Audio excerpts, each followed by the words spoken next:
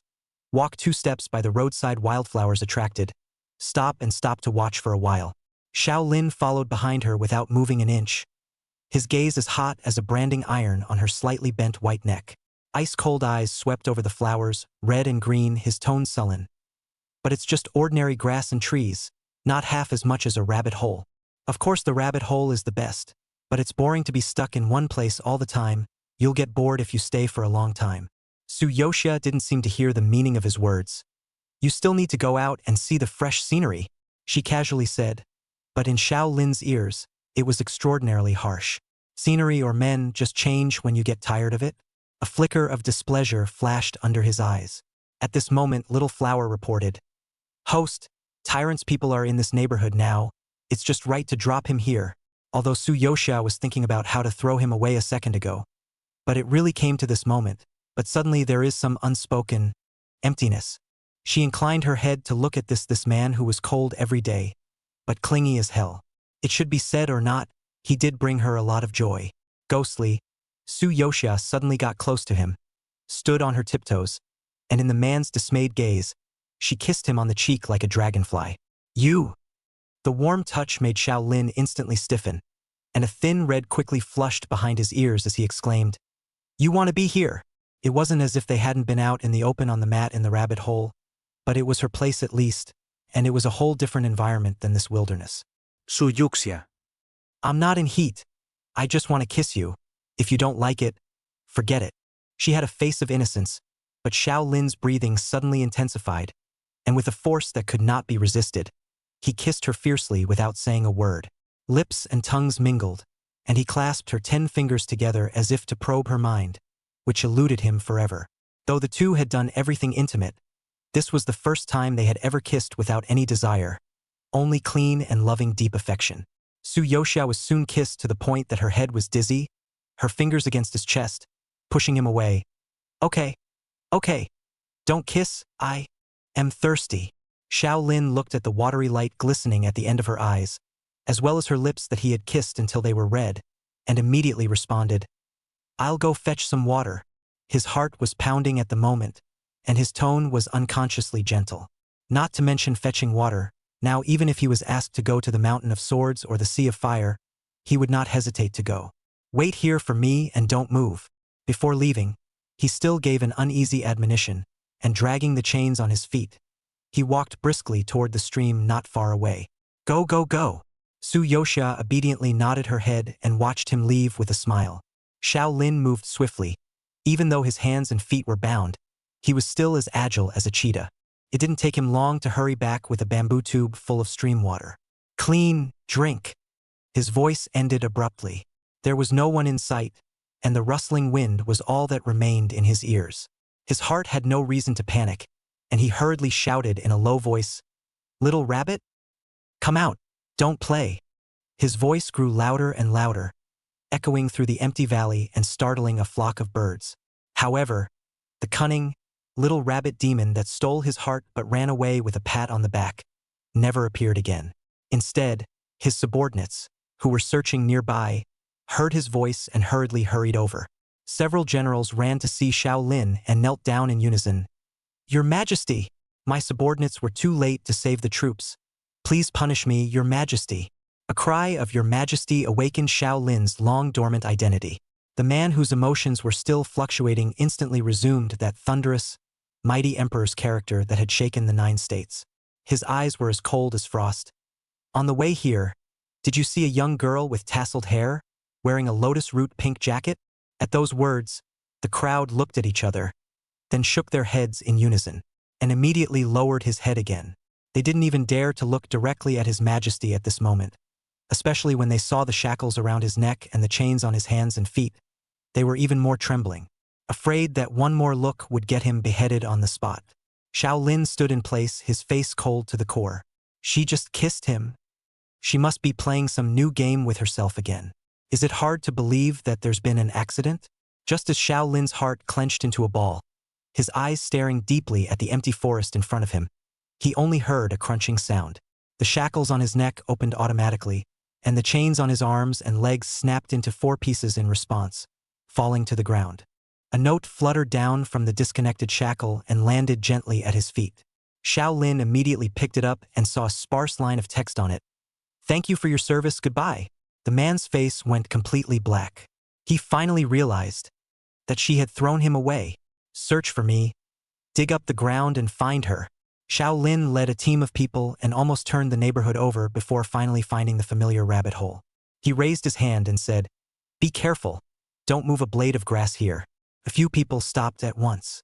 Shaolin stepped into the cave in large strides, and with a sweep of his eyes, it was empty, where was half a silhouette. His gaze fell back to the iron cage that had held him captive for so long, the cage that had held them in a frenzy of F-King inside, but now it was cold as ice, with no semblance of residual warmth left. She came back. Shaolin immediately judged this. Because the other cage is gone, so is Luo Changzhang. The thick flavor of blood filled his mouth, and at this moment, Shaolin was so angry that his eyes were red, and he was so angry that he went crazy. She took Luo Changzhang but threw him away. Chapter 195. Accidentally Forcing a Tyrant 7. 1 year later, the imperial city streets are wide and flat, paved with green stones. Yellow tiles and vermilion eaves extend all the way to the depths of the palace. Along the streets of the tea house restaurant booming, traders yell endless, bustling, a peaceful and prosperous. Su Yoxia lifted the curtain of the carriage and slightly peeked out to look. Her gaze wandered through the bustling marketplace, but her demeanor was a bit lazy. Now she was no longer a little rabbit demon, but had become the little green plum of the newly promoted scholar. This is the plot in the 2nd book, the original heroine since childhood and the original hero Shinja childhood sweethearts. Early onset a marriage contract.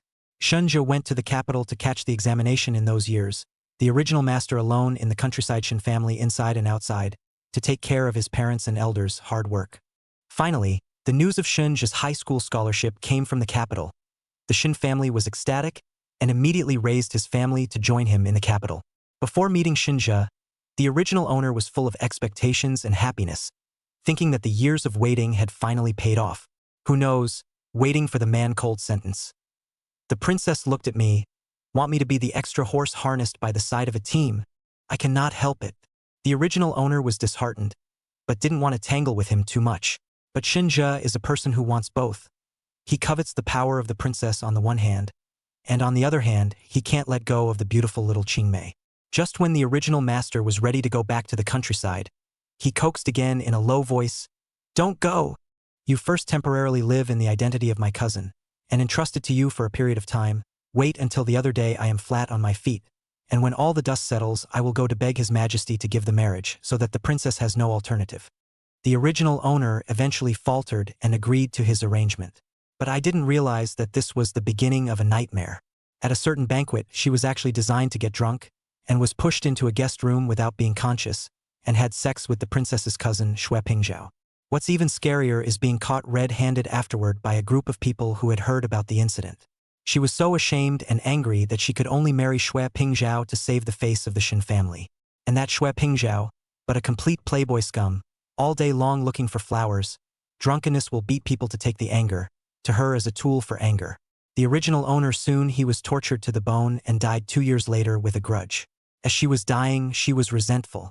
She wants to know who really set her up to hurt her. She wanted to take revenge on those who had deceived her and insulted her Xinjia, Xue Pingzhao. None of them could be spared. Su Yoxia gently closed the booklet in her hand. She had completed her task of torturing Luo Changzhang a year earlier and left him in the mountains to fend for himself. It didn't take long for Little Flower to report. Luo Changzhang has fallen off the cliff once again. This time no one saved him. He died from blood loss. By then Su Yoxia was ready to start completing the second task.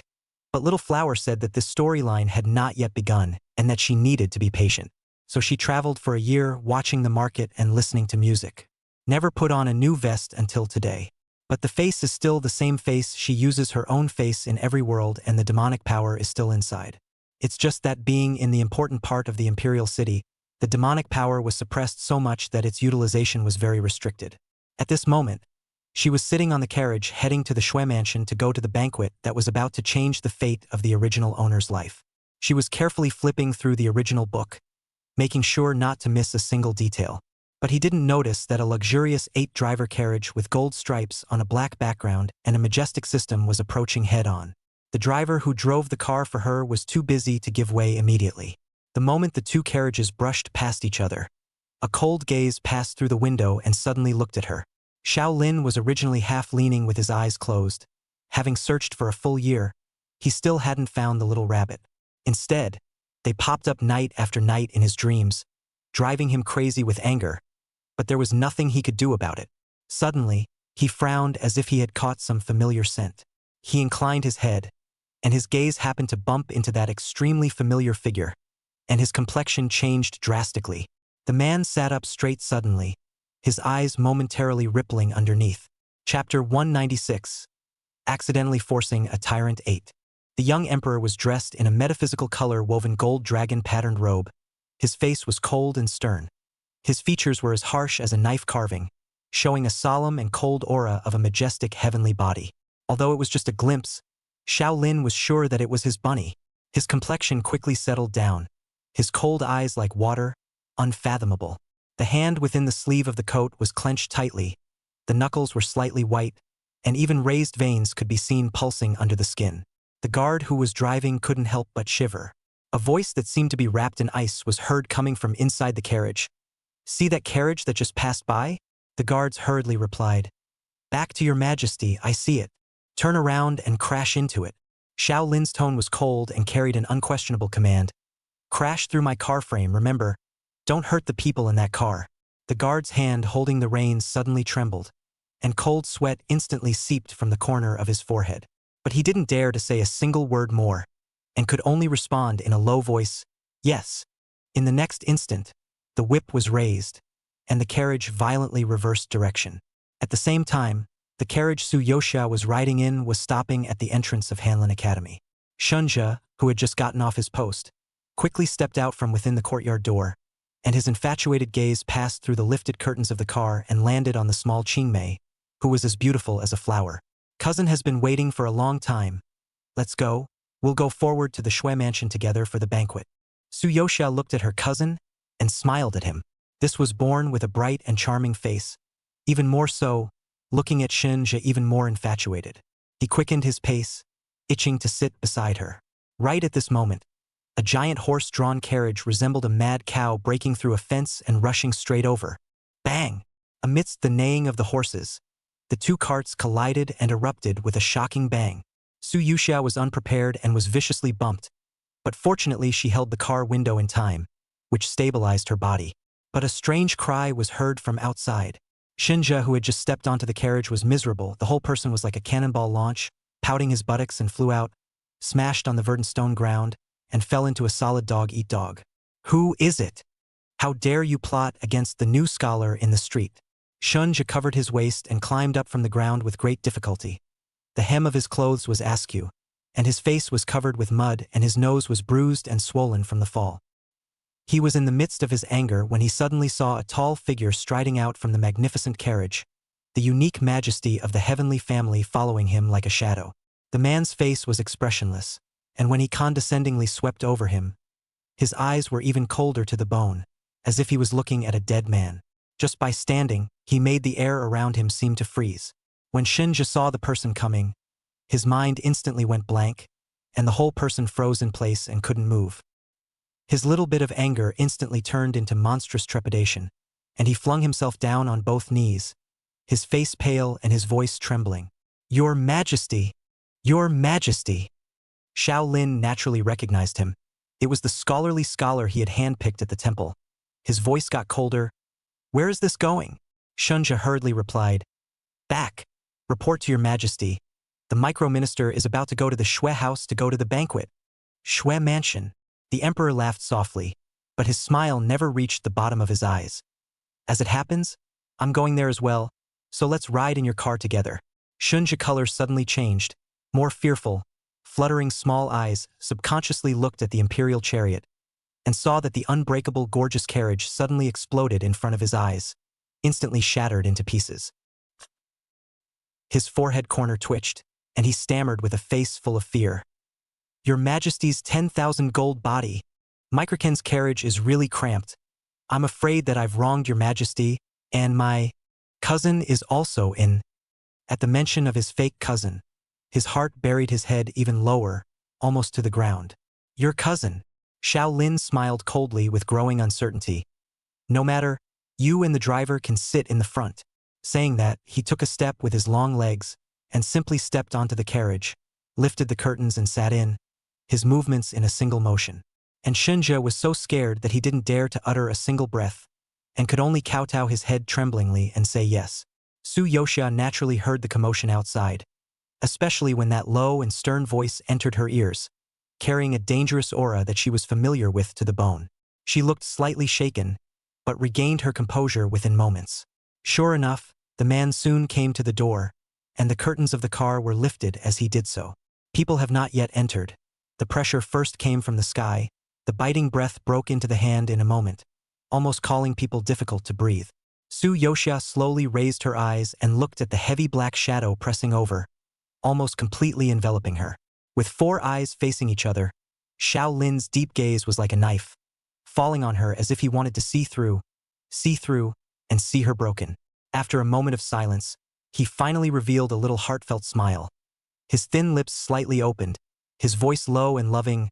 "Long time no see, little rabbit." The wide vermilion bird street, on this busiest street of the imperial city, an extremely inconspicuous carriage was slowly traveling.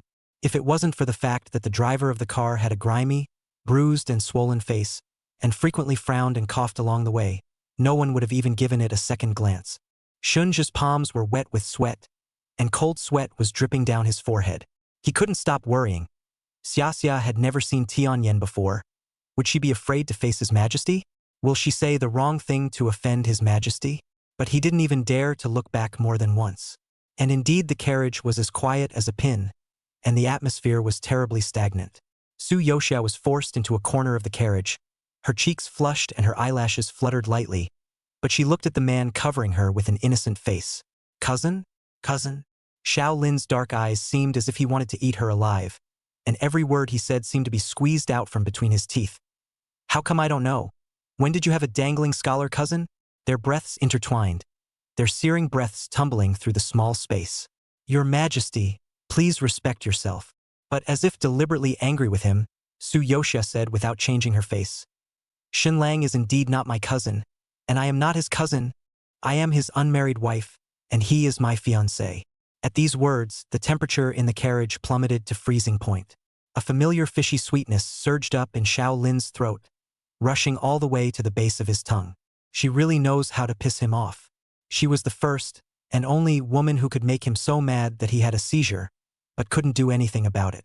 He hated to strangle her sometimes, like now, but he couldn't scold her, he couldn't move her. He had to control the force of even a heavier look if she frowned. It hurt him half the time. Sooner or later, he's going to be pissed off at this little bunny. The curtains on either side of the wagon had long since been completely draped, cutting off the outside world. But the moment the wind blew through, gently lifting the corner of the curtain, it also allowed a ray of shimmering light to fall into the car, spilling over the man's mountain like amble of a spine. The tall man was holding the petite woman firmly in his arms, lowering his head for a hard kiss. The kiss was unmerciful, almost cathartic, venting his anger, longing, and aggression that he had suppressed for a whole year, as well as his jealousy that had completely exploded because of her fiancé. Su Yoxia was so kissed by him that she couldn't breathe. Her lips were numb and swollen, making her only able to press her palm against his chest and cooed in a small voice, "My lipstick is all spent by your kisses." She gave him an exasperated shove. "How are we going to get to the banquet later?" Xiao Lin's anger dissipated quite a bit when he heard her pouting tone. He just loved the way she looked like a bully. Of course, she could only be spoiled and loved by him alone. Chapter 197. Accidentally Forcing a Tyrant 9. Su Yoxia ignored the man's burning and revealing line of sight, sat up straight with a slight gasp, and the first thing she did was to lower her head to straighten her messy sash. And the mirror carefully traced to fill the lipstick that he ate up, until the lips were full and moist again, and she returned to her gentle and dignified appearance. Only a few undissolved ripples remained in the watery eyes. It was then that she glanced at Xiao Lin and saw that he was sitting across from her with a calm demeanor. That gaze, however, was like a hot iron, and the desire to plunder climbed to the top in the dark eyes, transforming into a huge mouth in the abyss, as if it was going to suck her entire being in. Xiao Lin's attention was on Su Yoxia, oblivious to the fact that his robe had been crumpled by her and his collar was askew. The corners of his lips were still stained with a touch of ambiguous redness, signaling the charming and eroticism in the carriage just now. Su Yoxia pulled out a side of plain handkerchief from her sleeve and threw it at him without any good humor. "Wipe yourself." The handkerchief grazed the tip of his nose and gently slid down, carrying her unique and refreshing fragrance. Xiao Lin reached out and steadily caught it, his fingers slowly rubbing the soft fabric but hesitating to wipe it. Instead, almost reverently, he brought the paddle close to the tip of his nose and inhaled deeply, a contented murmur spilling from his throat as if he were greedily drawing on her scent. "Perverts." Su Yoxia looked at this intoxicated look of his. The veins at the corners of her forehead jumped, and she had no choice but to beckon him over again. Xiao Lin then obediently stuck to her like an obedient large hound, and the massive black shadow enveloped her once again. Su Yoxia knows that this fake tame look of his can't be pretended for long. This person is still essentially an egotistical beast. She cupped the pad in her fingertips and gently wiped the corner of his lips, her movements gentle but with a deliberate detachment. Sure enough, Xiao Lin stared at her without turning his eyes away, his deep gaze tracing the small face that haunted him, and suddenly spoke. "This night, you will return to the palace with me." Su Yoxia's movements stalled, slowly raising her eyes to meet his. After a moment of silence, she smiled faintly and reminded him again. "My wife thanks your majesty for your love, but it is just that her husband at home." "A courtesan's wife?" Xiao Lin let out a cold laugh, anger and playfulness tumbling from the bottom of his eyes. After being exasperated more often, he naturally became accustomed to it, and he didn't mind accompanying her to play this drama of the king taking his wife. He snapped his hand up, his fingers clamping down on her chin in slow motion.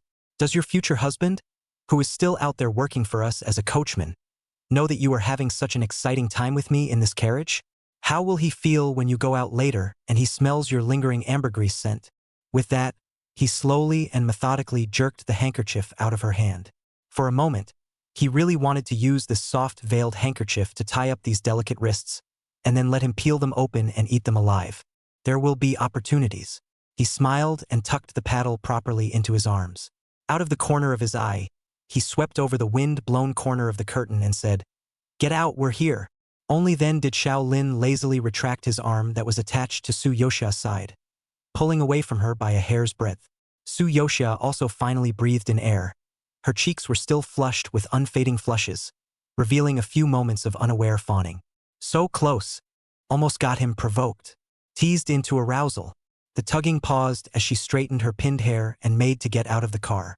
But the man's powerful palm caught his wrist, and his fingertips rubbed the delicate skin twice without trace, signaling her to take it easy.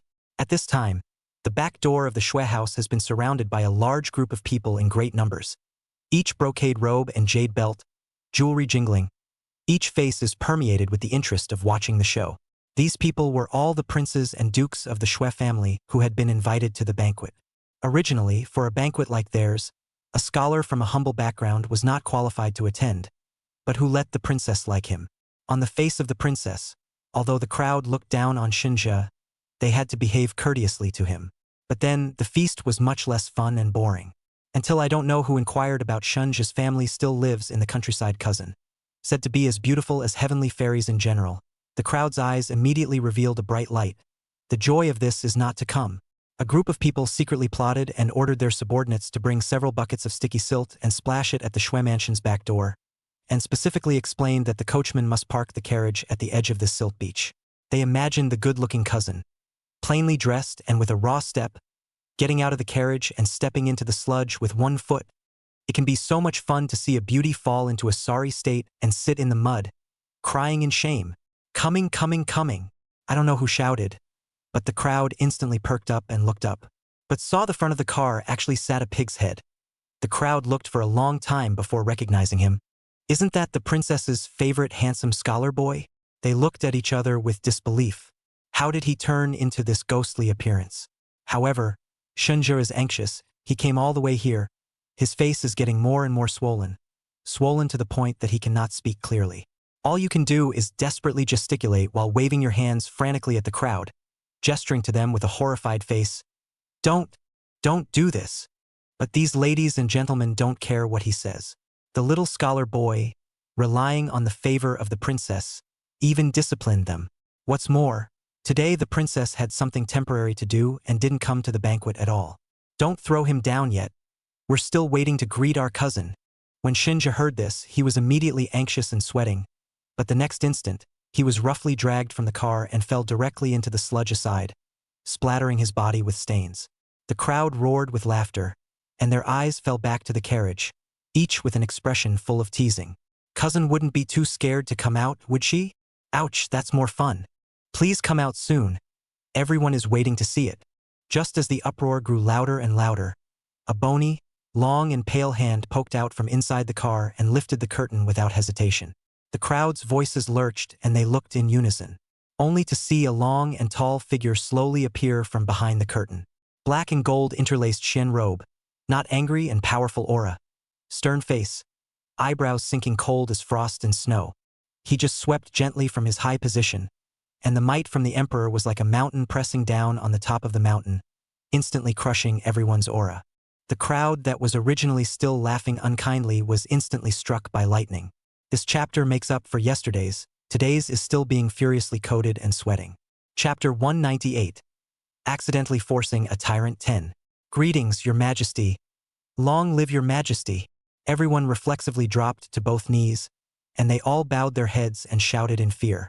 Xiao Lin had a gentle smile on his lips, as if he was an easygoing emperor. Caring to them, he said, "This stone slab is too hard and will easily pinch your knees. Kneel in front of all of you. The mud is soft and the ground is comfortable for you to kneel on." Again, his tone was so careless, as if he were ordering a pack of dogs. These sons of the world's family's complexion abruptly froze, but no one dared to retort half a sentence, immediately even kneeling and crawling to jump into the sludge. The hem of the brocade robe was instantly stained with putrid mud, and the old reserve was all but transformed into a wretched mess. Xiao Lin's smile deepened as he took the reins and drove himself. "Since you guys don't like to be clean, I'll give you a good wash." Saying that, the steed raised its hooves, and the wheels splashed mud, like rain on the faces and bodies of the crowd. Vom Tilde. The sons of the world's families held back their red faces and forced themselves to vomit. They had never been so humiliated. but they didn't dare to say half a word and could only bury their heads low and endure in silence. There were also those who were bold enough to secretly use their afterglow to glance in the direction of that carriage. I only saw the wheels running over the mud and slowly stopping on a side path specially paved with white stones. Only then did Shaolin turn over and get off the carriage, his expression still calm and cold, but his raised hand gently lifted the curtain and carefully helped the woman in the car off the carriage. His every move was so gentle that one could not believe he could be the murderous tyrant. The crowd froze. They finally saw the real face of the cousin. Really looked stunning, the temperament of the dust. But the horror was that she was in His Majesty's arms. The hearts of the people were blown away, and each of them repented. If they had known that she was His Majesty's person and had His Majesty's protection, they wouldn't have dared to bully her even if they had 100 guts. And among the crowd, there was really a guy who had eaten a bear's heart and leopard's guts, staring straight at Su Yoxia, his eyes full of dirty desires. He is exactly Xue Pingzhao hanging out in the greenhouse. He has not played anything, but has never seen such a stunning beauty, even more moving than the most delicate begonias in that spring. He didn't even know that the scholar's residence was hiding such a special creature. If he had known there was such a beauty, he should have taken it into his house earlier. Xue Pingzhao's heart itched, but before he could look at it more, a cold, knife-like line of sight suddenly swept in. Shaolin's black eyes narrowed slightly, and a heavy killing intent flashed in his eyes, scaring him so much that his knees went weak and he directly buried his head into the rotting mud. At that instant just now, he even felt that if he had looked one more time, he would have landed on his head on the spot. Su Yoxia was leaning vainly in Shaolin's arms, and naturally saw these young ladies kneeling in the mud. She looked at them with fear and full of wounds, but she laughed out softly. She already understood everything. From the time she invited the original owner, this banquet had become a trap set especially for her. And every one of these people trembling in front of them was the murderer who had pushed the original owner into the abyss. Instead, they had met Shaolin by mistake, and because he had appeared here, it had in turn given these people a taste of self-inflicted suffering. Under the emperor's pressure, the atmosphere of the banquet also became extraordinarily grave. Shaolin naturally sat in the main seat, and he placed Su Yoxia firmly at his side, as if he was afraid that she would run away. Here, try this. He even ignored the horrified gazes of the guests, and personally peeled a crystal grape and handed it to her lips. He made no effort to hide his affection for her, but it made the silence in all directions as quiet as a pinprick. Is this still the same His Majesty with a vacant harem and tyrannical rule? Who is this man with a worthless face? They are even less aware of the fact that this man sitting at the top of the table, even though he is honored with the title of 9 to 5, he never forgets the Xiong competition. Your future husband is really a waste. Under the table where everyone couldn't see, Shaolin's big hand was always firmly wrapped around her hand, sometimes gently kneading, sometimes interlocking her fingers, in short, how unwilling to let go. Warm breath brushed Su Yoxia's ears, and she heard the man whisper, "Not only was he unable to protect you, but he even drew this full disaster for you. But with me around, no one dares to touch a finger of yours." Speaking here, his aura suddenly became harsh, revealing a bloodthirsty sharpness. "If you want, I will instantly let these people splatter their blood on the spot. They dared to bully you like this. All of them deserve to die. No matter what you want, I will rely on you, as long as you follow me back to the palace." Shaolin said more and more humble, his voice with a few points of coaxing.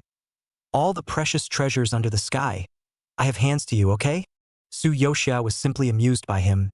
"You don't look like a tyrant now, like a dim king, or a dim-witted king who is mesmerized by a goblin." She was the only one under the sky who dared to poke fun at him like this, and Shaolin was happy about it. "All right, the banquet has begun." Su Yoxia perfunctorily sidetracked the topic, not realizing that Shaolin had already seen through her small mind. The emperor's narrow eyes narrowed slightly, and some kind of scheme seemed to be brewing in his obscure eyes. Under the stage, although the crowd has long changed into clean robes, also redecorated makeup. But Su Yoxia could see clearly that the obscurity, wretchedness and panic on their faces had not faded by half. Even after sprinkling more fragrant powder on their bodies, they are still sitting still, secretly looking down and sniffing themselves from time to time, as if the stench of silt is still lingering at the tip of their noses, and how can it not be dissipated? Looking at their comical and ridiculous appearance, Su Yoxia laughed coldly in her heart. "You can't stand this little battle? More exciting things are yet to come. She wrenched away from the man's hand and pretended to tuck it into her sleeve. But in fact, she secretly pushed her demonic power. Soon, a silky purple demonic mist filled the Shui mansion, silently burrowing into everyone's nostrils. The first to get hit is the gold of the family of the Zhou family. Miss Zhou, she usually rely on her father's power. Rampant in the capital, the housemaids are always scolding. The slightest disobedience is a whip service. At this moment, her eyes suddenly rolled white, and with a thud, she knelt down in front of Handkerchief Crossing, clanging and kowtowing to her, and her forehead instantly swelled up with a large bruise. Miss, spare my life. I won't dare to do it again. Somehow, she even learned the usual behavior of the maids in the mansion, snotting and tearing, slapping herself wildly like a madman, causing both cheeks to swell up quickly, begging for mercy as she did so. The slave girl didn't mean to knock over your rouge. Please don't cut off the slave girl's hand, miss. The third Miss Lin, who was frightened by her, is also a proud nature, and has not treated her subordinates harshly on weekdays. Suddenly, she followed suit and fell to her knees, grabbing Tuesday's wrist and crying, "I'll let you knock over the master's things," while slapping her hard in the face. The two began to slap each other with a slap and a slap, so that the hair buns scattered, hairpin rings fell. Not long before the powder was mixed with nosebleed paste all over the face. The Shui residence instantly exploded. The young lord of Lord Li's family followed the example of the slave. He rode like a dog all day long, chanting "servant should die" and greetings to the young master over and over again. What's more, woofing and screaming in a crawling position on all fours, they rushed out into the crowded street. The most ridiculous is Shui Pingzhao, his eyes straight, while taking off his pants, and rushed out of the Shui house, howling all the way into the greenhouse, shouting, "I want to sell ass. Masters, quickly come to buy ah." Laughter and screams rang out in the greenhouse, and the crowd said that their eyes had been forced to jay. Su Yoxia was satisfied with her prank, and she didn't expect these people to be so abstract, laughing so hard that her stomach hurt.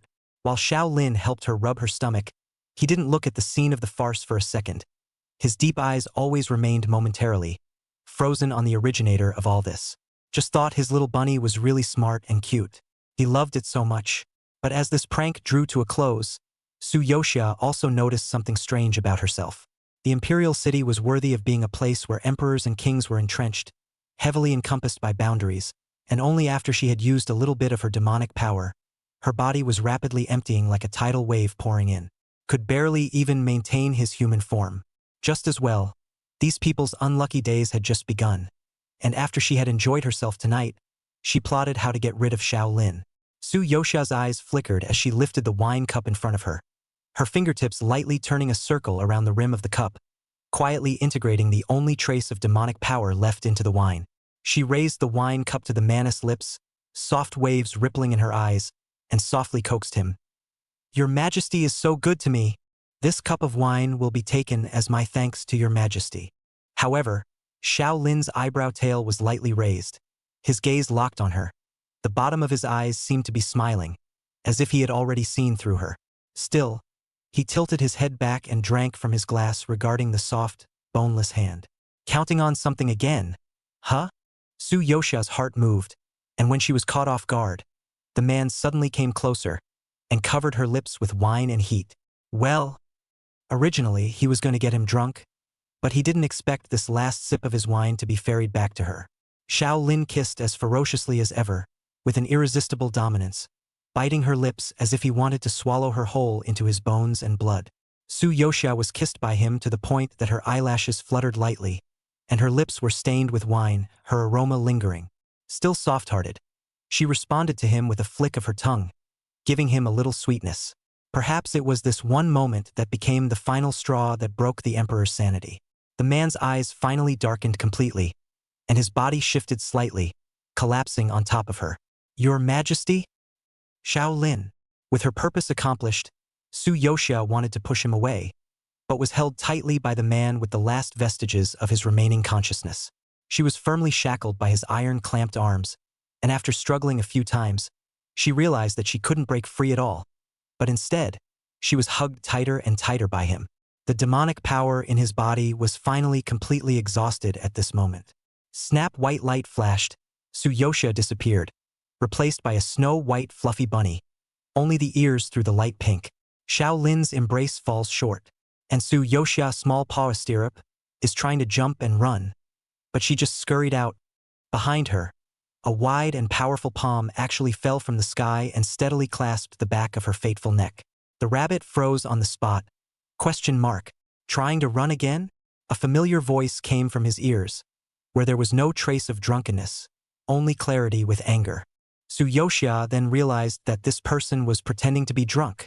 She was not convinced. Stirring her little short legs, she flailed about in the air, only to be carried into Xiao Lin's arms by holding her soft stomach. Warm palms pressed against her belly with a force that brooked no resistance. "Bunny." The man let out a low voice. "Do you think that I would let you escape a second time?" He was an emperor and was in the imperial city boundary, so a mere bit of demonic power couldn't affect him in the slightest. Su Yoxia was suddenly shocked and angry, her ears red with anger, but it was gradually running out of steam at the man's caresses with soothing strokes. Perhaps it was because of the loss of demonic power. Trapped in this wide and cozy embrace, her eyelids became more and more heavy, and she finally softened into a ball in the palm of his hand and fell into a deep sleep.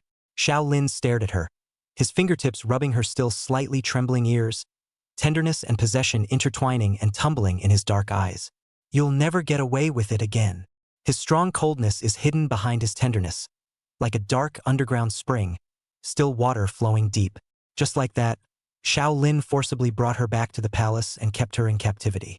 The emperor did not move an inch from her, even to the court with her. Sleep also in his arms, no matter how personally on the hand to take care of. In this palace, Su Yoxia's demonic power, which was already slow to recover, was even more suppressed to death, and she was slow to change back to her human form. All she could do was huff and puff and nibble on the crystallized carrots, staring furtively from time to time at the man who was hugging himself and reviewing the zhengji in a good manner. Be state through and through man. Not only does the rabbit never leave his hand, but he especially enjoys sucking on it. His most enjoyable moment of the day was scooping up the rabbit into his arms, wrapping her entire body in warm palms and burying her face in her stomach or fluffy tail. She took a deep breath before giving an expression of indulgence to the core, and complimented her on how good she smelled while indulging. Su Yoxia couldn't fight him, and every time she tried to escape, her ears trembled gently when she was caressed by the man. Her body was also indisputably sheepish, and she allowed the man to carry her back into his arms. Under Xiao Lin's careful care, her demonic power still recovered little by little. Finally, on a dark and windy night, Su Yoxia was, as usual, scooped up into a man's arms and used as a pillow. She was also used to nestling against his chest, pressing against his solid pecs, listening to the powerful heartbeat, curling up into a ball of pure white snowflake and falling into a quiet, sound sleep. Suddenly, she shuddered softly.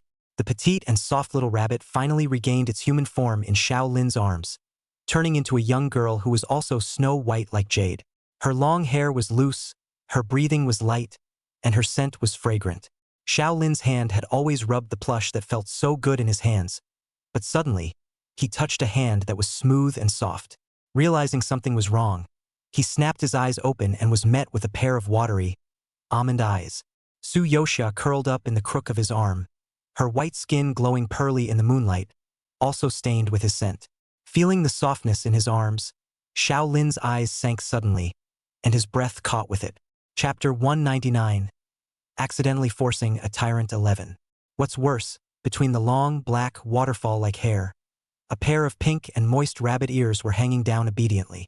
It made her small palm-sized face more and more delicate. Xiao Lin eyed her for a while, his obscure gaze getting hotter and hotter. His robust arm fiercely tightened around her waist and brought her towards his arms again. The snow-white, fluffy rabbit's tail brushed against his wrist inadvertently, ruffling his knuckles and tightening his breathing for a good while. Between their tightly pressed bodies, they could clearly feel each other's violent heartbeats. Hooky little thing. Xiao Lin's voice was so hoarse it was almost on fire. The palms of his hands, which had been carrying a sword and holding a gun for years, were covered with rough, thick calluses that were smooth and soft to the touch. The man let out a sigh of relief, but his palm didn't dare to go too far, with obvious restraint. Su Yoxia's chin against his solid and full pectoral muscles. The tip of her nose was full of the mature and cold odor of the man's body, as well as that aggressive and strong hormonal scent. She tilted her head to look at him, her eyes flowing with cunning and seduction, and pretended to be puzzled. "What's wrong with your majesty?" The breathing is so heavy. Her voice was as soft as her body, sounding crispy in the cracks of one's bones and causing Xiao Lin's sanity to waver more and more. The air inside the tent seemed to be on fire and the temperature was climbing by the minute. He looked down at her, his eyes as dark as ink, his eyes tumbling with intense longing. Knowingly, a suppressed low hum spilled from Xiao Lin's throat, hating to immediately block this chattering little mouth so that she could only make broken pleas for mercy. But what he wants now is not a night of pleasure. He wanted her to know that he owed her not only the Valley of Hope, but endless favors. People are greedy, and he's even more so. Having gotten her person, I want to get her heart. He wanted her to love him too. Su Yoxia was stared at by the man's burning gaze. Her cheeks couldn't help but dye a faint scarlet color. In the bottom of his heart, he was slandering. She had taken the initiative to throw herself into the arms of this man, and this man was still dilly-dallying. What was he doing? The more she thought about it, the more annoyed she became, and she pouted her lips in exasperation. "Are you going to do it or not? If you don't do it, I'm going to sleep." This pampered and lawless appearance simply made Xiao Lin love and hate him. Love spread like a tidal wave, and anger at her for being so casual about her feelings. Hate his own uncontrollable suspicion even more. He could not stop thinking that the demon nature is in the days when he could not find her, and how she solved the "will she find another man?" As soon as this thought popped up, the fire of jealousy burned his heart and soul, and his eyebrows instantly became gloomy. Su Yoxia was shocked by his sudden change of face, cowering in his arms for a moment, her voice trembling as she muttered, "If you don't do it, then don't do it. What's so fierce about it?" She blinked her innocent almond eyes, seemingly oblivious to the fact that she was stepping on a man's minefield, and unconsciously added fuel to the fire. "Big deal. I'll go find someone else." Before the words were finished, hot lips sealed her mouth hard. Xiao Lin violently rolled over and heavily pressed her underneath. His knife-carved and axe-carved features looked obscure to the extreme, exuding a stern sense of oppression. That predatory and controlling desire that was originally hidden in the depths completely exploded. What tenderness, what compassion. It's all a lie. It's what he is. Kisses with punishing overtones, wrapped in a storm of fury, fell overwhelmingly, as if to turn all the angst and jealousy into a fiery demand. Su Yoxia was dizzily kissed by him, and her petulant panting was mixed with intermittent whimpering. It looked pitiful and resigned, a look of being bullied by him in a way that he simply couldn't handle. However, when the man's lips flowed over her neck and buried his head in the crook of her neck, her tearful eyes curved and the corners of her lips curved in satisfaction. She just loved it when the tyrant was completely out of control because of her, displaying his strong dominance and predation unreservedly in front of her, even to the point of venting his anger completely on her. "From now on, you are only allowed to pamper me." Xiao Lin snapped his head up. Su Yoxia immediately pouted and huffed, trembling gently underneath him. Xiao Lin's dark eyes narrowed slightly, his thumb rubbing her red, swollen lips. "If you dare to look at another man again, I'll kill him. Be good, okay?" Su Yoxia was pinched by his chin, looking at the almost paranoid madness tumbling in his dark eyes. She could only nod her head in resignation. Xiao Lin did not hide his wrath, violence, and also experienced unprecedented pleasure in the process. His arms wrapped around her more tightly, repeating in her ear, "You are mine, and can only be mine." After this day, flowing streams of treasures were continuously sent into the emperor's chambers, and exotic treasures that were hard to find for thousands of dollars were piled up on the table, as if all the wealth under the sky was dumped here. The phoenix seal, symbolizing the lord of the 6 palaces, was even casually stuffed into Su Yoxia's arms by Xiao Lin. "Take it and play with it casually." He obediently wrapped around her waist and pulled the person into his arms, dotingly saying, "I've asked Qintian to monitor a few auspicious dates, so you can see which one you like as the day of the queen sealing ceremony, and also the day of our wedding. Okay?" Su Yoxia felt the warm breath on her ears, but she looked at him with a grudging look. She pointed to the rabbit ears on her head that she couldn't hide and huffed. "Is His Majesty asking me to wear these ears to seal the queen? Wouldn't that be a declaration to the world that she's the demon queen? She doesn't want it." The palace's suppression of demons was simply terrifying. Even if she had recovered most of her demonic power now, she could only maintain her half-human, half-demon appearance. Xiao Lin, however, couldn't get enough of the 2 pink ears, pinching and squeezing them, his eyes falling unfaithfully on the plush behind her. At the thought of the way the little thing bucked at some point and slapped against his abs with a flutter, the knot in his throat rolled uncontrollably, and his eyes instantly grew deep. As soon as Yoshia accidentally bumped into his obscure eyes, she knew that he definitely wasn't thinking about anything good. It was as if the man's distinctive low raspy voice was still echoing in his ears. What st? The tail is turning into a skein. Thinking about it, her pinkish-white ears unconsciously perked up, and looking at Shaolin, she almost went on another hunting spree. The emperor hid a woman of unknown origin in the emperor's chambers, and pampered her day and night, and it didn't take long for this incident to cause an uproar in the former dynasty. Above the courtroom, a group of old ministers were so angry that their whiskers were trembling, holding up the tablet and calling out to the ears, "Your Majesty! Since ancient times, there are many scourges in red faces. I still hope that your Majesty will put the country and the countryside in the first place, and do not be mesmerized by beauty. Your Majesty, now that the 6 palaces are empty, in order to extend the heir, how can you favor one person alone? The old minister has the audacity to ask your Majesty to open the draft and recruit a wide range of virtuous women into the palace to fill up the 6 palaces, in order to strengthen the imperial foundation." However, Shaolin sat on the dragon chair and only slightly narrowed his eyes. He waited until they had raved about as much as they could before he spoke coldly with a lazy voice. "Is the royal family not for show? If I don't have an heir, I will choose a ruler from the side branch. Rather, you and others are staring at my harem day in and day out. Not too much control." After the words, the court ministers are like on in the back, only feel the cold sweat soaked through the clothes, have buried their heads to death. Because they all knew that His Majesty had moved to kill. The ebony and gold dragon patterned sword was at his side. The scabbard was black and colorless, but he didn't know how much blood it had been stained with. If he really angered this tyrant, he would not hesitate to draw his sword and kill them all. After all, it's not like this hasn't happened before. I don't know if it's a coincidence or not, but those people that His Majesty killed always managed to find evidence of guilt in their homes for either corruption or bribery, or for wreaking havoc on the dynasty. What was obviously so brutal turned out to be a purge of sycophants and a reorganization of the discipline in the end. And in the palace, the matter of His Majesty hiding women naturally reached Princess Yongning's ears. Although her royal brother had hidden that woman tightly, she knew her identity clearly even though others did not. This has to start with that farce in the Shui mansion. Since that night's incident made a big fuss, those young ladies have all become the laughing stock of the capital, and all of them closed their homes and dared not see anyone. They were all her good friends, but they were humiliated to such an extent that it simply made the princess furious. Especially heard that Shinja also suffered in the Shui house, she was more anxious, immediately ordered people to prepare the car to visit. However, Shinja hid behind the screen and did not dare to see anyone. His voice muffled and said, "Report to the princess, I fell and broke my face, afraid of staining the eyes of the princess, or not to see for the better." When the princess heard this, she was so anxious that she stomped her feet and said, "Is this princess not such a shallow person? What I like is your talent, not your face. You quickly come out to me." Hearing these words, Shunja's heart warmed, gritted his teeth, and stiffly walked out from behind the screen. The moment she saw him, however, the princess's worry froze on her face. "Who's this porker?"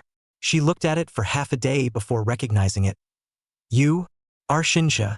Shunja looked at her imploringly and nodded. The princess, however, suddenly vomited, forcibly holding back her regurgitation, and covering her heart, said, "This princess suddenly has some body discomfort. You recuperate well, and I will come back to visit you another day." With that, she pulled her legs up and was about to leave. "Princess, wait!" Shinja but eagerly opened his mouth to call out to her. "Princess, that cousin was brought into the palace by His Majesty. So far the life and death is uncertain. I really cannot rest assured. Dare to ask the princess, can know whether she is living well in the palace." As soon as his words left his mouth, Princess Yongning's footsteps lurched. She snapped back, wide-eyed. "That woman is she?" Chapter 200. Accidentally forcing a tyrant 12. Although Princess Yongning and the current saint were born from different mothers, Shaolin's birth mother died when he was very young. After that, he was kept in the palace of Qinfei, Yongning's mother consort. Although Shaolin had been withdrawn since he was young and never took care of people, but with such a layer of relationship in place, Yongning had always thought that the affection between her and her royal brother was still different from others. Later, the late emperor died. Those who are too consort will take the princesses, have moved to the palace to rest and recuperate, only she refused to leave the palace half a step. She really can't afford to part with the palace's treasures, especially after Shaolin pacified the 9 states. Those defeated countries of the exotic treasures is a steady stream of scent into the palace, celluloid pearls and emeralds, strange stones and spices, exotic playthings, have everything. Shaolin's eyes were never on these things that were outwardly magnificent but actually useless. What he wanted was the territory, the world, the unification of the mountains and rivers after the great Zhou's iron horsemen stepped on the 9 states. So, when Yongning was bold enough to ask him for these treasures, Shaolin didn't even look at her before agreeing. And so it was that the warehouse, which was dedicated to storing treasures, was kept open for Yongning. She can take whatever she wants and as much as she wants. Yongning never imagined that one day the emperor's brother would lock the door to the treasury and not let her take it. When she watched with her own eyes the eunuchs lined up in a long line, sending lacquered boxes filled with damask spices, gold, jade, beads and emeralds into the emperor's bedchamber, the Chenji Hall, she changed her face on the spot. Her treasures, her storehouse, had all been given to the woman who had been hidden in a golden house by her royal brother. That's not the worst part. Shunja actually told her that the woman was none other than his cousin. Yongning is to have seen his cousin. Skin as gelatinous, face of the city, smile like a demon. Liva can hook the soul of the look. The first moment she saw it, she was so struck by her beauty that she forgot to even be jealous. If not for this, Su Yoxia first came to the capital not long ago, and has been living in deep simplicity. The capital's first beauty is not her. Yongning was so angry that she gnashed her teeth. How come all the good things under the sky were letting her have it all by herself? The Imperial Palace. Once upon a time at the Golden Palace, Shaolin's least favorite thing to listen to is that those old ministers are always chattering about filling the harem, extending the air on the side of the mouth. He was immensely disgusted by being touched, even if it was only close, and his first reaction was to raise his sword and kill the other party. But now, ragged gasps with lust replaced what had once been murderous intent. Shaolin had never imagined that he would be as crazy about such a thing. So deep in love that he could not wait to rub her into his bones and blood. He also thought of the group of ministers advising him in the daytime, and unprecedentedly, absurd yet tantalizing images kept surfacing in his mind. He was fantasizing that the little rabbit would give birth to a litter of tiny pink bunnies for him, and the thought of the little ones calling out "Father" in a milky voice made his heart swell with emotion. Cradling the delicate softness in his arms, his large, unmoving palm landed on that flat belly. Shaolin lowered his eyes and stared at the softness in his palm, and it suddenly occurred to him that she had never drank any child avoidance soup. In that instant, his heart skipped a beat, and an inexplicable anticipation and excitement swept over him. Su Yoxia noticed his burning gaze, although he did not want to hit him, but still truthfully said, "I am a demon. I can control myself, not to get pregnant." When she finished, she prepared herself for his wrath. Though every time the man got angry, in the end it evolved into him whispering to coax her. Unexpectedly, Shaolin converged his face and eyelashes, not letting her see the end of his expression, waiting for him to raise his eyes again, but incomparably solemn. "The child is conceived from your womb. The one who suffers is you. To give birth or not to give birth should be decided by you." His always domineering voice actually carried a hint of gentleness that he himself hadn't even noticed. Su Yoxia was being held up in his arms. Her eyes were downcast as she looked at the handsome face close at hand, and her heart gently shook. But she didn't have time to be born a little touched before she watched the man withdraw that bit of gentleness and return to his usual strong demeanor. "But don't be too happy. It doesn't matter if you have a child or not, I don't care. But you." He held the person and turned him upside down with force. His voice was commanding and coercive, and he said without any argument, "Don't think about leaving me. Even if there is no child, I will lock you up for the rest of your life." Su Yoxia also didn't know which of Shaolin's eyes could tell that she wanted to escape, though she did think that it was the most boring palace she had ever been in. Shouldn't you be in the palace every day, except for the palace fights, eating melons? So here even the sisters and palace maids were few, or after she entered the palace, Shaolin transferred quite a few more people to come and serve her. Only then could she see a few more silhouettes and not be excessively cold around her. Not to mention the consorts, the entire harem is like a decoration. She had heard that in the years when Shaolin had just taken over the world, countries did send in quite a few beauties. The palace was once lively for a few days, But unfortunately it didn't take long for those beauties to look at each other and get jealous. The palace then made a lot of mess. A few weeping pearly beauties even made a scene in front of the emperor, asking him to make a decision. Xiao Lin listened very attentively as they pointed at each other, nodding from time to time, looking very fair and impartial. The crowd then saw him pull out his sword without expression, and fairly and justly kill all these arguing beauties as well. Tyrant is happy with the 2 kills achievement. Later, Xiao Lin was merciful and allowed those beauties who survived the death to be able to leave the palace on their own. As soon as the news came out, they all rolled up and ran away overnight, and no one dared to stay in the palace anymore. Since then, few beauties have been sent to the palace. Even if there are a few sporadic ones, either they were killed by Xiao Lin for being a demon, or after witnessing his bloodthirsty desperation, they were so scared that they tried to escape from the palace by all means. From then on, the image of Xiao Lin's tyrant became more and more popular. And he is by nature a violent, ruthless, and controlling man. Although he gave Su Yoxia absolute freedom in the palace except for going out of the palace, she went in and out freely wherever she wanted to go. Even the dragon chair in the Golden Palace, she could sit on it if she wanted to. Sometimes even if she didn't want to sit, Xiao Lin had to forcefully take her up there and do it all the time. In this huge palace, she does not have to get up early, and the Dowager Empress Dowager Consort to ask for peace, want to sleep until a few hours to a few hours. There were no concubines to fight her around, and she lived to see the grand finale by lying dry. But after staying for a while, Su Yoxia's entire body wilted. How can there be no one fun in a big palace? Xiao Lin also didn't let her look at handsome men, and there wasn't even a single eunuch with a clear brow serving by her side. There are no handsome men. It is acceptable to endure a little. It is always okay to look at beautiful women. But she just stared at the beautiful dancer of the Department of Education for a couple of seconds, and that dancer was transferred to a remote palace on the second day. Su Yoxia could only look at the high palace wall from afar, and a strong resentment arose in her heart. Just as she was sitting on the swing in the imperial garden wearing a light gauze drape and a lifeless face, this scene was caught in the eyes of Princess Yongning, who was not far away. Yongning was having a belly full of fire with nowhere to spread it, looking at everything. Instead, his eyes couldn't help but be drawn to a view that was so beautiful. She reacted with hindsight. Where was the beauty of the scenery? It was clearly because there was a stunning beauty sitting under the willow tree, which made the plain and ordinary scenery turn into an ink painting as if it was carefully sketched. Wait a minute. S&T, that beauty first sticking to her scholar boy, and then robbing her of those precious enemies of hers? Yongning was suddenly born with anger and rushed forward furiously. Hey! She took quick steps and rushed to Su Yoxia in an instant, pointing her finger.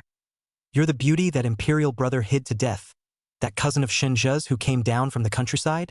Su Yoxia raised her eyes and looked at the delicate princess in front of her, who was so angry that she was flinging her head steps around. Ah! Joy, this is not coming. Chapter 201.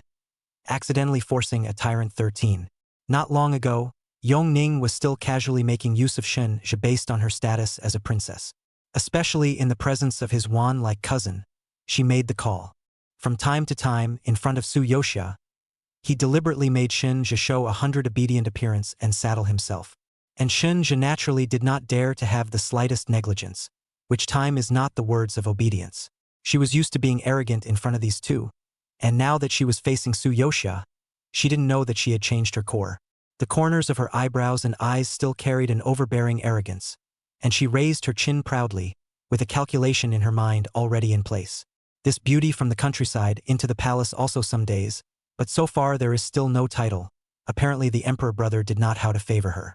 But it is just greedy fresh, after some time, when her posture tired of seeing, or not be knocked into the cold palace noiselessly rotten. Yongning thought, and stepped forward even more justifiably, and was about to open her mouth sternly, and said to her in a churlish manner, "If you see this princess, don't you still kneel down?" However, when she really and truly met Su Yoxia's face that was half covered by the drapery, her heart couldn't help but be shaken. Obviously still familiar features, but for some reason, her face had a few more points of soul-capturing sultriness, very different from the former Su Yoxia. Once upon a time, she was incredibly humble in front of herself, always looking gray. But the Su Yoxia in front of her looked even more delicate than her own pampered princess, just like the peony blossomed to its fullest splendor, under the reserved and soft skin, wrapped in glistening water. Yongning was in a trance for a moment before she heard the other party's voice with lethargy. Princess has seen this palace and still does not kowtow and salute? Yongin? ? She suspected that her ears were hallucinating, and she couldn't believe that this was what Su Yoxia dared to say to her. How dare she make the titular princess curtsy to someone as nameless and unnamed as her? Yongning was about to angrily rebuke the voice. Su Yoxia do not need to order people to bring her phoenix seal, just gently raised his hand. On the jade-white slender wrist, a flowing bracelet flashed dazzlingly in the sunlight, also shaking and hurting Yongning's eyes. She subconsciously reached out to block it, and when she saw the jade bracelet on that wrist, she was instantly enraged. Isn't this a rare and unique tribute from Wei?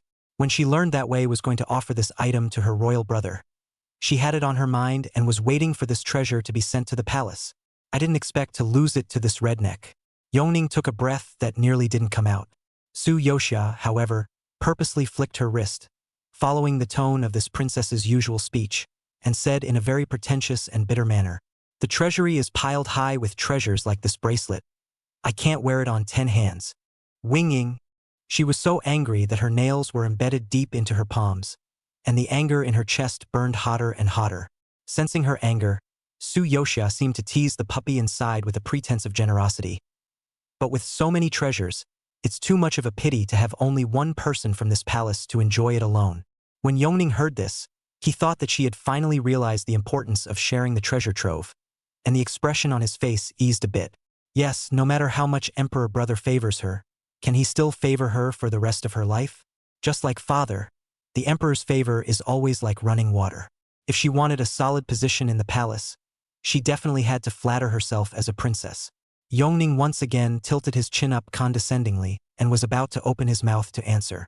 Su Yoxia, however, with an innocent and naive look, added, "I advised His Majesty that rain and dew are evenly distributed, but His Majesty nonetheless refused to listen, so he favored me and only me."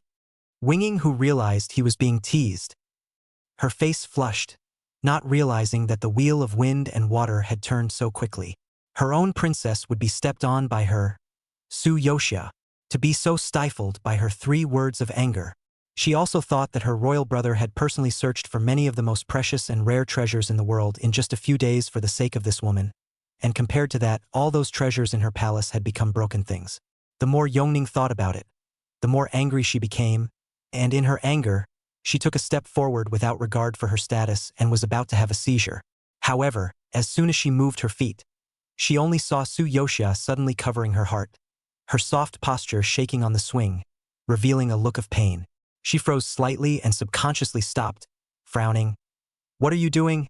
I didn't even touch you."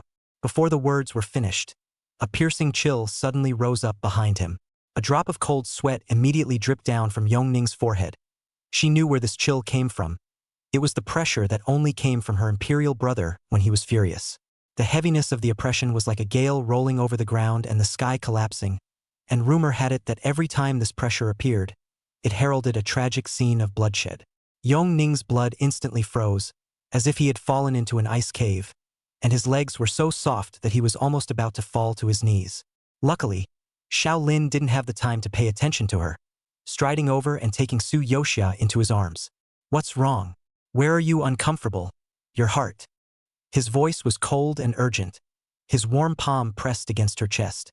Su Yoxia leaned helplessly in his arms, holding the man's large palm, and softly said, "Maybe it was scared. Here suddenly hurts."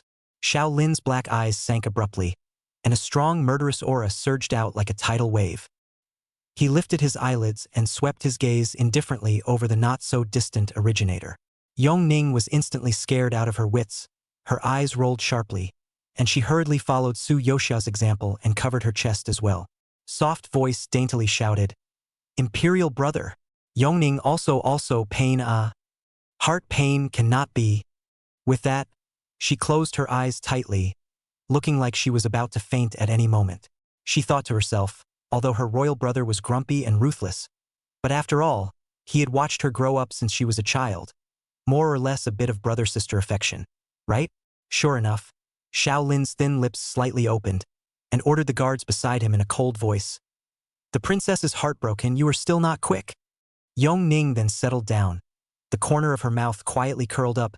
Sure enough, Imperial Brother still cared about her. However, the next sentence that came was, "Don't pluck out her heart yet, so that it won't hurt anymore." Xiao Lin's eyes were scarlet.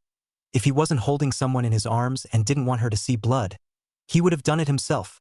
After saying that, he carefully picked Su Yoxia up by the waist and walked towards the bedchamber without looking back, leaving Yongning sitting limply in place, howling in fear. She knew deep in her heart that her royal brother was not speaking in anger.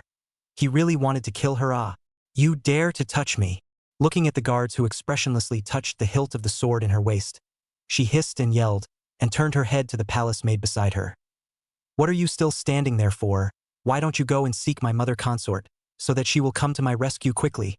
Inside the bedchamber, Xiao Lin gently placed Su Yoxia on the soft couch. His tense spine did not relax for half a minute, but the expression on his face was quite calm. Fong carried her back to the palace at a brisk pace, and when he lowered his eyes to look at her, this little goblin was opening her crystalline dark almond eyes and quietly blinking her right eye at him. He then realized that this mischievous look was not half painful. It was clearly pretending to scare Yongning. Only then did Xiao Lin let out a sigh of relief, and the coldness in the bottom of his eyes finally faded. But even if he knew she was fine, he was still uneasy in his heart, and turned his head to summon the imperial physician to properly check her pulse to make sure everything was fine. "Imperial doctor?" Su Yoxia's ears perked up when she heard that, and without thinking, she said, "Then I want a good-looking one." As soon as the words fell out of her mouth, she was keenly aware that the man's dark eyes were dangerous to the extreme, and his entire face was so gloomy that it seemed as if water could drip out of it. The air seemed to freeze. She knowingly took a step back and softly added, "Then, at least you should have a decent-looking imperial doctor, not an old man. Those old men are all mean-looking. I'm scared." With that, she dropped her rabbit ears and put on an innocent and pitiful look. Xiao Lin, however, always looked at her coldly. His thin lips pursed into a straight line, and there was not the slightest hint of laughter under his eyes. Meh. Just after watching for a while, just when Su Yoxia felt that Xiao Lin would definitely summon the ugliest imperial physician over, she suddenly heard the man let out a cold laugh. "Good." Xiao Lin suppressed all his expressions and actually agreed, his tone of voice even revealing a bizarre gentleness. It was just that his dark eyes were rolling over with dark auras, and he was obviously calculating something in the shadows. Chapter 202. Accidentally Forcing a Tyrant 14. In the middle of the great hall, the candlelight was dim. Dragon bed around the tent has long been draped down, and occasionally the breeze whisked by, driving the room full of gauze ripples, fragrance floating. Candle lamps and moonlight shadows illuminated the beauty of the hazy and slender figure in the soft tent. Su Yoxia was leaning on the bed alone, thinking about when Xiao Lin got up and left just now, when he suddenly came quietly. "I still have official business to attend to tonight, so I will come back later to accompany you. You rest at ease first. I will ask Eunuch Lin to go to the Imperial Hospital to summon decent-looking young Imperial physicians over." The force of his voice increased as he said a few adjectives. Su Yoxia, however, did not believe that he was so kind. Things must be evil. She subconsciously clutched the man's sleeve. Xiao Lin lowered his eyes and looked at the slender jade fingers, thinking that she had other requirements. His brows sank. "Proper? Young? Not enough?" His fierce look made Su Yoxia pout her vermilion lips in dissatisfaction, as if she was purposely against him, and said, "I don't like fierce ones. I want one whose temperament is as warm and gentle as jade, and whose voice sounds like a spring breeze." Xiao Lin. Little thing, quite a lot of demands. Could be. He suddenly became very talkative and downright eccentric. After he left with big strides, the more Su Yoxia thought about it, the more wrong it became. Just then she heard light footsteps. Looking at the sound, a long and upright figure was slowly walking towards her in the hazy light. Although the light is dim, but through the thin veil, can vaguely see the man dressed in plain medical robes, one hand carrying a medicine chest, the other hand behind his back. His figure is as thin as a bamboo, like a solitary orchid under the moonlight. Su Yoxia was startled for a moment. Her eyes slowly moved upward and landed on the veil that covered half of his face. Although he couldn't see his face, he could see that under the man's sword eyebrows that were not thick or light, the narrow eyes were like gurgling spring water, especially when his eyes looked over. His eyes were warm and moist like the spring breeze. This gentle demeanor and elegant temperament was really not far from what she had asked for. "I can't tell it's Xiao Lin himself at all." Su Yoxia blinked lightly, and as soon as her eyes closed and opened, she quickly entered the situation. She frowned, a flicker of doubt in her eyes. This person's figure was actually very similar to Xiao Lin at first glance. All of them were tall and straight, with broad shoulders and narrow waists, and even the curvature of their buttocks was not the slightest bit different. And Xiao Lin usually always had wide shin clothes added to his body, and his domineering aura made his already tall figure even more magnificent. But look carefully at the imperial physician. The moon-white robe will be his harsh temperament all convergence.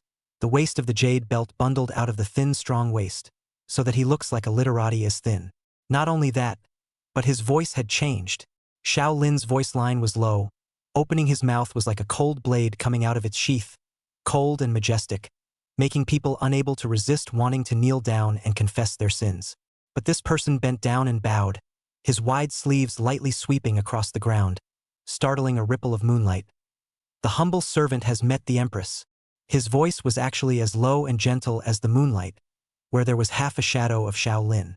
Shadow Emperor. This Shadow Emperor. Su Yoxia was silenced by his entirety and almost didn't know how she was going to act. The tent was silent for a moment. Outside the gauze tent, Xiao Lin, dressed as an imperial physician, held a respectful posture, gazing quietly at the hazy and graceful figure in the tent through the light gauze. The dark color in the bottom of his eyes slowly sank. "Your Highness, please extend your hand out, and I will take your pulse." The low voice was wrapped in a deliberately slowed-down gentleness, but a hint of hoarseness leaked out at the end. Su Yoxia lightly bit her lower lip, seemingly hesitant. After a while, a slender, soft white wrist hesitantly stretched out from the tent. The pouring moonlight coated the skin that was like sheep's fat with a layer of silver, so snow-white and delicate that people could not take their eyes off of it. Xiao Lin's eyes grew darker and darker like ink as he stepped forward, moving calmly and half-kneeling at the edge of the bed, his long and slender fingers steadily resting on her thin and soft pulse. His fingertips were warm and extremely light to the touch, as if he really was a dutiful imperial physician. "Your Majesty's pulse is steady, her qi and blood are full, and her health is not in danger," he said lightly, his tone calm and unruffled, his sense of conviction strong. Su Yoxia was convinced by the movie star's acting skills. The corner of her mouth twitched slightly. Then she nodded faintly and was about to take her hand back. But at that moment, a sudden force came from his wrist. The man pinched her wrist, his rough and powerful fingers just pressing on the most delicate skin and gently rubbing it. Half of her body suddenly went limp, as if she was struck by an electric current, and she lost her strength all of a sudden. "Daring! What are you trying to do?" The tips of her ears burned with anger, wanting to angrily rebuke the rabble-rouser with a hint of panic. Xiao Lin, however, looked calm. "I heard that the Empress is not feeling well in her heart today." Su Yoxia's cheeks also followed and rolled up, realizing that he might want to play some tricks again, panicked and averted her face, softly saying, "It is a little bit of panic." Sure enough, she heard the imperial doctor's voice with a smile. "It is difficult to diagnose the root cause of the heart disease just by taking the pulse. You need to put your palm over your heart to identify the symptoms." "My lady, I am offended." His tone grew stronger, as if he couldn't allow her to refuse. At the end, he also added here and there, "This is the normal way of diagnosis and treatment. Please do not be too concerned." "Su Yoxia, I believe you a ghost." At this time, a night breeze swept by, lifting a corner of the light veil, allowing her to see the man's dark and burning gaze clearly. She forced down her heartbeat, which was like a drum, and feigned composure. "Then, Imperial Doctor, put your hand in." Her voice was so delicate that it seemed to be able to drip out juice, and only after the words fell, Xiao Lin's throat knots rolled heavily, and his bony fingers had already lifted the curtain tent. The moonlight shed a curtain of clear light. He clearly saw bathing in the moonlight of the young girl, wearing only lotus root lotus color bibs, covered with a layer of light veil as thin as cicadas, sketching out the exquisite and delicate slender figure. Slender waist surplus to a handful of. The skin is better than the snow. It was as if she didn't dare to look at him at all. She only dared to look sideways, her small face scarlet, her eyelashes slightly trembling, her wet almond eyes permeated with panic and shyness. Xiao Lin's breathing was several times inaudibly heavy. The imperial doctor's robes held up a piece of the top in this instant, and all the camouflage of warmth and elegance was also torn to shreds in an instant. With the oppressive feeling of a predator locking onto his prey, he not only probed his hand into the curtained tent, but also entered the tent with his body. The light veil slightly rippled, soft and ambiguous breath, slowly diffused in this dimness. Chapter 203, Accidentally Forcing a Tyrant 15. The black veil on Xiao Lin's face was unraveled, covering Su Yoxia's eyes. Her vision plunged into a dense dimness, and she fluttered her eyelashes uneasily, only vaguely able to see the broad, tight, inverted triangular profile of the man. Breath with a faint scent of medicine suddenly approached, and someone's disguised warm, deep voice fell in her ear. "My lady, please lie back." Su Yoxia subconsciously twisted her head to avoid that burning breath. Fingers clenching the mattress beneath her, she said with a touch of alarm, "Why do you still have to lie down?" Xiao Lin still had the same rhetoric, placating her without changing his face. Su Yoxia hesitated, but finally lay down slowly. The rabbit ears were retracted at some point, and the green silk spread out between the pillows like a waterfall of ink. The shoulder veil also slipped down, like a closed begonia slowly spreading the petals, revealing the gelatinous snowy skin inside. Even though her vision was hazy, Su Yoxia could feel the other party's hot gaze was lingering on her body, burning her skin to scarlet inch by inch. Xiao Lin's face was warm and calm, but the bottom of his eyes had already spread a deep obscure color. He looked at this mischievous little goblin biting her lip, a nervous and shy look on her face, but her body was lying lazily, like a begonia blooming to its most colorful, an invitation to come and pick it. What a bold little bunny. How dare she put on such a seductive posture in front of strangers? Afraid that she had long forgotten who her husband was. So ill-behaved, he needs to be taught a lesson. Xiao Lin knelt at her side, narrowed his eyes, and leaned in close. He said in a warm voice, "There is no need for the Empress to be nervous. The humble minister is just checking to see if the Empress' heartbeat is normal." "I'm not nervous." Su Yoxia's mouth was hard, but when the man's wide, large palm covered up, it trembled and brimmed slightly. Xiao Lin laughed, a shallow coldness in his short laugh. "Is that so? But your Majesty's heart is beating so fast as a frightened rabbit." Su Yoxia pursed her lips and decided not to speak. But after a moment, she couldn't help but utter, with a panicked trill, "Where do you put your hands?" "I am checking the heartbeat of the queen, and my hand is naturally placed where it should be." "Unbridled. You're clearly." "Position is off." Her face suddenly flushed red, and her shell teeth clamped down on her lower lip for fear that a whimper would spill out if she wasn't careful. Xiao Lintuan, a serious, fingertips through the thin clothing gently probed soft pinch, a while before he said, "Although the heartbeat of the queen is faster, but there is no abnormality. But just to be cautious, there are some other places to check. It's best to check thoroughly from head to toe." Su Yoxia. Damn imperial doctor. How dare he do such things to her on His Majesty's dragon bed behind His Majesty's back? But she was defenseless against his coaxing, and she didn't even know when her body was turned over. All she could do was bury her hot cheeks in the pillow and let the rough fingertips slide down to her waist, picking at the lacing of her bib coat without slowing down, strands of coolness slipping into the garment. When Su Yoxia regained consciousness, she saw a large, heavy black shadow sitting beside the bed. The man exuded a familiar and cold pressure around him, and the air in the hall thinned a few points because of him. When Su Yoxia smelled the faint scent of ambergris wafting over from his body, she knew that this man had reverted back to his tyrant self. She lazily propped up her flabby body, and was about to compliment him on his good acting skills and the care with which he served her. However, before the words could be uttered, he saw the mass of black shadows violently turn around, staring at himself with an obscure gaze, and there seemed to be a trace of resentment hidden in the bottom of his eyes. Su Yoxia was startled by his dark eyes, not understanding how this man, who just now looked like he was immersed in a full-body checkup and was having a great time, now how did he suddenly change his face? Xiao Lin stared at her for a long while, his thin lips gently opened, but his voice carried a few hints of yin and yang. "Since the Empress has seen that imperial physician, how do you think his medical skills are?"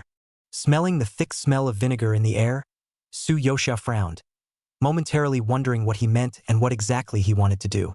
She glanced at the man's face that would be cloudy and clear for a while, and hesitantly said, "He has good medical skills, and his techniques are gentle and patient." Sure enough, listening to her description, Xiao Lin's jawline grew tighter and tighter, and the air pressure around him was even lower and more terrifying. Su Yoxia silently closed her little mouth, but inside she secretly muttered, "Wasn't it you who told me to say it, and you're not happy after saying it?" Now, she had a guess in her mind that this man could be thinking that she didn't realize that the imperial doctor was playing the role of him. "Is that why you're so jealous of yourself?" "No way. This sinister man can't be that stupid." Su Yoxia locked eyes with him, always feeling that his anger was half true and half false. Especially that deep gaze seemed to hide some kind of trap, just waiting for her to jump into it. Roleplay only 0 and countless times. The two of them were unspoken, reveling in this otherworldly excitement, and ghostly, neither one of them poked at it.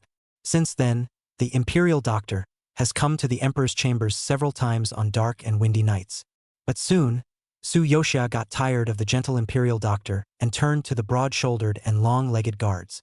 Though they always walked past her without a second glance, not daring to drop a single glance on her at all. However, Su Yoxia's bright almond eyes always spun around the dark-colored power suits of these guards and the swords at their waists, hinting at Shaolin from time to time.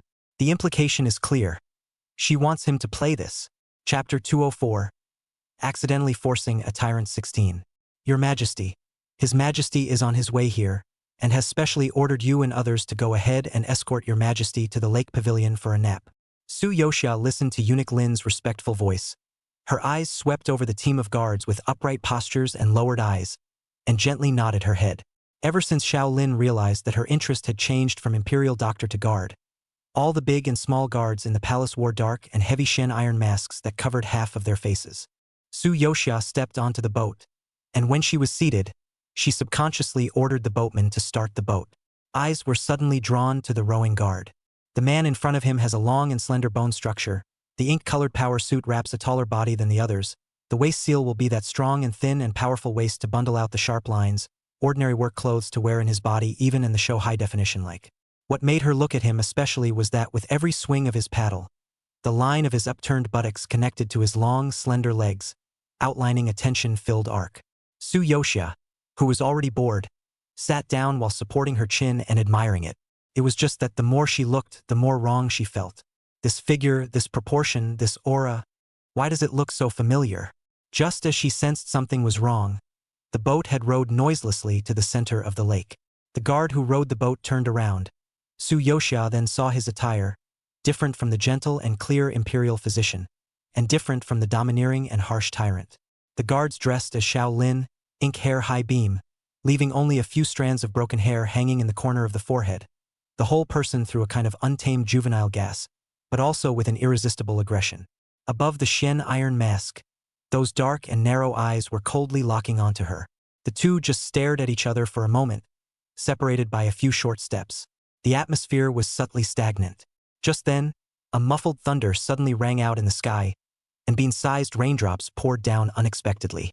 Su Yoxia was sitting under the canopy, so naturally she couldn't get wet. But she knew in her heart that this rain was only a part of Shaolin's plan. She complied with his wishes and spoke softly. "It's raining too hard. Do you want to come in first to get out of the rain?" The man stared at her for a moment and nodded. "Yes." The Shadow Emperor stepped slowly inside the canopy. Although this boat was small, it had all the essentials. There was also a spacious soft couch inside, enough to accommodate 2 or 3 people to rest. Su Yoxia then leaned on the soft couch and watched as the rain soaked through the man's strong suit, the moistened fabric clinging to his tight skin, outlining every inch of his robust lines. While looking at it, she couldn't help but cough lightly and feign seriousness. "It's easy to catch a cold in wet clothes. Why don't you take them off first?" With that, she shifted her eyes downward, staring unblinkingly at the dark figure bulging in front of her, and her tone changed to one of nonchalant urgency. Shaolin knew at a glance that she was craving again, and the corner of his lips under the mask curved up into a cool arc. But he still responded respectfully, "Yes." Then, slowly and methodically, he unbuckled his belt and pulled off his soaked power suit. With a thud, the waistband fell to the floor. The man's firm, toned, naked upper body was thoroughly exposed to the hot, humid air, one muscle rippling and the mermaid line sensuously defined. Occasional droplets of water rolled down his broad shoulders and snaked between the deep grooves of his muscles. Su Yoxia stared wide-eyed, her gaze skimming over his top-notch body inch by inch, looking intently. Under the mask, the corners of Shaolin's lips tensed even colder. It was clearly the same body, and when she looked at herself, Even at her most intent, her eyes never lingered for so long.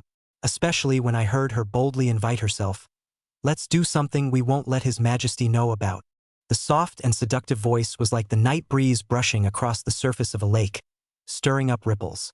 Xiao Lin laughed at her exasperation, ruthlessly restraining the impulse to spank her, stepping away from his slender and powerful legs, and approaching her in large strides.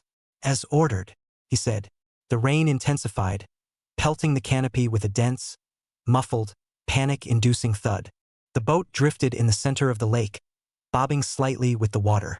Su Yoxia also kept rocking and drifting, within this narrow and closed boat, finally realized with hindsight that this time she had overstayed her welcome and messed with a ferocious wolf. She had to tighten her grip on the man's arm, climbing over his shoulders, her fingertips tracing over his taut muscles, leaving a deep mark on his body. Chapter 205.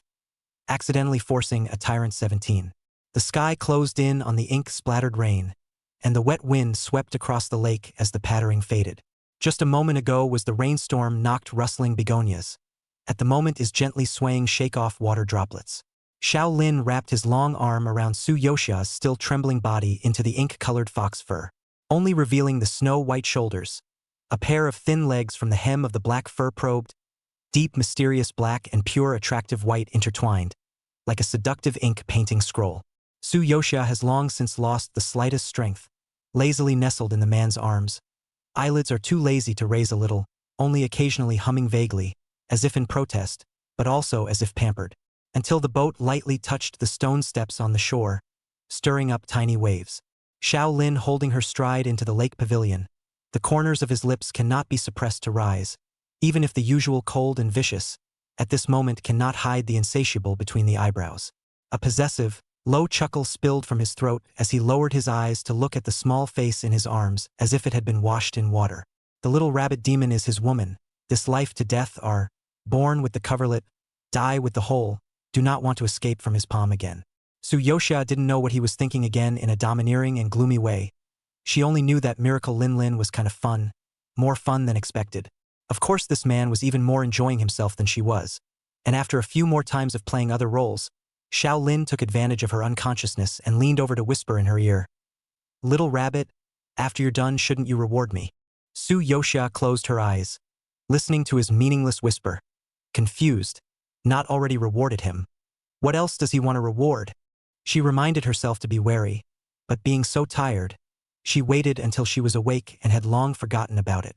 This night the moon was dark and the wind was high. Su Yoxia was once again lying on all fours on the soft couch that had been rubbed and crumpled. Her back sank. The man's hot body covered it again. She kicked him away with a geo without thinking. What are you mad about again? Get off me. Xiao Lin wasn't annoyed either. The corner of his lips hooked and didn't continue to move her, only gently rubbing her smooth shoulders with his fingertips. His dark pupils seemed to be brewing some nasty bad thoughts. Su Yoxia was undisturbed with sleep and slept extremely deeply. When she opened her eyes refreshed, it was still thick night outside the tent, and a figure more shadowy than black was looming above her. She almost jolted up, and when she saw the visitor clearly, her voice still carried an undissolved fear. Xiao Lin, are you intentionally scaring me? It was only then that Su Yoxia realized that the man tonight was very odd. Being scolded by her angrily, Xiao Lin still didn't have any reaction, only staring at her with lowered eyes, as if a layer of frost was knotted under his eyes. Su Yoxia's back chilled from his stare, and she shrank sheepishly. But her little brain was racing, trying to remember if she'd messed with him lately. And no, she'd been very good lately. Just as he was thinking, Xiao Lin suddenly spoke coolly. Who was the empress with just now? Su Yoxia's face was full of questions. The man's ancient and stern appearance when he played the role of Tai Fu flashed in his mind, and his serious and solemn voice seemed to echo in his ears. Su Yoxia. Thinking that she had been forced to call out Tai Fu for the whole night, so much so that her voice was almost smoking, she immediately glared back in anger. Xiao Lin seemed not to notice her anger, leaned in to force himself closer and said quietly, I have been busy with political affairs lately and have left the Empress out in the cold. Instead, I don't know that the Empress is so good at finding fun, imperial doctors, guards, generals, prime ministers, and Tai Fu. He chimed in with character after character, his tone getting cooler and cooler with deep danger. Su Yoxia listened to his tone of catching adultery, but she was speechless to the extreme. What's the script now? He's so good at it. She's embarrassed to act it out. Shaolin. I wonder who else the Empress would like to summon into the hall tomorrow? He has been completely caged down. Su Yoxia was shackled in his iron clamp-like arms. His body unconsciously trembling. Scholar Lang. Tell him to scare himself like this, and tomorrow I'll ask him to play the new scholar at arms. Shaolin. He let out a sneer, this time a real one, accompanied by gritted teeth and a punishingly hard snort. Su Yoxia was caught off guard and instantly turned red and gasped. Shaolin, you psycho! Pervert! She said. Her fingertips even more nonchalantly grabbed his chest. But the man easily clasped both her wrists with one hand, telling her not to move. The pectoral muscles still suffered a few fiery scratches, but Shaolin looked as if he was willing to do so, but instead kissed her fingertips and said, Good boy. Be careful of breaking such beautiful nails. But the gentler his mouth was, the more it. Su Yoxia cannot stand him this kind of forced confession. Cheeks instantly fall sweat. Anxious. The imperial physician is you? The guards are you? Clearly each is you. Shaolin, you do not wrong good rabbit. Rabbits bite when they're anxious. Shaolin was being, his eyes were very deep and profound, not at all embarrassed after being dismantled. The dark pupils reflected her flustered appearance. He instead smiled meaningfully. So the Empress knows that those people are me. Su Yoxia averted her face. Her ears red to dripping blood, stammered. How did I know you were so crazy? Shaolin, however, unhurriedly ruffled her sweaty forehead hair, and with the oppressive scent of ambergris covering her heavily, he faintly said, In that case, your Highness knows that it's husband that dares to tease her so wantonly? Su Yoxia was furious. Then what else? Shaolin. In that case, the death penalty can be waived, but the living penalty is hard to escape. Shaolin also seemed to know that he had gone too far this time. The next day, Su Yoxia had just woken up rubbing her sore eyes when she was startled by the long line of palace people. They entered in a line, each one respectfully holding an object covered in red silk. The long line couldn't be seen at a glance. Su Yoxia naturally knew that these were all compensatory gifts given to her by Shaolin, and with a wave of her hand, she lazily said, Uncover it. With her command, a piece of exotic treasures from all over the world showed their true colors in turn. The moment the light appeared, the entire cold and solemn hall was instantly illuminated with streams of light, just like a heavenly palace.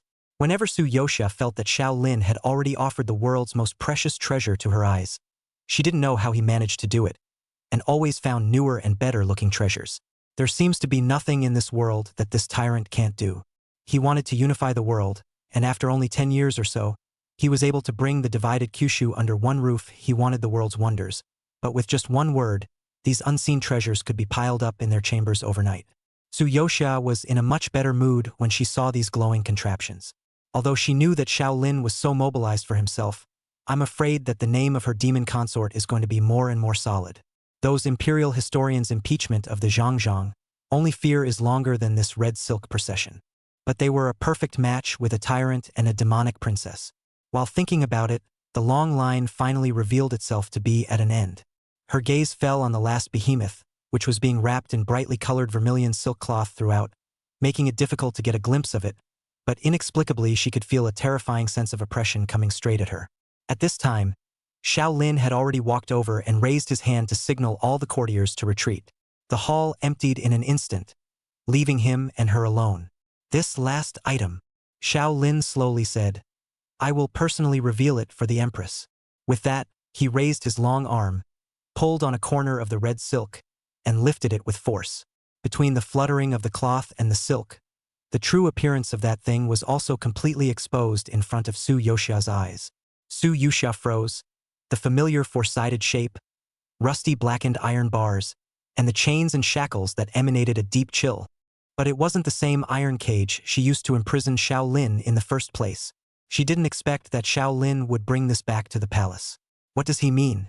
Su Yoxia lifted her eyes and ran straight into the man's unfathomable black eyes, clearly seeing his eyes full of danger.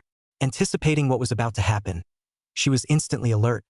Her back tensed, and she blurted out, Shaolin, you dare to put me in a cage?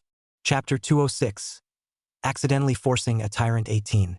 Su Yoxia cursed the dog man 1,000,000 times in her heart. He is really calculating me. These few days, he let me fool around and did everything to my liking. But it turns out that he has been holding back his bad intentions for a long time, and he is clearly trying to find the right time to take revenge. She was panicking, but Shaolin was like a hunter who was calm and relaxed. From a short distance away, his eyes darkened completely as he gazed at the bunny's panicked appearance. Does he really want to lock her up? Of course I want to. For a year, every time I dreamed at midnight, it was all about her. In that dimly lit cage, he was like a wretched, trapped beast, picked on and teased by her. He had never been humiliated like that before, yet he was hopelessly played with to the point of arousal, and it all eventually turned into bone-crushing lust that grew wildly in Shaolin's chest. Little rabbit, it's time to pay back the debt. Shaolin hooked up the corner of his lips and smiled a few bloodthirsty and ruthless smiles. He approached her step by step. Su Yoxia faced this intimidating pressure. Her legs were soft, but she still stepped back, until her thin waist rested against the cold wall and she could no longer retreat. Her face was full of unconcealed panic, and her voice tightened as she said, Don't you come over. Whoever wants to go in the cage does so, and she pretends she won't anyway so that the dogman will force love on her. Sure enough, Shaolin's heavy black shadow had completely covered her, trapping her tightly between him and the wall, pressing her so hard that she was about to lose her breath. Trying to escape? Too late. The man suddenly leaned down and nonchalantly bit the tip of her ear, accompanied by hot spit, and said in a vicious voice, It's about time for a certain little rabbit to taste what it's like to be locked in a cage. Su Yoxia seemed to be burned by a blazing fire, and it was like falling into a cold and icy abyss. Her body was tingling, and she almost went soft in his arms. Shaolin looked at her in such a pitiful state, and the terrible possessiveness in his eyes almost condensed into substance. His long arms suddenly tightened. His palms clasped that slender and soft waist, and he easily lifted the person up in a single-handed carry. I don't want to get in the cage. Crazy. Crazy dog. Su Yoxia symbolically struggled and flailed twice in vain, and in return only got stronger confinement.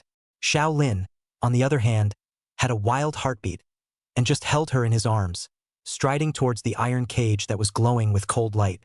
The other side, because Princess Yongning's mother, Chun Taifei, arrived in time, which saved her life. But Yongning was still scared, the whole person as epileptic general, crazy speech for some days, all day chanting, Imperial brother wants to kill me. Help! Imperial brother wants to kill me. Chun Taifei was in a hurry, but she didn't dare to make a noise, so she could only take her out of the palace in a low profile. Next to the old temple in the south of the city, Mrs. Chun found a demon hunter who lived in seclusion. The demon hunter had a white beard and an odd look, and after some sacrifices and incantations, the mist in Yongning's eyes gradually faded away before he regained his clarity. Don't be quick to thank the master. Seeing that her daughter had finally returned to normal, Imperial concubine Chun breathed a sigh of relief and said to her, Your brother Pingzhao was just like you a few days ago, so crazy that he was about to die, and it was only thanks to the master's help that he was able to retrieve his life. It turned out that after the banquet that day, the symptoms of a group of people connected to the Xue family, instead of lessening, intensified. The most serious is Xue Pingzhao. He blurred consciousness, only feel the body itchy. Non-begging people will whip him hard, beat him skin to relieve. By the time the beating was over, his skin stopped itching, and his body turned into an unbearable, excruciating pain that made him wail day and night. The cycle repeated itself, and he was soon tortured to death. Speaking of this, the demon hunter let out a small sigh. It's good that I took action in time to expel the demonic chi from their bodies one by one. Please rest assured, the princess's symptoms are similar to young Master Xue's. The demonic chi has just been expelled not long ago. Now, although still weak, but as long as you take a good rest and rest for a few days, there will be no major harm. The demon hunter also said, Recently, the capital city is full of demonic aura, so there must be a big demon haunting the city. Please stay in your house and don't get involved in any wrongdoing. However, Yongning was more and more agitated when he heard it. I know who the goblin is. Chapter 207. Accidentally forcing a tyrant 19. By the time Su Yoxia was carried out of the cage by Shaolin, it was unknown how long had passed. Her limp hands didn't even have the strength to hold the man's neck before they slipped off his shoulders. A red mark on his wrist was blinding, burned into the porcelain white skin, signaling what had happened in the cage. However, Shaolin was mindful of her delicacy, and in order not to hurt the delicate wrists, he had replaced the metal shackles with vermilion-colored bracelets made of ostrich skin early on. The pair of soft but tough bracelets sometimes bound her, locking her securely to the cold bars. Sometimes they tied the two together, trapping her in solid arms and leaving her at his mercy. It was as if both were sometimes in a cage, but Shaolin occasionally stood harshly on the outside of the cage, like a master scrutinizing a caged bird. The light outside was dim. Su Yoxia looked at the extremely tall man half hidden in the darkness. Even if she knew it was an act, she was still intimidated by the sense of control and oppression in him that made her instinctively cringe. She subconsciously curled her legs and slowly crawled backward, trying to get away from this horrible man. But she had only moved a little, when Shaolin's thick arm was as fast as a bolt of lightning, violently reaching into the cage. Strongly, he clasped her calf and dragged her back to himself without a second thought. His force was strong, but it was steadily collected to make sure he didn't hurt her. The sinewy, bulging arms pressed against her skin like a python hibernating in the darkness, moving through the cage and slowly coiling around her shivering body. After experiencing this ferocious revenge, Su Yoxia realized that this man's resentment towards himself is so heavy. But revenge is fun for a while, and chasing your wife is a crematorium. Shaolin's own sins, how dirty and rough his methods were when he kept the bunny in the cage, and how humble and pleasing he was when he lowly coaxed her. At the same time, because Shaolin insisted on building the Great Wall, building straight roads, and digging ditches despite the advice of his ministers, both the ministers and the people were scolding him more and more fiercely. Shaolin himself never cared about these bad reviews, but he likes to hold the fragrant and soft Su Yoxia to read the zhangji. Inevitably she saw these reviews. Shaolin was still very concerned about his image in the little rabbit's mind, and would always quickly close these zhangji that criticized him and casually throw them aside. Su Yoxia looked at his covered-up appearance and sneered in her heart. He was rough in that matter alone, and changed his mind to toss her around. If she hadn't been enjoying herself, he'd still have a good image in her mind. Why does your majesty need to cover up? Su Yoxia comfortably nestled in the man's arms, fingertips hooked in his dark and coarse hair to play with. What you do is a good thing that is meritorious in the present generation and beneficial in the 1,000 years. Shaolin sniffed and froze in a rare moment. Mother, is this praising my husband? He is now rarely in front of her called me, but also not much to say I word always husband, for the husband to recite non-stop, as if to her brainwashing in general. Shaolin couldn't help but think prettily that this was something that most people would consider very sinful, and Yang Zi actually complimented him. Is this love? Because Bunny loves him as much as he loves Bunny, and that's why she thinks he's doing everything right. Unfortunately, Su Yoxia's voice suddenly turned, and with a few moments of pride, she said, "Of course I know that what you're doing is good. This brings me to the person I admire the most." Triggering the sensitive word, Shaolin's joyful face instantly sank. His breathing stuttered heavy and his voice was low and cold. Who? Su Yoxia, however, as if nothing had happened, found a more comfortable position in his arms and curved her lips. My charming old ancestor, probably a few thousand years before I was born, did something similar to what no one has ever done before, and was also cursed as a tyrant for a long time. But time will tell. Hearing her say this, Shaolin's complexion eased up quite a bit. But he thought carefully, thousands of years ago, how he did not know that the history books have recorded such a god-man. The bunny must have had him in his heart to make up such a paragraph to comfort him. And she said, fascinating. Shaolin's heart heated up, immediately substituting himself, and after some self-brainstorming, he wrapped his arms around the person a little tighter, really loving this bunny more and more. Back in the palace, Princess Yongning was even more distraught. The demon catcher's words echoed in her head over and over again, lingering. That's right, the trigrams show that that great demon is now in the palace. The reason why the emperor is so dim and tyrannical and doesn't listen to advice is precisely because he was bewitched by that demon princess. Her charm is extremely deep. If she is not removed, the world will surely fall by the hand of this demon. The demon hunter also told Yongning how to weaken the demonic spirit. Just follow his words and he would have a way to catch Su Yoxia, the demonic spirit that compels the heart of the king. Yongin was stupid inside, but she knew better than anyone that her imperial brother's favor towards Su Yoxia had reached a horrible point. She was afraid that she wouldn't be able to steal the chicken, and then her royal brother would not be merciful. Even her mother, imperial concubine Shun, even though she was nurtured by the emperor, was very fearful of this adopted son and kept urging, "You child, be at peace, but don't do anything to anger your imperial brother." But Yongning just couldn't stand the fact that the treasures that should have belonged to her were all taken away from her by Su Yoxia. Watching that woman dress up in pearls day after day and flaunt in front of her made her angry. "I'm a princess with a golden branch. I will take back everything that belongs to me. I must drive Su Yoxia out of the palace." Finally, on a dark and windy night, Yongning followed the instructions of the demon hunter and quietly sneaked into the depths of the palace, destroying those unknown demon formations. However, she had never wondered why there was such a thing as a demon formation in the palace. Unless it wasn't a demon formation at all. She was destroying the formation that guarded the palace and prevented the demons from invading. Only those with royal blood flowing through their veins can break this grand formation. Just as Yongning was waiting for the demon hunter to come and work with her inside and out to capture Su Yoxia, I didn't expect that with a dull ground vibration came the sound of armor clanging and iron riders rolling outside the palace walls. She jerked her head back, only to see the firelight like day, and the vast army following the demon catcher, rushing into the palace gates.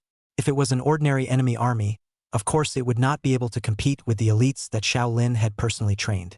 But Yongning's gaze was soon struck by two dark shadows at the back of the group, only to see two behemoth-like black bear spirits, eyes blood red, fangs like knives, like mountains across the palace wall.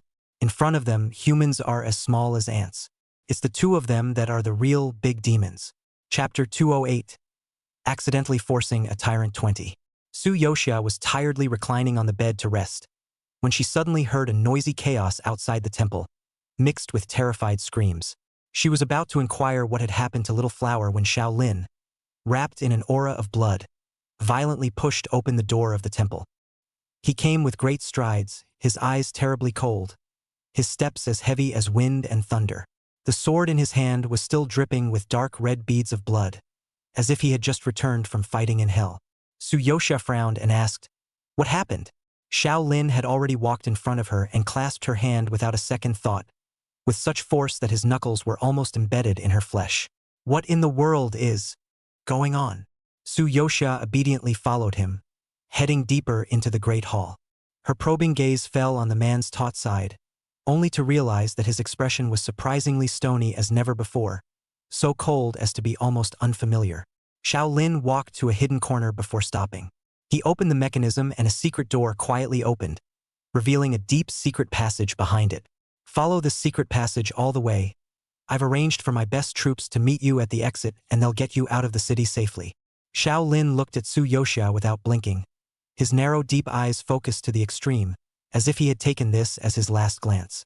"Listen." The knot in his throat rolled as he swallowed the fishy sweetness that shot straight up, and in a deep voice he said, "Run far away as you can, and don't come back." Su Yoxia, however, was still in a daze, not knowing how the atmosphere had suddenly become like this. Her heart clenched and she subconsciously asked, "What about you?" When Shaolin heard that she was so concerned about herself, the corners of his lips finally pulled out a smile. "Don't worry, no matter how far you little rabbit runs, as long as I'm alive, I'll be able to find you if you run to the ends of the earth." His voice was clearly cold as ice, but his tone was deliberately relaxed with a hint of gentleness, as if the two were just playing the game of her escaping and him chasing. Su Yoxia also knew what was happening outside through Little Flower at this time. She was instantly angry. "Damn big demon, how dare you mess with me? Look at me." Little Flower. With Bunny's demonic power, being ed off by the black bear spirit would only take 2 seconds. No more.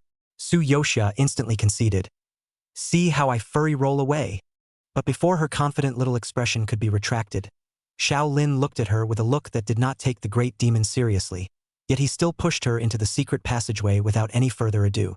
"Bunny, I know you're the best, but I wouldn't dare to let you get involved in even the slightest bit of danger." His voice, with a tremor he had never known before. Su Yoxia naturally heard his timidity. She didn't know that Shaolin hadn't been this scared during his countless brushes with death. "Shaolin, what do you mean? You have a death wish in your heart and you still want me to be a widow? No way." Now, Su Yoxia was really upset. There was no way she could be a widow for once. The little rabbit lashed out, grabbed the man's sleeve, tugged him forcefully, and turned around. Go! Take me to see who has the guts to mess with his grandmother rabbit. Her voice was not loud, but it was full of pep. For a moment, Shaolin was all bluffed by her, his face stunned, his feet unconsciously following her outside the hall. Smoke and flames poured out, and the entire palace had been thrown into chaos. Not far away, blades were interlaced, shouting and killing shook the sky, and the enemy army, under the shelter of the two great demons, had approached the main hall. And just outside the main hall, a few Qinglu literati ministers, who usually loved to scold Shaolin as a tyrant, were currently protecting the front of the hall with pale faces. Even though they raised their swords with trembling hands and could not hold the hilts at all, even though they were already trembling like chaff, no one even retreated a step. Just then, a familiar crying voice rang out. Imperial brother, I was wrong. Princess Yongning rushed over with her cloaked head, shivering and pointing at the leader of the enemy army. I really didn't know that he would bring a big demon into the palace. I really thought he was just a demon hunter. Before the words fell, Shaolin kicked her to the ground and coldly spat out two words. Stupid. He had recognized the demon hunter's true face. Former prince of Qi Sun, he said coldly.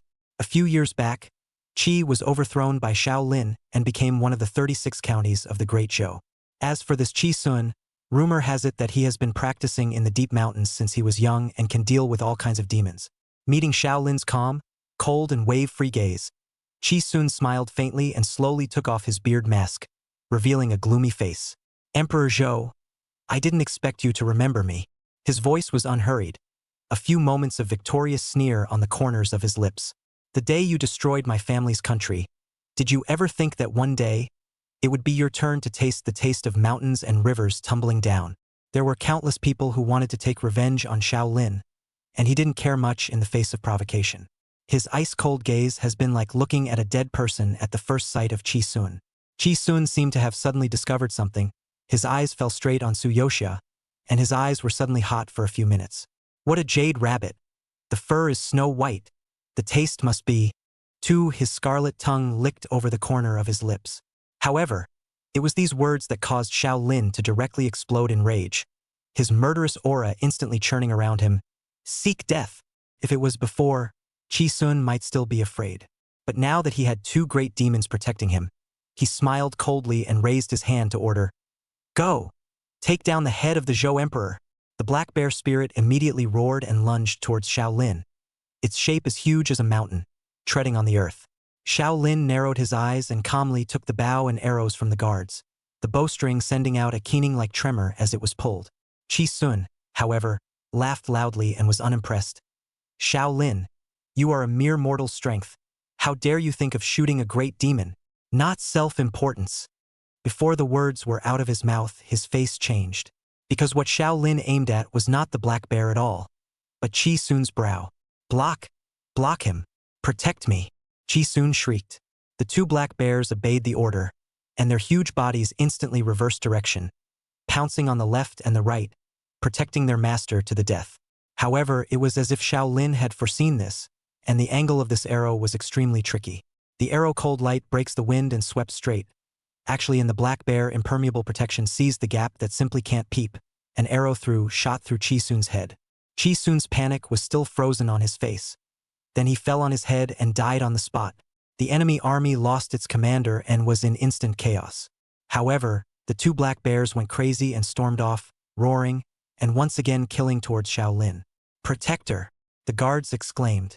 Without hesitation, Shaolin threw down his bow and arrow, firmly protected Suyoxia in his arms, and commanded in a deep voice, Quickly take the Empress away! He had already prepared to fight to the death to pat his back. Unexpectedly, the little rabbit in his arms did not panic in the slightest, and even the corners of his mouth could not be pressed. Little flower. Another chance for the host to find a chance to pretend. Suyoxia also does not push more. Directly open big.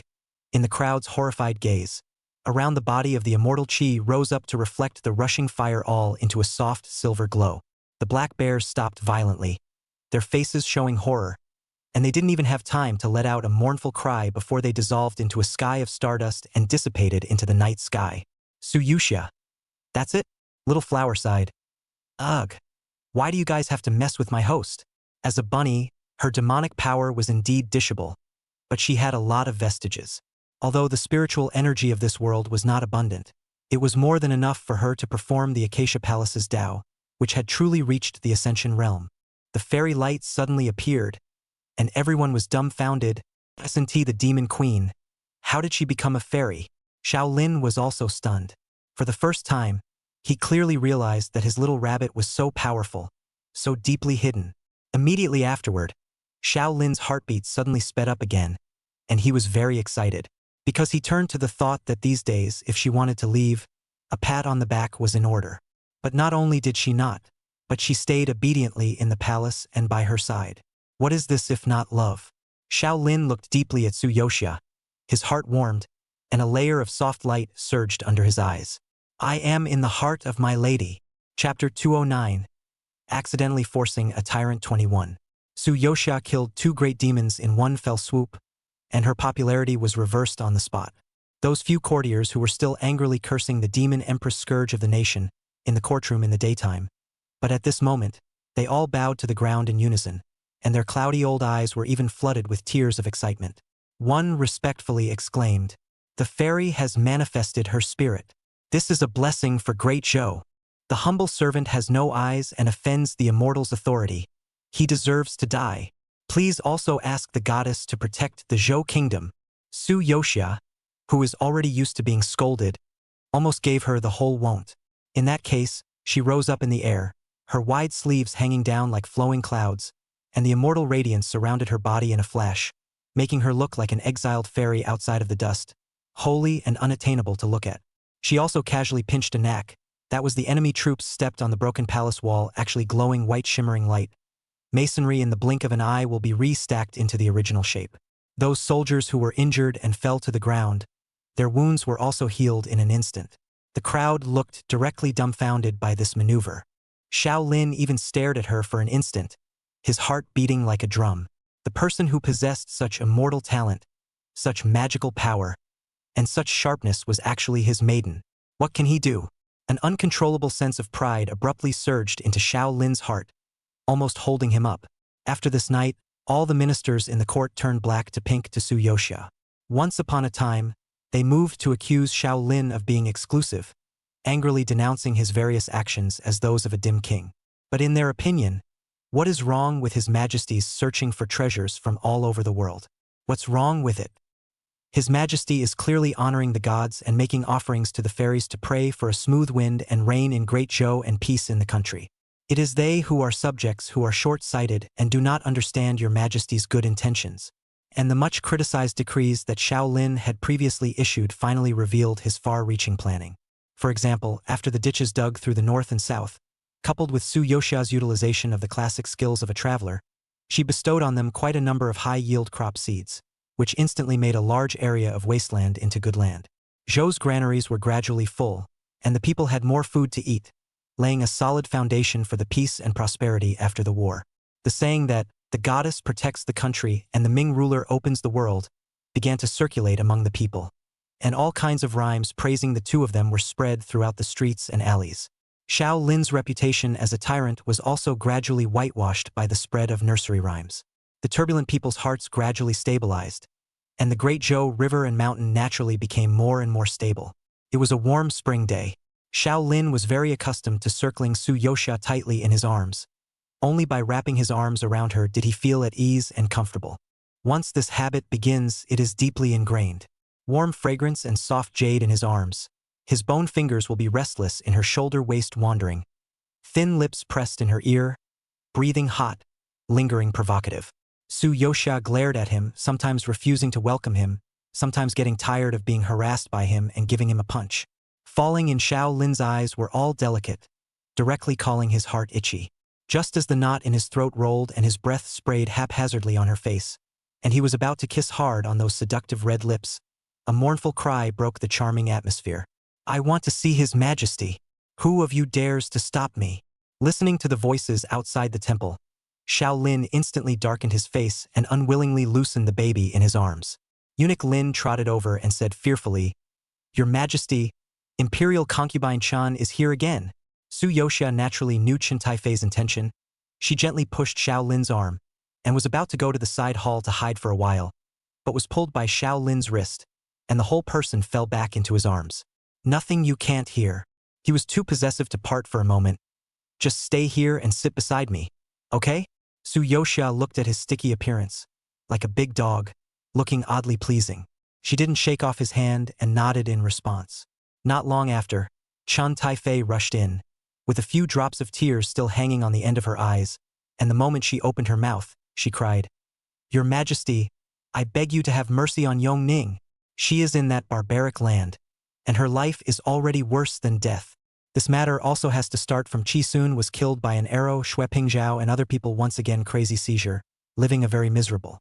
As for the source of the original owner's tragedy, Shenjia. At first, Xiao Lin still felt that he had value to use and wanted to borrow the identity of the scholar's cousin, so that Su Yoxia could smoothly ascend to the throne, and that's why he kept him. Now that Shenjia was of no use whatsoever, even though Xiao Lin had known for a long time that Su Yoxia was his fake cousin, he was annoyed by looking at the bastard, casually found an excuse to relegate Shenjia's family to the southern barbaric wilderness.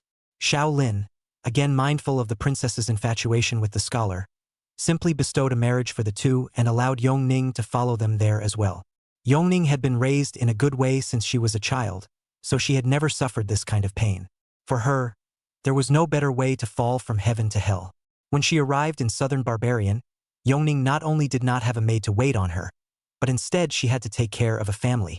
Shinja's parents used to be served by the original owner, but after entering the capital, they saw that their son was taken by the princess, so they disliked the original owner for not being worthy of their own Yaozu.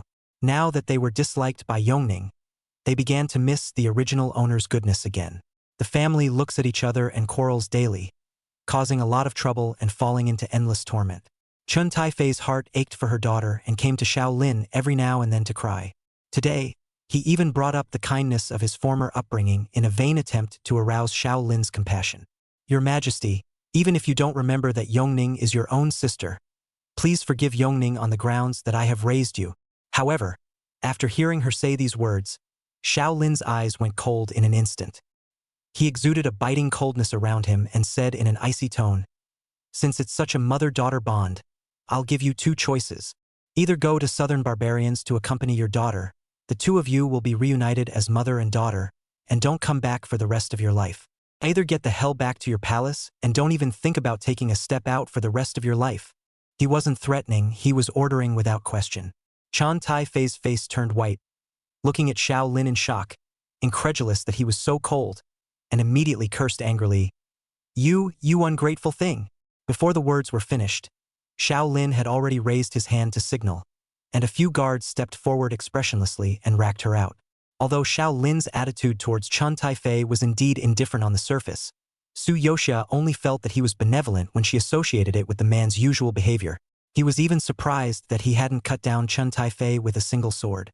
Just as she reclined back into the man's lap and met his drooping eyelashes, she saw a hint of stoicism and pity under his dark eyes. Next chapter, this world ends, haha. Next story, right? Highly cool schoolteacher is a mad dog. Borrowing from the literature, the male lead is superficially a high-flying flower, but privately he is very possessive of Xiaxia and plays with flowers more than anyone else. It's a pity that Xiaxia doesn't give him a name, and the two are like two parallel lines that don't intersect in front of people. Once it was late at night, the family was asleep. The male lead then sends a message to Xiaxia. Go to your room or come to my room. Xiaxia? None of them. Open the door, I want you. Chapter 210. Accidentally forcing a tyrant end. She is right, my mother consort went early. I was indeed raised in the Qinfei Palace when I was young. At that time, my mother consort's status was low, and I was nothing more than an unfavored prince. Chun Fei then threw me into the care of an old grandma. There was little rise and fall in his dark eyes. His tall body seemed to be deep in the shadows of the old days. That sister had a poor temper. It was common for her to scold me, and she even didn't give me food from time to time. Sometimes I am so hungry that I can only go to the kitchen to steal leftovers, and occasionally I have to compete with wild dogs for food. His tone was light, but his deep gaze revealed a few moments of vulnerability. Su Yoxia didn't expect Xiao Lin to have such a dark childhood and sat up straight violently, looking at him in shock. Xiao Lin obediently changed his position and hugged her, burying his face into the nest of that ethereally scented neck and inhaling deeply. Only then did he continue in a deep voice. It wasn't until I grew up a bit and was finally able to grip the hilt of my sword and personally behead that old sister who tortured me that no one dared to bully me anymore. Then later, it was when my father was seriously ill, the enemy army was pressing the city, and everyone was waiting for the imperial decree of surrender. At that time, I was not willing to let my fate be manipulated by others again. So I gathered less than 1,000 soldiers and took them out of the city to meet the enemy. And little by little, I pushed the enemy back, and then later on, I kept recruiting and opening up new territories, and only then did we come to have today's great show. Xiao Lin spoke lightly, but Su Yoxia could imagine how thrilling the countless moments of life and death he experienced were. She didn't know what to say for a moment, but could only gently reach out and hug him back. Xiao Lin's body crouched even lower, the side of his face pressed against the soft breasts, like a big dog snuggling in her arms. Warm breath through the thin material of the clothes, scalded Su Yoxia's cheeks slightly red, also did not let go. On a normal day, she would not have indulged him so nicely.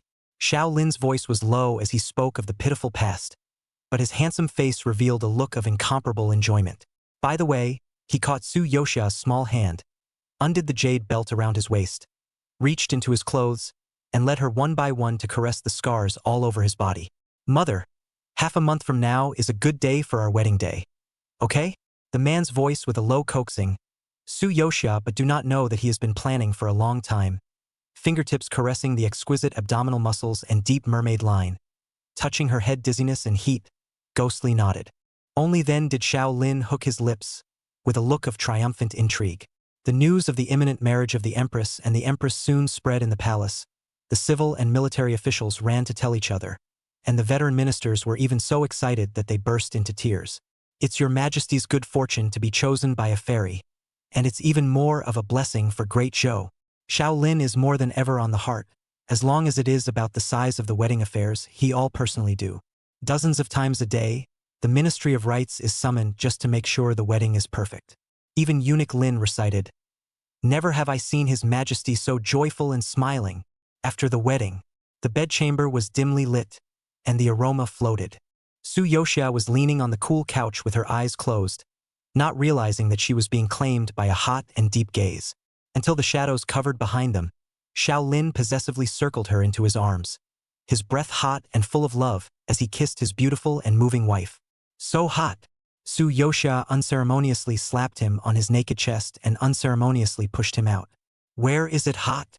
Xiao Lin was stunned, and flopped down next to him with an aggravated look on his face. He did think the bunny was warm in winter and cool in summer, and it was very comfortable to hold her. Alas, it faded. It's only been a few years since we were married, and the relationship is fading. Xiao Lin's eyes darkened and he decided to make a killer move. "Which one of the Empress wants to serve tonight?" he said in a low voice. His free hand took out from the side a bunch of jade cards that had been prepared long ago, and lined up in front of Su Yoxia, very obviously implying her to turn over the cards. Su Yoxia. She didn't need to look to know what was engraved on the jade plate: the cold and hostile prince, the masked warrior, the evil godfather, and the dark chief minister.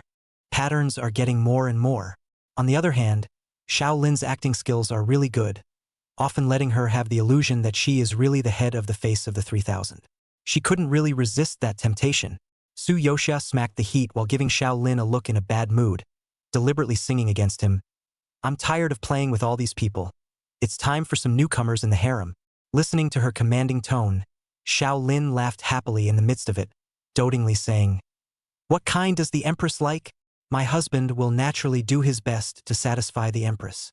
The man will really say anything to get his hands on some meat." Su Yoxia hooked her lips and deliberately made bad words. "Let's add another imperial brand. I want to hear you call me mother. Good boy." Xiao Lin. He was practically laughing with anger, but he didn't dare to get angry and could only agree. "Since the Empress likes it, how could my husband not agree to it? But I'm going to add a sign that I'd like to hear the Empress call me father." He went along with it and made benefits for himself as well. Su Yoxia. She was joking, of course, but looking at Xiao Lin's demeanor, it looked like she had been expecting it for a long time. "Be stata. It's you sure yellows who have the most dog eyes." She was simply speechless. Xiao Lin laughed helplessly and belabored him, touching his abs and praising him for being big bronze muscles when he served him comfortably, and scolding him for being a sure yellow dog when he was unhappy. But he only dared to think about it in his mind. When the person in his arms struggled to get up, he immediately tightened his arms again and died. As long as his bunny didn't leave him, he was willing to be scolded any way he could. Chapter 211. The Highly Cold Schoolmaster is a Mad Dog 1. This world is a campus text. The original owner was a good girl, and on her first day of transferring to a new school, she was unlucky enough to meet the punks roaming around the campus. Just as she was surrounded by them and scared out of her wits, the original male protagonist, Su Yong, appeared and beat these punks up so badly that they never dared to appear near the school again. That's how the original owner fell in love at first sight with Su Yong and started a long crush. The second time they met, it was at the home of the elders she was borrowing from, and Su Yong was her neighbor. Because of the elders' mandate to let Su Knight take good care of the original owner, Su Knight took her wherever he went, and the two began to cross paths. Su Yong was the pride of heaven, flamboyant and uninhibited, and was star-studded wherever he was. The original owner thought she was so different from him that she could only hide her crush in the bottom of her heart. And she also witnessed this prodigal son changing girlfriend after girlfriend very frequently, and never seeming to wind up in anyone. Just when the original owner thought that she would keep on having a silent crush, Su Yong seemed to have fallen in love with her, the little tail that always quietly followed him, and offered to ask her, "Wanna go out with me?" No one expected the flirtatious prodigal son to be with the good girl. Everyone thought that young Master Su was just playing around this time, after all, which time had he not been playing around? The two did have quite a few conflicts, but in the end, they still got a license and got married, and the crowd was shocked to realize that Su Knight seemed to be for real this time. Everyone marveled at what a wonderful fairy tale this was of the return of the prodigal son. But the pain of it is known only to the original owner herself. Because of Su Knight's flirtatious and spontaneous nature, because he attracts peach blossoms too easily. Even after being with Su Yong, she still always saw all kinds of women appearing around him and always smelled different perfumes on him. Although Su Yong assured her every time that he had never done anything over the line with those women, it was those women who took the initiative to pounce on him, and he had explicitly rejected them all. He claimed it was the original owner who was overthinking things and told her to knock it off. The original owner had never gained any sense of security from Su Yong. Tired of her heart, she proposed countless times to end the relationship, but were Su Knight with a variety of reasons to put off the past, and even took out the elders to pressure her, will be firmly tied to their side. He was controlling the original owner on the one hand, but there were never fewer women around. The original owner's seemingly beautiful life was completely shrouded in this oppression and aggression, and even when she died, she had suffered from very serious depression. The original owner's wish was naturally to stay away from prodigal sons like Su Yong. Another thing that she regretted for the rest of her life was that a few months before the college entrance exam, she didn't study well because of her early love, which led to her failure in the exam and not getting into her ideal university. If she is given another chance to start over, she must have no distractions and study hard. Would her fate be different? Xia, Dad is going to be based abroad from now on. Dad is drifting around, living without a fixed place. There is no one to take care of you, so your Uncle Lu and Auntie Su would like to invite you to live in their house? Would you like to do that? Su father's voice was still echoing in Su Yoshia's ears, and when she opened her eyes, she was already standing in front of Lu's house. Father Su is a single father and a rainforest expert who has always harbored the dream of exploring and wandering in the world's rainforests in his heart. Only that this dream has been put on hold in order to take care of his daughter. Now that it was hard to get a chance, Su Yoshia naturally supported her dad. And she borrowed the family. Professor Lu Shan is Su father's college classmates. Lu Shan and his wife, Xianglan, have 2 sons. The old couple dreamed of a daughter, looking at the well-behaved Xia really like everywhere, and cannot wait to directly move her account over. Su Yoshia's luggage was carried by Professor Lu and her hand was pulled by Su Xianglan. When she walked into the living room, she saw 2 men standing in the room at a glance. Professor Lu introduced the 2 of them. "This is Sister Xiaxia. From now on we are a family. You 2 who are brothers. Take good care of your sister." Upon hearing this, one of the suited and lanky men took the lead to walk up to him and take the suitcase in Professor Lu's hands. Professor Lu introduced in passing, "Xiaxia, this is your elder brother Lu Xuyan." Lu Xuyan smiled faintly, curved his eyes at his glutinous rice ball-like sister, and said in a gentle tone, "Xiaxia, welcome. In the future, if there is anything, Feel free to talk to Big Brother. We have long treated you as our own sister. Big Brother, Su-yoxia obediently shouted. Sweet and sticky voice, listening to Lu Su-yen heart also sweet, sister control attribute on the spot outbreak. Professor Lu nodded slightly, and his gaze went back to the lean young man who was reading by the bookshelf, introducing, "That's your second brother, Lu Shuji." Lu Shuji's Jilan jade tree-like figure was bathing in the sunlight. His side face was clear and elegant. His temperament was outstanding, and he had a glance of stunning appearance. The aura around him was as gentle as jade and as cold as ice. Su-yoxia saw that his slender fingers were always resting on the pages of the book and did not raise her eyes at the sound. At first glance, he is a high-strung person who is not easy to get along with. Su-yoxia still called out to him, "Second brother." Only then did Lu Shuji faintly look over, his cool gaze meeting her big, dark eyes for a split second, nodding his head as a response, and then he withdrew his eyes. Chapter 212 The highly cold schoolmaster is a mad dog too. The Lu family's villa had 3 floors, and Professor and Mrs. Lu and Lu Shuyan lived on the 2nd floor. Before Su-yoxia moved in, Lu Shueji lived alone on the 3rd floor, and with her arrival, she was also placed on the 3rd floor, the only one with a vacant room. Xiaxia has been sitting in the car for so long. Tired, right? Su Xianglan said with a smile on her face. Rest for a while first. I'll go cook and come call you when it's done. Auntie Su, let me help you. Su Xianglan, however, quickly waved her hand and stopped her with a smile. You came to the house as a daughter, not to work. Hurry up and go rest. Don't be polite to Auntie. As he was talking, Lu Shueji quietly walked past them. When Su Xianglan saw him, her voice paused slightly, as if she wasn't quite sure, and she tried, "Suji, what do you want to eat later? I'll go and burn it right away." No. Lu Suizi's footsteps did not stop, his voice cold. It was only when he pushed open the door to the room that he lowered his eyelashes and said in a low voice, "It's hard on you." With that, he stepped into the room, the door closing softly behind him. Su Xianglan smiled sardonically and didn't say anything, not even that this child, just this temper, that an ordinary mother would spit out at this point. Not even. She then gingerly descended the stairs. Su-yoxia stood still, a little strange, but also quickly suppressed her curiosity. She was indeed tired, so she simply cleaned up and went into the bathroom to take a shower. But when she was done, she realized there was no hair dryer. She toweled her semi-wet hair as she opened the door to get ready for it, and had just rounded the corner of the stairs when she realized that it hid a beautiful glass bower. The glass-spliced dome looks like an inverted kaleidoscope, which contains colorful flowers. The sunlight streamed down along the curved dome, and the flower room was dizzyingly beautiful with orange and gold, lake blue, soft purple, and soft green, and layers of light and shadow intertwined. Su-yoxia smelled the fragrance of earth and flowers in the air and couldn't help but slowly approach. Suddenly, her eyes were completely drawn to the landscaped glass cage in the center of the bower. She found an extremely beautiful dark blue butterfly in this transparent, closed cage surrounded by countless flowers. The butterfly was perched quietly on a green leaf, and as if sensing that someone was watching it, it suddenly flapped its wings, its dark blue wing surfaces glinting with a cold metallic light in the sunlight. The most amazing thing about it is not only its color, but also the beautiful pattern on the fins, like white waves rising from the blue sea. Helena Flash Butterfly. Su-yoxia lay down on the glass, which was slightly baked by the sun, and softly pronounced its name. You recognize it? A cold voice suddenly came from behind him. Su-yoxia was startled and turned around only to realize that Lu Shuji was standing right behind her. When did you come over? She was in shock. She was in someone's house after all, and her voice held a hint of shame and embarrassment.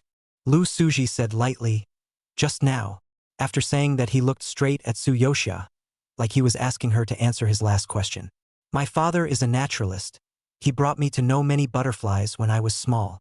Su-yoxia's fingertips pointed on the glass, pointing at the butterfly that was still flapping its wings, and said, the Helena Flash Butterfly, also called the Goddess of Light Flash Butterfly, is recognized as the most beautiful butterfly in the world.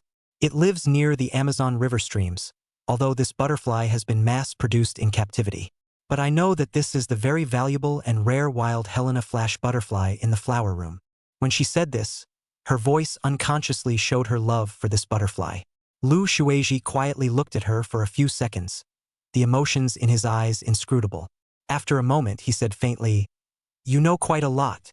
then turned around and walked away. Su Yoxia was stumped in place, and immediately felt like one of those men who desperately tried to sell their knowledge, and her face burned a little bit. What kind of person? Weren't you the one who asked first? She beamed, muttering in a small voice. With only a few months left before the college entrance exams, time was running out, and after Su Yoxia blew her hair dry, she flipped out her textbook in a lifeless manner. It's great that this one also opens with forced love by learning. But she wasn't enjoying herself at all, and for the first time she wanted to take on the persona of a mandatory text heroine and yell, "Don't you come over here!" Most of all, when she took the mission, how come no one told her that the original owner's ideal college was top 2? I'm taking the Qingbei exam? Su Yoxia pointed at herself. Although she has already gone through 2 entrance exams, one was an art student, and the other time she tried her best and only got a top 4. Su Yoxia couldn't complete the task by herself, so she started to PUA Little Flower. The system that knows how to do things is already upgrading the learning module. Fast forward to the Bureau of Promotion exams year after year of failing Little Flower crying and whimpering. Xia, Suji, it's time to eat. Su Xianglan called out to them from downstairs. Learning suspension. Su Yoxia opened the door to his room. Lu Xueji's room was next door to him. His door was still tightly closed without any half movement. She then went downstairs alone. Before stepping into the dining room, the appetizing aroma hit us, and the table had already been filled with a large table of sumptuous dishes. And Professor Lu was wearing his presbyopia glasses, sitting on a coffee seat in the living room, flipping through a thick stack of literature with a concentrated look. Obviously, this table of dishes was worked out by Su Xianglan alone. Su Yoxia hurriedly walked into the kitchen and sweetly shouted, "Aunt Su, let me help you." Su Xianglan cheerfully said, "Good. Then Xia help Andy to bring these dishes over. Be careful. The plate is a little hot." At this time, Lu Xian also walked over with his shirt sleeves pulled up and smiled. "I'll come and lend a hand too." Su Yoxia quickly blended into the Lu family's happy and cozy atmosphere. She even felt that she was more like the Lu family than even the silent and cold Lu Xueji. Because when he appeared, she clearly felt a few imperceptible slashes in the atmosphere, but everyone looked normal again. She initially thought it was because Lu Xueji was too cold, but Little Flower analyzed the Lu family's character relationships to her. She realized that Professor Lu, Su Xianglan, and Lu Xuyan were strictly family. Professor Lu and Su Xianglan fell in love when they were in college. The two belonged to the unmarried first pregnancy, gave birth to Lu Xuyan not long after because of the post-graduation long-distance problem separated. Lu Xuyan was given to Su Xianglan to raise, and Su Xianglan did not want to get too entangled with Lu Shan anymore, and charged him a large sum of alimony and then disappeared. After a few more years, Professor Lu was introduced to Tsun Yui, and they married and gave birth to Lu Xueji. Only when Lu Xueji was 6 years old, Tsun Yui passed away due to health reasons. The next year, Professor Lu and Su Xianglan met by chance. Both of them were single at that time, and it seems that they rekindled the emotions of their first love, and the two of them soon got a license. It wasn't until Professor Lu brought Su Xianglan and Lu Xuyan home that Lu Xueji realized that he even had an older brother. At a young age, he showed no apparent welcome or unwelcome, except that from that day on he became more and more aloof and reticent. Of course, Professor Lu and Su Xianglan were guilty of Lu Xueji, and had always been very precious to this young son, always trying to find ways to make it up to him. At the dinner table, Professor Lu took off his glasses, raised his glass, and said in a gentle but not unduly solemn tone, "Let's once again welcome Xia to our home and become our family. Welcome Xia." Lu Xuyan and Su Xianglan also smiled and raised their glasses. Su Yoxia raised her own juice glass and was about to respond when a very soft sound of glass colliding came from her side. It was Lu Xueji who gently touched her cup, as if to express his welcome, although his expression remained light. Professor Lu was the most gentle to Su Yoxia, but when he turned his head to face his two sons, his tone was immediately serious for a few minutes. As usual, the duo was asked about their work and schooling. Lu Xuyan has just graduated from university and is already the owner of a startup company, talking steadily. Lu Xueji was a senior like Su Yoxia. The two were in the same school, but not in the same class. The teenager lowered his eyebrows and lightened his eyes, but the more Su Yoxia listened to him as he reported his recent accomplishments, the more wrong he became. It turns out that the top schoolboy in his grade, a Qingbei reserve, is far away and close at hand. Chapter 213. The highly cold schoolmaster is a mad dog 3. The arrival of his best friend's daughter seems to instantly pull Professor Lu into the past. Back when your dad and I were in the biology department, it was the two of us who got into the most trouble," he said, and couldn't help but turn his head to his wife, smile lines piling up at the corners of his eyes. "At that time I chased your Aunt Sue. Your father also always helped me out of bad ideas. The result made a lot of jokes." A blush rose on Su Xianglan's cheeks, and she gently patted the back of Professor Lu's hand. "What's the point of mentioning these old stories in front of the children?" Su Yoxia was instead listening to the adults' past stories with great interest and a curious expression on her face. Perhaps because she had just learned of Lu Xueji's experience, she couldn't help but wonder again if he would care in his heart when he heard this. Thinking so, her small eyes stole a glance at Lu Xueji beside her from time to time, and the teenager in the afterglow was chewing his food slowly and methodically, always with an indifferent look. It was as if the bustle around him had nothing to do with him. Suddenly, Lu Xueji was caught off guard and inclined his head to look over, his ripple-free eyes bumping right into her flustered and evasive eyes. Su Yoxia, like she was caught doing something bad, swished back her eyes and hurriedly lowered her head to scoop up a spoonful of soup to hide her embarrassment. Her act of pretending to be busy had attracted Professor Lu's attention, who in turn had become concerned about her studies. "Xia just transferred here. It's inevitable that she won't be able to adapt to the new school. Suzy, you as a brother should help your sister more. Okay?" Su Yoxia was being awkward and didn't pay much attention to Lu Xueji's response. He only heard a faint compared to the enthusiasm of the others. He did seem very cold, even a little perfunctory. The air froze for a moment. Professor Lu seemed a bit displeased and frowned.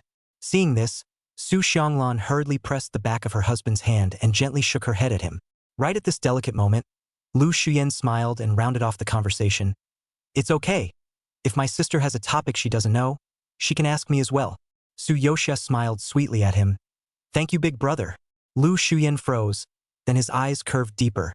His face had a mature and stable look, and his heart was already almost sweetened. "Is this what it feels like to have a sister?"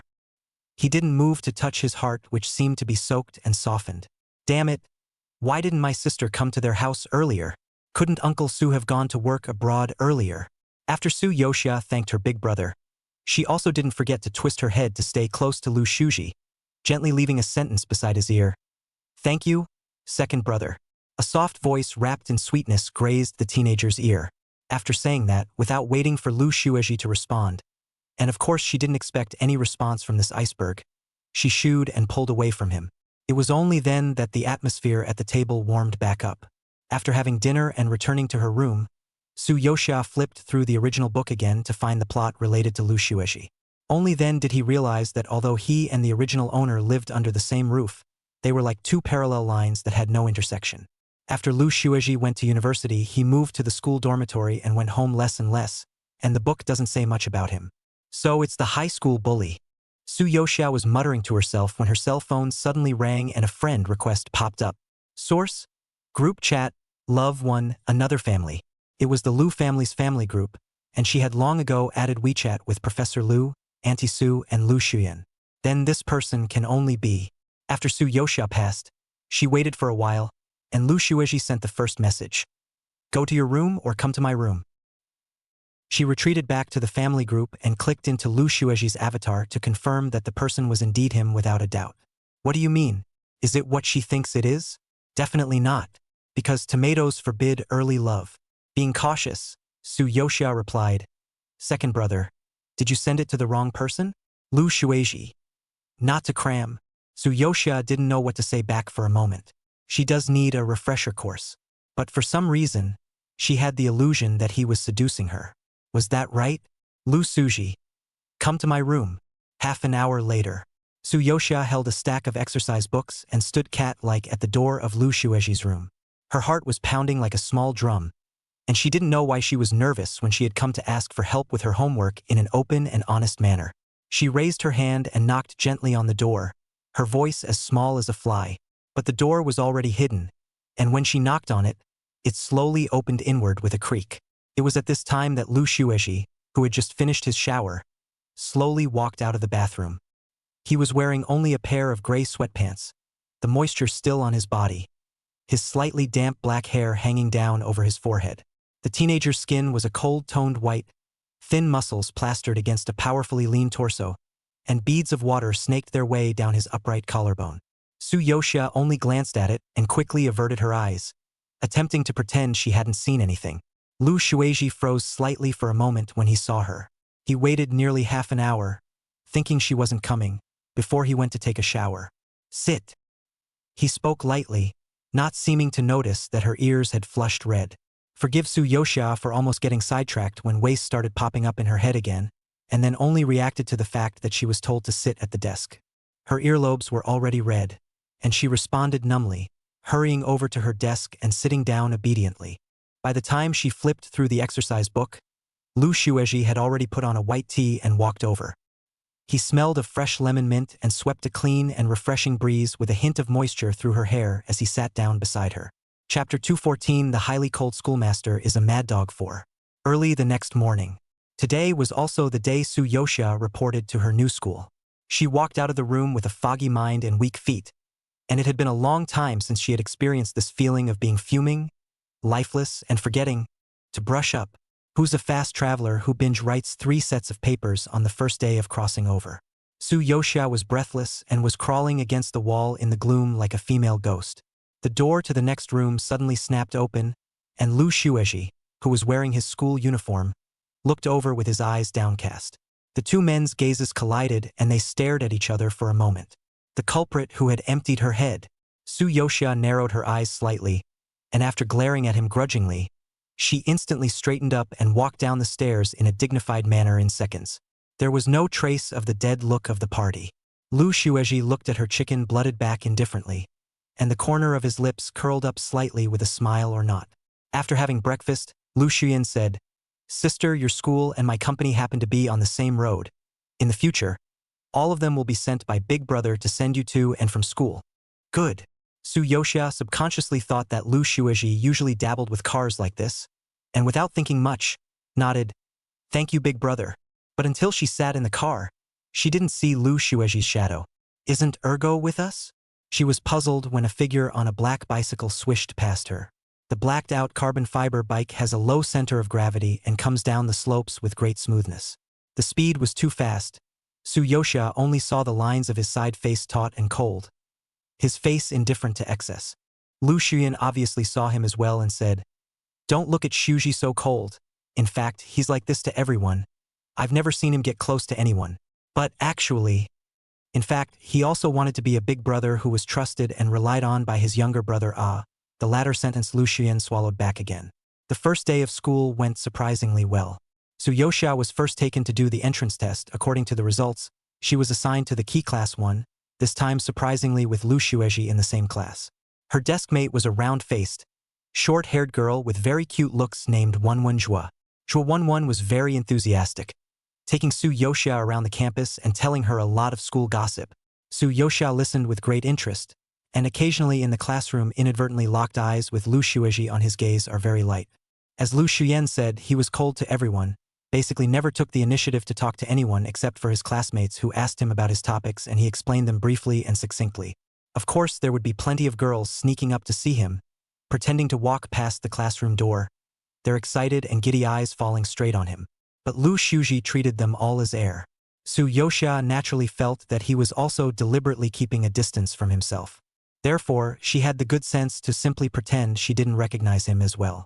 By the time she had finished her evening study, she was eating Aunt Sue's late-night snacks in the living room after riding home in Lu Suyan's car. After slowly eating a small half-bowl of noodles, Lu Shuiji came back. Everyone went off somewhere, and they were suddenly the only 2 people left in the living room.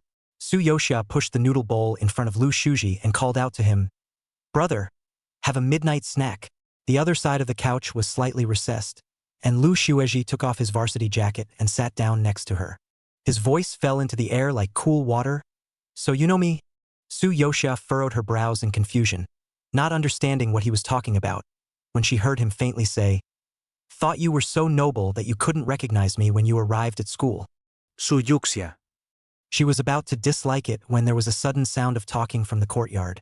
Professor Lu smiled and welcomed an old man with gray hair in. "Xia, come." Professor Lu beckoned. "This is your father and uncle's college teacher back then, and our neighbor, Professor Su." Su Yoxia immediately got up and obediently greeted him. Elder Su's gaze was gentle, and as soon as he saw Su Yoxia, he also revealed the same smile of the Lu family. I don't know where Su Qing got the good fortune to give birth to such a well-behaved and lovely daughter. Elder Su slowly turned around, but suddenly changed his face and said angrily, "Brat, what's the point of dawdling? Don't come over yet." When the words fell, the teenager behind him slowly stepped out of the moonlight. The moonlight shone on his tall stature. The teenager's features were cold and open. The corners of his eyes hid a few points of untamed.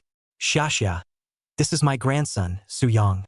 The old master looked at Su Yoxia and immediately changed back to an amiable, smiling face. He then looked at Su Yang, but then changed to a stern look in a second and instructed, "Xiaxia is your younger sister. You have to take care of her more in the future. And when you have the time, take her to stroll around Beichang and walk around. Got it?" Su Yang absently glanced at Su Yoxia, his tone lazy but still obedient as he said, "Got it." Su Yoxia's heart, however, thumped. In the book, it was at the behest of his grandfather that Su Yang took the original owner wherever he went. Elder Su also did not expect that his grandson, who had always been rebellious, would actually listen to his words this time. And the original owner is soft and doesn't know how to refuse. Following Su Night wasted a lot of study time, before her grades slipped badly. Su Yoxia immediately decided to strangle the root of this sinful relationship. "Thank you, Grandpa. But now it's the final sprint stage of the college entrance exams. I don't dare to slack off. When the exams are over, Brother Su Yang will take me out to play again." Elder Su sniffed, his smile deepening, nodding in satisfaction. "Good boy. Not bad. Your diligence and hard work is the same as your father's when he was young." Saying that, he boarded up his face again and criticized Su Yang. "Look at your lazy look. You still don't study more with your sister." Knight of Su. Although Su Yoxia couldn't forget the lifeless, oblivious, agonizing feeling of last night, but she couldn't stand the temptation of her accomplishments, and after the family had gone to bed, she still knocked on Lu Xueji's door in a low voice and took the initiative to walk into his room. Chapter 215 The Highly Cold Schoolmaster is a Mad Dog 5. The room was surprisingly quiet, the only sound being the swish of a pen tip on paper. Su Yoxia was burying her head in writing the questions Lu Xueji had bet on for her. Lu Xueji was also reading a book, sitting in a casual but upright posture, and from time to time his brows were slightly knitted, as if he was thinking about some difficult problem. Su Yoxia was originally focused on the topic, but she inadvertently caught his look and thought to herself, "Is there a topic that the god of learning can't solve? Rare." Thinking this way, her line of sight quietly shifted down, and her afterglow caught the textbook. In his hand was actually a college professional course textbook. She'll just have the extra look at this one. The line of sight swooshed back. Su Yoxia was incapable of raging, and continued to focus her attention on the test paper. After a while, she still fell under the difficult problem, and could only turn to Lu Xueji for help, calling out to him in a small voice, "Brother." I don't know if the voice was too soft, but Lu Xueji didn't have much of a reaction. Thinking he hadn't heard her, she carefully reached out with her fingers and tugged lightly at his sleeve. Lu Xueji's porcelain white and clear hand moved, which lifted his eyelids to look at her, his voice lazy. "You're shouting at me?" "Aha."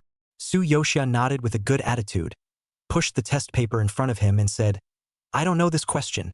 At those words, Lu Xueji leaned forward slightly, the warm light from the table lamp pulling his shadow out a bit, inadvertently overlapping the girl's figure a bit.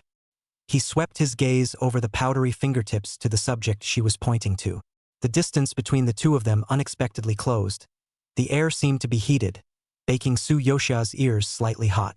She was waiting for Lu Su to use it to explain the solution to her when she heard him slowly pop up. "Sorry, you have too many brothers. I didn't realize it was me you were shouting at just now." Su Yoxia choked. She realized that the man was not only cold, but his little mouth felt like it was smeared with poison, and that she would hear nothing good at all from him. "It's okay, she endures."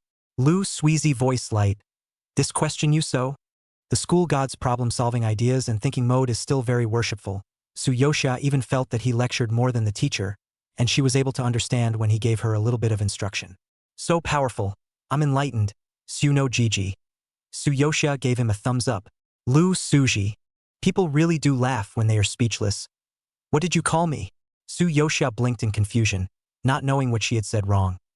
"From now on, I'll call them my brothers, but you're my only Gigi, so that's a good way to differentiate, isn't it?" Lu Suji. "Change it." Su Yoxia herself felt that this title was so funny, was pulling up the corner of her lips, coldly bumped into his dark eyes. That gaze was like a dark current that rolled over her body. Got it. She conceitedly pouted her lower lip, her sheepish breath spraying on Lu Shuji's side face, softly calling him, Brother Shuji. After saying that, she continued to bury her head in brushing problems, pretending not to realize that someone was unmovingly inhaling the fragrance that lingered on the tip of her nose, and her face, which had always been cold and indifferent, rarely flushed a thin red. With Lu Shuiji's one-on-one tutoring, time quickly came to the first model. On the day the results came out, Su Yoxia saw that she had scored the highest mark ever, 690. Although she is still a dozen points short of the University of A's nearly 710 acceptance line, her progress has been like riding a rocket. You're great, Xia. Draco munched on her snack and chewed. You made the top 10 in your class as soon as you got here. Although Wenjue didn't score as high, her goal was to have an international undergraduate degree from a university, or failing that, to study abroad directly. Thus she was under much less pressure than the others. It was at this time that the most talked about Lu Shuiji's grades spread throughout the class. 745. Only 5 points were deducted from language. All other subjects were perfect. Holy! A school god is a school god. Luckily, he bailed out of the university of a long ago and doesn't have to take the high school entrance exam spots from us mortals. The sound of emotion in the classroom was interspersed with a little wailing. Lu Shuiji still had an expression of staying out of it, as if the center of the conversation had nothing to do with him. After the end of the first model, the students' tense emotions finally relaxed temporarily, and the classroom was immediately lively. Everyone was excited to discuss a night out together to release the stress that had built up over the period of time. Zhuo Wenwen immediately responded, pulling Su Yoxia's arm and shaking her excitedly. Xia. Go, go, go. Let's go and relax too. You've gotten 690. All the more reason to celebrate. In the face of the enthusiastic table, Su Yoxia hesitated for a second. That was all disrespectful to her. Just as she agreed, someone asked very boldly, Lu Shuiji, are you going? Originally, Lu Shuiji never participated in this kind of activity, and he seemed to dislike this kind of noisy atmosphere. This time, again, there was little hope. But Lu Shuji's eyes calmly swept over something, then faintly answered, Good. The classroom instantly erupted in screams as everyone couldn't believe their ears. His deskmate Fatty was even more shocked, covering his chest with excitement. Could it be that, because it's almost graduation, the heart of this 1,000-year-old iceberg made by Lu Shuixin has finally been melted by the camaraderie of 3 years of schoolmates? However, listening to the raucous voices around him, Lu Shuji still frowned, seeming to somewhat regret the decision he had just made. In the evening, the squad leader booked a deluxe box at a club. But there were also a number of students who played in the open decks, which were packed and had a much more bombastic atmosphere. Su Yoxia had just been pulled out of the box by Wenjue in front of her, when she received a message from Lu Shuji. Where did you go? But she only treated it as if she didn't see it. After all, during this period of time, she and Lu Shuiji stayed in the same space almost every day except for sleeping. She disappeared right in front of his eyes for less than a minute. For all he cared, she decisively shoved her cell phone into her book bag, out of sight, out of mind. And not far away, Su Yang was playing with his cell phone with his head down, and he was surrounded by a number of boys and girls. Su Yang, isn't that the pretty transfer student from your school? The girl who stole the name of our Meng Yu's school beauty as soon as she arrived. Zhang Bin, shut up. Meng Yu glared at him without any good humor. Turning her head close to Su Yang again, she pouted aggressively. Su Yang, who do you think looks better, me or her? It was only then that Su Yang slowly raised his head and glanced at Meng Yu, the corners of his mouth floating into a light smile as he said, Of course it's our Miss Yu who looks the best. Meng Yu was coaxed by his words, which raised her chin and revealed a smug smile. But within a few seconds, Su Yang's eyes still couldn't help but pass through the noisy crowd and landed on Su Yoxia, who was not far away. The two hadn't spoken to each other since that night when they had seen her at Lu's house. But strangely enough, his mind always flashed back to her refusal to go out with him that night. The way she'd said it so dryly, without a moment's hesitation. Su Night since childhood, the girl's edge is ridiculously good. Received a love letter not a day broken. This is the first time he met a girl who does not take care of their own. A few strange feelings popped into his mind. And just as the people around him were discussing Su Yoxia, the mouths of the students beside Su Yoxia were not idle. Isn't that Su Yang from class 2? He's playing here too. He seems to have changed his girlfriend again, to Mengyu, the school beauty of our school. The same is the pride of heaven. If Lu Shuji is the center of the conversation because of his achievements that people look up to, Su Knight is relying on his looks that attracts butterflies. Su Yoxia sucked on her milk tea while listening to the surrounding chatter. Her complexion didn't have many ups and downs. Zhuo Wenwen, however, was gossiping with vigor, and she kept forking the watermelon from the fruit plate into her mouth, her cheeks bulging as she vaguely said, "Xia, don't look at that Su Knight as handsome, he's also the scummiest. You mustn't be fooled by this kind of man. A prodigal son would never give up an entire forest for a tree." But Dravan's words also drew the ire of many of the boys. It said as if it was all Su Yang who took the initiative. A male student opened his mouth unconvincingly, his tone quite a bit agitated. "It's clearly those girls who are chasing after Su Knight backwards. I've heard that he's never taken the initiative to pursue anyone, so how is he a slag? Yeah, the only thing wrong with Su Yang is that he's too good looking." This time Su Yoxia couldn't be calm. How come there was still Su Knight's licking dog here? "Since we're talking about looks, I think Lu Shuji is the most handsome." She spoke. "How come Lu Shuji is so clean? How come no one dares to chase after him?" "Oh, because he has long made it clear that he will never fall in love before graduating from college." Simple and clear, directly cut off everyone's thoughts. Zhuo Wenwen nodded her head vigorously. Right, right, right. All of you men should learn from the good qualities of Lu Shueshen's lightheartedness." As soon as the words left his mouth, the air suddenly became strangely stagnant. Those few boys who defended Su Yang stopped talking all of a sudden. Su Yoxia originally thought that it was because she had thrown down her voice with this speech and disliked them to the point where they were powerless. But the next moment, she sensed that the atmosphere was wrong. Lu Shuji came over at an unknown time, exuding a calm and cold aura. He looked consistently cool and unreadable, with only those eyes that looked like they were watching and looking at her. Su Yoxia was first startled by the sudden appearance of Lu Shuji, and then secretly said that it was not good. Could it be that he had heard all the words he had complimented him on? Wouldn't it be cool to give him an earful? She's just redundant with this one. It was nearly midnight before the party broke up. Lu Shuji is gone already? Ah, what a pity. I was hoping to shake his hand and have him bless me. Did Su Yoxia leave too? I haven't gotten a picture with her yet tonight. There were no lights on in the dimly lit box, and the duo being read by the crowd were leaning against the backside of the door, listening to their classmates talk. Su Yoxia pressed against the cold wall, her heartbeat slightly chaotic. Behind her, Lu Shuji's long and straight figure was lazily leaning against the wall. The two people were extremely close, and the oppression brought about by the difference in height and body type made people's breathing tighten. The two of them had planned to hide, waiting for people to go out again, after all, to go home together. If they are seen, maybe the students mess what gossip. Finally waiting until there was no sound from outside, Su Yoxia sighed in relief and was about to go out.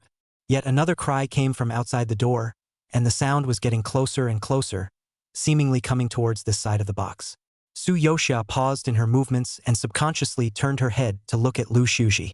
In the dimness, his gaze fell silently on her face, not saying anything, but his eyes were obscure and dark, and the way he looked at her gradually changed flavor. Just then, the voice mixed with crying said, "Su Yang, do you really want to break up with me?" "Aha, don't want to talk about it, split." Su Yang's careless voice followed closely behind. The two just stopped at the door of the box, two tall and low shadows reflecting on the door. Su Yoxia stared slightly, thinking if they just pushed the door in. For a moment, he didn't know if it was embarrassing for them to find himself hiding here with Lu Shuji, or if it was more embarrassing for their breakup conversation to be overheard. Mengyu huffed and puffed again and said quite a few words of retention, but Su Yang hadn't been in much of an emotional state and was even a bit impatient. Finally they parted without joy, their footsteps fading away. Su Yoxia finally let out a long breath. This should be able to go out. After being scared twice in a short period of time, she suddenly realized the truth that things should be done openly and honestly, and sneaking around would have no good consequences. Letting her guard down, she pushed open the compartment door and looked around, and sure enough there was no one outside. "Lu Sweezy, let's go." What answered her was the hushed voice of the teenager behind her. "When did I say that I wouldn't fall in love until I graduated from college?" Su Yoxia froze, not knowing why he suddenly brought this up. But then she turned to think that it seemed like she had heard it from Wenwenjua. "Shasha, Oh no, I've eaten a fake melon from a marketing number. Just because of the butterfly effect triggered by this statement, the two are about to start pretending they don't know each other well in front of people and slamming do in the back. Chapter 216, The Highly Cold Schoolmaster is a Mad Dog 6. As we approach June, it's like time is being pushed forward by some invisible force. Tsuyoshia had gotten used to going to Lu Shuji's room as soon as she arrived. His room always had that faint, cool smell. Lu Shuji put the warmed milk in front of her and said in a tone that wasn't light or heavy, "Drink it before you learn." Tsuyoshia gave an oh-so-sweet sound and sipped her milk while lying on the table and flipping through Lu Shuji's second model paper. The results of the second model had just come out in the past few days, and although the overall results were quite a bit harder than the first model, she had improved a great deal again, and her score was already hovering near the admission line of the A University. Each of Lu Shuji's test papers is clean and spotless. His handwriting is elegant in its vigor, and his problem-solving process is even more neat to the extent that it can be called perverted, which can simply make OCD look good. Tsuyoshia flipped to the questions she had lost points on and began to think about them. The tip of her pen lightly touched her lips as her thoughts got stuck on a certain formula, and she bit the end of the pen a few times, her thin brows furrowing slightly. Lu Shuji seemed to have noticed her small movements. The movement of turning the pages of the book gave a start, and his eyes glanced at her, if at all. Tsuyoshia noticed his lingering line of sight for a split second and said without thinking, "I'll think about it on my own first, and ask you again if I don't understand." Lu Shuji wanted to say something, but in the end, he just nodded faintly and continued to look down at the book, but the speed of turning the pages unconsciously slowed down. By the time Lu Shuji explained the grand finale question for her, the two people's heads naturally came together, their elbows almost pressed together, transferring each other's temperature. This is a very difficult question, and it is said that very few people in the entire city of A have solved it. Lu Shuji's voice was low and steady, with meticulous logic, and Tsuyoshia followed his train of thought, understanding it with difficulty. She subconsciously bit the pen again, her lips slightly containing the end of the pen, understanding it for a while and containing it for a while, a completely unconscious action. Lu Shuji's voice suddenly lurched when he was halfway through his speech. He lowered his eyes and stared at her slightly parted lips with complicated eyes. Tsuyoshia confronted him in disbelief, not understanding what he was doing, all of a sudden not talking about the question, and kept staring at his mouth. Did he mean that, "It was my pen you bit"? Lu Suwei. Tsuyoshia first froze, then released her mouth like an electric shock, and her face flushed red. I forgot." She hastily pulled the pen out, and when she looked at it, there were already several shallow teeth marks on it from her biting. "I'll pay you for one," she whispered, her eyes involuntarily a little averted. Lu Shuji looked at her shy and embarrassed appearance. Although his expression was still light, a layer of imperceptible light smile floated under his eyes. "No, just give it back to me when you're done using it." The knot in his throat twitched slightly. The air inexplicably fell into an eerie silence, and suddenly the only sound left was the ticking of the wall clock. "You continue with the question." Tsuyoshia couldn't stand the odd atmosphere and pretended that nothing had happened and said, "Aha." Lu Shuji responded softly. They still looked like they did before, but for some reason the air in the room seemed to get sticky. A little bit of time passed. Lu Shuji unintentionally glanced at the watch on his wrist, intending to remind Tsuyoshia to go to bed earlier. After all, her recent revision was too intense and mentally tense. But before the words came out of her mouth, the moment her gaze fell, she saw that she had quietly fallen asleep on the table. She was on her side, half her cheek resting on her arm, her eyelashes drooping as quietly as raven feathers. The pen, which she had bitten, was still pinched in her palm, as if unwilling to let go. Lu Shuji was slightly stunned and quietly looked at her for a while. Suddenly, he ghosted out his hand and pulled the pen out of her hand a little. Tsuyoshia didn't wake up, only her fingers moved slightly, and she was quiet again. And Lu Shuji looked down at the pen in his hand. His eyes deepened. His fingertips pressed hard on that bite mark, gently rubbing it. The last weekend before high school. According to the usual practice in the past years, the school organized a voluntary trip to the Confucius Temple to pray, which is an old unwritten tradition for many years. Tsuyoshia and Wenwonj was squeezed into the crowd and walked forward slowly. Just before stepping through the gate of the Confucius Temple, Zhuo Wenwon was hooked by the aroma wafting from the roadside food stalls. "Xia, I'm hungry. Let's buy some food first to pad our stomachs." Her stomach rumbles. She gulps and tugs on Tsuyoshia. "There are so many people here. I'm afraid that by the time we come out the food will be sold out. Suyoshia was just pulled by the big greedy girl and dashed towards the food stall. By the time the two of them touched their bulging bellies, asked for prayer cards, and walked through the bustling crowd to the prayer wall, they realized that the vermilion cards had been stacked up and hung all over the wall, and they couldn't find a place for them to hang them when they looked over. Shua One instantly regretted. I should have known not to be greedy. It's fine, we'll eat again next time. Suyoshia consoled while tilting her head and saw that the topmost row was still left with a few empty seats. It's just a shame that according to the height of the two, even on tiptoe they're still a step behind. This scene was coincidentally seen by Su Yang's group not far away. PFFT. Su Bin did not hold back a laugh tone of ridicule. On the two of them this height, jumping up cannot hang. The people next to us followed suit. We're the only ones who grow taller here. Just wait. They're sure to come begging for us. Su Yang, however, didn't say anything, but only looked fixedly at Suyoshia's tilted head and fretful appearance with a somewhat complicated expression. He moved his feet, almost subconsciously trying to get over to help. But the next second, it paused again as if something had pulled at it. A few moments of hesitation welled up in his heart. Suyoshia usually saw himself and was so cold that it looked like he was treating him like a stranger. Would it be too hot for him if he volunteered to go over and help? He was torn for a few seconds, but his eyes never moved away from Suyoshia. In the end, under the shocked gaze of Su Bin and the others, he still walked over. Suyoshia and Zhuo Wenwen were at a loss when a voice suddenly came from behind them. Let me help you hang it. She turned around to see that Lu Shueji was standing behind them. He wore a clean white shirt, and the sunlight filtered through, outlining the open shoulders that hid it, and the strong, lean, thin waist. Wow! Wenwen's eyes widened in surprise. Oh my god. The god of school helped her put up a prayer sign. Doesn't it imply that her college entrance exams are like a godsend? Let's just say she's blessed with big greedy girls like her. Lu Shueji nodded slightly at her, his gaze turning to Suyoshia, watching her flash a polite smile and hearing her polite voice say, Thank you, Lu Shueji student. The two were strangers as if they were speaking for the first time. With a sparse brow, he took the sign from them and hung it at the highest point with a sharp motion. The sunlight poured over the teenager's tall frame, outlining a gentle silhouette, and Su Yang, who had frozen in place, was stopping right behind them. The next second, he walked forward without changing his face, as if he were a passerby who happened to be passing by, and walked past them with his pockets in the air. Suyoshia looked like she had completely missed Su Yang's presence, but she noticed Lu Shuji's empty palms and asked, Aren't you going to hang a prayer sign? Lu Suji, I have nothing to wish for. At this time, a breeze swept through the eaves of the copper bell, full of Zhu wall prayer boards swaying slightly with the wind, as if listening to the wishes of anyone. Suyoshia and Wenwen silently closed their eyes. Lu Suji listened to the sound of their chanting. Please let me overachieve on my high school exams. I hope to get into U of A with flying colors. At this time, Suyoshia took advantage of the fact that Zhuo Wenwen didn't see it and quietly opened one eye to look at Lu Shuji.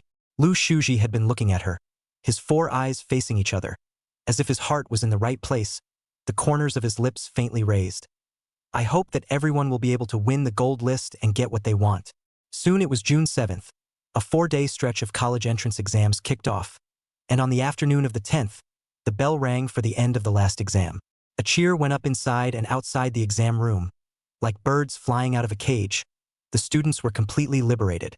At the dinner that night, everyone was even more drunk, and the clinking of bottles seemed to wrap everyone's youth in drunkenness. Lu Shueji was also filled with a few cups, and his ever-cool brows were colored with a few moments of looseness. But he seemed to have a good capacity for alcohol and couldn't be seen to be half drunk. On the contrary, Suyoshia. Her cheeks quickly burned red, dense vapor swirled in her drunken eyes. Her almond eyes were like dampened flower petals, revealing a delicate and reserved charm. Lu Shuji watched her unknowingly flash a naive smile at the people coming and going, his eyes darkening like a sinking fog. Taking advantage of the chaos of the scene, he took her out silently. Lu family villa is dark, Professor and Mrs. Lu and Lu Shuyan are early sleepers. Plus there is Lu Shuji to take care of Suyoshia. They are naturally relieved. The living room was quiet. Apparently the family was asleep. Lu Shueji steadily held the little drunk in his arms and settled her on the sofa. That's what went into the kitchen. It didn't take long for the sweet aroma of oranges mixed with honey water to waft out. He carried the steaming hot antidote soup and squatted in front of Su Yoshia, coaxing her in a low voice. Be good. Drink it. Su Yoshia opened her eyes in a daze, as if recognizing him for a while before seeing him, and after being fed a few mouthfuls by him, she deflated her mouth in aggravation. It's so bracing. She pushed the bowl toward his arms, her lips wet with a pouty look. Lu Shueji didn't force her to finish her drink. He was baked by the heat of her body, sniffing the fragrance between her exhales, his body exuding a gentle and deep scent. Is it good? He asked in a faint voice. Drunk Su Yoshia was like a clueless little animal. She answered whatever he asked, and was good as hell. It's delicious. The anti-drinking soup cooked by brother is sweet and delicious. The soft voice carried drunkenness and dependence, brushing Lu Shuji's reddened and burning ears. Sweet. His obscure gaze traveled between her wet eyes and her open and closed lips.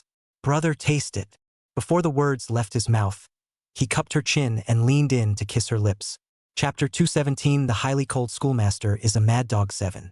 Lu Shueji's body tensed, only to feel his lips touching an incredibly soft and fragrant place. He greedily pressed up against her and held her, his tongue prying open her teeth like he was sucking on a sweet candy. The orange flavor in her mouth, the honey flavor, mixed with her own sweetness, all of it he drew over and swallowed whole. Su Yoshia was kissed and became even more dizzy. Her brain went blank, and a shy blush spread out from her cheeks like the evening sun, covering her entire being. But her mouth was soft and well-behaved, opening involuntarily under his onslaught, allowing him to explore it with abandon, tangling with it without knowing satisfaction. The heat of the alcohol burned through them, drawing them down in a haze of intoxication. After several minutes of this long and loving kiss finally ended, Lu Shuji reluctantly released her. The girl's lips had long been sucked red and shiny, like the petals of a beautiful rose, with a brimming and tantalizing luster. Lu Shuji stared intently for a while, his eyes filled with a struggle between lust and restraint. He knew deep down that, if he continued, he would lose control. He could only take a deep breath and forcefully suppress the desire that was churning at the bottom of his heart, picking the person up gently and striding towards the room upstairs. And in the angle he couldn't see, Su Yoshia was satisfied and licked her moist lips, comfortably burying her face into his hot chest. The following day, Elder Su specially arranged a gathering of the Su and Lu families. Near the time of departure, Professor Lu was still reading slowly and methodically in his study. Aunt Su was counting the gifts to be sent, and Lu Shuyan went to the garage to drive. Only Su Yoshia and Lu Shueji were left in the living room again. Do you have a headache? Lu Shueji asked her. Su Yoshia shook her head, as if remembering something, and asked, Did you send me back last night? How come I don't have any impression at all? She pretended to be puzzled, but only the unconsciously raised volume, and the flash of emptiness under her eyes did not escape Lu Shuji's eyes. Lu Shueji smiled a faint smile. Su Yoshia's weakness was instantly more obvious. She didn't dare to look at him at all, pretending to look towards the courtyard and changing the topic. Big brother has already driven the car out. Let's go over there as well. With that, she hurried toward the house, but couldn't ignore the dark gaze behind her, as if a hunter was coveting his prey. Hey, Little Flower is also hemming and hawing. High-end hunter. In the hotel box, as soon as Master Su saw the Lu family's two well-behaved children, he was full of smiles and said, Old Lu, or you are blessed.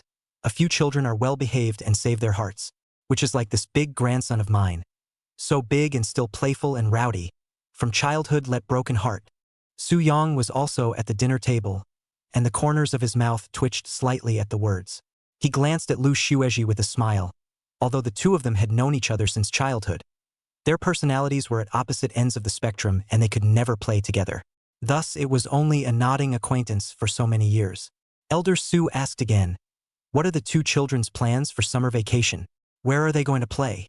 Professor Lu took over and said with a smile, Susie's tutor intends to let him go into the lab first to familiarize himself with it during the summer vacation. I do think it's too tiring, but the boy is already more interested in learning than having fun, so I let him be. Not bad. Elder Su nodded with satisfaction. Young people should have this vigor to study, but since Shuji is busy, this brat in my house is idle. Worried that Su Yoshia was alone, he said with concern, Shashia, where do you want to go to play during summer vacation? Let Su Knight accompany you, he has no other skills. But there's nothing he won't do to eat, drink, and have fun. Knight of Su. He didn't understand why the old man always seemed like he was trying to set him up with Su Yoshia. However, when he heard the old man say this, his eyes still subconsciously looked in Su Yoshia's direction. If she's not familiar with the north side and has to be her own tour guide, it's not impossible. Su Yoshia, bellyaching, politely refused Ha. Just as she was brainstorming and thinking of a reason to refuse, Lu Shuji spoke faintly. She made a date with her class to go to a few nearby cities. Yes. I've already made an appointment with my classmate Wenwen Zhua, whom Big Brother has met, along with several other classmates. Su Yoshia hurriedly followed Lu Shuji's words. Even though she and Lu Shuji knew in each other's hearts that there was no such thing as Zhua Wenwen, and that this was an excuse that the two of them had made up on the spot.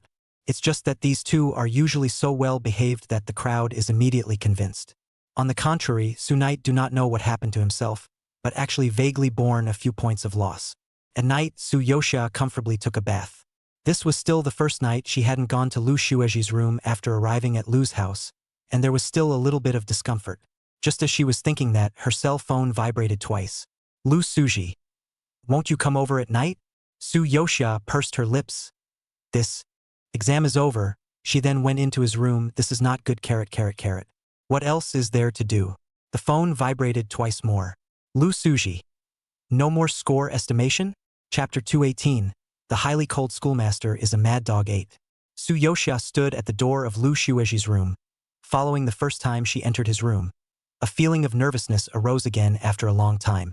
It was as if the prey was being lured by the hunter into his trap, step by step.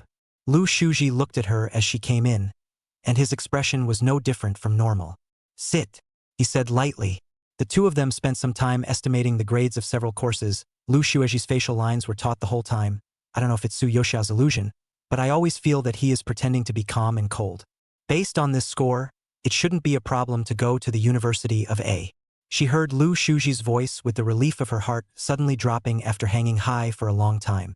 Su Yoshia followed suit and breathed a sigh of relief, then couldn't help but laugh. How come it feels like you're more nervous than me? Lu Shuji's lips pursed, and after a moment of silence, he suddenly said, well, it is indeed very tense. His eyes were secretive. Su Yoshia was caught off guard and crashed into the bottom of his eyes. The deep color of his eyes was like substance, and she could see that her heartbeat was slightly accelerated. She feigned composure. Thank you for this time. Do you have a gift you'd like? What happened last night? Do you really not remember? Lu Shuji suddenly interrupted her. The teenager's eyes were infinitely haunted. The best gift of all was close at hand, but it was a gift that was not yet his, leaving him only to refrain from sniffing the cozy scent that had intruded into his private domain countless times. Su Yoshia's eyes fluttered, still trying to play dumb. But when Lu Shuji leaned over to kiss her, she trembled her eyelashes, didn't hide, and subconsciously closed her eyes. Lu Shuji wrapped around her hand that was clenched into a fist. Each other's lips and tongue quickly entangled together. Ambiguous kissing sounds rippled in the quiet space. It was a kiss that happened when both people were awake. But Su Yoshia soon wasn't very awake. Her brain was all foggy, and she let Lu Shuji pick her up and place her on the table. The desk apparently didn't know that it would one day have this kind of use, and Lu Shuji held her waist with both hands, the backs of his hands bulging with faint veins. Without slowing down, he continued to kiss her delicately and softly, his hot, wet kisses nuzzling her reddened earlobe. When you kiss your boyfriend and girlfriend, he said in a muffled voice in her ear. Su Yoshia wooed and seemed to want to say something, but her voice was thin and could only tremble slightly in Lu Shuji's compelling voice. Probably being kissed for too long, Su Yoshia woke up unusually thirsty in the morning. She went downstairs to the kitchen for a glass of water and was standing at the sink taking small sips. A familiar scent suddenly closed in behind her, and a long, broad figure silently wrapped itself around her, half circling her in his arms from behind. Su Yoshia's spine tensed in fear. When Lu Shuji lowered his head and tried to rest his chin on her shoulder, she didn't hesitate to throw an elbow strike and push him out with one hand. Lu Shuji was unprepared and staggered back 2 steps, retreating directly to the entrance of the kitchen. Just then, Auntie Su came down from upstairs and saw at a glance that he was standing in a daze. Sayuzi, you're up so early. Why don't you get more sleep? She said with concern. I slept early last night. Lu Shuji recovered as usual, his tone light. I was a bit thirsty in the morning, so I came over to get some water. Aunt Sue didn't doubt it and said she was going to buy food, then headed for the entrance hall. Only when she was out the door did Su Yoxia cautiously poke her head out of the kitchen, with undissolved panic still in her eyes. "Just now Auntie Sue almost saw you hugging me," she lowered her voice and said in shock. Lu Xueji's expression was light, and he didn't seem to be afraid of being seen at all. But he could see that Su Yoxia's face was full of the terror and anxiety of being a parasite. "Listen to you. Don't let them know about our relationship for a while. Just hug and kiss you in your room. Okay?" he said seriously. Su Yoxia, however, was filled with shame as she listened, looking around nervously, afraid that this would be heard. Lu Xueji's gaze was instead always glued to her, like he could pull out fine silk. "Xiaxia, aren't you going out with your classmates? When are you planning to leave?" After a few more days, Lu Xuyen was sitting on the sofa in his office when he suddenly turned his head as if he remembered something and asked. Su Yoxia was sitting next to him, ostensibly watching TV, but in her hand she kept holding her cell phone, quietly messaging Lu Xueji, who was sitting on a single sofa not far away, reading a book. "Liu Xueji. Upstairs now. Su Yoxia. It's not good to stay in the room all the time." And Aunt Sue, seemingly worried that she would be bored alone and easily depressed and sad. Aunt Sue came upstairs with fruits from time to time and sometimes sat down to chat with her for a while. Once, she was being held and kissed by Lu Xueji on his lap when Aunt Sue came up. Hearing the knock on the door scared her, and she could only muddle through with a vague excuse of not feeling well. Since then, she could stay in the living room, but never went back to her room, fearing that she would be hugged and kissed by Lu Xueji again at the drop of a hat. Seeing Lu Xueji send, "I want to kiss you," Su Yoxia's heart tightened at once, and she couldn't help but steal a glance at him, and saw that he was staring at herself unobtrusively, and the burning heat in his eyes was too blatant. She hurriedly lowered her head and typed quickly, "Don't you keep looking at me, Lu Xueji. Just kiss for 5 minutes. Okay? 5 minutes of kissing. But it takes half an hour to recover from a swollen mouth." Su Yoxia was torn between what to say or not to say that Lu Xueji's kissing skills were really something, especially after he kissed more and more skillfully. Whether it was hugging or kissing with him, it was very comfortable. At that moment, she was caught off guard when she heard Lu Xuyen's question, and her heart skipped a beat, which reminded her of that time when she and Lu Xueji had made up a lie off the top of their heads. But Jovian is dashing abroad right now. Sure enough, lying is like a snowball, it only gets bigger. Just as she hardened her heart and was trying to find a new excuse to cope, Lu Xueji calmly answered on her behalf, "Next Monday?" Su Yoxia swished to look over, but saw that he didn't even raise his eyelids, and that unhurried tone of voice made her believe it when she heard it. Lu Xuyen was even more oblivious and laughed. "Xueji, you are also going to a university next Monday, right? The family is missing 2 people all of a sudden. I'm going to be unaccustomed to it." Lu Xueji faintly hummed. His clear and handsome face was all serious. Su Yoxia looked at him and for the first time felt that his indifferent look was too moralistic. Sure enough, by Monday, she was clasped tightly by Lu Xueji's 10 fingers and got off the high-speed train with him. The sun was shining and the heat was on. Su Yoxia just walked out of the station. She was wearing a cool little halter dress, her skin glowing white in the sun. But as soon as the sun shines, fine beads of sweat seep out from the back of her neck, and she hides behind the humanoid cover of Lu Xueji, muttering in a low voice, "Why is it so hot?" Lu Xueji listened to her unhappy complaints, his gaze falling on the 2 hands that were always held tightly, not being shaken off by her even when they gave birth to hot flashes of sweat. The knot in his throat rolled gently and he smiled. "Go to the hotel for a while, and then come out to play when the weather cools off. Okay?" Hearing him say that, Su Yoxia's face got even hotter. Lu Xueji arranged very carefully, like he was afraid that she would suffer a little, and booked the most expensive hotel in the city, the most expensive luxury riverview room. 8,000 a night. Su Yoxia was shyly and nervously playing the role of younger sister boy. When she heard Little Flower's report, she almost didn't strain her acting skills. With a click, Lu Xueji scratched his room card. She had just walked in when warm and urgent breath came down behind her. Lu Xueji pressed her against the door and kissed her. He seemed to have been holding back for a long time. His attack was strong and his interest was very strong. The hands weren't honest either, moving. "Baby. Good boy," Lu Xueji called her with a low voice. It was a completely different kiss than at home. The man's broad shoulders and bust completely enveloped her. Su Yoxia only felt that she was being tightly wrapped by a fierce beast, being forcefully plundered by him. Her breathing was messy, her body was soft and tingly. She could now understand why Lu Suizi was addicted. Just as she was being kissed to the point where her eyes were lax and she didn't know how many places she was being shifted while tears streamed down her face indisputably, something hard was suddenly in her hand. What is this? She gave a bewildered look and lowered her eyes to look at it. A hard bank card lay in the palm of her hand.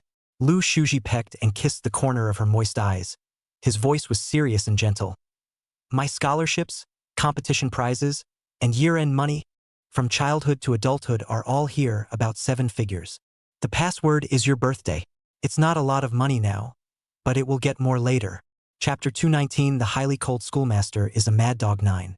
By late afternoon, the heat was dissipating and the wind was blowing off the river with a moist coolness.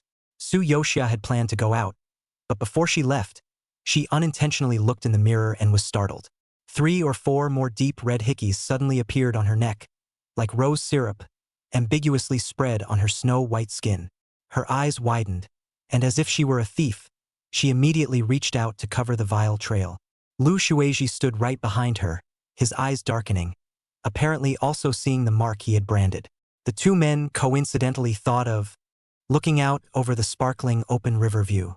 The air conditioning in the room was turned on sufficiently, but Su Yoshia was kissed by Lu Shueji to the point that she was sweaty, and his thin lips flowed over the soft and tender back of her neck.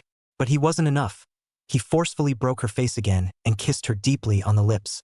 The golden waves on the river turned into bright fireworks that exploded in Su Yoshia's head. Then it looked like this. Su Yoshia looked through the mirror and grudgingly met Lu Shuji's eyes, only to realize that his deep dark eyes were unfathomable. It's hard not to suspect that he just did it on purpose. Sorry, good boy. Lu Shueji walked over and used the rare broad shoulders and slender arms of a teenager to hoop her, pressing into her ear and apologizing in a muffled voice. The first day has made you like this.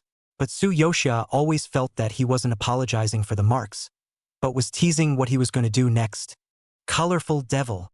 Sure enough, she whimpered and cried out, scolding him, only to be gagged by Lu Shuji's lowered head. I wonder if she's too young to be tempted. Or was Lu Shuji too dark, easily penetrating all her weaknesses? Outside the house, the wind suddenly picks up on the river and rain gurgles down. While listening to the sound of the rain that slowed down at times, Su Yoshia was shivering. Could this be the legendary diamond Manda diamond, a natural substance that is the hardest in the world? At the same time, Su Yang was touring a famous island city abroad. Along for the ride were a few well-connected students from their class, and as before, he was always surrounded by people and never without a buzz. Perhaps he had seen so much that he thought the scenery outside was just like that. With the sun beating down on you during the day and the sea breeze hurting your ears at night, it's not as much fun as the internet makes it out to be. He walked into a small souvenir store with a lack of interest, and saw that it was filled with all sorts of handicrafts that were kind of cute, which brought up a little bit of interest. As he was bored with his selection, a slightly familiar round face suddenly flashed in front of him. Su Yang thought for a while before recognizing her, that best friend of Su Yoshia's, who seemed to be called something like 11. Wait, wasn't she supposed to be hanging out with Su Yoshia in the country? Su Yuya still remembers what Su Yoshia said at the dinner table that day, rejecting him because she had a date to go out with Shuo Wenwen. But he could clearly see now that Shuo Wenwen was with her parents, a family of 3 talking and laughing, and there was no one else around. Su Yang felt something strange and frowned. After a moment of hesitation, he still pulled out his cell phone and ghostly called Elder Su. It was also really lured out by him and learned that Su Yoshia did go on a trip, right? Su Yang's eyes darkened slightly, and he asked tentatively again, she's with the Lu family? Lao Lu, they are all at home. I heard that they are with their classmates. Master Su subconsciously said, on second thought, and then said in a bad mood, why are you asking so much? You are so concerned. Why don't you ask yourself? Now, Su Yang's ears got hot and he couldn't help but cough. I'm just casually asking. He didn't care who Su Yoshia was hanging out with. After hanging up the phone, Su Yang stood still for a long time without moving, his eyes somewhat wandering. He couldn't say what was wrong, rubbing his stuffy chest and thinking darkly. She's a transfer student, and she only has one friend in North City, Wanwenjua. Who exactly is she with? At that point, a couple of his buddies saw that he was late coming out and ran into the souvenir store looking for him. Shuyue, how long have you been in there? Haven't you finished shopping yet? Seeing what he was holding in his hand, A few people laughed and teased. Why did you pick all the stuff that girls like? Didn't they all break up? Who are you buying this for? Soo-young glanced down at the little thing in his hand, stunned, and casually pulled it off. Bought it blind. Only half a month later, when it was almost time for the score check, did Lu Shuji bring Su Yoxia back to the North City. The feelings between the two skyrocketed in the exchange of. Lu Shuji gave her an accurate score estimate, Su Yoxia got into a university as expected, and Zhuo Wenwen also grazed the admission line and got in. On the day of reporting for duty, it was Lu Shuyan who took his younger siblings. Along the way, he drove with a big smile on his face, from time to time observing Su Yoxia and Lu Shueji in the back seat through the car's rearview mirror, and giving them a dependable big brother smile. His younger siblings all got into a university. Lu Shuyan was naturally happier than anyone else. The only thing he was sad about was that the relationship between the two of them had been so rusty that they were always separated as if by a chorus at home and almost never conversed. He couldn't help but worry about his sister's feelings, fearing that she would be saddened by it. Just like now, Lu Shuyan locked eyes with Su Yoxia through the rearview mirror, and Su Yoxia would always be good and return a sweet smile to him. But when he looked at Lu Su, his clear face never had the slightest bit of temperature, and he even looked over with a cold face. Big Brother's heart is bitter. Big Brother was even less aware that the fingers of the two people in the back seat, separated by some distance and hidden under the cover blanket, were actually hooking and entwining. Su Yoxia's spine was taut, and she didn't dare to move a muscle, trying to act natural. She had just put the small blanket from the car over her body out of habit and didn't think much of it. But soon after the car drove out, she was chatting with Lu Suyen, listening to him excitedly talking about the things he did back when he first went to college.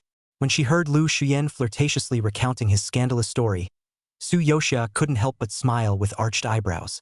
A slightly cool jade-like hand suddenly reached from under the blanket and gently wrapped around her hand, long slender fingers wrapping around hers like a snake. Su Yoxia's complexion stiffened. Where would she have thought that Lu Shueji would be so bold? She was literally defenseless, her breath stopping in shock and her mind going slightly blank. Xia xia. Lu Shuyen noticed the unnatural blush on her face and asked with concern, "What's wrong? Is it uncomfortable?" Su Yoxia pursed her lips and hastily shook her head. She was trying to act natural and continue talking to Lu Shuyen, but she didn't realize that Lu Shuji was flirting and kneading the soft flesh of her hand. The slender fingers hooked into a half circle and laced over her white, soft little finger, stroking it gently.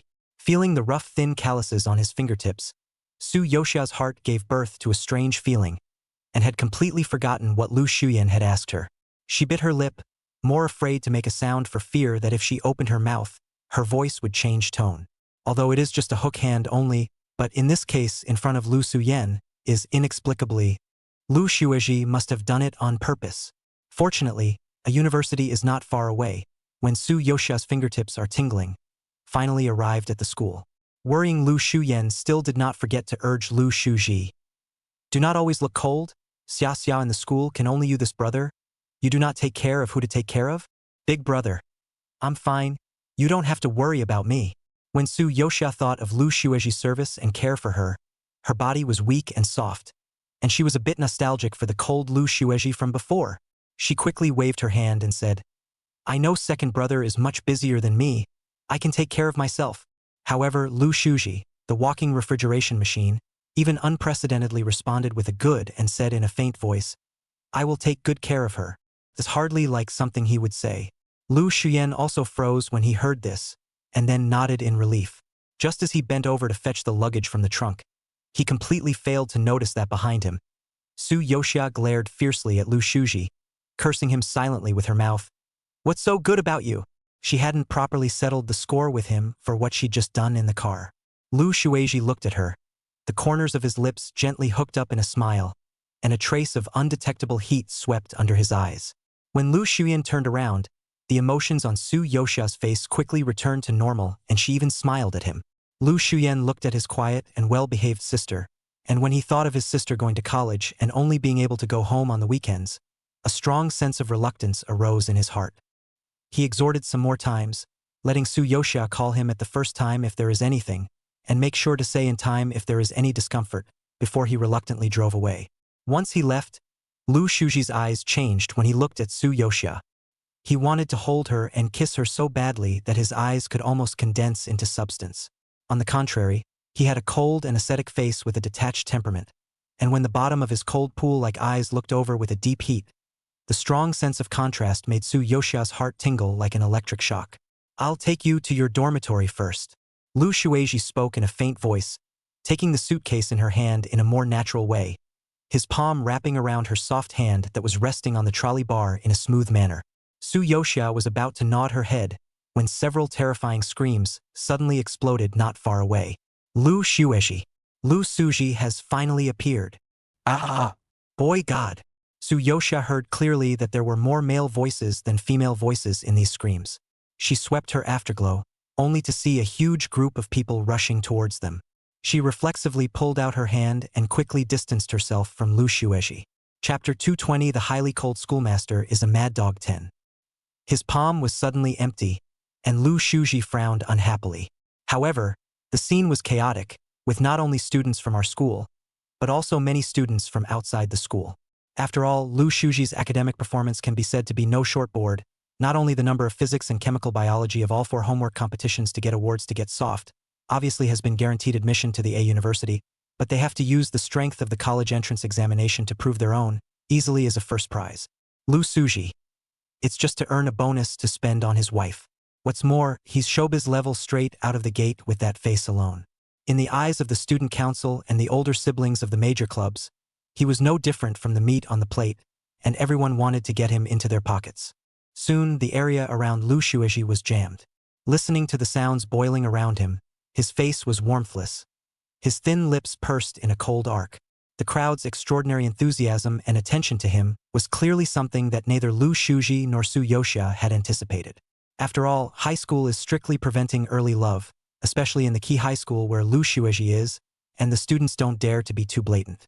When you get to college, times change. But soon, the rumor that Lu Shueji will not fall in love until he graduates from college spread widely in and around the school, coupled with the fact that the breath of life emanating from him was too obvious, and that every day was a 2-point line between the teaching building and the laboratory building. Over time, very few people bothered him anymore. During this time, Su Yoshia and Lu Shueji had been secretly carrying on an underground romance. She was going to wait until the right time to tell her close friends and classmates. But she also didn't expect things to get exciting from here. It's been almost a month since school started, and Su Yoshia still hears all kinds of discussions about Lu Shueji wherever she goes. Not bad for a student. That's an SCI? Freshman year. First district. First work. Are these words that can appear together? Indeed. Without a woman in your heart, you are a natural god of learning. The students in the back row were talking excitedly, and just as the words fell, a message popped up on Su Yoshia's cell phone from Lu Shueji, who has no woman in his heart. "Missed you so much, sweetie. See you at home tonight." The house Lu Shueji's mom left him happens to be near the school, but freshman students need to ask their parents for permission to move out, so they usually only go to that house on weekends. But this weekend, she has promised Lu Shuyan to go home. Since the beginning of the school year, she and Lu Shueji had gone back once, which was a bit too much. "Su Yoshia, I miss you too, brother. But didn't we agree to go back to your house together this week?" "Lu Suji, you can return tomorrow." Su Yoshia deflated her mouth. Could she not see the meaning of his words? He clearly wanted to pull the wooden barn. Counting the days, they hadn't been for 5 days, she understood what she was about to face. If she agreed to Lu Shueji, would she still be able to get off the sea tomorrow? Su Yoshia righteously refused. "No, I've already talked to Aunt Su and Big Brother. Moving out the killer." Lu Shuji then agreed. "Okay. Listen to you." He was surprisingly nice today, but Su Yoshia knew that this must be an illusion. "Sure enough," he quickly added. "Go back to Lu's house tonight and get it in your room." Su Yoshia. What coolness, what lack of desire. It's all a lie. This time, she absolutely had to resist the temptation to fall for his big trick. No matter how he set himself up, the last class of the morning was physical education. Physical education class elects its own program, and Su Yoshia and her 3 roommates all chose tennis. After class, a few people were so hot that they bought popsicles from the convenience store in front of the cafeteria and ate them while walking to the elevator. While waiting for the elevator, the happy newspaper hanging on the wall of honor next to them easily attracted their attention, and it was really Lu Shueji's picture that was too handsome to catch their eyes. Roommate Liang Jing gave a wow sound and poked Su Yoshia's elbow and asked, "Xia Xia, weren't you guys in the same class in high school?" Was Lu Xuezhi this tall and handsome in high school? It wasn't the roommate that Su Yuxia told about the fact that they were in the same class. Rather, on the day the school year began, the 68-page PDF introducing Lu Xuezhi spread in various groups, which even had a map of the distribution of his classmates' trajectories from kindergarten to high school. That's why her roommates already knew that Su Yuxia was Lu Xuezhi's high school classmate before they even met her. Wan Wenjua and Su Yuxia were in a similar situation at a university, and the two of them had already worked out a set of fixed-man machine talking points in the face of their classmates prying and questioning 800 times a day. As soon as he heard the roommate trigger keywords, Su Yuxia brain did not turn. Mouth first move. Haha yesa. But I also is the second semester of the third year of high school only transferred to his class, and he is not familiar with it, not clear it. This question has also been asked 800 times Liang Jing. She then redundantly asked, look to the child forced into what kind of. Just as Su Yuxia said not familiar, behind her, a tall figure slowly approached. The air was abruptly quiet. The first one to realize it was Liang Jing. Her expression instantly tensed, forcing back the scream that almost broke through her throat as she cautiously touched her roommates. A few people turned around and realized that Lu Xuezhi was standing right behind them. Even standing just a step away from Su Yuxia, his tall stature completely enveloped her. As soon as Su Yuxia twisted her head, she clearly saw that he was looking over with drooping eyelashes, a small circle of obscure shadows floating at his eyelids. Lu Xuezhi's expression remained light. He just locked eyes with her and averted his gaze. As Su Yuxia said, not familiar. However, her roommates were staring at Lu Xuezhi with unblinking eyes, and because of his height of nearly 1.9 meters, her roommates could only tilt their heads to look at him. But only for a moment. The three of them abruptly lowered their heads again and pulled out their cell phones to bombard the group. Liang Jing. OMG, he's so tall. Surprisingly, he's even more handsome in person than in the photo. And his nose is so tall? Bull. Ruijiao. No, his skin is better than mine? So close that you can't even see the pores? Ing Xiao. Damn. The thought of such a handsome man, but even before graduating from college do not fall in love, cannot be cheaper for us women. Ruijiao. Look on the bright side, at least there are no cheap men. The three of them didn't realize that just as they lowered their heads and typed furiously, Lu Xuezhi's eyes that had moved away quickly fell back to Su Yuxia. The dark pupils of her eyes reflected, and only reflected, the tiny her, and her eyes, always oblivious to everything, burned unbearably. Su Yuxia's heart skipped a beat at his blunt and revealing gaze, momentarily forgetting that she was still holding a buttermilk ice cream in her hand. The ice cream melted slightly, and a white, glistening drop of milk liquid slid slowly along the edge, wobbling around the corner. She hurriedly stuck out her tongue and licked away in a panic. Lu Xuezhi's eyes touched that flash of luscious color and instantly sank down in a ghostly manner. He did not move and rolled the knot in his throat, as if there was something more raging in his obscure eyes. Good thing the elevator doors finally opened at that moment. Su Yuxia really couldn't stand being stared at by him like there were wolves and tigers behind her, and walked into the elevator as fast as she could. Just then, however, a man's calm cry came from behind him, "Xia xia." The crowd was shocked. Chapter 221 The Highly Cold Schoolmaster is a Mad Dog 11. Su Yuxia's pupils were slightly dilated, shocked as she looked at the shockingly spoken Lu Xuezhi. Is this something you can shout in public? The roommates also froze, their probing eyes roving back and forth between the two, and quietly scowling at Su Yuxia. It was clearly a silent inquiry to her. I thought it wasn't familiar. Su Yuxia pretended to be calm, even hard-headed, ready to say something like, long time no see, Lu classmate, to muddle through. But the moment their eyes touched, Lu Xuezhi added, see you at the usual place this afternoon. Su Yuxia. The roommates are going crazy. The old place? What old place? Just as they were looking at Su Yuxia with a stunned, curious, and incredibly ambiguous look, Xiang Sifan beside Lu Xuezhi gave him an odd look. Thinking to himself, doesn't he usually call himself with his name? Why is he calling him by a nickname today? Besides, it's just going to the lab building to do experiments. Talking about the old place is weirdly ambiguous. But he still cocked his head and responded, don't worry. Buddy won't forget. Meet at the usual place then. Only then did a few girls notice that there was someone standing next to Lu Xuezhi. Liang Jing was the most sociable and had already recognized who the boy talking to Lu Xuezhi was. He's Lu Xuezhi's roommate, Xiang Sifan, and he's also a student. Oh, he's nicknamed Xiang Xiang. It was then that the crowd snapped out of their shock. At this point, more and more people were pouring into the elevator.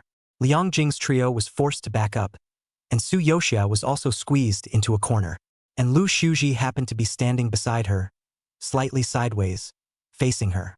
The tall body was like a solid wall that separated Su Yoxia and her roommate. Liang Jing didn't notice that there was someone missing from her side, and the missing one was about to stand in Lu Shueji's arms. She is typing excitedly in the group. Scared me to death. Xia, I thought he was talking to you, but it turns out he was shouting about elephant. Ing Xiao. Even a schoolteacher can fail to pronounce the back nasal sound. Rui Jiao. Xinjin. Caused me to just get high for a second. The group was chatting furiously, but Su Yoxia had no time to care what they were talking about. The tiny one was cowering in the corner, with the wall like Lu Shueji standing on her left side, and Xiang Sifan's tall back in front of her. No one could notice what was happening in the corner of the elevator. She felt Lu Shuji's burning breath spray down, baking her ears red. A voice that only the two of them could hear fell from overhead. It's dripping again. When Su Yoxia heard his reminder, she raised the ice cream with her hands and tried to eat the melted part. In the next second, Lu Shuji actually bent down unexpectedly.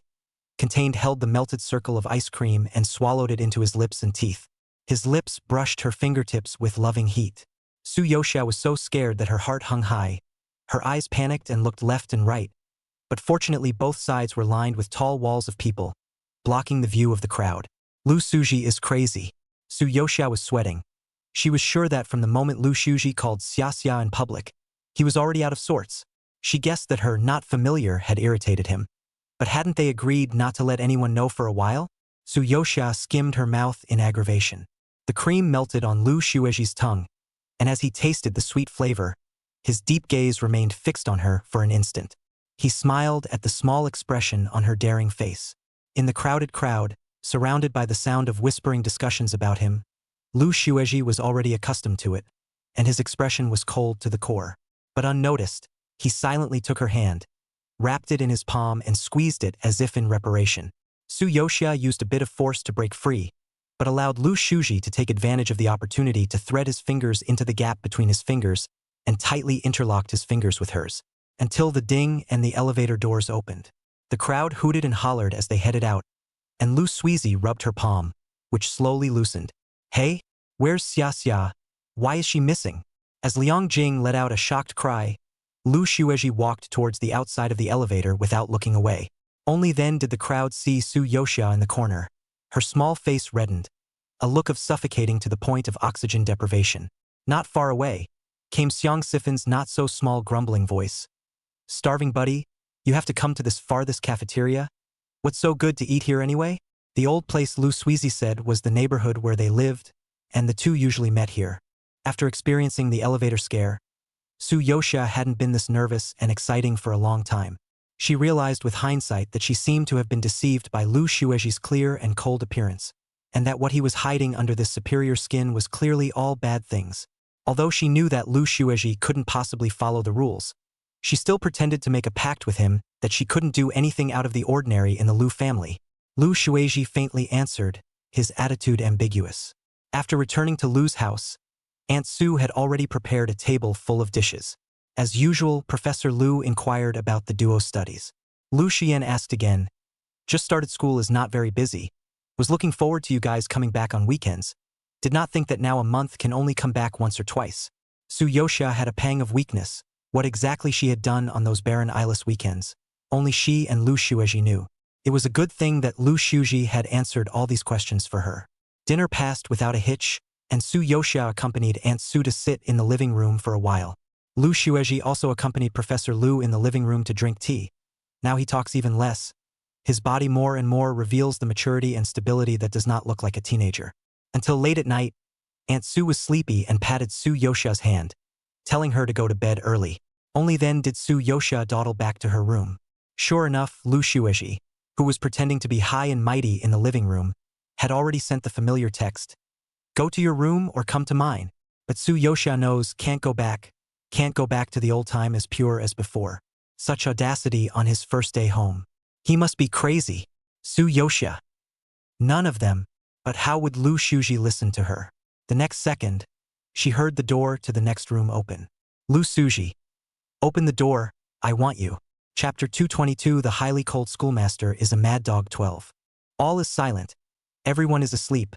Su Yoxia is pressed behind the door by Lu Suji. He clasped her in his arms and took her lips hard, kisses falling haphazardly. Su Yoxia uncontrollably let out a whimper, just opened her mouth, and he took advantage of the situation to feed into the tip of the S, hooking her tongue to deepen the kiss. Each other's noses were pressed together and their lips were entwined. The smell of lemon mint filled her breath, and physiological tears stirred in the corners of her eyes and slid down her cheeks. Damn it, because of his words, Auntie Su may come up. She still obediently opened the door. Almost as soon as the door opened, the man dashed in and she was already pressed tightly against him. Now, again, he was going to get his way easily. Su Yoxia wooed out in protest. Shoo! Lu Suji sucked on her tears, his thin lips rolling over and pressing against his lips. His voice was low. The old man is a light sleeper. Don't let them hear after all. We are stealing clear now. The last two words were said ambiguously and dangerously by Lu Suji, which also scared Su Yoxia's heartbeat to tighten. The old house is not soundproof, and downstairs happens to be the rooms of Professor Lu's old couple. All she could do was open her wet eyes and shake her head pitifully, her thin voice completely lost in the man's deep kisses, even her gasps becoming soft. So good. Lu Suji gazed at the girl in his arms with moving brows, his deep eyes burning in the night, and pushed her nightgown up as he kissed her. Snuggle up. The late night was quiet, and the moonlight that leaked into the windows grew sticky. Time seemed to turn into a long torture. Su Yoxia surrendered, biting her lip with a red face and pushing his shoulder. Seonji pressed a kiss against her sweaty cheek for a while, then kissed the corner of her lips, coaxing her warmly. Su Yoxia's face was already on the verge of smoldering. The way she said it, it was as if she was begging him. Who the hell are the people who can't stand it? Don't. Lu Suji suddenly sucked in a wolfish breath, his eyes so dark and haunted that they looked like they were trying to eat her because of her mischievousness. Snap. He patted his CK knot lightly, his broad palm covering it as if foreshadowing something, causing Su Yoxia to shudder slightly and become docile all of a sudden. Even winked and gave him a dainty smile, as if begging for mercy. Lu Suji was simply hooked by her. Dangerous and hot breath spread in the night, mixed into a ball. Su Yoxia knew that staying in the Lu family would not be good for her. She couldn't take it anymore, and the next day she found an excuse to return to school early on the pretext of a classmate dinner. She wasn't lying. There was indeed a potluck dinner that night, organized by a couple of high school alumni who had also gotten into the University of A. At the party, everyone was regretting that Lu Suji, who should have shown up the most, was not there. Didn't he go to that summit or something? Someone else spoke up. I just swiped to the school's public page and there's his picture on the cover. With that, he held his cell phone up and turned to the crowd. In the photo, Lu Suji won in a neatly ironed suit, three-piece suit, clear and upright standing on the lecture platform. The bone phase of the deep handsome face cold obvious, the whole person with a natural sense of distance. But click on the video, in the face of a crowd of industry bigwigs underneath, he did not hesitate to deliver a speech, talk calmly, or a calm. Even in the face of sharp questions from the stage, he did not have the slightest panic or stage fright. But in a few words, he analyzed the problem clearly, cleanly, and accurately. It doesn't look like a freshman in any way.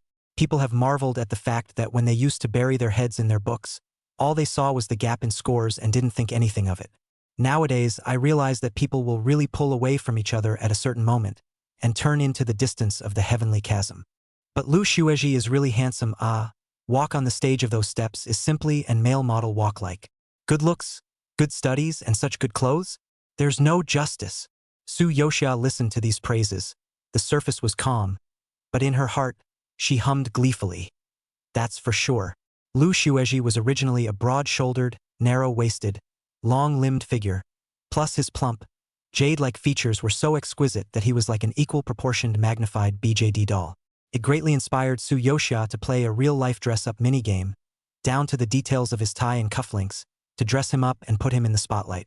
The crowd discussed Lu Suji for a while, and the center of the conversation soon shifted to another popular figure, Su Yang, who had been admitted into the international undergraduate program of a university. The same tone of envy. Su Knight, your friend's circle photos are too exaggerated. Is this clocking the whole of Europe in a circle? or you're the most dashing. However, the most common thing surrounding Su Yang was his scandal. So some people couldn't help but tease. How come I haven't seen any girls around you lately? No way, when it comes to college, the prodigal son has turned into a Buddha. Amidst the laughter, no one noticed that Su Yang's line of sight fell on Su Yoxia, who was directly across from him, from time to time. He hadn't seen her in a while, and restrained himself from making a point of prying into her whereabouts. They say it only takes 2 weeks to get used to something. Soon, Su Yang really rarely thought of Su Yoxia anymore, and those strange feelings that arose because of her faded away. He hadn't expected her to show up before this party, and he thought he really didn't take her seriously anymore.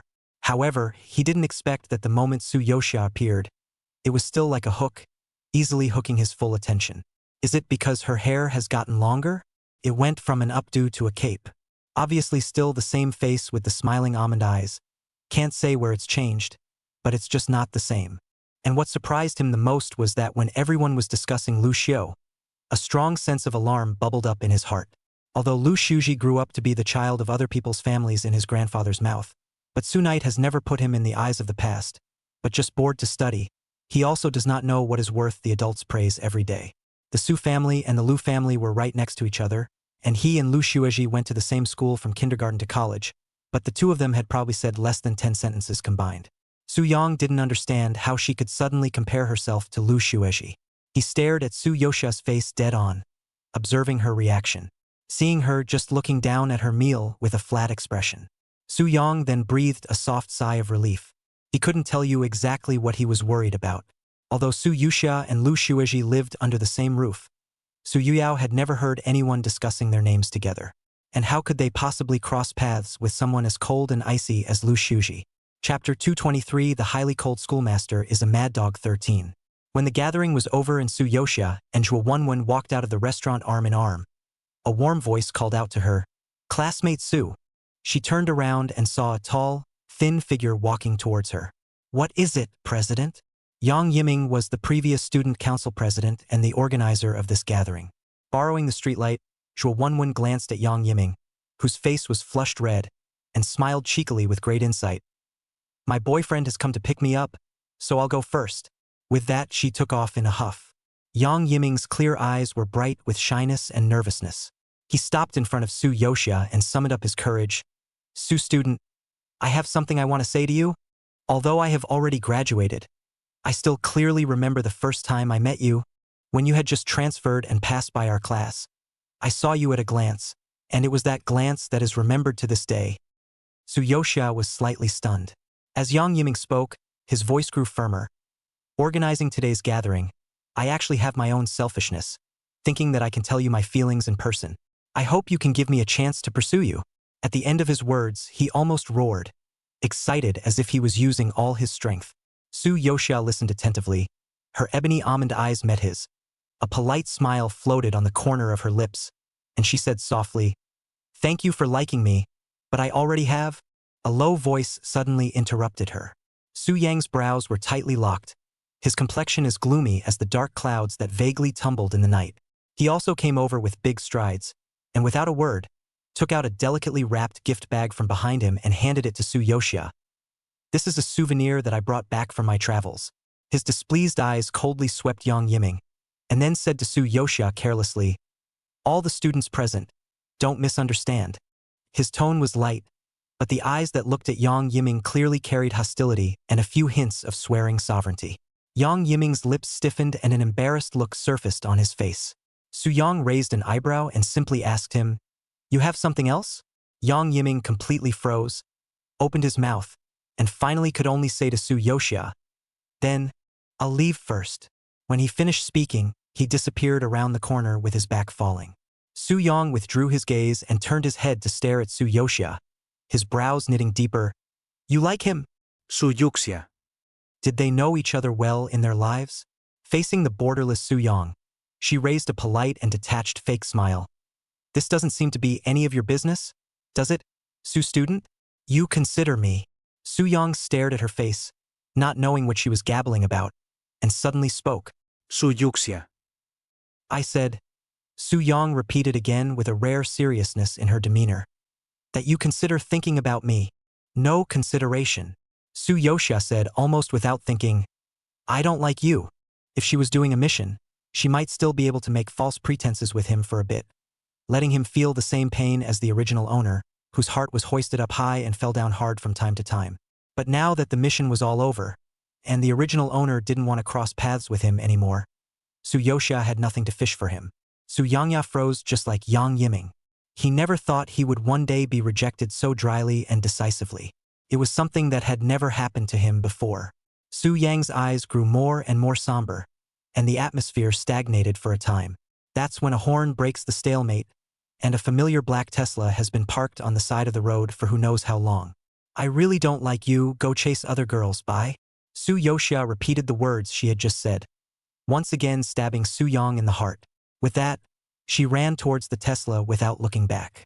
Su Yang pursed his lips, his body remained frozen in place, and he just watched her leave. The driver's window was dark and it was impossible to see anyone inside the car. Who the hell did she go with? And inside the car, Lu Xueji's bony hands were holding the steering wheel, his face calm. Only he knew that his knuckles were already faintly pale from the excessive force used. How was the potluck? Did you have fun? As soon as Su Yoxia took her seat, he leaned over and moved as usual to buckle her seatbelt. Cold face holding a light smile, and because the smile does not reach the bottom of the eyes, more people cannot catch his emotions at the moment. Su Yoxia didn't seem to notice the calm yet dangerous atmosphere in the car, and said in a natural tone, It's quite lively. They always mention you from time to time. Sorry you didn't come. Lu Xueji started the car and faintly answered, with little expression on his face. Not even in a good mood along the way. Until she came home, Su Yoxia was holding the entrance cabinet, bending down to change her shoes, when Lu Xueji covered over from behind.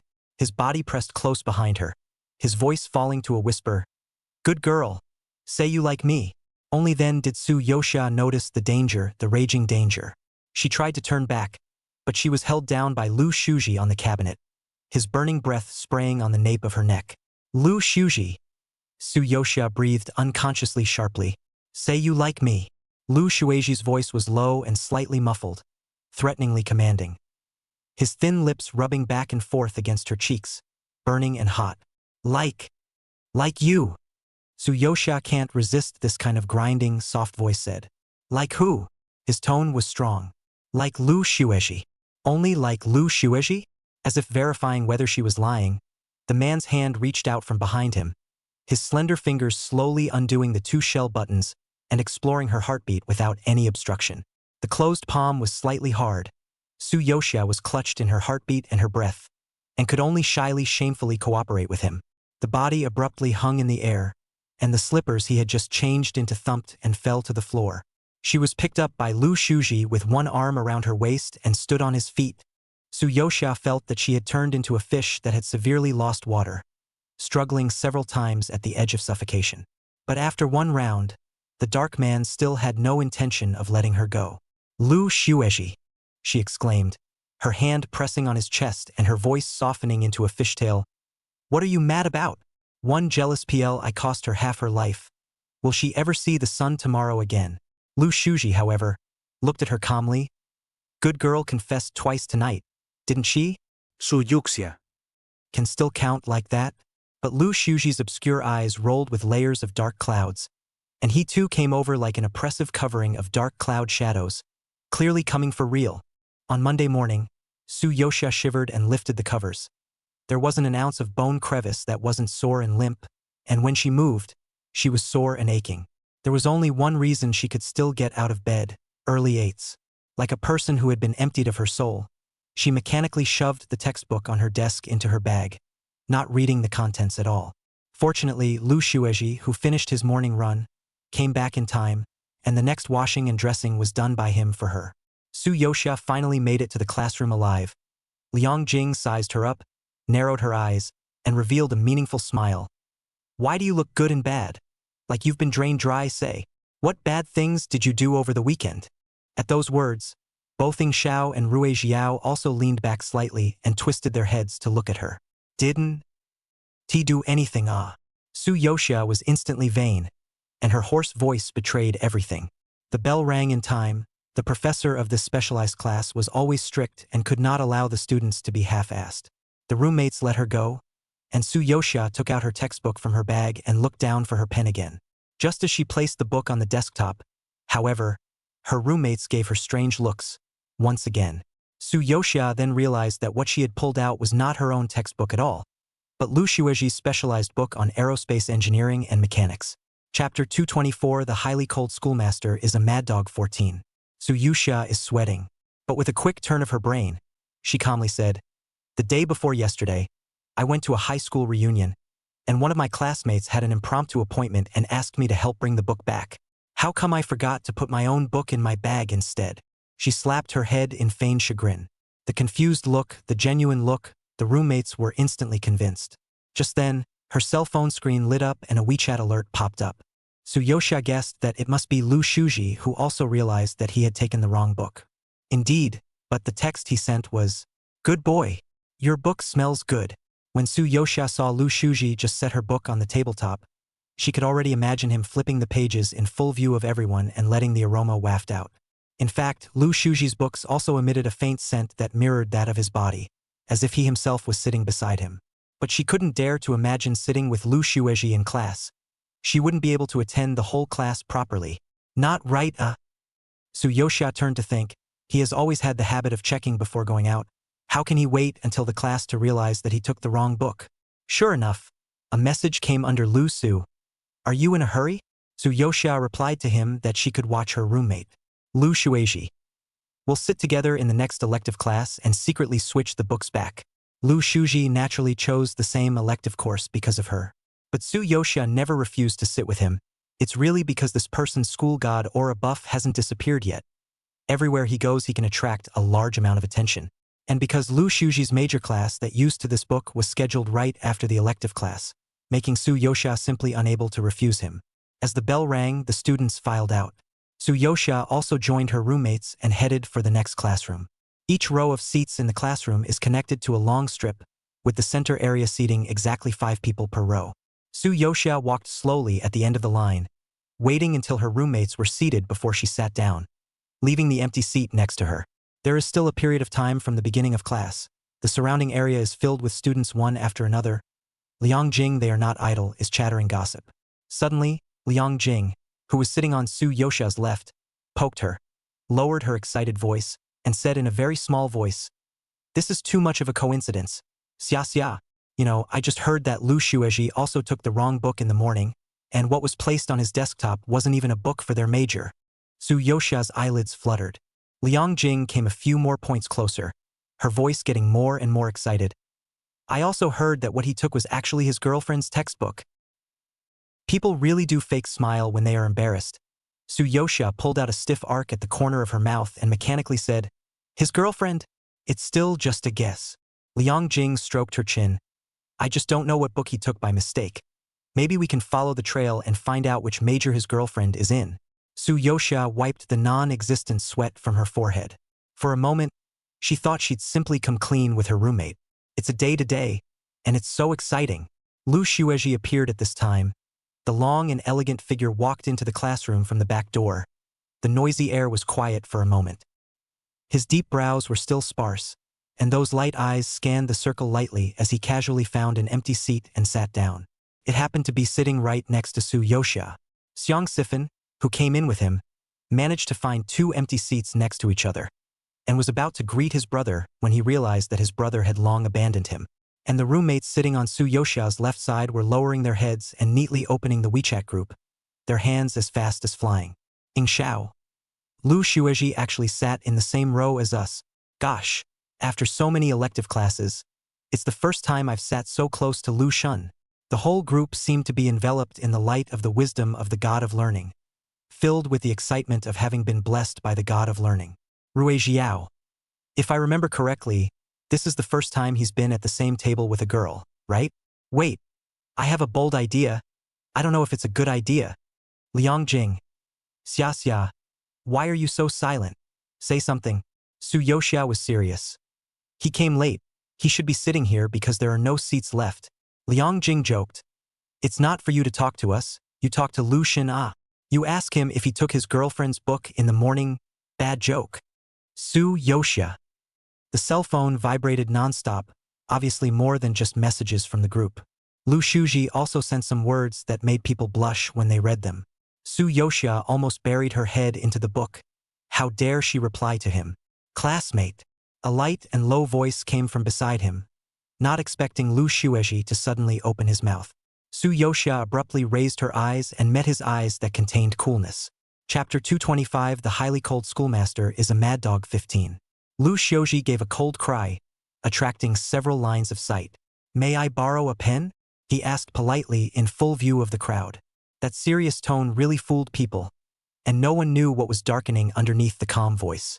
But the crowd took a sharp look and realized that Lu Shuji and Su Yoxia were sitting together with matching temperaments, which inexplicably gave them a sense of CP. Like a school couple out of a manga, there's a comfort that washes the eyes. It's just a shame that the reality is that the two haven't really spoken much from start to finish, and they really don't seem to know each other very well. Lu Shuji took the pen, his voice cold.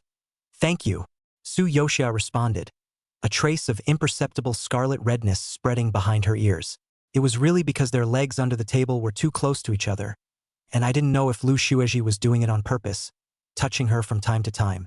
The familiar heat passed through the thin material of her pants, and it was hard not to think of his leg pressing against her last night, wrapping around like a vine. It was hard for one class to end, and the two exchanged books silently during the confusion of the bell ringing. Looking at her catatonic and nervous appearance, Lu Shuji was much more calm, just smelling her scent close at hand, sniffing lightly for a session, making his eyes grow deeper. After class, Xiang Sifan had a springy look on his face and couldn't help but say to Lu Shuji, "Bro, dude seems to have fallen in love." Lu Shuji glanced at him. Unsaltedly, he asked, "Who?" Normally he didn't have this kind of curiosity, but at the moment he had nothing but caution in his heart. Xiang Sifan, next to you of course. Before the words were finished, he inexplicably felt a chill as if he had fallen into an ice cave. Targeted by Lu Shuji's hostile eyes, he shook the goosebumps on his body and continued, "Of course it's the Liangjing student next to you, said you shouldn't recognize it either." That coldness disappeared abruptly. Xiang Sifan understands why Lu Shuji is so cold. It is just that he is afraid of both his brother's suffering and his brother's driving a Land Rover. "Don't worry," he assured. "Even if dude falls in love, it won't delay our group's experiment. By the way, I organized a fellowship between our dorm room and Liangjing's dorm room, but I know you definitely won't go, so I've already found a good replacement for you." "Who says I'm not going?" Lu Shuji interrupted him. "Xiang Sifan? Question mark. It's sorority. Do you know what sorority means?" he said in shock. Liangjing and a few others obviously didn't expect that Xiang Sifan could really call Lu Shuji here. What's more, I didn't expect Lu Shuji, who usually looked so high and cold, to be quite approachable in private, with no frame at all. Only Su Yoxia was as if she was on her back, stared at by his straightforward eyes, afraid that he would do something out of the ordinary again and challenge her heart's ability to withstand it. Su Yoxia. Your eyes tighten up. Lu Shuji. Already restrained. When it came to the cliched truth or dare session, the pointer turned under the eyes of the 8 people, and for the first time it pointed to Lu Shuji. "I'll go with truthful," he said calmly, drawing out the question as the crowd watched. "Have you ever had an impulse?" What a powerful question.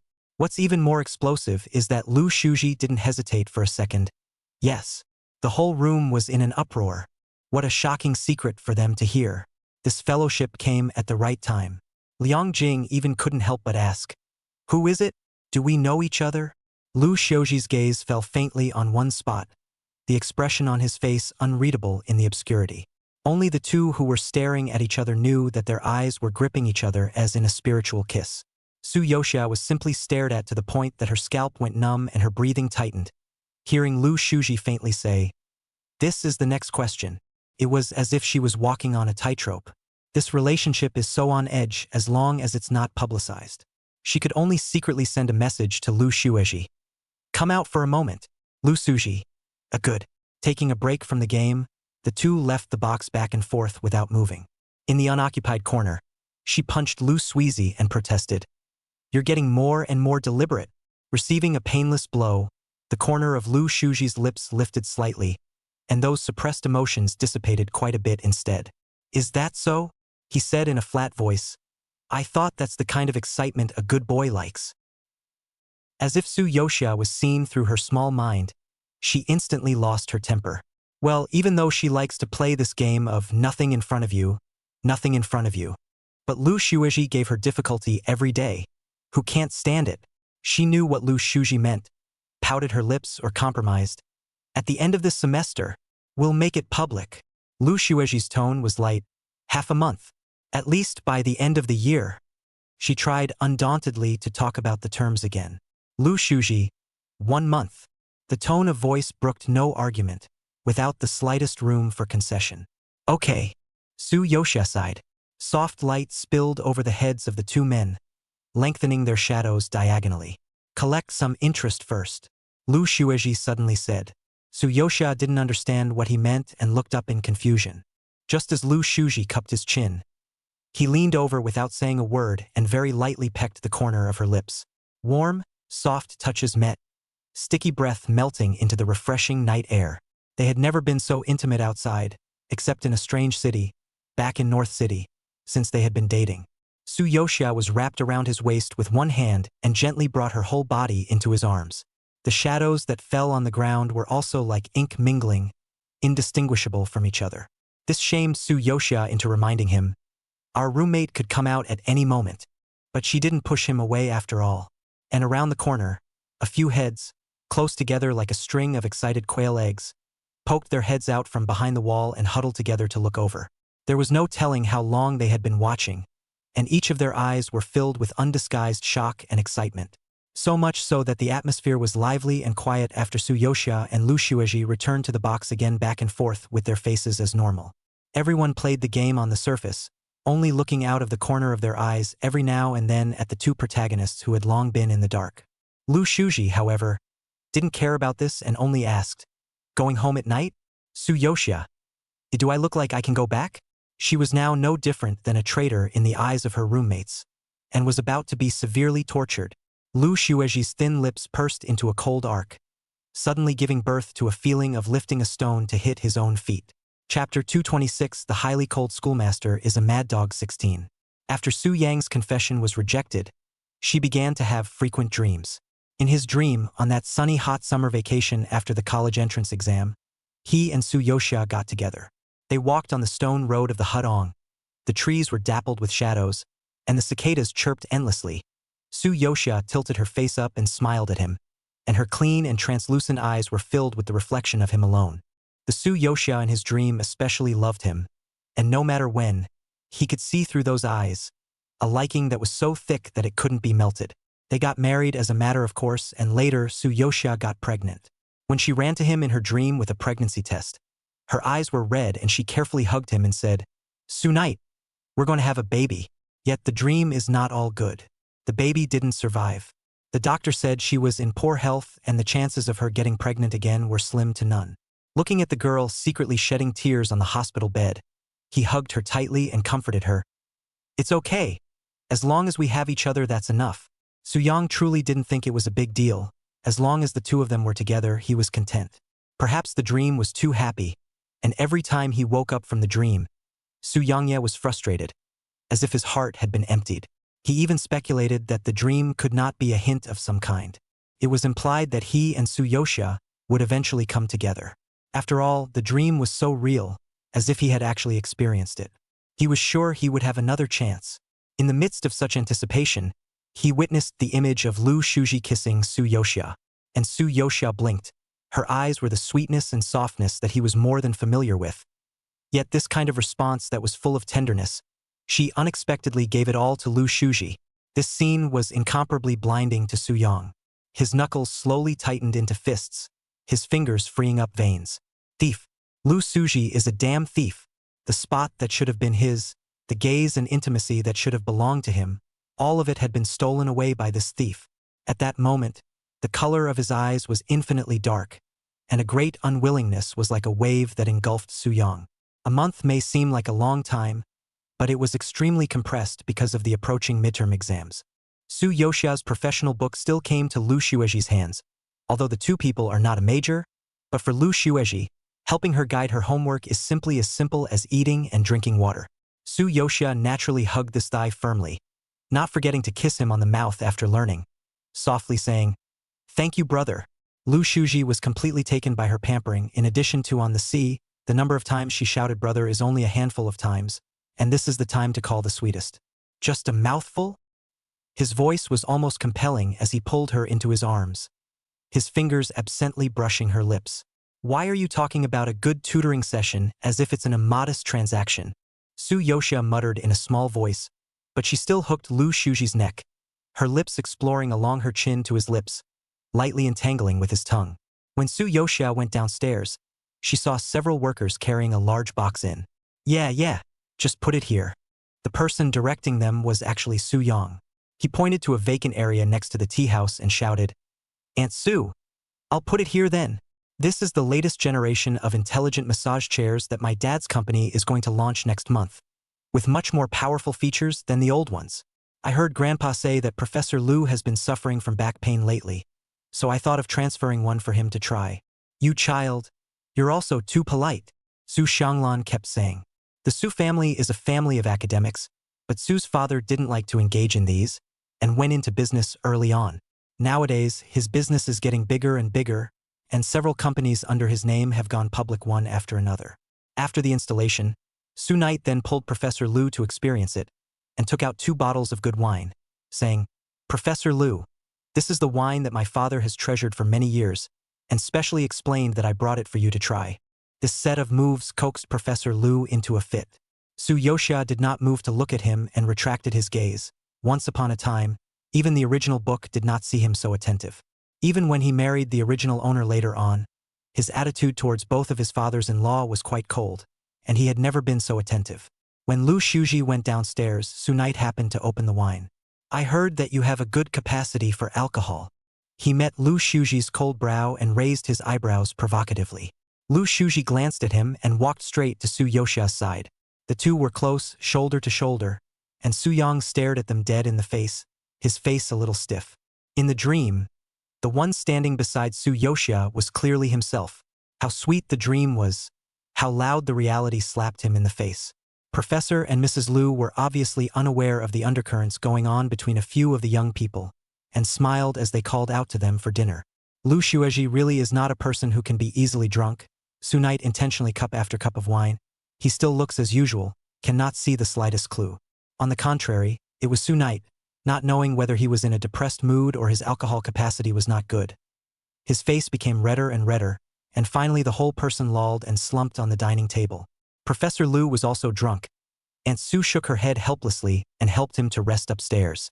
Worried about Su Knight again, she instructed Lu Shuji and Su Yoshia. You guys put him on the sofa to sober up. Don't go out into the wind. You'll catch a cold later. Lu Shuji was not a small-minded person, and nodded, then sharply threw Su Yang towards the sofa. Ouch! He grunted vaguely and flopped down on the couch without moving. Su Yoshia saw Lu Shuji with a few gloomy and sullen brows and asked him in a low voice, Are you okay? Do you want to get you something to sober up? Lu Shuji rubbed his brow. His gaze touched the concerned little face in front of him, loosened up, and said in a mute voice, Good! Not long after, Su Yoshia came out of the kitchen with a cup of warm honey water. Drink it, brother. She handed it to Lu Shuji's lips. Lu Shuji fainted drunken face a few disheveled, but the eyes are very burning staring at her. On her hand, slowly sip. 2 sweet scents mingled in the air, and the 2 men couldn't help but think of that day of their first kiss. Only this time, the identities were swapped. Su Yoshia was the one who didn't drink a single sip of wine, but as if she was also tainted with his drunkenness, she ghostly said, Brother, is the honey water sweet? Lu Shuiji's breath sank and his eyes darkened. He forcefully clasped the back of her neck, making her open her mouth, and her tongue became sticky and entwined. Su Yoshia tasted the sweet honey flavor. Neither of them seemed to realize there was someone else sprawled out on the couch. Although Su Yang was so drunk that her eyelids were heavy and she had difficulty moving, she was not completely unconscious.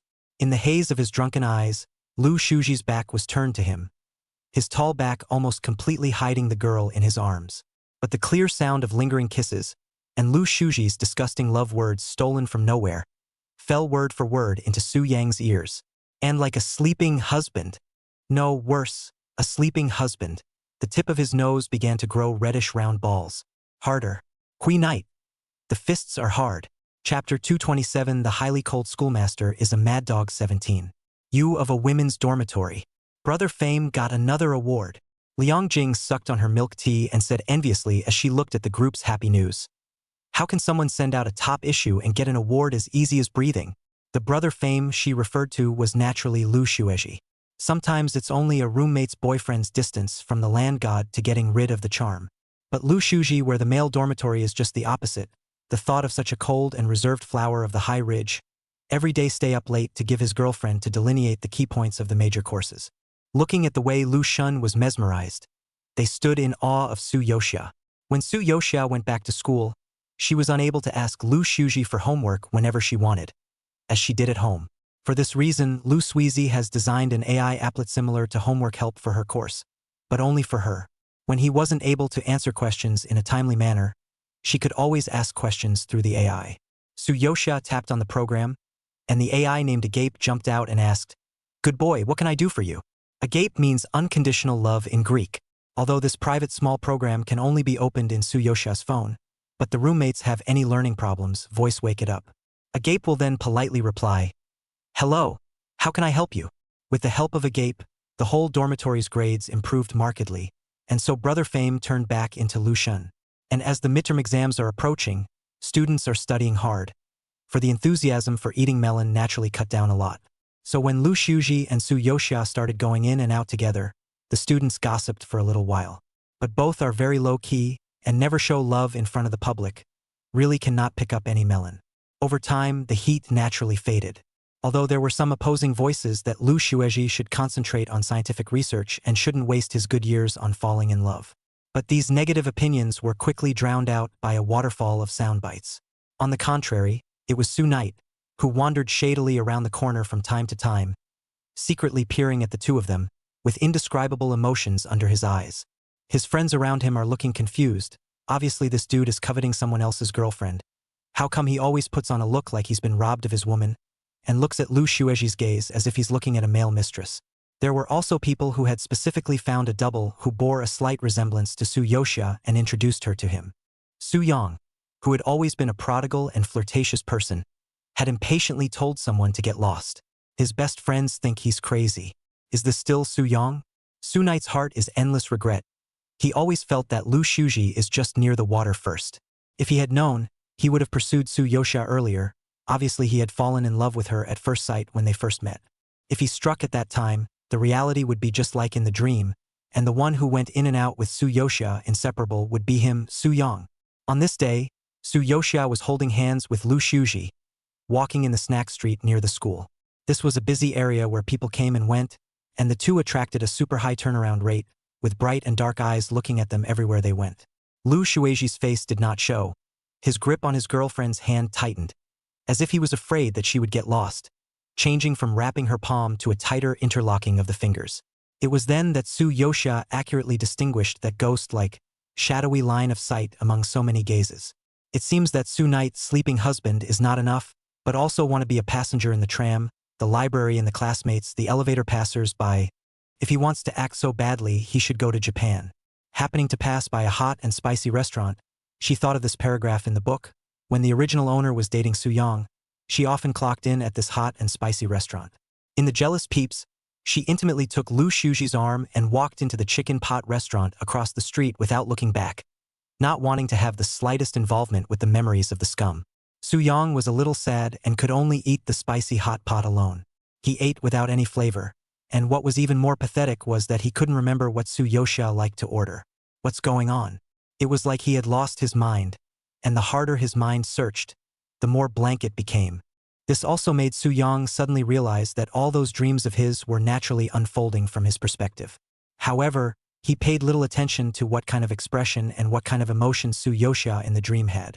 Su Yang took it for granted that she should be just as happy and joyful as he was. As a result, that night, Su Yang dreamed, a dream that unfolded from Su Yoxia's perspective. It was the day of her birthday, the house was warm and tidy, and she was sitting alone in the living room. The candles on the cake had burned out, and she was still waiting. The night was deep outside the window, and the hands of the clock had long since crossed 12 o'clock. The door was finally pushed open with a clang, and Su Knight, who was acting on behalf of Su Yoxia, looked at himself as he finally came back. His face red, covered in the smell of alcohol, and mixed with a strong perfume odor. Sue Knight was simply furious, coldly questioning himself. Do you still remember what day it is? No, it's already yesterday, and you just came back, dragged by a client to have a few more drinks. Not on purpose. The self in front of him downplayed. By the way, did you receive the bag that was sent to you? The latest limited edition. Question mark. Soo-young couldn't believe that Nakton's own self was so perfunctory. What made him even more furious was that he actually swiped some ex-girlfriend's provocative friend circle in Soo Yoshia's cell phone. The photos are ambiguous as they not only pose with the same bag, but even have his hand in the frame.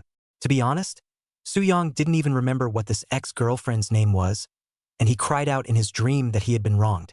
But then the image flashed, and he became the pregnant Soo Yoshia again, traveling alone to the maternity checkups again and again.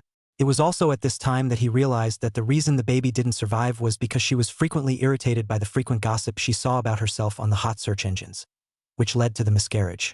19-year-old Soo-young curses her middle-aged self for not being human, and is subconsciously certain that she will never turn into that kind of scum in the future.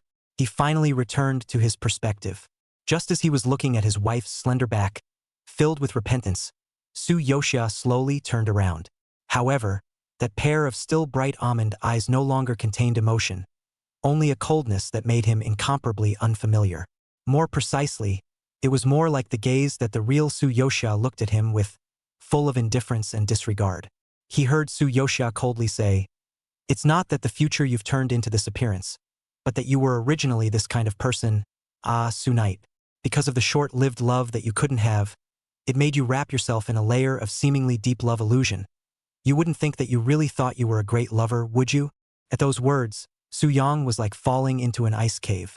This period of time seems to be real and false dream bubble, just so hard to poke through, broken even a trace left.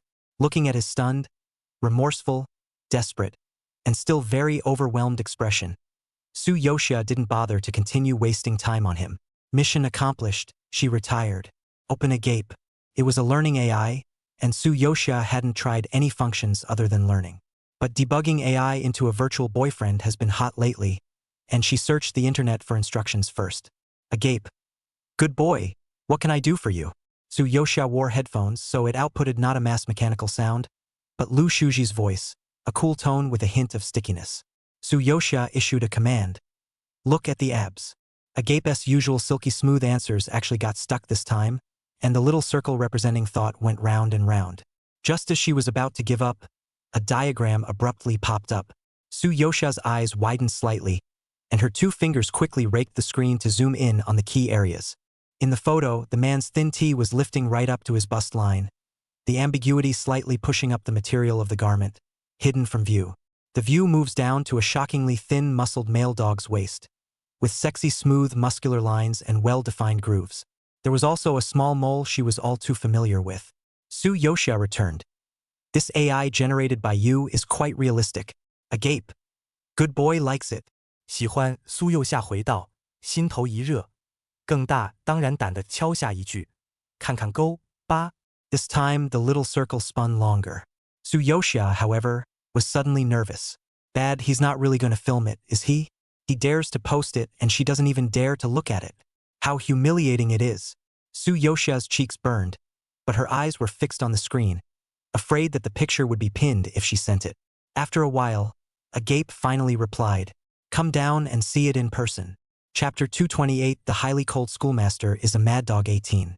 Inside the closed compartment, Soo Yoshia was taken by Lu Shueji and held on his lap. She rested her back against the steering wheel, smelling the silky lime aroma of Lu Shuji's body.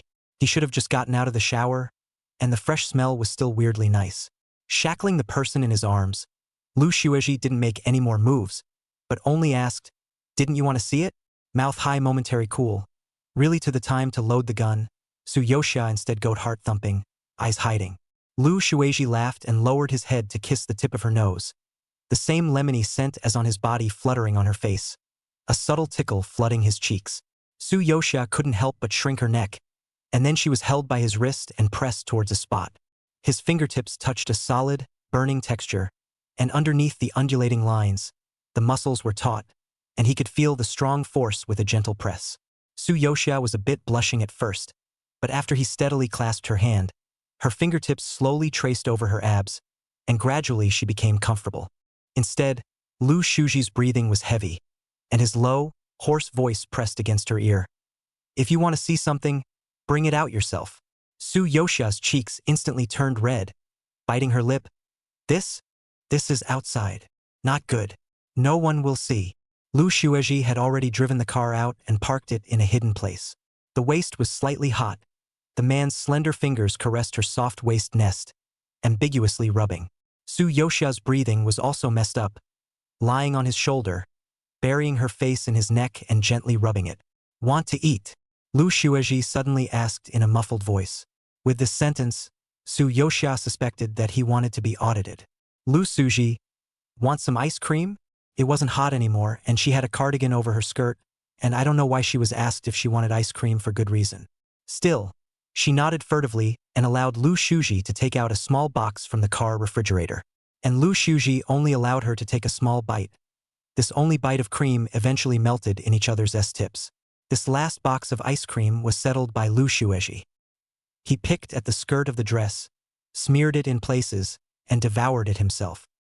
On this day, Su Yoxia and Lu Shuiji went back to the Lu family together. As soon as he entered the door, he heard the sound of bright laughter coming from the living room, and Professor Lu was holding up his cell phone to video call Su's father, who was far away across the ocean. Xiaxia is all right with me? Professor Lu smiled with a red face and said cheerfully, She's my own daughter now, so you can just relax.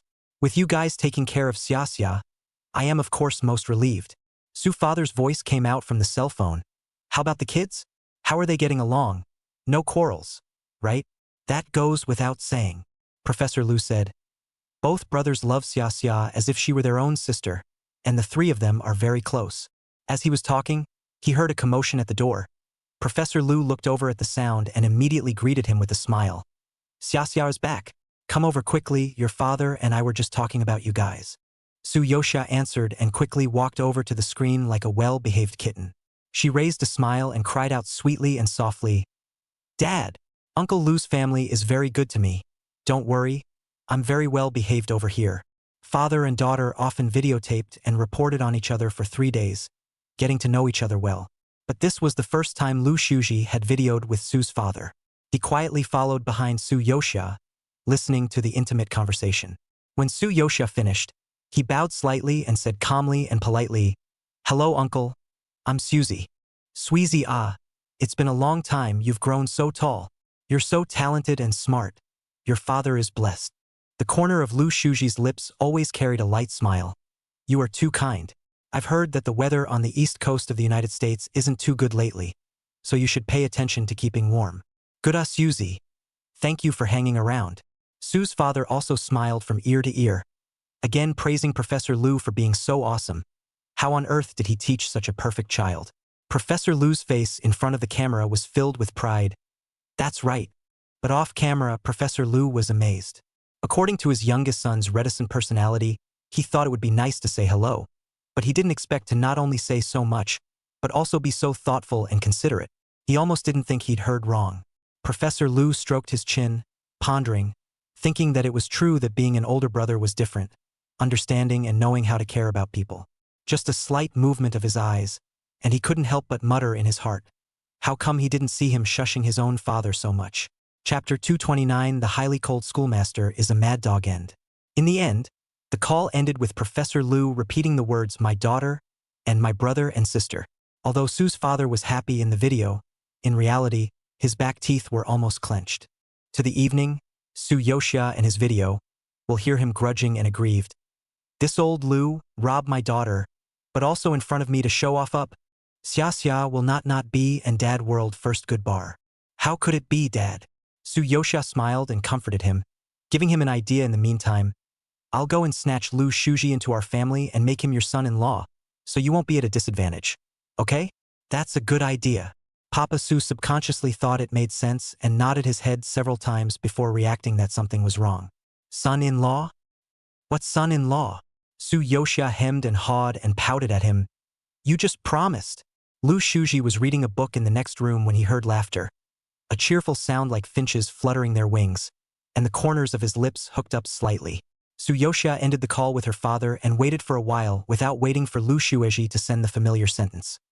Go to your room or come to my room. Is it possible that you're being reserved because you're seeing your father-in-law? She rested her cheeks in thought, and without much hesitation, she stepped out gingerly. Lu Shuji heard a very faint knock on the door, and as soon as he opened the door, he saw the girl hugging a pillow and curving her lips towards him. She wore a light-colored halter nightgown, the cloudy, light fabric hugging her pale skin, her bare shoulders glowing with a pearly sheen. Lu Shueji's eyes narrowed slightly, his gaze restrainedly sweeping over the top of her low neckline as he reached out and tugged the person into his arms. Suyosha obediently wrapped her arms around his neck, her sweet breath falling on the knot of her throat, and said in a sticky voice, "To sleep with brother." Lu Shuji's throat knots rolled. The skin under his palm was smooth and soft. His palm flowed. Not afraid that Aunt Su will come upstairs in the morning and come to wake you up? Suyosha blinked. Anyway, it's almost time. You'll carry me back. She pouted, and Lu Shueji laughed and leaned in for a kiss. He hugged and kissed for a while, but didn't pluck down the thin straps. With only a squeeze through the thin material, he picked her up and tucked her under the covers. He held her under the covers, sucking on her lips now and then, kissing her on the cheek, and that was all. Suyosha was dazed by his kisses, immersed in this rare atmosphere of pure love. "Good boy." Lu Shueji kissed her bare shoulder and suddenly said, "What's wrong?" Suyosha closed her eyelids and mumbled, already being kissed out of sleepiness by him. Lu Shueji gazed deeply at her lovely cheeks for an instant, feeling the love that filled his heart, and coaxed her in a low voice, "Go to sleep." He had always thought that he was a cold-hearted man. Even when he was a child, the first day Aunt Su brought Lu Xuyen to the house, he only nodded politely, and his heart didn't give rise to too many ripples. Even if some adults deliberately say to him, "From now on, your home will be the home of the three of them, and you will be an outsider," he also remained aloof, used to being calm and not putting anyone down. He had never imagined that one day his feelings would blaze to such an extent that they would give birth to such uncontrollable possessiveness. It is said that a person will encounter 29.2 million people in their lifetime and the chances of falling in love are at 0.000049. How fortunate he is to be among those 0.000049. Time flies, and it's been more than half a year since Xiaxia came to our house. At the dinner table, Lu Shuyen suddenly sighed. After a pause, as if he remembered something, he laughed nervously and said, "A while ago, our company and a photo studio had cooperation and gave every employee a card coupon for a free photo shoot. I also left one for myself. If I'm free, let's go take a family photo together as a family of 5. Suyosha was eating the shrimp that Lu Shueji peeled and handed over. Her eyes abruptly lit up, nodding her head like a chicken pecking rice in excitement. Emotional value given full. So everyone's eyes coincidentally focused on Lu Shueji, with tension and anticipation in their eyes. Because the family structure of the Lu family is more subtle than the average reconstituted family, in all these years, a full group photo has never been taken. No one knew how Lu Shueji would respond. Good. Surprisingly, he didn't have much hesitation and answered faintly. The voice was calm and unruffled, and underneath the usual coldness, there was less of that detachment that used to make people unapproachable. The atmosphere instantly loosened. Professor Lu and Xu Xianglan glanced at each other. A few moments of surprise clearly flashed in their eyes, and Lu Shuyen couldn't suppress the corners of his mouth anymore. Everyone had noticed that lately Lu Shueji's sense of being alive had become heavier and heavier. Suyosha curved her eyes, and when everyone wasn't looking, her hand under the table quietly hooked his tail finger. Lu Shuji's complexion did not move a single bit, but only held her hooked fingertips back more tightly. Aunt Su and Suyosha chose the Chinese style in a single shot. For this reason, Suyosha specially customized 2 tianshui by colored cheongsams in a graceful and elegant style. The men, on the other hand, wore navy blue suits with gold embroidered lines and dark patterns. Low-key and calm. After changing her clothes, Suyosha had just come out of the locker room when she bumped into Lu Shueji head-on. Lu Shueji looked at her steadily, the cheongsam clinging tightly and playfully to her body. Outlined delicate curves, slender waist surplus, the already white skin lined as soft as gelatin. He took a step in front of her, his eyes deep as if he wanted to swallow her whole. "It's so beautiful, so pretty, good girl." In a calm, gentle voice. He spoke words that made one's teeth sink. Su Yosha's heart tipped tingling, also complimented him.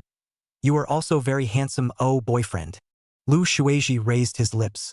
When it came to the official family photo session, Professor and Mrs. Lu sat demurely in the front row, kind and gentle. Su Yosha, on the other hand, stood in the middle of her two brothers, as if a small flower bud protected in the center by the branches on both sides. The photographer held up his camera and couldn't help but praise. Your family's face value is also too high. Brother and sister a little closer. Yes, a little closer. Upon hearing this, Lu Shuji naturally reached out and wrapped his hand around Su Yosha's waist, his long and slender fingers falling right on her soft waist nest. The not-so-light and not-so-heavy force also made Su Yosha subconsciously lean into his arms. This movement caused Lu Shuyan to incline his head to look over. He didn't think much about it. He also followed suit and lowered his stature, intimately resting his hand on Su Yosha's shoulder. Lu Shueji glanced at him. Lu Suyen coincidentally met his gaze. Not only did he not notice the coldness in his eyes, he also bluntly grinned at Lu Suji. By the end of the night, it was late. The quiet first floor was lit only by a small, dim light in the kitchen. From time to time, a slight sound came out with a difficult obsession and stickiness. Why are you still jealous of Big Brother? He put his hand on your shoulder. Su Yoshia was being pressed by Lu Shueji on the edge of the cooking table. His long arms circled her waist, kissing her extremely deep and entangled. Su Yoshia's fingertips nervously clutched the man's shirt collar. Her tongue was like a swimming snake, and the kiss was like a tidal wave, almost drowning her. Upstairs, Lu Shuyen received the photos from the photo studio and knocked on the bedroom door of Professor and Mrs. Lu with excitement. Dad, Mom, the pictures are being sent. Look at them. The photo is so good. How sweet Xia smiles. It's the first time I've seen Sayuzi smile so gently. It's so pretty, Aunt Su said. Professor Lu also put on his presbyopia glasses and came over to nod. Not bad. Our family looks peaceful and beautiful. The sound of the three discussing carried all the way from the second floor to the kitchen. I'll take it up now to show Xiaxia and Sweezy, Lu Shuyan said happily. Su Yoshia was so nervous that she accidentally bit Lu Shuji's lips, not confiscating the force. A little bit of blood spread. Aunt Su was then heard saying, You child, what time is it? Don't bother your siblings sleeping. It's not too late to show them tomorrow. Lu Shuyan responded with a good, which discouraged him from going upstairs. Instead, he turned around and stomped down the stairs. He came down to put away the clothes on the balcony, but saw the kitchen lit up, the glass door reflecting the long, sedate back of the figure inside. Shuji. Lu Shuyan's footsteps lurched, puzzled, still awake. In the kitchen, Lu Shuji didn't move a muscle and looked down with his eyes, his voice faint. Thirsty? Come down and get some water to drink. Fortunately, his stature was tall enough and his shoulders were wide enough. Su Yoshia shrank in his arms and hid herself tightly, not daring to utter a single breath. Oh! Lu Shuyan fetched his clothes in the dark and walked over in the direction of the kitchen in a smooth manner. Just in time to show you the photos taken today. The sound of footsteps getting closer and closer made Su Yoshia's heart beat fast, inwardly shouting, Big brother, don't come over. Don't become a part of our play.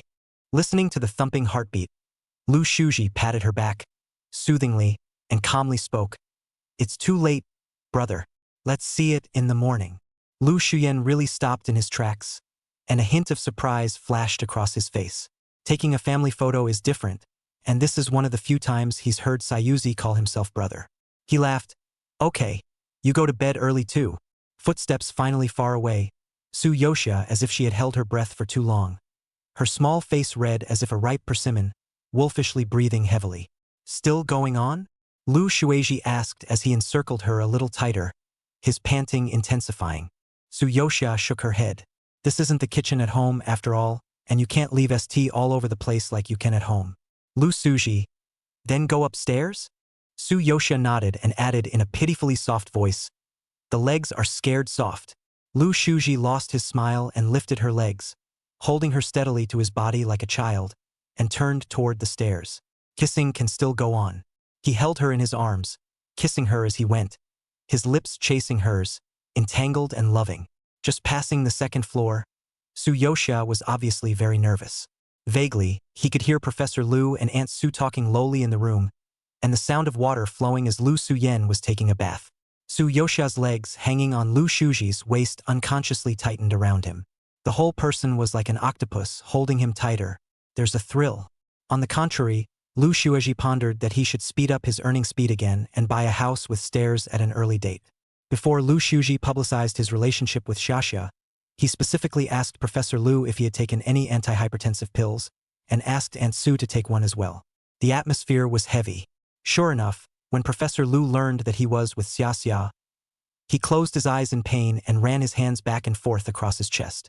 Exclaimed, Old Su, I've taught my son poorly. I'm sorry." Su Xianglan hurriedly held him up and smoothed his breath. It took a while for Professor Lu to slow down, pointing at Lu Shuji and cursing. "Why didn't you say so earlier? If I had known, I wouldn't have said anything about brother and sister in front of your Uncle Su. This is great. How am I going to explain to him? Uncle Lu, don't be angry." Su Yoxia also helped him smooth out his anger, explaining, "Actually, my father already knows. He likes second brother very much. Don't you worry." Old Su already knows? Professor Lu was stunned, and his face eased up a bit, but still pounded his chest and sighed. This child, from childhood to adulthood, did not let have a heart. I did not expect to keep quiet. The whole thing is so big. Su Xianglan was happy for the two children, and relieved Professor Lu. "This is a good thing to add to the family. Why are you angry?" And Lu Shuyan, who was on the side, reacted only afterward and cursed with a laugh. "You kid! Dare I say that he was the only one who looked at Xiaxia as his sister. You must be good to Xiaxia for the rest of your life, understand?" As things stood, Professor Lu had no way to beat up the lovebirds, but could only urge again and again. "Otherwise I'll pretend I don't have you as my son. Don't worry about your old man." Lu Shuji finally brightly held Su Yoxia's hand and smiled with her. As we turn the corner, the year comes to an end.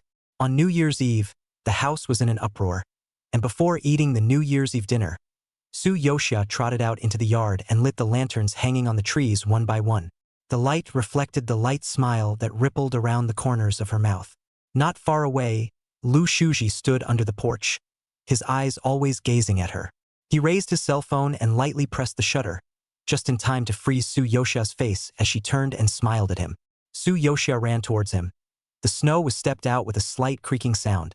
She jumped in front of him, flipping through the photos right in front of his hand, nodding her head with satisfaction. "It's a really good shot." Lu Shuji looked down at her with soft brows. "What's the reward?" Su Yoxia stood on her tiptoes and kissed the corner of his lips. Of course, immediately, Lu Shuji clasped the back of her neck and swept her into his arms, deepening the kiss without restraint. This was Su Yoxia's first New Year's Eve in the Lu family, and also the first New Year's Eve that she and Lu Shuji had spent together. With a loud bang, golden fireworks shot up into the sky. Grand fireworks blossomed in the sky, and they would be together for years and years to come. And just around the corner, not far away, a pair of eyes were staring intently at them. Su Yang's gaze was gloomy, stagnant, and cold. Some time ago, the Su family business problems, he had to take a break from school, followed Su father to run around the major social occasions, learning to deal with company affairs.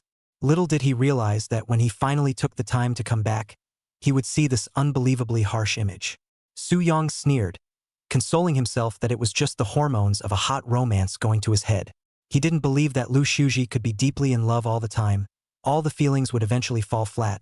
As long as he waited for that moment, he would have the opportunity to take advantage of the situation. He will keep watching them gloomily for all eternity. In this life, Su Yang was no longer a prodigal son. He was always ready to take advantage of the situation. Yet after a lifetime of sight raping, he couldn't wait for even a crack in the bond between the two. Next story, the curmudgeonly dad's husband who's got big problems. Xiaxia has just worn into the small world and is delighted with her new husband. A curmudgeonly, gentle daddy husband. Nothing wrong with it except that you can only do it once a week. Instead, one day she found out that the man she called her husband every day was actually her nominal husband's twin brother, her great uncle. He's not some ascetic college professor either, but a heavy-handed Yakuza big shot only to Natsu heavy. What's even more outrageous is that her husband is always trying to seduce her into cheating. Chapter 230. Old-fashioned daddy's husband, he's got big problems 1. I quit coloring. Su Yoxia. I've been capitalized. In fact, What I'm bound to isn't an abusive writing system at all, but a phoenix writing system, right? Little Flower aggrieved. Please heaven, discern loyalty and treachery a host. I'm so pure. It's obviously you who's playing too much. This? Su Yoxia awkwardly twisted her fingers. Her heart was weak, and she was speechless. Instead, Little Flower comforted her with an old spirit. But host, this world is very much in line with your need to abstain from sex. You're about to be blessed with a sexually frigid husband. New Small World is a broken mirror book. The male lead, Zhou Chushang, is the schoolboy and the original owner's first love, and the original owner's hapless adolescence is almost completely filled with his figure. The two went through a sweet fling. Just before the summer vacation before going to college, the original owner heard Zhou Chushang's confession. He said, Xia, I like you so much, but I'm leaving here. I'm sorry. Zhou Chushang's voice sounded very reluctant, and he looked mournful. Only later did the original owner learn from her classmates that he had settled abroad with his family and would probably never return. Almost all of her classmates who were familiar with Zhou Chushang knew about this, and she was the last one. After this, the two had no further contact. In a flash, 6 years passed. Through a blind date, the original owner met her current husband, Meng Xiaoshi, a young university professor. Although the two people have no emotional basis, but each other's conditions are suitable, coupled with the elders on both sides of the strong hand, and soon received a license to get married. Meng Xiaoshi, gentle character, although some of the old-fashioned, but the two are also respected as a guest, never had a disagreement. The only annoyance was that the elders were often concerned about when the two of them would have children, which made it difficult for the original owner to say anything. Because Meng Xiao time is very cold to that aspect, the two married half a year, still did not have sex, not even a little intimate contact. This was something Meng Xiaoshi had informed her of before the marriage, but the original owner didn't have much of a need for that matter and didn't see it as a serious problem. Faced with the urging of his unknowing elders, Meng Xiaoji was also very responsible and confessed his situation, stating that he was under active treatment. The elders, on the contrary, comforted them that they were still young and in no hurry. In this way, the quiet married life was maintained for half a year, and to the original owner's surprise, Zhou Chushang returned to China. And as soon as he returned home, he came on to her with a stalking, forceful, and tawdry maneuver. In Zhou Chushang's original words, he had tried all kinds of different women abroad, but the one he couldn't forget the most was still the original owner. He even realized with hindsight that every woman he slept with had a shadow of the original owner. See here, Su Yoxia exclaimed, I Lu, a time-stationary heroine. The original owner naturally rejected Zhou Chushang. 6 years? She heard a lot about Zhou Chushang's affair abroad, and gradually lost the ripples of his heart when he was young. But not long after, Meng Xiaoshi died, in an accidental car crash. Su Yoxia once again exclaimed, I Lu, a toolman male match. Who will speak out for Meng Xiao time? It turns out that he is the one who was capitalized to do the job. The original owner is thus widowed, yet the suffering directed at her has only just begun when her family is in trouble with the law and is about to face jail time. She was desperate and could only go to seek Zhou Chushang's help. The Zhou Chushang of his time was rich and powerful, he smiled. Of course there is no problem, but there is no free feast under the sky.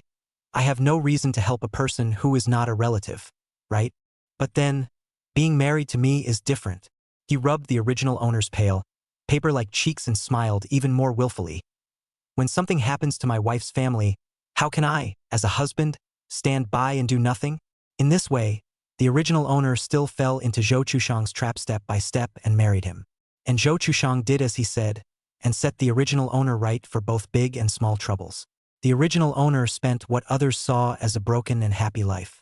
But until she was on the verge of death, there was still a lingering doubt in her mind as to why she didn't feel happy at all, even though she was obviously married to the man she loved at a young age. And when she died and looked back on her life, she realized that the accidental death of Meng Xiaoji and the lawsuit of her family were all the bureaus made by Zhou Chushang. This person is the devil who will do anything. The original owner's biggest knot in her heart is the death of the innocent Meng Xiaoshi because of her. So her only wish is for Meng Xiaoshi to live a good life. It is she who has wronged him. After reading the plot, Su Yoxia has already grown a rebel bone. Then I won't abstain from sex. Otherwise, when the dirty Zhou Chushang returned to China, he would still think that she was keeping her body for him. Wouldn't she give him a good time? No, Su Yoxia was sick to her stomach just thinking about it. She rubbed her head, perhaps because she had just crossed over, and there was a partial gap in her memory about the original owner. For example, she couldn't for the life of her remember what had happened in the past 2 days. But it's not hard to deduce from the original book that she's just gotten her license with Meng Xiaoshi and is about to enter a pool of dead water as a newlywed. Su Yoxia sighed. Zhou Chushang, this person black and white. Do away with Meng Xiaoshi is simply easy. Had to divorce him just after getting married for the sake of his life. In no way did I have to divorce him because he was frigid. As it happens, Meng Xiaoji went to the neighboring city on a business trip after receiving the certificate, and only came back today. Su Yuxia looked through the chat logs and learned that the couple had a dinner date at a Netflix restaurant, a sort of celebration of the license, and just the thing for her to file for divorce. She arrived at the restaurant a little earlier than the appointed time. As he was brewing his words, a low and magnetic voice fell on his ears, reminding one of the timbre of a cello. Sorry to keep you waiting. The man took his seat across from her, dressed in a reserved black suit, his body holding the suit full and looking powerful. Su Yoxia first saw his hand on the table, long and bony, the back of his hand slightly taut with coarse veins. The line of sight shifted upward. Her gaze fell on his handsome face. His deep features were like carvings, and his strong aura, although deliberately restrained, was still hard to ignore. At this point, Little Flower said, "Host, this world has no cooling-off period for divorce. It's kinda easy. This way." Su Yoxia returned it carelessly, her eyes locking with the man's hawk-like eyes. Not a curmudgeonly professor? The pair of glasses on the bridge of his nose was probably the most archaic and gentle place on his whole body, and although the dangerous color of his eyes was hidden behind the lenses, it still gave people a sense of predatory and oppressive feeling that tightened their breath. Su Yoxia thought about it again. Anyway, no matter which man she looked at, the other one's life was in danger, wasn't it? The thought changed her mind. Look at the man in front of you and call out to him, "Husband." Meng Xinyu listened to this sweet voice, his deep gaze looking straight at his sister-in-law, who was not the least bit aware of the mistaken identity. The knot in his throat rolled. Chapter 231. Old-fashioned daddy's husband. He's got big problems too. Meng Xinyu came to talk about the divorce on behalf of his fine brother, younger brother. More specifically, a breakup. On the eve of Meng Xiaoshi and Su Yoxia's license, his aunt suddenly passed away, and he had to move urgently to attend the funeral. The reason why it was called a business trip to the public was because of the sensitive status of this aunt, who was one of the leaders of the biggest mob family in Country A.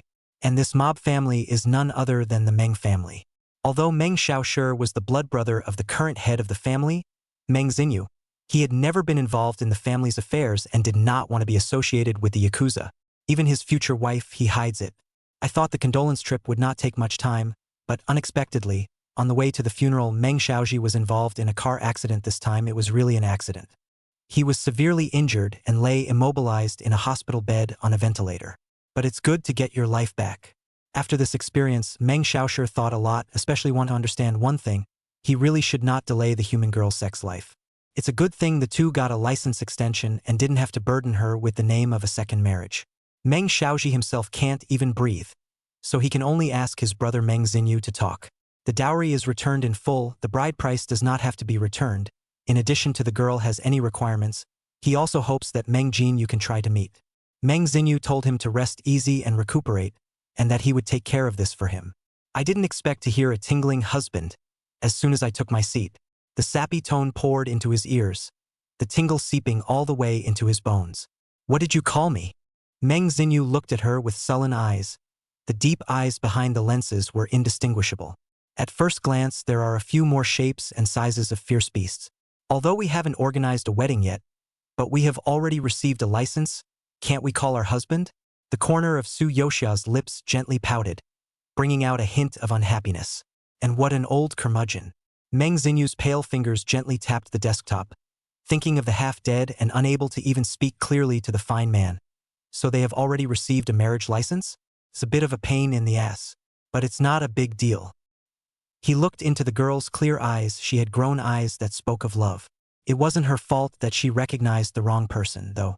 Meng Xinyu and Meng Xiaoji were twin brothers who looked almost identical, and it would be hard to see the subtle differences if not for those extremely close to them. But the temperament of the two men is very different. Meng Xiaoshi is as calm as a pool of stagnant water, while Meng Xinyu is as savage and wild as 1,000 pounds of thunder. It should have been easy to see that something was wrong. But it was Meng Xinyu who wore a pair of the same glasses as the fine man today. Unlike the highly myopic Meng Xiaoshe, he has excellent eyesight, except that he has had a minor eye problem in the past few days and is a bit photophobic, so the doctor specially fitted him with this pair of eye-protecting plano lenses. The gold-rimmed glasses compressed his aura, making him look rather like a svelte, ascetic, mature man. He's no abstainer, though. The abundant desire and energy were all vented by Meng Xinyu on his work, and the family business was taken care of by him as if it were a day in the life. With a flick of his glasses, his straight nose bone and deep brow were mildly decorated by the glasses. He thought of what the fine man had said about fulfilling her every request. Meng Xinyu smiled, the lake at the bottom of his eyes quiet and calm. "Of course, wife." He opened the menu and said without skipping a beat, "What would you like, wife?" "Hubby to order." The sudden stickiness was exchanged for Su Yoxia's odd look, and her arms inexplicably rose a layer of goosebumps. Is this really her curmudgeonly husband? The next moment, however, the man returned to his normal tone and said, "The steak here looks like it's good. Want to try it?" His voice was mellow, and he exuded maturity and stability, as if the loving, sticky tone he just used was just an effort to match her. Su Yoxia was satisfied with his cooperation. A man is a man who can be taught slowly, and he will always turn out to be what she wants him to be. After dinner, Meng Xinyu drove Su Yoxia home back to their marital home. It was agreed before the marriage that we would live together once we got the license. Because Meng Xiaoji's business trip delayed a few days, to say the least, this is still the two people lived together the first night. Should have come to the nervous blushing session. The thought that her husband is frigid, Su Yoxia's mood became wave-free. She also didn't think she could turn her husband into an animal in one night. Back home, Meng Xinyu did not move to survey his wedding room, which he had sent someone over to replace the things in it as early as dinner. The personal belongings belonging to Meng Xiaoji had long since been packed up and shipped out, all replaced with his. There was only one piece, and he opened the ring box placed on the foyer cabinet, took out the perfectly circumscribed ring inside, and slipped it calmly onto his ring finger. The aromatherapy in the room was also changed to his usual style. Now, every inch of the place was saturated with his scent, and of course, it would soon be saturated with hers as well. It was completely dark, and the moon was like water. Su Yoxia was going to take a shower and went to the check room to find her pajamas. She was used to wearing sexy suspenders and lace bra, and of course more indescribable styles, mesh, cutouts, and even no fabric, just chains studded with pearls and diamonds. Of course, none of this is available now, and the original owner's closet is full of conservative clothing as far as the eye can see. Su Yoxia didn't care about this, not to mention that she wore nice pajamas just to please herself. Even if she dressed provocatively, she was still dressed for the blind in front of her unhelpful husband. She'd picked out a halter silk fabric with a robe, except she wasn't wearing an outside robe, and the silky fabric hugged her hourglass curves and draped down to her slender ankles, except for the jade-white delicate shoulders and arms, all the way to cover tightly, but more and more hooked people to strip her naked and eat her. At least when Meng Xinyu saw it, his eyes immediately darkened, and the blood in his body vaguely boiled. Deep, restrained eyes swept over her as if they were swallowing her inch by inch with their eyes. At the same time, he looked cold again, slowly turning the ring between his fingers, a few grimy veins protruding from his well-defined knuckles. Born to keep the plundering and bullying offensives down. After all, he hadn't forgotten that he was now a weak, incompetent, and very unhelpful fellow. "Honey, I'm done, you go wash up." Su Yoxia knew nothing about her situation. She thought she was in the absolute safety of the garden, like a rose drenched in dew, fragrant and delicate, lazily and wantonly blooming her beauty. Unbeknownst to her, a large, ebony red-black python was silently wrapping itself around the branch, its scarlet eyes open, spitting out hot breath as it gazed intently at her from the shadows. Soon, the sound of cold water running in the bathroom rang out for a long time. Chapter 232. Old-fashioned dad's husband, he's got big problems 3. The bathroom door was pushed open and the dense vapor scrambled out. Meng Xinyu's tall and upright figure slowly stepped out from the white mist. He was only clad in a lightly textured black robe, his belt hanging loosely around his waist. The open robe revealed a well-defined chest with a deep central gash that was being washed by a slow trickle of water. Su Yoxia had already laid down on the bed and was wrapped up in the blanket to brush her cell phone. When she heard the commotion, she subconsciously tilted her head to look. Her eyes widened abruptly. Speaking of big, little flower. Ding. You made a good 0.1 seconds in the Don't Look There challenge. Keep up the good work. Please. Su Yoxia involuntarily gulped, realizing that this was still not even a situation. And when Meng Xinyu also entered the comforter, the heat from his body almost immediately passed along the thin air, baking her body to a crimson glow. Somehow, Su Yoxia only felt that there was a dangerous aura wrapped around her in all directions. ISN. T hard. Why is his aura still so dangerous and oppressive? The bed was large, and although the two were separated by some distance, she could clearly perceive the others. Well-hung and strong body, hidden under the covers. Hardware pulls full. Su Yoxia shrank back. Cannot feel it anymore. Damn. How to take the large muscle to seduce her? Noticing the small movement of the retreating person on his pillow, Meng Xinyu raised his eyebrows lightly. If you're not used to it, we can split the covers or I'll sleep in the second bedroom. He said, his eyelashes narrowing slightly as he sighed a sigh. Nothing was said in the short sigh, and then it seemed like everything was said, and it sounded a little pathetic. Su Yoxia thought that this man is sexually frigid. He really shouldn't be so defensive of him, just like the consort in the palace won't be defensive of the eunuch. With that thought, she moved forward a few more inches. It's okay. Just go to sleep. Her movements, though small, brought up a fragrant scent. Meng Xinyu's nose tips opened and closed imperceptibly, his breath instantly sank, and he said in a mute voice, Wife, even though we married on blind dates and there was little emotional foundation before marriage, would you mind if I start pursuing you only after marriage? ? Su Yoxia was so surprised that her mouth couldn't close. You pursued me? He, this husband, so cold before marriage, after marriage how and changed like a person. Suddenly, so hot? Meng Xinyu's gaze did not move as it fell on the soft red tongue between her lips and teeth, only to feel that everything about his wife was deeply attracting him. While it may not be able to give you a normal married life, the physical and emotional value you can provide as your husband will be no less than any other person in the world. Meng Xinyu smiled as he uttered these words. Counting, it was only half a day between him and his wife meeting and sharing the same bed. Before this, he must not have imagined that he would one day disguise himself as a wimpy little man in front of the woman he loved at first sight.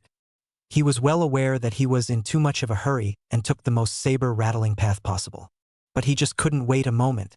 Those crude, primitive, uncontrollable predatory desires grew like vines once they were born. He thought absurdly, not to mention that she would soon have nothing to do with his brother. Even if she was still Meng Xiaoshi's woman, he would still take her over. The emotions in Meng Xinyu's dark eyes were hidden deep, but underneath the dark pools of those eyes, he was claiming her with a hot gaze. Su Yoxia knows nothing about this and is still concerned about him. But is it physiological or psychological that you are cold in that area? Is it because you hate that kind of thing? Once upon a time it was repulsive. The thought of it made me feel sick. Meng Xinyu exuded a serious look. But now, it seems not so repulsive. So amazing? Su Yoxia's eyes widened. It seems so, wife. Will you let me try? If you will. Meng Xinyu looked at her suddenly red face and smiled. Don't misunderstand, wife. I mean, would you be willing to gently touch me, so that I can double-check that I'm really not repulsive? Turned out to be this kind of try. Su Yoxia almost jumped in shock. She nodded and carefully reached out and pressed her hand to the chest she couldn't take her eyes off of just now. Just like a man with a big N sub. Is that going to be annoying? Feeling the soft on hard texture of his relaxed state, she circled her fingertips over it gently. Meng Xinyu swallowed the knot in his throat. Not only is it not annoying, this is simply seducing him. Yet the trials against him were far from over. Soft hands slid slowly along the open lapels of his robe again, landing on his hard abs. As her fingertips continued to trace the contours and texture of her abs, Su Yoxia pressed against his ear and asked softly, Doesn't this bother you too? In reply, she was met with the man's ragged breathing and a sudden spinning of the sky. All of Meng Xinyu's restraint dissolved, and with a grip on her mischievous hand through her robe, he violently rolled over and shackled her underneath. Deep and hot breath lay over her, pouncing haphazardly on her face. Su Yoxia also didn't know that this man was so untouchable. Her delicate body seemed to be entangled in a python. She was instantly honest. No, she's just trolling. Why is he stalking her? Although this new husband has a big gap between before and after marriage, Su Yoxia accepts it well. After all, she's been reading the book for a long time, except she thought she was going through the ex-cold husband turns hot after marriage big. Sculpture. Jing. But I didn't realize that the text was actually called, Who's My Groom? She blinked sluggishly, staring blankly at the man above her for a few moments, her heart beating a little faster, panicked as a bunny that had fallen into a hunter's trap. Meng Xinyu hadn't really thought about eating her on the first night, although in the moment just now, he did lose control in a rare way. He sloppily kissed her incredibly soft lips. Go to sleep, good night, wife. Meng Xinyu recalled that momentary touch, and the expression on his face was clear and correct to a fault. Chapter 233. The curmudgeonly dad's husband. He's got big problems for. The next day, Su Yoxia also wondered why her husband, a university professor, got up earlier than she did at 8 o'clock in the morning. In contrast, her career is much freer. The original owner was a little-known artist of small yellow manga. Su Yoxia looked at the pile of indescribable in the hard disk and her face turned red. Lately, though, her career has hit some bottlenecks. The editor ordered her. Don't draw your holy light all the time. Let the readers see the place clearly. You should draw carefully from outside to inside. Understand? The original owner was rather shy and was slow to put pen to paper, so it dragged on until the deadline. The editor sends a frenzy of messages. Can you turn in your manuscript today? Baby? Why don't you answer, woman? Speak up. Still ignoring me? Okay. I'm on my way to your house right now, so let's have a heart-to-heart talk. Su Yoxia was afraid, hastily told her that she had moved, and promised her that she would definitely hand in the manuscript before the deadline, and the editor let her go. Su Yoxia forehead bitter smile. This color really cannot quit a little it. She sat down at her desk in the study, opened up her drawing program and just swished and drew. In the meantime, Ayao clearly felt that his own boss was radiating a kind of joy that people were happy to see. As the head of the Meng family, Meng Xinyu's properties under his name cover the largest legal casino in Country A, top racetracks, and top clubs all over the world. With a wider territory and more manpower, it is inevitable that there will be some unsettled ones who will do something under his nose that he won't allow. Today, he had planned to deal with these disobedient henchmen. Yao, however, did not realize that the boss had sent out the wedding candies before this. He couldn't help but ask curiously, Big brother? Whose wedding candy is this? A joyful Meng Xinyu smiled. Mine. Yao. The air was suddenly dead silent, and everyone showed incredulous looks, but none of them dared to say much. Seemingly not liking such a calm atmosphere, Meng Xinyu repeated to the crowd, That's right. I got married. Ayao still suspected that he had misheard. He had followed Big Brother for so many years and had never seen a woman around him. Not even a scandal. It was rumored that he couldn't do his thing, and no matter what parties he attended, none of his business partners dared to place a woman next to him. Why are you suddenly married? Yao cautiously tried. Where is sister-in-law from? Have I, the brothers, met her before? Meng Xinyu. Not local, but you'll always have a chance to meet. Su Yoxia drew for 6 or 7 hours before sending the drawing out at the last second before the deadline. She rubbed her stiff, aching shoulders and opened the microphone. Just realized I was so busy catching up on my manuscript that I didn't notice her husband sending a few messages every hour. Either he was reporting on his professor's work, or he was like an old father urging her to eat on time and drink plenty of water, and she hadn't replied to a single one of them. What a curmudgeonly and clingy husband. Su Yoxia immediately returned the call, and in her ear, a long beeping sound rang for a long time. On the other side of the room, Meng Xinyu had already taken off his jacket and was dressed in a smartly tailored shirt and suit vest, with black leather sleeve bands binding his strong and sturdy arms fiercely.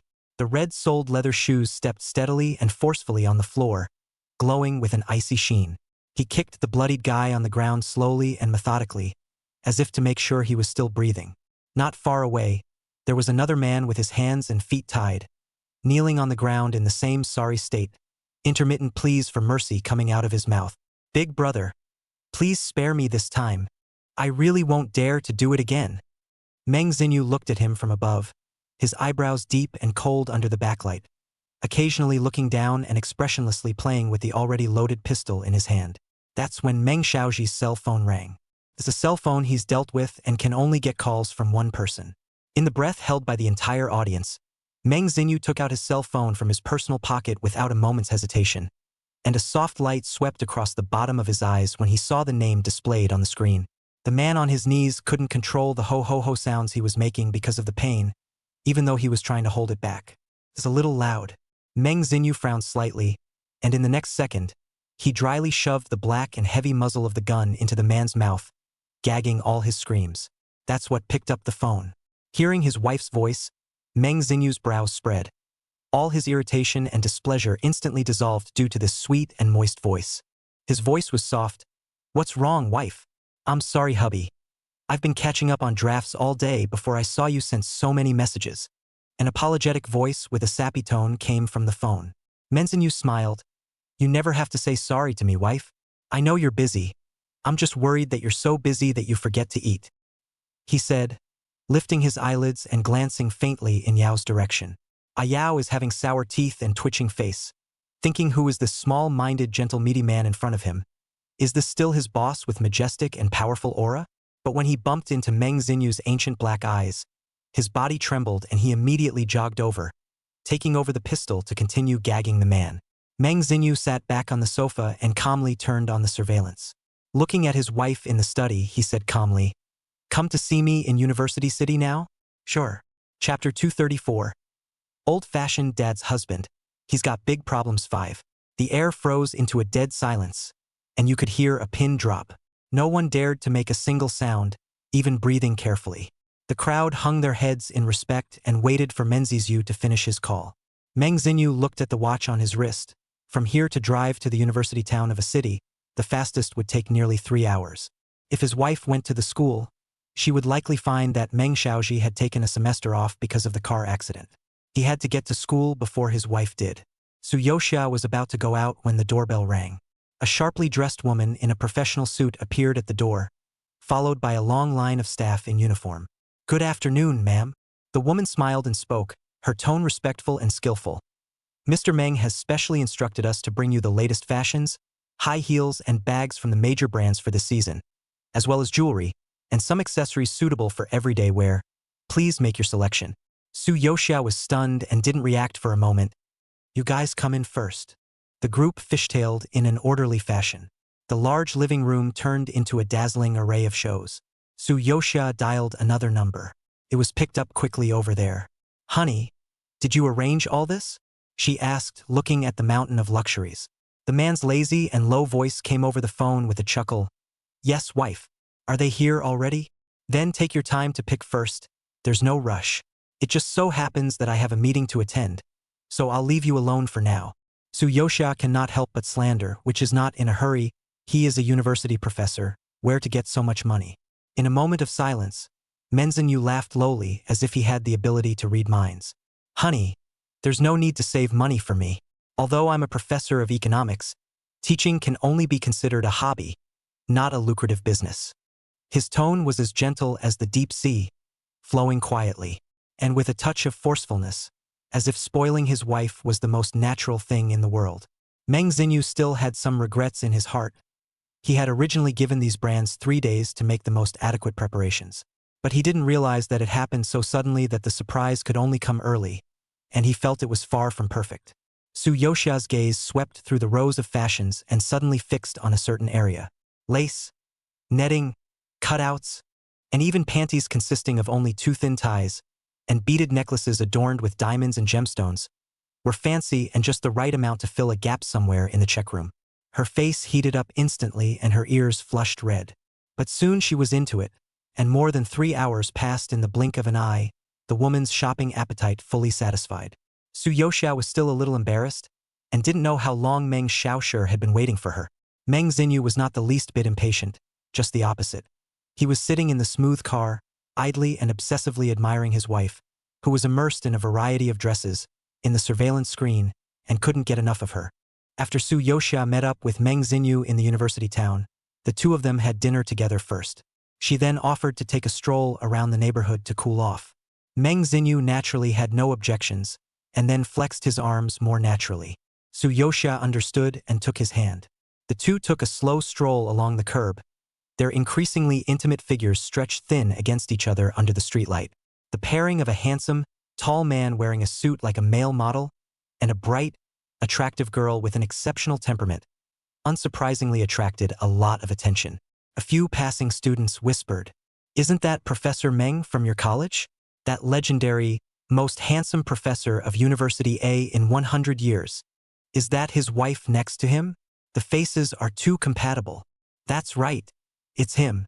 You don't know, even though Professor Meng hasn't been at the school for a few years, there are a lot of students who have confessed to him and made a lot of trouble. And it was only when we heard that he was getting married a while ago that it died down a bit. It's true that only such a beautiful sister can take down Professor Meng. Not right, didn't he just take a leave of absence? I heard it was out of a very serious classmate. Just then, a clear voice suddenly interjected. May I ask how to get to the basketball court? The handsome black-skinned Ayao appeared with a smile. His handsome face, outstanding temperament, and the tropical sunny smile on his face instantly attracted all the attention of the two young students. Ah, the basketball court. Turn right up ahead. Right turn, right? Yao looked over in the direction of their fingers, his posture seemingly relaxed and casual, but in fact his afterglow kept glancing at the figure not far away. Meng Xinyu held Su Yoxia and passed by them without looking at them, his footsteps not fast or slow, as if he hadn't heard anything. Ayao smiled and said, "Thank you." And only when Meng Jin Yu's back completely disappeared from sight did he quietly wipe the cold sweat from his forehead. The heart said that the big brother is in love with his sister-in-law, clearly talking to his younger siblings. Even his brother is still lying in the hospital now. But Yao was more worried about knowing the secret. Could he still live in peace? Su Yoxia and Meng Xinyu didn't stroll around for too long. The night is deepening. Honey, wait here for a moment while I get the car out. Su Yoxia nodded and stood on the side of the road waiting for him. When she suddenly heard someone call out to her, Su Yoxia. When she looked up, she saw a woman in a trench coat and fashionable dress. It's me, Lin Jing, your high school classmate. You don't recognize me? The woman smiled as she approached, looking quite a bit surprised. Although Su Yoxia had no impression, it didn't stop her from exchanging a few polite pleasantries with her. Saying that, Lin Jing suddenly slapped her head. Right, did the class president tell you that we're going to have a reunion? And I heard that Zhou Chushang will also come to participate. She turned her words around and her tone was tinged with emotion. You and he used to be so close that we all thought you would be together right after graduation. As a result, once he graduated, he left you behind and left the country without saying a word. Listening to her slightly regretful tone, Su Yoxia's mind instead surfaced a little vague memory. This Lin Jing, it seems that she wrote a love letter to Zhou Chushang in high school, only to be rejected on the spot. Su Yoxia smiled, her complexion light. Is that so? That's all in the past. I'm married now.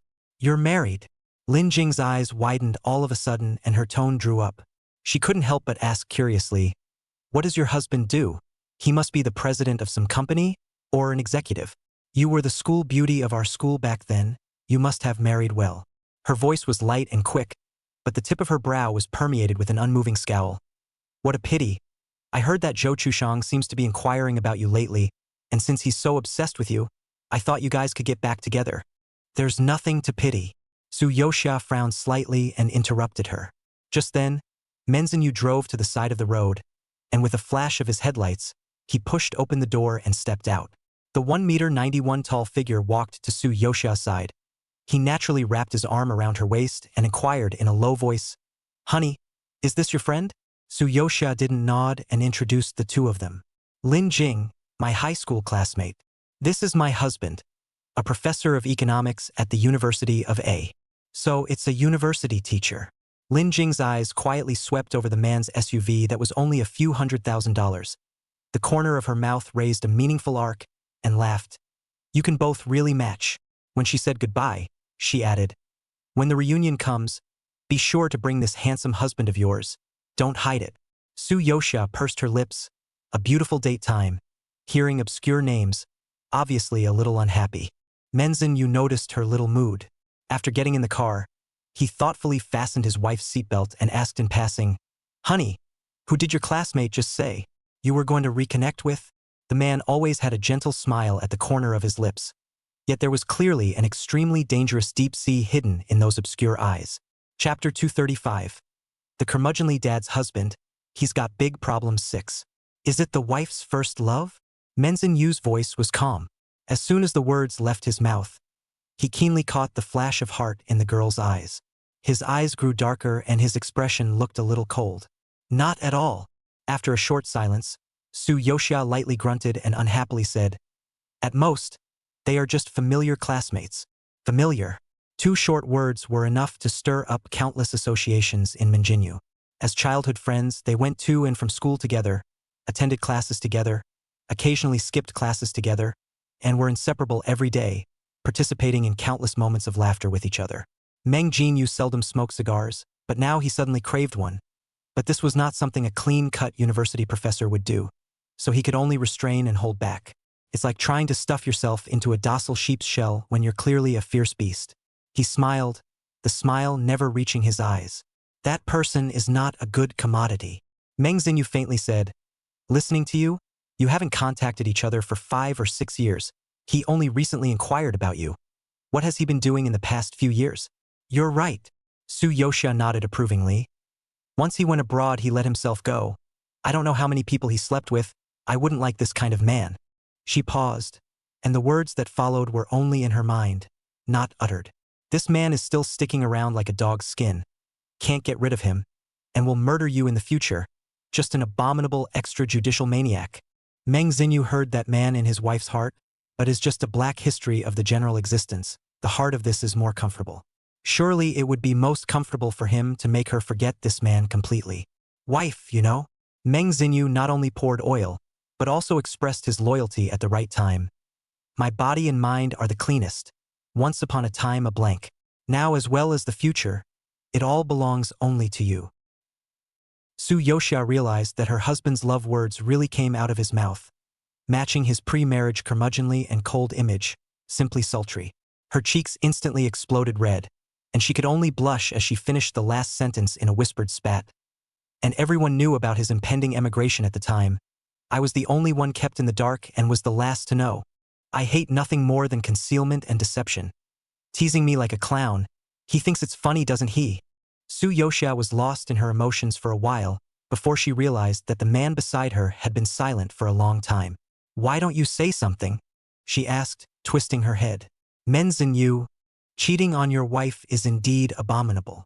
Getting a response from the same frequency, Su Yoxia was finally cool. He was about to tell him to drive when he noticed a drop of sweat slipping from the corner of the man's forehead. "Is it hot? Why are you sweating?" She wiped his sweat with her hand. It was not easy for his wife to take the initiative once, and he should have savored the ambiguous tenderness of the moment. But Meng Xinyu pursed his thin lips. His jawline tensed into a tense arc, and his complexion was so gloomy that it was scary. After returning home, Su Yoxia went into the check room to get a change of clothes. Looking at the overflowing closet, her gaze once again skimmed over a certain area that was its own shade of yellow, where even the air seemed to take on an ambiguous temperature. She thought that from last night until now, Meng Xiaoshi had performed well, much to her satisfaction. Then reward him blah. After her shower, she changed into the form-fitting, cut-out sex-sensual latex. Only the outside is also covered with a sweet and cute-style strawberry print nightgown, which is soft and well-behaved, hiding the flavor of the inside tightly. When she came out of the bathroom, Su Yoxia felt an oppressive gaze glued to her. When she raised her eyes, she met the man's deep black eyes, staring at her silently like a beast in the night that had not yet retracted its sharp claws. In favor of feigning innocence, she blinked. "Why are you looking at me like that? Think I'm childish?" Meng Xinyu's lips curved into a smile. "It's cute, wife. It's adorable." Su Yoxia grunted in a small voice, ignoring him, and climbed onto the bed by herself. It wasn't long before the edge of the bed was slightly indented and the man who had finished his shower sat down next to her with a faint scent of moisture and body lotion. The two were somewhat familiar with each other, but the sudden intrusion of such a strong androgynous scent within arm's reach still caused her nerve endings to tense involuntarily. Too close, this distance, it was as if he would kiss her at any moment. Just as the tiny molecules in the air were pulsing in a drumbeat, Meng Xinyu suddenly asked, "What do you like to eat?" He asked seriously. Su Yoxia froze, casually said, "A lot of sweet and spicy all like, and also online see very hot store, basically want to go to try." Meng Xinyu understood, made a note of it and asked, "And what do you like to drink?" "Of course it's milk tea, strawberry QQ milk tea, pistachio jasmine coconut, and all kinds of new products from the milk tea store," she said. Meng Xinyu looked at her for a split second, and then continued to ask her which brands of clothes and jewelry she liked, what colors she liked, and where she went to play. chatting about all the topics that Su Yoxia liked. He didn't move closer, and in this atmosphere, kissing seemed to be a natural fit.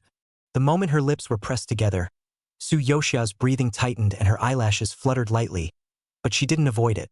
The next second, the man covered up, his strong, powerful thighs pressing against hers. Her palm caught her hand and pressed it to the pillow, slowly deepening the kiss. His movements were unhurried, with a touch of forcefulness that burned the air in the entire bedroom. Until she was panting from the kiss, Su Yoxia then softly propped herself up against the man's shoulder, her wet eyes containing water. She shook her head. No more kisses. I won't be able to sleep with any more kisses. Manzanyu felt her shiver all over and smiled slightly. Hot breaths grazed her cheeks, and his lips rolled to the tip of her ear as he said submissively, "Then do something that will put your wife to sleep." "Do what?" Su Yoxia did not go through the brain. Asked before reacting. Cheeks diffuse a large blush, voice too light to be light asked, "You are not?" She couldn't bear to say any more, but Manzanyu answered for her instead, "No." Su Yoxia thought this is what you said yourself. She sheepishly averted her eyes. Manzanyu chuckled intriguingly in her ear. "Even if I really can't, I can still make you comfortable, wife." Su Yoxia knew what he was talking about, and her face instantly turned red. Meng Xinyu slowly propped up his upper body, his deep black eyes always gazing at her, slowly and methodically removing the ring between his fingers. Su Yoxia sensed his movements, and a hint of puzzlement spilled out of her eyes, not understanding what he was doing by removing the ring. "Want me to wear that?" Meng Xinyu smiled. "I'm afraid it'll pinch you." The man leaned over again, the line of his back muscles rippling into a tension-drawn bow. He rolled the knot in his throat, his arms bulging with veins beneath the honey-colored skin, and slowly probed the hem of his skirt. A sigh of relief almost rolled out of his throat, the soft, slippery touch of his palm making him linger and fiercely restraining the urge to squeeze it. Suddenly, his hand paused. Meng Xinyu revealed an incredulous look, and then, even thicker and hotter breaths sprayed on Su Yoxia's reddened ears. "Honey, what's wearing inside?" Natsu pounding the ground, "Who will know the truth in the future breaking defense?" "And I rewarded him?" "I'm confused." Chapter 236. The curmudgeonly dad's husband. He's got big problems 7. Meng Xinyu felt like he was going crazy, his sanity was gone. The gnarled, hideous veins on the backs of his hands signaled that he was desperately trying to restrain the urge to tear the fabric to shreds. He had just wanted to use to make her comfortable, to make her happy. Kiss her while holding her own again for a little perk. But he did not expect such a great surprise to await him. It was as if she was a gift that fate had honored him with, so that Meng Xinyu couldn't wait to tear open the wrapping and possess her completely. Su Yoxia trembled more and more, subconsciously trying to hide, but there was nowhere to escape. All she could do was look up at the man above her with wet, resigned eyes and knit her nose as if urging him on to something. Can't be that it's come to this and it's still not working, can it? Of course, the opposite is true. Meng Xinyu closed his eyes hard. The rude beast in his body was clamoring to break through the shackles and conquered vigorously. Almost immediately, he was about to shred his perfect disguise of gentleness and grace. He was now getting the feeling of lifting a rock and stoning himself. Pretend what X cold. This is good. The meat has been to the mouth, the warm fragrance and richness, all are not tempting him, but still have to pretend to be a cold gentleman. He kept kissing her face, the tip of her nose, her lips, holding her close to the softness. Remind yourself over and over again to be gentle, to be a gentleman, to be considerate. Baby, you have no idea how attractive you are. He kissed her scarlet, sweaty cheeks lovingly, too gentle for words, then narrowed his dark, heavy eyes and fiercely. The gentleman, gentleness, a beast can never masquerade as a docile sheep. I don't know how long it took, but Su Yoxia's eyes were reddened at the end, with a ring of tears around her eyes, and she sobbed as she leaned against the man's firm and full chest muscles. Compared to his lips, his arms, his legs, everything about him was dangerous, and only the broad chest felt the most secure. Meng Xinyu at this time was back to the steady gentleness of a human husband, his palm gently rubbing behind her head, letting her warm tears blot into his chest. Su Yoxia got an inch, couldn't help but bury her head in and rubbed it hard, rubbing all her tears on his pecs. He was not relieved and bit again with abandon. Manhwa did not say anything, only smiled and indulged in a single word. Except sometimes she was buried so deep that he was afraid she'd lose her breath and he had to squeeze the back of her neck with one hand to keep her back a bit. The next day, Tsuyoshia was in the middle of drawing a new issue of the comic when her cell phone suddenly rang, and it was Meng Xiaoji's mother, Rong Xian, calling. She picked up and subconsciously said, "Hello, Auntie." Still calling Auntie. Rong Xian on the other end of the cell phone smiled and teased her, then asked about Meng Xiaoshi's recent situation.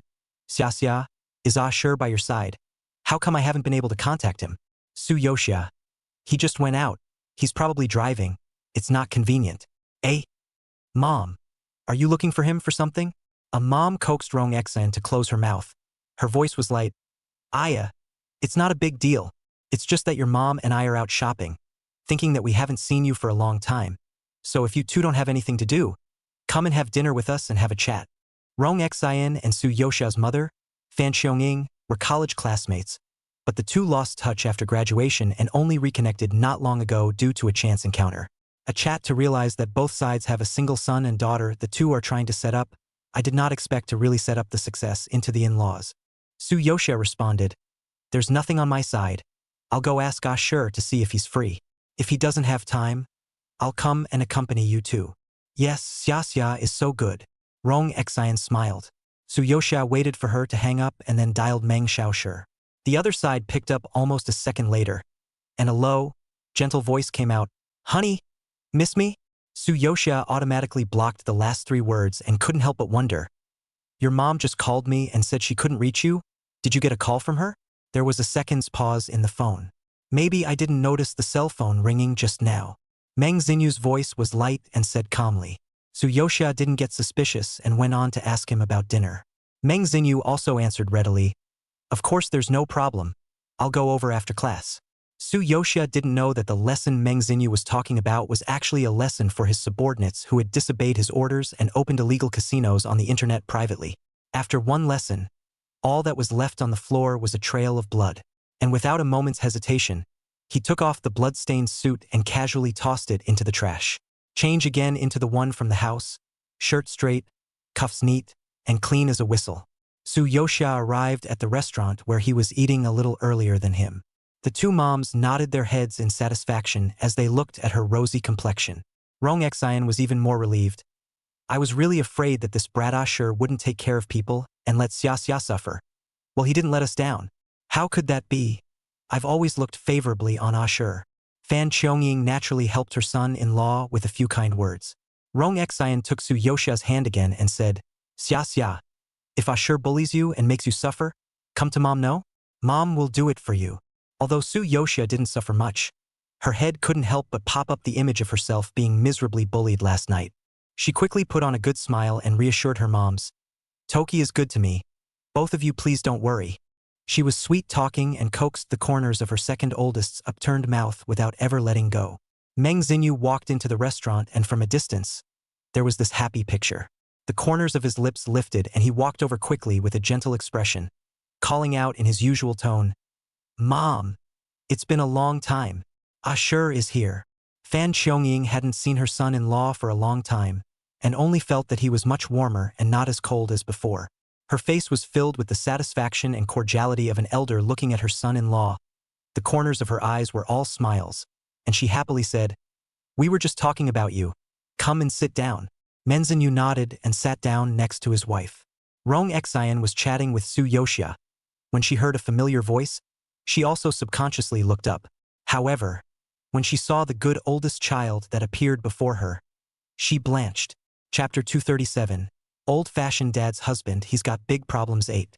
My son is late to make amends to the moms.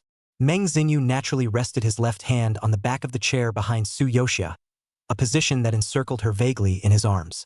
The empty right hand slowly added tea to Rong Xian and Fan Qiangying with a loose posture. The warm and mellow voice, lingering in the silky aroma of tea, made people listen as if they were in springtime. Only Rong Xian had a horrified look on his face and was still in a daze, not understanding why his youngest son, who was supposed to be here, had turned out to be his elder brother, until he saw Meng Xinyu shallow lowering his head, sticking to his youngest daughter-in-law's ear, and calling her with extreme intimacy, "Wife." Rong Xian was so frightened that she almost bounced out of her seat. the spoon in her hand falling coldly into the bowl with a harsh crunch. Everyone at the table looked at her. Meng Xinyu also raised his eyes, his calm face carrying a warm smile as he said with concern, "What's wrong, Mom? Is the food here not to your liking? It's also..." "Okay." Startled, Rong Xian moved the corners of her lips with difficulty and raised a stiff smile. But in her heart, she said she was scared to death. This bad boy, what kind of trick is he up to? Although her two sons do not look different in the slightest, when they grow up, their personalities are vastly different. One is wildly unruly, the other is cold and introverted, and can be distinguished at a glance just by their aura. She never dreamed that one day her eldest son would curb his sharpness and sit so calmly at the dinner table, looking like a good husband with 24 filial piety. It was really a living hell. Is he a proper husband? And calling Xia Xia's wife? The husband in Xia Xia's mouth was clearly his brother Meng Xiaoshi. Rong Xian's mind was confused and on pins and needles. But she had at least been a sitting lady for more than 10 years. Her face did not show and she still smiled lightly and said, "I'm going to the restroom." "Mom, I'll go with you." Su Yoxia was about to get up. Rong Xian hurriedly pressed her down. "No, good child. You accompany your mother to talk." She left the table with a flourish, and as soon as she stepped out of the box, her footsteps grew faster and faster, and she stomped heavily on the floor full of fire. Another message was sent to Meng Xinyu, ordering him to come out and talk. Compared to her fury, Meng Xinyu was simply too calm, opening his mouth with, "Mom, this is your fault." Rong Xian, who was about to start cursing, paused. Meng Xinyu said in his words, "Sure and Xia Xia don't have any feelings. Even if they got married, this marriage will have to be divorced sooner or later. But if it was Xia Xia and I that you set up in the first place, there wouldn't be the matter of me taking over the nest today." Rong Xin, he's blaming his mom for the Big Dipper? Sure is an established university teacher. What is your status? Rong Xian was furious. What good family would want to marry their precious daughter to a man like you who has an unstable job and an unstable life? Meng Xinyu frowned unhappily, thinking that his mom's evaluation was very biased. Obviously he was rich, powerful, and influential, which person saw him not respectfully. Normally, Meng Xinyu wouldn't have counted on this, but at this moment, his voice clearly carried a warning. "In short, Mommy, Xia Xia and I are very much in love right now, so don't come and make trouble." Ronson's mouth is wide open. Who the hell messed up? You are so crazy. Let me ask you, where's your brother? Meng Xinyu, ICU, just got out. At those words, Rong Xian could no longer control her scream. Only then did she react to the fact that Xia Xia might hear it, and she hurriedly covered her mouth and lowered her voice. "You're going to kill your own brother? You're still human. Mom is not what you think." Meng Xinyu rubbed his brow and briefly explained the situation. "You loser, deadbeat pouncer, why don't you tell me what's going on?" Meng Xinyu, "Don't worry, he's lucky. He can't die." Rong Xian couldn't get angry, but still punched her son hard a few times and sneered, "I don't believe it. If you can hide it for a while, can you hide it for the rest of your life? Today I know from spending time with Xia Xia, she's an idea person. If she knows you're lying to her like that, you're just waiting to be divorced. Oh, I forgot. You don't even have a license at all. She dumped you in minutes." "No way." Meng Xinyu smiled. His eyes had recovered, but he still wore those gold-rimmed glasses, which gave his smile at the moment something of a svelte and defeated flavor. "I'm going to make Xia love me. A complete, real me." Su Yoxia keenly noticed that the atmosphere at the table had become strange from the moment Meng Xiaoshi appeared. Especially Rong Xian's eyes when she looked at Meng Xiao. Although her acting skills were good, Su Yoxia was a professional and clearly felt that Rong Xian's eyes were hiding deep anger. It wasn't like looking at his son. It was almost like looking at his enemy as if he was going to spit fire the next moment. But it was clear that he had heard her praise Meng Xiaoshi many times today. Su Yoxia suppressed the doubts in her heart, thinking that after the meal was over, she would ask her husband if he had done something to make our mom unhappy. But the two had been separated for a full day, and Meng Xinyu was just when the old house was on fire and the love brain was at its most uptight, though he would only get more uptight by the day afterward. As soon as they arrived at the world of two, Meng Xinyu pulled her impatiently into his arms, sniffing deeply and dropping kisses. Lick after lick with a very skillful and flirtatious lick. Su Yoxia listened to the wet and sticky sound in her ears and felt like he was like a big pestering dog picking at her. Body heat burned, and her tall, athletic body was filled with a strong scent of testosterone, a clean and dominating flavor that wrapped itself tightly around her. Hard muscles choked her gently writhing body. Yoxia for a moment couldn't tell if he was also due there. It was really that this person was gifted, and in his usual state it was also a degree that made people feel afraid. "Honey, would you be okay today too?" she asked tentatively. Is he so watery and cured of his problems? Then she was simply a panacea, Yoxia thought to herself. Naturally, Menzhinyu wanted to say that not only could he was practically ready to go. But he knew deep down that Rong Xian's poor acting skills had made his wife suspicious. His mother was the big thunderbolt buried in the middle of their good married life, and it was still a good idea to watch out for her, lest she say something crazy. Menzhinyu didn't want to cause his wife to become more suspicious because of his haste sex. He's sharp and strong, but he's also a very good hunter who can hunker down and be patient. And that patience has allowed him to always chip away at everyone in the business world, time and time again. Mengxinyu's movements stiffened slightly when he heard his wife's inquiry. He lowered his arms feebly, really seeming like an impotent little man with a heart of gold. Yoxia naturally felt it out, knowing full well that her question touched the most vulnerable place of a man. She hurriedly cupped his face and said soothingly, "It's okay, hubby. Last night's hubby was already great. Let's take it slow, okay?" Menzhinyu didn't say anything, but showed a subtle look of enjoyment when his wife took the initiative to kiss him. Mengxinyu thought to watch out for Rong Xian, but Rong Xian's movements were faster, and she called Yoxia here that night. Xia, Meng. "A time by your side. He's taking a shower." Yoxia said, "Do you need me to give him my cell phone?" "No need." Rong Xian busily said, "Are you free in the next 2 days? Mom has some things she wants to say to you? Don't tell us, sure. Just the two of us meet quietly. Don't let him know." Chapter 238. The curmudgeonly dad's husband. He's got big problems 9. Although Rong Xian was filled with anger towards the good elder son, after thinking about it, he still didn't dare to inform Yoxia about Mengxinyu posing as his brother. After all, when Mengxinyu started to go crazy, no one knew what he could do. Rong Xian was still a little freaked out inside. So she could only ask Yoxia in a sideways manner if she knew that Meng Xiaoshi also had a twin brother who was doing business overseas. Yoxia revealed a puzzled and shocked expression, clearly knowing nothing about it. Rong Xian sighed softly in her heart. She expected that Meng Xiaoshi would not tell his daughter-in-law anything about the Meng family, naturally including his brother who was the current head of the Meng family. I didn't expect to make today's big mistake. But she hoped that she could at least give her daughter-in-law a heads up, or that she would be somewhat prepared for the day the truth was revealed. After Rong Xian finished speaking, he left in a hurry and got up to go to the neighboring city. After all, his youngest son was still lying in the hospital. Yoxia, however, was completely messed up by Rong Xian's words. What twins? That wasn't even set up in the original book. When did Meng Xiaoshi pop up with a twin brother? The photo of the two brothers in her hand was clutched tightly by her, and at first glance, the two were really like a mold carved out of the same.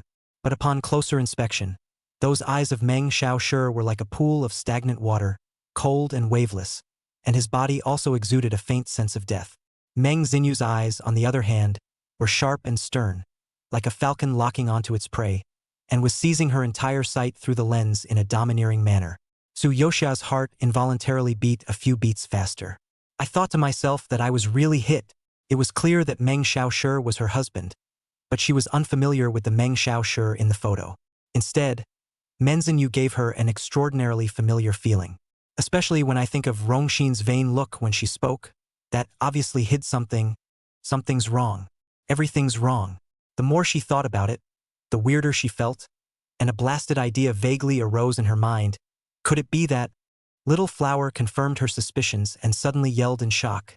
"Host, you slept with the wrong husband." The man who shared her bed and did all the intimate things was really not Meng Xiaoshi, but Mengxinyu, who was pretending to be a pig and eating a tiger. With a boom in her ears, Yoxia was struck by lightning.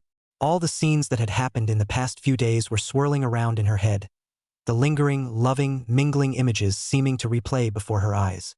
Every detail tells her, "You've been cleanly cheated."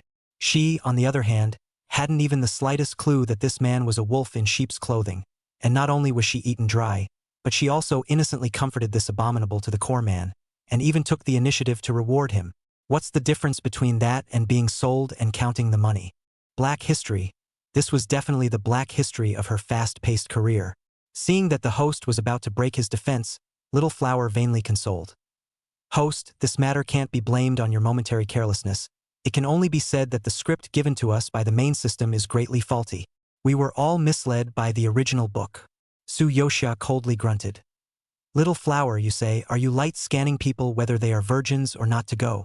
The poked and prodded Little Flower pairs her fingers and weakly says, actually, the first time people noticed that the column of his name on his head said, Minjinyu, but I thought it was his former name. Su-yoshia. Huffing and puffing, she came out of the restaurant, now that she had a lot more heart and soul, and instantly sensed the strangeness around her. The actor's perception of the camera is instinctive, and her sensitivity to sight is almost written into her bones. Su-yoshia clearly felt that someone was secretly spying on her, and combined with the situation at hand, it was very likely that this person was sent by Meng Xinyu. No wonder Rong Xian repeatedly reminded her to be more careful and pay more attention to everything. When she was leaving, the thought that every single one of her movements had been exposed in front of Meng Xinyu, and she knew nothing about him, Su-yoshia was so angry that she clenched her teeth. She's gonna fight back. Since Meng Xinyu wanted to take over the magpie's nest, she would let him know that the nest was not so easy to take over. Su-yoshia's complexion quickly returned to normal, the corners of her lips even slightly raised in a light-hearted expression, as if she had finished attending an afternoon tea that put her in a pleasant mood, and she could not see the slightest break on her face. As soon as she had left in front of her, Meng Xinyu received news reported by his men. At 1500 hours, Mrs. arrived at the cafeteria and met with Ms. Wing. At 15:15, Ms. Rong handed over a photo to Mrs. 15:40, Ms. Rong left. 15:40-15:55, Mrs. looks at the photo and ponders. At 1600 hours, Mrs. left the cafeteria. Meng Xinyu held his cell phone, his eyelids slightly drooping as he flipped through a photo of the surveillance angle, his handsome and cold face without the slightest expression. But he did not say a word with a deep expression, and the other people in the conference room dared not speak, all waiting with bated breath. The room was silent for a moment, and it was as if everyone had become a taut string the longer he was silent. The tighter the crowd became, and a bead of sweat slid down their foreheads. Unbeknownst to me, Menzies is also sweating. Thin sweat blotted the back of his shirt, and the knot in his throat rolled as he put his phone down without changing his face and continued speaking. Meng Xinyu and himself said, even if his wife found out, so what?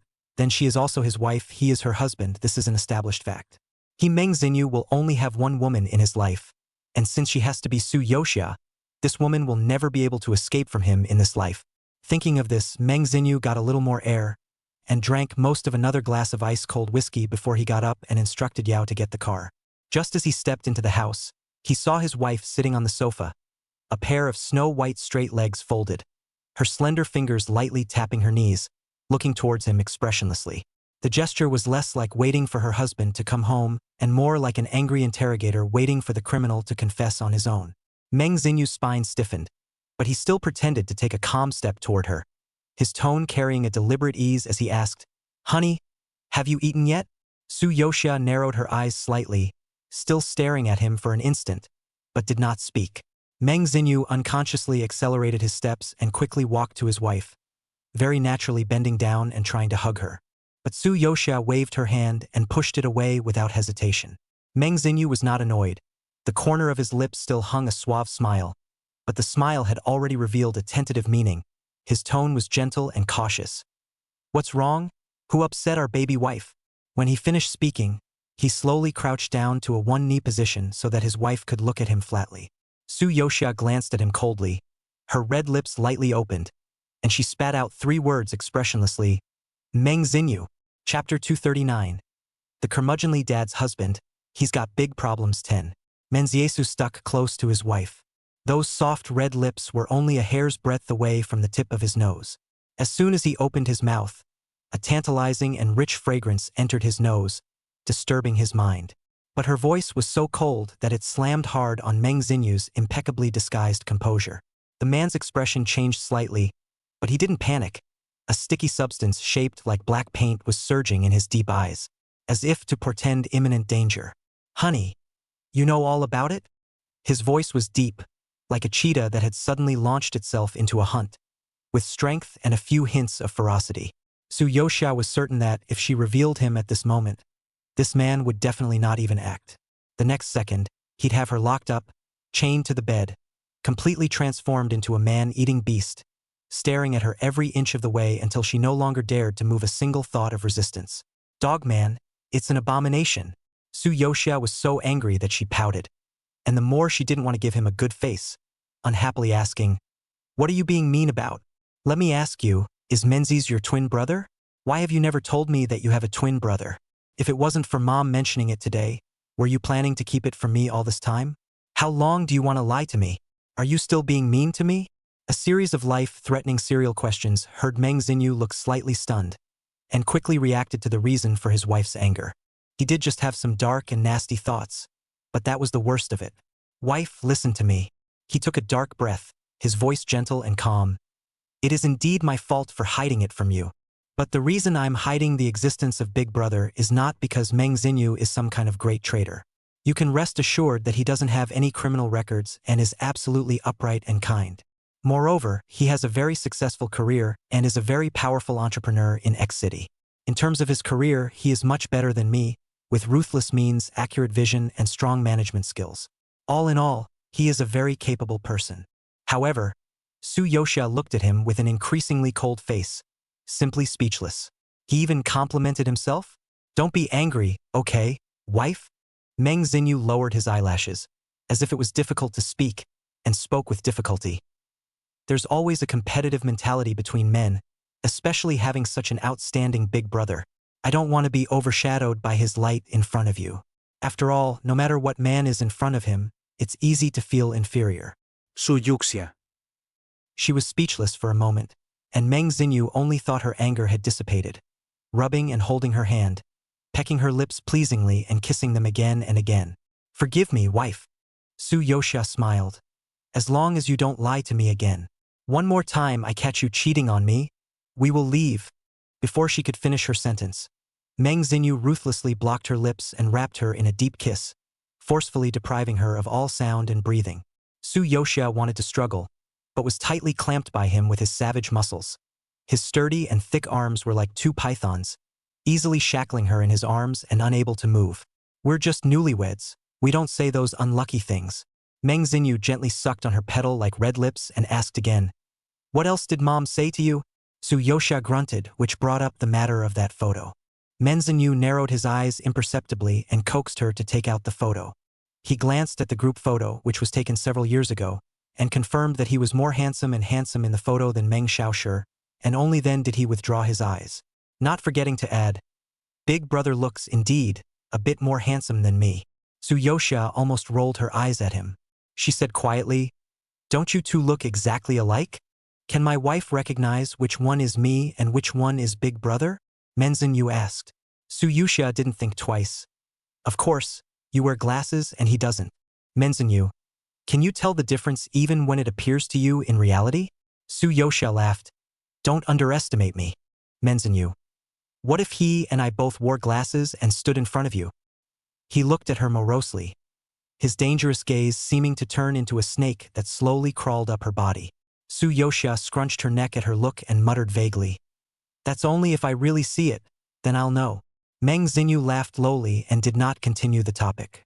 Long night, carrying a bottle of wine and 2 highball glasses, he approached his wife, who was lounging on the couch. Looking at her gorgeous face, his voice was gentle and low as he asked, "Honey, want some?" Although Su Yoxia was still angry, she had to admit that the man in front of her had an almost demanding high class in many aspects. He had carefully selected the wine, and the taste was naturally of the finest quality. Su Yoxia averted her face and ignored him. Meng Xinyu smiled, uncorked the bottle for himself, and elegantly and calmly poured the amber-colored liquor into the glass. The clear liquid swirled slowly in the walls of the glass. The aroma of slightly intoxicating wine filled each other's breath, and the air was colored with a soft intoxication. Su Yoxia lazily took the glass of wine handed over by the man and gently took a sip. The fragrance of the wine filled between her lips and teeth. Meng Xinyu looked at her dotingly and obsessively, only feeling that she was the little demon sent from heaven to compel him. The scent of wine in the air mixed with his wife's sweet scent caused his nostrils to twitch slightly and his eyes to grow deeper. The warmth and tenderness of this moment was something he had planned for a long time, but it was a pity that such a thing had happened. Meng Xinyu took a sip of wine, the corners of his lips slowly raised, and a touch of danger surfaced in his deep eyes. He wanted a different kind of wine tasting, wanted to pour the liquor over her slippery skin and then, bit by bit, savor it. Su Yoxia sensed that the eyes that always lingered on her body gradually became dangerous, and was about to defend herself, but she was still a step too late. The man's breath also invaded like a strong drink, deep and burning. Don't, can't. She didn't know what the dog man was going to do again, and subconsciously protested in a low voice first, but her voice was too soft to speak, as if she was too drunk to have any strength. Menzin Yu's breath was still dominating and teasing every part of her body. Su Yoxia gradually can't hold back, the whole person softly leaning in his arms, eyes watery, breathing slightly chaotic. She wasn't sure if she was drunk or delirious from something else. Her head was light and even her thinking had slowed down. It was as if she would nod her head in agreement with whatever Meng Xinyu coaxed her to do. This is also true.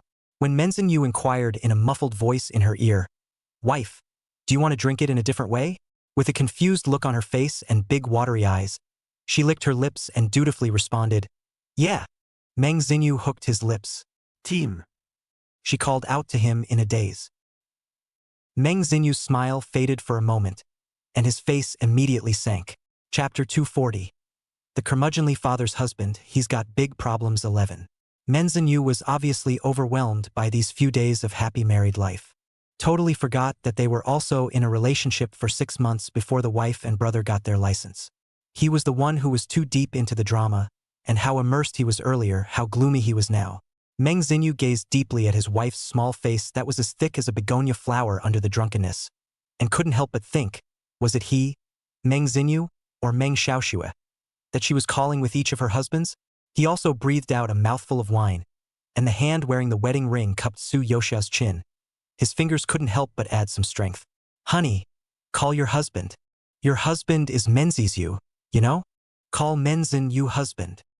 His eyes were dark as he stared at her, his voice carrying an imperious command. Su Yoxia's heart surged when she heard that he was not even acting anymore. But there was still a hapless, confused look on her face, drunken eyes twinkling at the man before her who could do nothing about her. Of course she pretended she didn't hear anything. Heh. For the first time in his life, Meng Xinyu was at his wit's end, and it was because of a woman. But he didn't regret that when he met his wife, when her slimy husband clung to his heart. He felt strongly enough to take her for himself and acted on it immediately. He wanted it, he was going to get it, and couldn't wait a moment. Oddly enough, that wasn't actually their first meeting. A few months ago, Meng Group's top club Pendulum opened in a city. He had come to attend the opening ceremony and happened to have seen the two from afar as he passed through the university town, and with his excellent and keen eyesight, he recognized the girl's appearance at a glance, but it was only a glance, and then he averted his gaze. At the time, he was inwardly rippling, not at all the throbbing he felt now. Meng Xinyu has been working at the Pendulum office lately, and he is frowning, pacing back and forth in his bright and spacious office, distracted. Ayao stood by the side of the atmosphere, did not dare to come out. Do not understand the big brother, only 2 days of joy, how to start gloomy face again, a look of suffering, in love with a small man look. He felt nothing but amusement at the thought of the big man's former thunderous appearance, but pursed his dead lips tightly, warning himself never to laugh out loud in a deadly manner. However, the harder you try, the more unfortunate you are. When he once again heard Menzies shouting "wife" at the top of his lungs, he still couldn't hold it in and snorted. Meng Xinyu raised his eyelids and looked at him indifferently, his eyes already no different from looking at a dead person. Yao's back was chilled and he shivered, and in order to save his own precarious life, he hastened to find a remedy. "Brother, I have a plan that might help you win your sister-in-law's heart." Meng Xinyu looked at him condescendingly, thinking that this kid often dealt with women and should have a lot of experience, so maybe he really did have some insight. He took a seat on the couch in a big horse, legs spread apart, and said in a hushed voice, "Tell me about it. Ayao. If you want your sister-in-law to fall in love with you, you can't keep playing the role of your brother. Even if you do more for your sister-in-law, she will only think that it is your brother's doing. Isn't that doing the favor for others?" He was sweating those words, and sure enough, Meng Xinyu listened with a lofty expression, but his bony-fingered hand had already pulled the gun out. A crisp cocking sound shook the air. Big brother, spare my life? I haven't finished. Yet, Yao's knees were weak, and he was about to kneel down. He bent his knees and continued. What I mean is that you have to let your sister-in-law know how attractive you really are, such as appearing directly in front of her as Meng Jinyu. Menzin Yu's brow furrowed tightly, and then, seduce. Seduce her, Yao said in a smaller voice the more he spoke. Meng Jinyu absently fiddled with the trigger with his coarse fingertips and sneered. You're asking me to seduce my wife into cheating on me, aren't you? Yao said shakily. I'm sure it won't work with anyone else, but if it's Big Brother, sister-in-law might fall in love with Big Brother. Menzin Yu didn't say anything, put the gun on the coffee table, and poured out another cigarette from the cigarette case. He wasn't much of a smoker, especially knowing that his wife didn't like the smell of cigarettes, so he switched to customized cigarettes and brushed his teeth twice after each smoke, always keeping his body smelling fresh and virile. Menzin Yu articulated a cigarette in his mouth, and the thick white smoke quickly blurred the expression on his face. That's when he got the call from his wife. Honey, I don't have much to do today. I'll come to your class later. Okay, Professor Meng. Second shift is being written and will be posted later, haha. Chapter 241. The old-fashioned dad's husband. He's got big problems 12. The economics professor who taught Meng Xiao's class was named Zheng, an old professor. As class neared, he was organizing his textbooks and mumbling. How can a young man suddenly be in such a serious car accident? I hope he recovers sooner rather than later. As soon as the words fell, the office door was pushed open, and Meng Jinyu walked in with large strides. Professor Zheng nearly flew off the handle in fear when he saw the visitor. To be precise, he thought that Meng Xiaoji couldn't be resuscitated, and his spirit came to him. Professor Zheng. Without saying a word, Meng Jinyu took the textbook in his hands before continuing. You rest well. I'll take the next class. Professor Zheng looked at him in a daze, his eyes suddenly slightly red, and said in a trembling voice, Xiao Meng, you're a good teacher, and you remembered to take your last lesson. Go. Menzies. He guessed that Professor Zhang had misunderstood something, but was not in a position to explain too much and nodded to him before turning towards the classroom. Su Yoxia is deliberately putting pressure on Meng Jinyu, telling him to keep deceiving himself.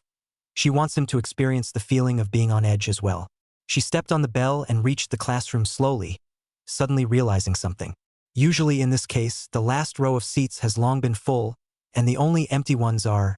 She looked over and was surprised that only the first row was empty. And Meng Jinyu was wearing his glasses, which were useless except for disguising the Sven scum, standing on the podium in a clear and upright manner. Su Yoxia can't afford to lose this person, pulling his legs to leave. However, Meng Jinyu's gaze seemed to transform into an invisible hand that firmly clutched her as he smiled. Classmate, come and sit in front. His sight was so blunt and penetrating that many of the students followed his gaze and turned their heads. Fortunately, Meng Xiaoji's classes were always attended by students from various majors, and there were quite a few of them, so even though he took a leave of absence, there would still be some unknowing students who showed up on time. No one was puzzled by Su Yoxia's unfamiliar face, and at most lamented about which academy's houseflower this was and how they had never seen it before. Su Yoxia secretly glared at Meng Jinyu and could only sit in the first row with a hard head. In full view of the public, Meng Jinyu did not move to focus on his wife. She dressed obediently today, and also wore a pair of black-rimmed glasses to hide her eyes, and naturally melted into the group of students. His eyes darkened and the knot in his throat rolled. Su Yoxia was quick to calm down. It wasn't her who was disguised as a professor to give everyone a lesson. She had nothing to be nervous about. She looked at Meng Jinyu calmly. Enjoying his wife's gaze, Meng Jinyu still has some regrets. It would be nice to go back to the time when his wife was in college so that he could really be her professor and beat her P-Valley if she didn't take the class seriously. He was reminiscing in his heart. His face remained stoic, but he really looked like he had learned a lot. Okay, class will now begin. Today we won't talk about theoretical knowledge. Let's talk about something interesting and share with you a few business cases that have happened in reality. Meng Jinyu is very easy to talk about. The words do not lack of humor. The wonderful words lead to the classroom from time to time bursts of laughter. I don't know if it was an illusion, but the students always felt that today's Professor Meng was very different from usual, a bit like a peacock with an open screen. And when Professor Zhang finally realized something was wrong and hurried to the classroom, he was simply stunned to find that his classmates could all see Professor Meng's soul. Suyosha didn't expect the surprise attack to be difficult for Meng Jinyu at all, but instead it seemed to reward him again. I don't know how many times he looked at her during the course of a class, the hidden look underneath his unusual gaze simply making her cheeks burn. It was hard to make it to the end of class, but news of Menzies you did follow. Wife, come to the teacher's office after class. Suyosha really convinced, suspecting that he deliberately typed husband as teacher. Meng Jinyu did not expect the feeling of being a professor for his wife to be so soothing. The surprise came too suddenly, and he really hoped that his wife would inspect his work more often.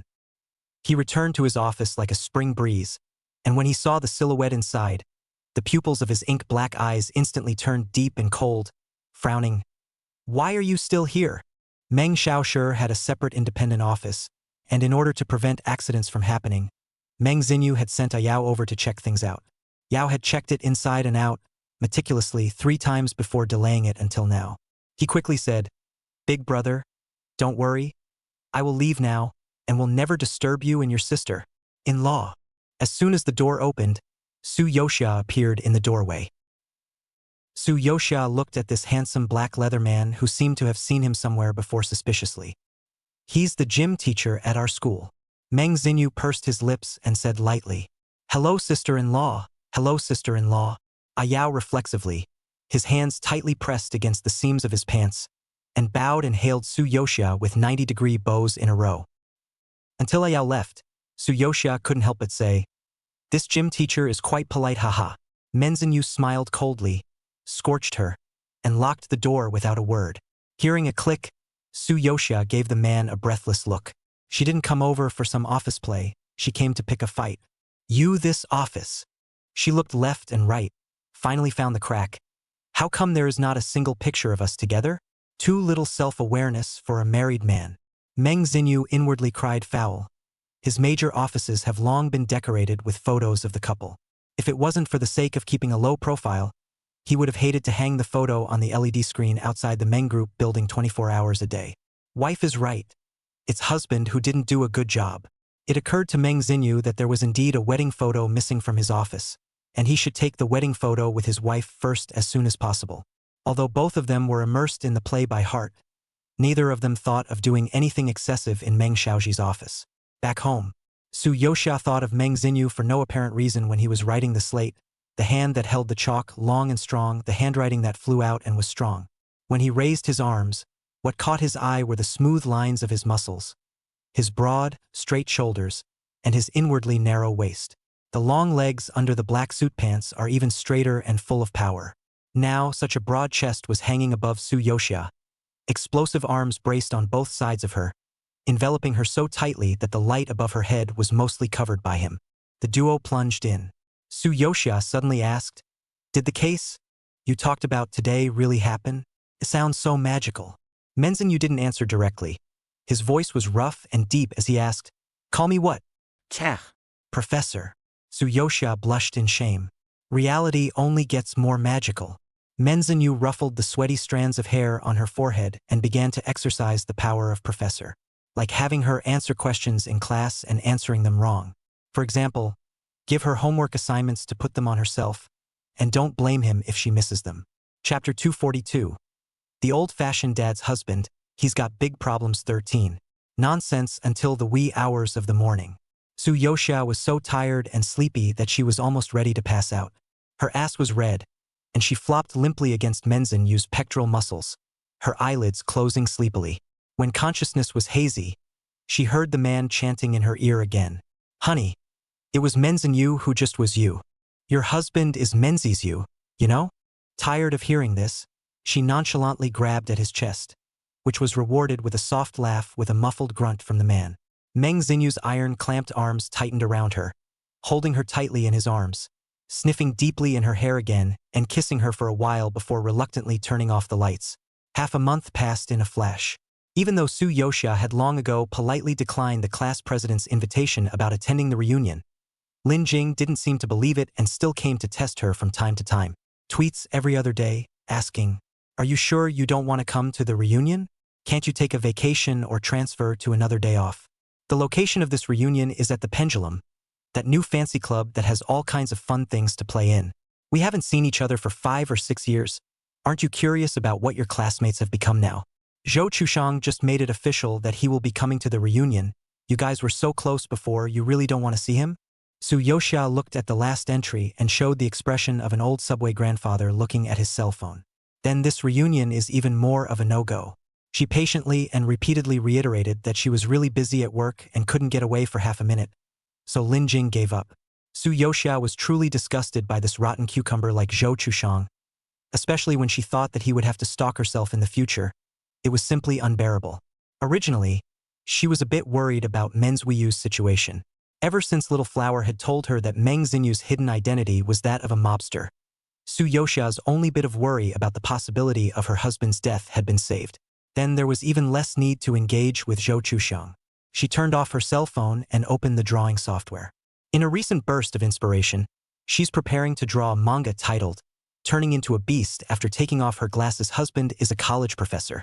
As a newcomer to a city's top clubs, Pendulum, like many of the Meng Group's properties, has a mysterious background, and the identity of the big boss behind it has always been a mystery. Although it had only been open for a few months, it had quickly become one of the hottest playgrounds in a city because of its extravagant decorations and the many famous bigwigs who supported it. The club also covers a myriad of smaller clubs within the club, such as supercars, motorcycles, golf, etc. It is extremely rich in amenities with almost everything the rich love to play. Reunion day. The atmosphere in the box was lively, with a lot of talk and laughter. And with the appearance of Zhou Chushang, it pushed the atmosphere of the scene to a climax. The squad leader immediately stood up with good sense, greeted everyone with good food and drink, and said in passing, "The entire consumption tonight will be paid for by our Mr. Zhou." The students gasped and thundered in applause. Zhou Chushang has long been accustomed to this. He smiled faintly, raised his cup and nodded to the crowd. His temperament was calm and unobtrusive. When he put down his glass, he didn't move and scan the box in a circle, looking lazy, but in the end, he didn't say anything, only faintly retracting his eyes. And his every move naturally fell into the whispers of his classmates. Zhou Chushang is also too handsome. Not at all long disabled, alas, even more handsome than when studying. I've heard that their family has done a lot of big projects abroad in the past few years, and his dad went straight into the Forbes 100. Rich and handsome. It must be very happy to be the girlfriend of such a man. Zhou Chushang listened faintly. For a while, the party was in full swing. After the meal, the crowd dispersed, each in small groups looking for activities. Zhou Chushang's interest was lacking, walking alone towards the tatami mat tea room with a tranquil atmosphere, with his own group of people following him there. Tea curls, a few cups of tea, chatting between the topic, and inevitably returned to the past. I don't know who suddenly mentioned Zhou Xiao. At first we all thought you would be with Su Yoxia. Yeah, but I didn't realize you were suddenly out of the country. Zhou Chushang gave a beat. There was a thud, and the teacup landed heavily on the table. But this low, muffled voice did not come from Zhou Chushang, but from the tea room next door. A wall away, because of Meng Ziyu's slight movement, the crowd was stunned into silence, not daring to utter a single breath. Meng Ziyu's eyes were half-lidded, sitting upright, slowly turning the wedding ring between his fingers, his calm face making it impossible to probe his mind. Deadly silence filled the air. The only sounds coming from the other side of the partition wall were staccato. Meng Ziyu listened with an expressionless face as the group kept mentioning his wife's name, and her name was tightly linked to another man, the one he loathed to the core. Meng Ziyu narrowed his eyes and pursed his lips straight in a cold, hard line. Zhou Chushang's mood is not much better. His thoughts drifted far away, and the young girl's youthful face once again surfaced in his mind. The curved corners of her lips always hung with a blushing smile. He liked the way she smiled, and the first woman he'd slept with abroad had done so because the smile resembled hers, giving him an instant rush. Sometimes he regretted how he hadn't gotten the hang of it at home. If only the first woman he slept with had been Su Yoxia. Do any of you know how Su Yoxia is doing? Zhou Chushang suddenly asked. Su Yoxia. Lin Jing, who hadn't spoken, finally found a chance to interject. She got married. This one sentence caused Zhou Chushang to drop his gaze on her for the first time tonight. But the eyes were so cold and scary. Looking at Lin Jing's back, she couldn't help but shiver. Her voice trembled and she said stiffly, I ran into her in the university town not long ago and said hello to her and her husband, who is a university professor at the University of A. A university professor? Someone casually chimed in, Su Yoshia's family seems to be an academic family, so it seems like the two are quite compatible. This seemingly casual comment caused the chill radiating from Zhou Chushang's body to intensify. But fire flared up in the bottom of his eyes, and an indescribable, uncontrollable rage surged in his chest. How could she get married so soon? How can she marry someone else? Just then, there was a soft knock on the tea room door. A waiter pushed his way in with a pot of tea in his hand. Zhou Chushang, who was already angry, looked at him askance and spoke in an unkind tone. We didn't order this. The waiter still maintained his smile. Hello, guests. This pot of tea is specially gifted to you by our boss. Autumn is dry and hot, so this defeat fire tea is just the thing to lower the fire for all of you. Chapter 243. The old-fashioned dad's husband, he's got big problems 14. Seeing Zhou Chushang's face in disbelief, the originally warm atmosphere quickly cooled down. The crowd looked at each other in disbelief, and no one dared to talk easily. Lin Jing couldn't stand the oppressive atmosphere in the box and quietly slipped out of the tea room. As soon as she was out the door, she took her cell phone out of her bag and couldn't wait to dial her best friend's number. Her words full of crickets. Yeah, I met Cho Shang, and wouldn't you know it, he's more handsome and more golden than ever. He paid for everything we spent at the Pendulum tonight. Guess how much we spent? This is a top club. So many of us combined would have spent at least $1 million a night. I don't know what Su Yuxia thinks. What's the point of getting married so early and not waiting for Zhou Chushang?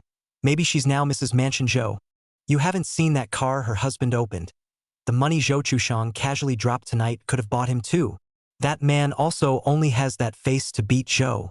Wait, I seem to see Su Yuxia's husband. Lin Jing suddenly looked up. Her eyes gave a lurch and stared at the figure on the second-floor corridor. This place is a VIP system, and only the highest-level VIPs are qualified to enter the second-floor boxes. Even if it was Zhou Chushang, I'm afraid it would take some effort to find the contacts to take him in. Lin Jing was instantly puzzled. Why was that man there? Menzin Yu was dressed in a three-piece suit of fine velvet in teal with a burgundy velvet tie of the same material, and a gold pocket watch chain that fell diagonally around his waist glittered in the light. He had one hand casually in his pocket, the hem of his suit raised in a razor-sharp arc, and the other resting on the corridor handrail. He looked down on the clothed party scene below. The look was cold and the aura was majestic. But Lin Jing still didn't associate him with any big brother. The notion that Su Yuxia's husband was nothing more than a college professor had long been preconceived and ingrained in her mind. Plus, when Lin Jing had secretly investigated Meng Xiao, she found that he didn't have any background at all, just an ordinary person. So Lin Jing immediately ruled out the possibility of this man being a top VIP. So there is only another possibility left. It was at this time that Zhou Chushang walked out with a hostile face. Knowing that Su Yuxia was married, he instantly lost all patience and was planning to leave. He completely ignored Lin Jing standing in the doorway, not even remembering that they had just spoken in the tea room.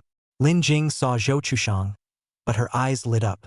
She had come to the reunion today because she had come for him. Zhou Xiao, she softly called out, pulling on the man's arm as she did so. Zhou Chushang lowered his eyes and glanced at him. A trace of disgust quickly flashed in his eyes, but he pursed his lips and still raised that usual gentle and detached smile. Something's wrong. Lin Jing suppressed the tension in her heart and couldn't wait to say, Zhou Xiao, I just saw Su Yuxia's husband. She pointed in the direction of the second floor, only to find it empty. I really saw him. Lin Jing froze and said anxiously, I also found him working as a duck here. That dress, peacock-like, not at all like a serious university professor. When Meng Xinyu, who was working as a duck outside, arrived home, Su Yuxia was immersed in painstakingly painting, not knowing what heaven and earth were. There was a sudden knock on the study door, and her hand shook in shock as the digital pen rubbed a thick black arc across the board. Su Yuxia urgently looked at the painting she had just finished, right up to the extremely visually stunning scene. The disheveled vampire professor dropped to both knees, the toes of his shoes tapping the ground while his upturned S rested against the heels of his cold, ascetic leather shoes. The buttons and zipper on his shirt were wide open, and something was extremely visible. The vampire's scarlet eyes narrowed slightly, his lips curling into an evil smile as he gazed deeply into his human wife with a covetous gaze. Hold on. Taught you that? How to draw circles with your fingertips. What a good boy. His smile deepened, revealing sharp teeth, and he bent his head to bury it in the nape of his wife's tantalizingly white neck. When Su Yoxia was drawing, when she got to the key points, her head would always involuntarily associate Meng Jinyu's broad chest, robust muscles, and, drawing her face getting redder and redder, Meng Xinyu's sudden appearance, even more so, made her feel like she had done something bad and was caught, and after hastily saving it, she quickly closed the software. It took a moment for her round head to peek out from behind the computer screen, stiffening with a couple of dry chuckles and raising the corners of her lips. "Honey, why are you back so early?" Meng Xinyu was lazily leaning against the doorway. "I came back early because I missed my wife. They're still not at the stage where they're poking holes in their lies, one slyly playing the steady husband, the other unspokenly playing the naughty wife." Meng Xinyu was sure that they were definitely the happiest couple in the world because his wife was the best and loveliest wife in the world. Other than maintaining the aloof persona, they can only do it once a week, damn it. Su Yoxia didn't know what was wrong with this man tonight, with his sassy dress and burning shady eyes. As he stepped forward, his burning eyesight seemed to condense into substance in the air, searing as if it were going to set her on fire. She calmly pretended to clean up her desk, not really expecting Meng Xinyu to do anything to her. After all, they had just last night. His persona wouldn't allow him to go 2 nights in a row. The warm light cast on Meng Xinyu, while Meng Xinyu's tall figure circled her from the side and back, so that at a glance, the difference in size between the two was extraordinarily disparate. He easily turned his office chair around. His suit jacket and vest had been removed and his tie disassembled, leaving him with just a shirt. Sleeve bands are tied securely around the large arms, outlining a sense of power that's ready to go. But soon the black leather cuffs were also removed and turned into handcuffs, locking his and her wrists together, fingers tightly interlocked. This was all done with a strong kiss from Minzue. Su Yoxia then realized that something was wrong. Realizing that this man was really flirting, the aura of danger enveloped the sky. "Meng Jinyu, what did you?" She tried to speak, and her voice was immediately blocked and swallowed by Meng Xinyu. She was lifted upward by the man's grip around her waist. The tabletop was soon a mess, and in the confusion, I don't know whose hand pressed against what. The software that had been closed suddenly opened, and the visually striking image was just exposed on the screen. Su Yoxia was being kissed to the point that her eyes were lost in thought and her eyes were tearful, completely unaware of what was happening behind her back. Meng Xinyu, however, saw it clearly. He inclined his head to kiss her, his thin lips still pressed against her soft lips, not leaving them for a moment. His narrow eyes locked with the scarlet eyes in the screen. His thick ink-like pupils were also tinted with bloodthirsty red, narrowing dangerously. Chapter 244. The Old-Fashioned Dad's Husband. He's got big problems 15. Meng Jinyu subconsciously compared them. The same staggering size, all the same ebony red color, the same gnarled green veins.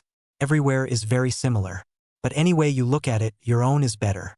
Su Yoxia didn't know what this man was mad about again, but she still half pushed and half accommodated, unlocking the new location of the study with him. On this day, Fan Chongying called. "Xia, did you fill in the wrong address for online shopping? I've received so many deliveries at home in the past few days, and all of them were in your name." Su Yoxia listened to her mother's confused voice and secretly said that it was not good. What was coming was still coming. But she had already thought of a countermeasure and decided to send Meng Xinyu to take care of Zhou Chushang. The dog man had eaten so much of her tofu. It was time to play his part. The following day, she and Meng Xinyu went back to her mother's house for dinner together. Her family is in an old neighborhood. There is no fixed parking space downstairs. Every time she goes home, she has to go around the neighborhood several times before she can find an empty space by chance. "Honey, go upstairs and I'll park the car." Su Yoxia nodded, and sure enough, as soon as she arrived at the front door of her house, she saw the messy express boxes almost piled up in the aisle. She was about to ring the doorbell when a sinister voice suddenly came from behind her. "Xia." Su Yoxia stiffened and slowly turned back, then saw Zhou Chushang standing on the steps behind her, a smile in his frivolous peach blossom eyes, looking at her with deep affection. "It's been a long time, Xia. I'm back." Su Yoxia frowned, and a look of disgust crept onto her face almost instantly. Zhou Chushang naturally caught her undisguised indifference and resistance. His face sank slightly, but he quickly regained his smile and said in a soft tone, "Xia, I'm Zhou Chushang. Don't you recognize me?" Su Yoxia still looked at him expressionlessly, her tone cold. "What are you doing here? I'm married and don't live here." Please leave me alone and leave my parents alone. She was nonchalant. The smile on Zhou Chushang's face froze for a split second, but he was still undeterred. Where do you live now? I can go to your bridal chamber to look for you.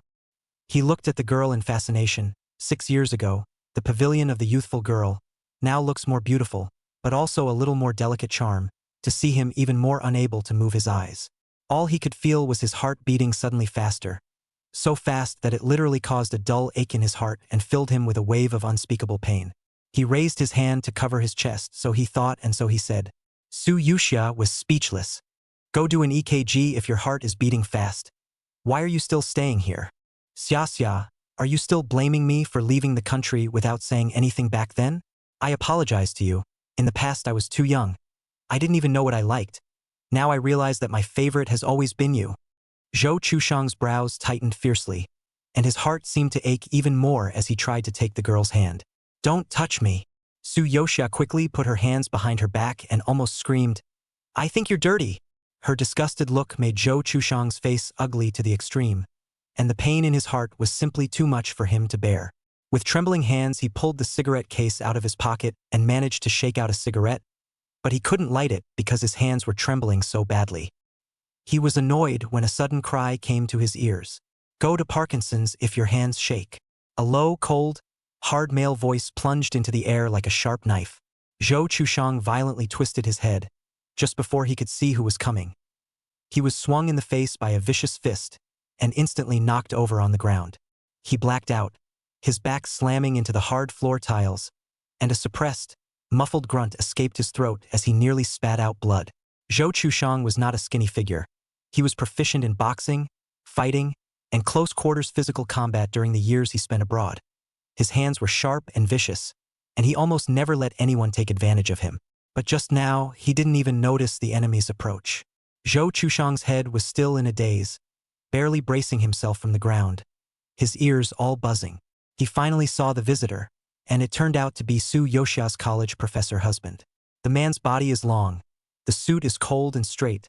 I did not realize that underneath this seemingly gentle skin, there hides a beast that collects its sharpness. Scram! If you dare to appear in front of Xia again, you'll be punched in more than just the face. Meng Xinyu looked down on him and spat out words in a cold voice. The gaze under his glasses was deep and cold, carrying an unquestionable pressure. Zhou Chushang stared at him dead on, his chest churning with anger. At a certain point, he almost wanted to pull out the Colt in his arms. The icy cold muzzle of the gun was aimed at this arrogant guy's head. Let's see how he can still be arrogant. Zhou Chushang could almost imagine the man's face turning pale and softly kneeling on his knees begging for mercy. It didn't even have to be that much of a hassle. His bodyguards were within 10 meters, and as soon as he gave the order, they would immediately rush up and pack the man into the sea, making him disappear forever. These thoughts tumbled through his mind. But on the surface, Zhou Chushang barely pulled up the corners of his mouth to reveal a weak smile, still maintaining his gentlemanly demeanor. He investigated. Su Yuxia and her husband have known each other for less than half a year. And he and Su Yuxia had been childhood sweethearts for 6 years before they separated. And he didn't believe that a relationship of only 6 months could beat 6 years. Just the right opportunity to make her sympathize with herself. Sure enough, he heard Su Yuxia's eager and worried voice. Are you all right? Sure enough, she still cared about herself. Zhou Chushang's heartbeat once again became fast, and just as he raised his eyes hopefully to look over, he saw Su Yuxia holding that man's hand with a nervous expression. Whispering softly, I asked, Honey, your hand isn't hurt, is it? Does your hand hurt? The blood color on Zhou Chushang's face quickly faded. He stood stiffly, his whole face grim and twisted. His shasha changed, no longer like before, coaxed by his 3 or 2 words, and no longer full of him. The high-minded and proud Zhou Chushang, this is the first time to really measure the man in front of him. Is he changed Su Yuxia? He also occupied a place in the heart of Xia. Icy killing intent was born in his heart. It had been planned to disguise as a docile sheep, approach Su Yuxia, and coax her once again. But now he changed his mind. Since his love rival had appeared, it would be better to do away with his love rival first. After finishing him off, Xia will still come back to himself obediently. Zhou Chushang grimaced and immediately issued this order after returning to his car. His mission passed through the layers and surprisingly ended up in Yao's hands. When he received the message, Yao was bored and impatient, clutching a lollipop. What's the mess again? Which character is so big that he needs me to step in? He lazily unwrapped the paper bag, intending to take a perfunctory glance at it, only to find that the next moment, his whole body bounced violently off the back of the chair. As soon as the photo slid out, he backhanded the paper bag and the photo together as if he'd seen a ghost. Who do you want to take out, the guy in the picture? Yao pointed to himself. Me. Chapter 245. Old-fashioned dad's husband, he's got big problems 16. Yao didn't dare to hide it and immediately reported the matter to Meng Jinyu. Inside the office, the air pressure was low, and the light and shadows intermingled brightly and darkly on the man's face, outlining a knife-cut, three-dimensional, hard face. Meng Jinyu sat behind his desk and saw Meng Xiaoshi's face on the photo. His eyes were deep and cold, and the bottom of his narrow eyes were chilled. If he hadn't replaced Meng Xiaoshi by mistake, then the one who was about to be assassinated would have been his good brother. After all, Meng Xiaoshi could have no ability to defend himself. In this way, the wife will become a poor and helpless widow. With Zhou Chushang's mind, he will surely also take the opportunity to fall on the well, creating more trouble for his wife, forcing her to be desperate and having to take the initiative to ask for help. What a great play. Yao warily inquired from the sidelines as to what to do about Zhou Chushang. Meng Jinyu's dark eyes narrowed slightly as his fingertips flipped the photo and casually threw it on the desktop, his fingers lightly tapping on the back of the photo. His tone was calm. What does he want to do to me? Yao felt the unruffled coldness of Meng Jinyu's body gradually spreading out, like an ice blade closing in on his throat. He swallowed hard and replied, Zhou Chushang wanted to disguise it as an accidental car crash. Car accident. Meng Jinyu spat out these two words icily, then laughed. Didn't he already pick a good way for himself to die? Editor Wei Yu tells Su Yoxia that her serialized manga has been soaring up the hot list ever since she removed the annoying holy light. There's already a capitalist handing over an olive branch, wanting to invest in you. Here's our chance to get rich. Quickly send me your new address. I'll come and pick you up now to talk about cooperation. Wei Yu was excited. Su Yoxia looked at it. There was still some time before the deadline and chose to believe that it wasn't a new tactic for her to rush the manuscript. Only when she saw Wei Yu picking her up in a luxury business car. So grand. Wei Yu. Where do I have so much money? It's arranged by the gold master's father, can be sincere. The car carrying the two pulled up in front of the Gilded Pendulum Club. Su Yoxia just got off the car. A lady with a competent temperament had already been waiting at the door for a long time and warmly greeted her. Hello, teacher. I've heard a lot about you. She smiled. I'm Situ Ling. I especially like your work. The paintings are so vivid and graphic. Su Yoxia couldn't help but feel a little shy and a little social death when she thought about what she had drawn. Situ Ling led her to the club's office area. In fact, Su Yoxia had a few bad premonitions when she saw the big, fire-colored signboard at the entrance. Sure enough, as soon as he entered the conference room, the first thing that hit his eyes was the huge image photo of Meng Jinyu himself. In the photo, he is a standard successful man posture, all in a formal black suit, straight figure, deep majestic gaze as a sharp blade, all full of the powerful aura of the upper hand in planning and strategizing. Situ Ling introduced, This is our club's owner, Mr. Meng, who is relatively low profile and rarely shows his face. Su Yoxia looked at the huge photo in front of her, thinking that he was really low profile. When it comes to the next cooperation, the exchanges are pleasant and smooth. Situ Ling hoped that Su Yoxia could use the Pendulum Club as a background to create a new comic, thus attracting more female consumer customers to the club. Situ Ling was generous. Rather, it was someone behind her who was too generous. However, in the cordial atmosphere, Su Yoxia's eyes from the corner of her eyes always fell on Meng Jinyu's photos from time to time.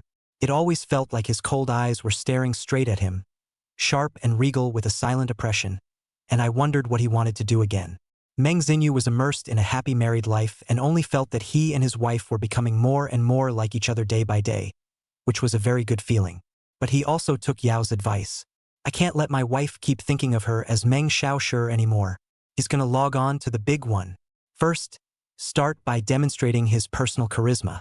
Although Meng Jinyu had never been able to hear Su Yoxia call out to him as her father on sea, he was already in a very good mood to be her golden father.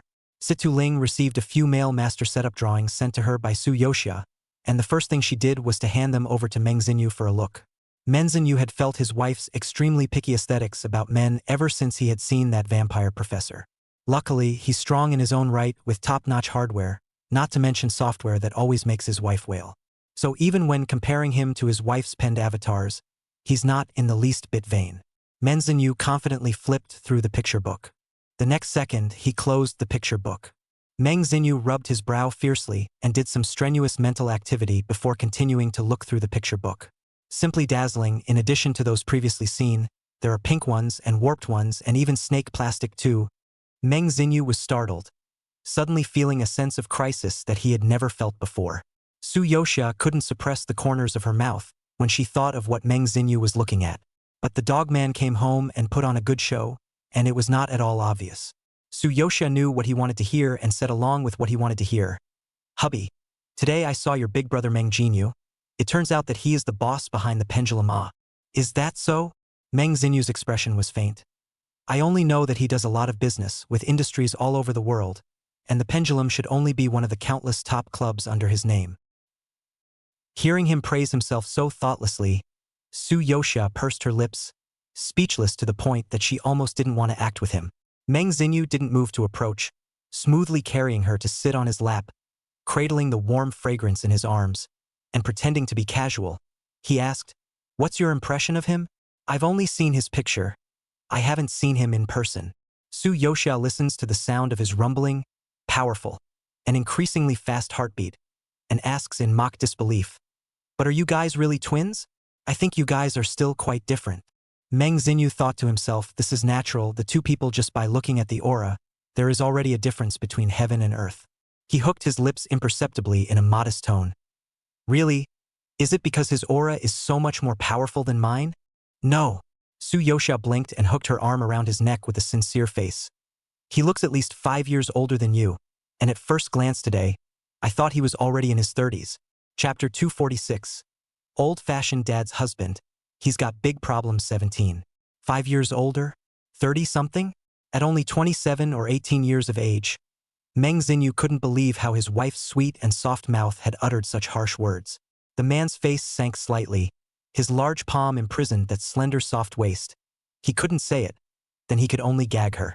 Su Yoxia was kissed hard and forcefully, feeling Meng Zinyu's scalding anger and smelling the danger of the storm coming. She faked as if she was going to run away from his arms, and sure enough, she was held even stronger by the man, who was determined to prove himself and teach her a lesson with his actions. He's 1 point not old. After a long time, Su Yoxia's small mouth that had been kissed until it was slightly swollen really couldn't say a word, and went limp in Meng Zinyu's strong arms. Instead, Meng Zinyu started chattering again. Honey, am I still old? Don't worry. Even if I'm really in my 30s, 40s, and into my 50s, I'll still be able to make you. Streams into the river. Su Yoxia was also paralyzed with exhaustion, so she didn't bother to refute him, thinking that when he's really in his 30s, she won't be able to tell the difference between a 100 and 250s, and she won't be able to make a choice between a 36-year-old husband and 2 18s. In order to let Su Yoxia understand the pendulum in more detail, Situ Ling specially added her and Wei Yu to the lifetime top VIP. You can experience the most luxurious service inside the club. Behind this, Meng Zinyu had already made the arrangements himself, ordering all the projects to be green-lighted all the way for Su Yoxia, making sure that she had more fun than she would have had anywhere else. Meng Zinyu handled the affairs of the group while listening to his men report on his wife's trip in every detail. Madam just experienced golf and had a great time. Her ladyship just rode 2 laps at Happy Valley and had a great time. Her ladyship just played darts and had a great time. Madam just ordered 10 male models to play. Meng Zinyu thought of his wife's happy appearance. He also could not help but hook his lips until he heard the last sentence. Point 10 what? His stern brows tightened coldly all of a sudden, his voice low and cold. Who agreed to this? The henchmen were instantly silenced, not daring to answer, but inwardly they were filled with aggrievement, thinking that it was not you yourself who said that Madame must be satisfied with whatever request she made. But he didn't dare say what was in his heart. On the other hand, when Su Yoxia saw 10 male models who were over 1.85 meters in height, each with broad shoulders and narrow waists and long legs, she couldn't help but sigh with emotion that it was worthy of being a top club. The quality of male models was just high. They stood facing her and Wei Yu side by side, hands interlocked in front of them, their tall stature easily filling the spacious box. Each man was also wearing a semi-transparent black silk shirt, so thin as to be almost negligible fabric clinging to firm pecs and abs, the smooth lines of their muscles hidden underneath. The man in charge smiles as he introduces the duo to the current hottest way to play, which is to be blindfolded, touch and feel their top bodies. Su Yoxia and Wei Yu were as if they were in the Ponzi cave. Before they could react, their eyes were blindfolded and their vision was completely plunged into darkness. When Meng Jinyu arrived in a hurry, what he saw was a nest of male vixens and male spider spirits surrounding his kissing wife. Meng Jinyu instantly blackened his face. This simply made him furious, killing intent surging in his eyes. Su Yoxia was being shy inside, but after waiting for a while, she didn't wait for any male model to come forward. She frowned in displeasure. "Where is everyone?" She was answered by a silence, an eerie silence. Su Yoxia sensed something was wrong, and just as she wanted to undo the restraints on her eyes, her wrists were caught by a large, strong hand. "Not to touch." The man's voice was low, his tone extraordinarily cold. Su Yoxia was frozen by the cold breath of his body, thinking that this duck's temper was quite big. She'd like to test the quality of a duck with such a temper. Her small hand was held by the man and pressed up against his lean waist and stomach. But Su Yoxia's brows knit deeper. No, just now also wearing so burnt translucent shirt, now how to become a normal model. Consumer fraud? Change back to black silk, she ordered nonchalantly. The man standing in front of her seemed to sneer. Immediately afterward, she heard a rustle of clothing as he changed into one of those immodest shirts. Through the thin silk, she slid her fingertips gently over his muscles, feeling the hardness, every muscle tensing at her touch. As she moved, the man's breathing became heavy and his low, husky voice echoed through the air. "Still satisfied?" Su Yoxia didn't answer him. Her fingertips went around behind him and traced across his back, feeling the strength that was almost ready to explode in detail. Suddenly, she paused for a moment, her expression revealing a few oddities. How is this touch so familiar? It took a moment before she withdrew her hand and nodded haughtily. "Not bad." Next, as soon as the words fell, the air suddenly froze and the coldness intensified. Seeing that no one answered her, Su Yoxia said unhappily, "Aren't there 10 male models? Where are the other 9? You should all gather around. Still need me to teach you how to do business." There was a brief moment of dead silence before the man's body moved closer again at her urging, with a silent sense of oppression. Once you're back, twice you're familiar with it. This time Su Yoxia was obviously more daring, and her fingertips traveled down along the back of her waist. But the moment she pressed on it, she sensed something was wrong. "How come it's still you?" The man condensed at her lawless look and said with a leathery smile, "Want to see who I am? Xia Xia?" Chapter 247. The old-fashioned dad's husband, he's got big problems 18. The man's low voice carried a hint of familiar intimacy, as if deliberately provoking her memory. Su Yoxia jumped in shock, hastily, quickly removing the black silk from her eyes, and just met Meng Jinyu on all fours. He wasn't wearing his glasses, and his dark eyes seized her with extreme aggression, as if they could penetrate everything. Su Yoxia seemed to be frightened by him, plus the other people in the box had surprisingly disappeared, leaving only the two of them looking at each other face to face. She shivered a little, suddenly realizing that she still had her hand on his butt valley and had just even squeezed it twice. In fact, Su Yoxia had long understood what was happening, and when she ordered the male model, she had predicted that Meng Jinyu, who was secretly spying on her, would definitely make a move. Sure enough, he's not pretending anymore, and Cut Big is up for a power play. The duo began to play off each other's acting skills. Su Yoxia instantly reddened her face, a look of social death. Obviously did not expect the first official meeting with the eldest uncle brother, but will treat him as a male model, but also to him. She shooed her evil hand back. Meng Jinyu raised his eyebrows slightly, playfully. "Why don't you continue?" Su Yoxia was at a loss for words and turned her eyes away, not daring to look at him at all, and could only say in a mosquito-like voice, "Big brother, I didn't know it was you." Hearing this unfamiliar address, Meng Jinyu did not respond immediately. His eyes fell on her tense, social dead, and still slightly terrified face. "Not bad, no mistake."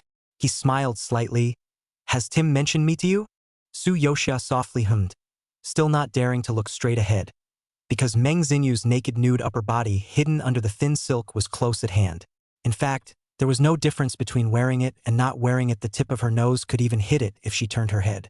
Meng Xinyu's muscles were less than exaggerated, but they were firmer and harder than those of male models, and full to hold up his shirt. The thing that people couldn't take their eyes off of, naturally, was his big bulging pecs, covered in a hazy smoky black color that gave it an extra touch of something else. Who can resist watching this? Su Yoxia stole a glance from time to time, suspecting that he was clearly deliberately seducing himself. "Why are you dressed like that?" she asked in a small voice. Meng Xinyu only felt amused. "You didn't order me to dress like this?"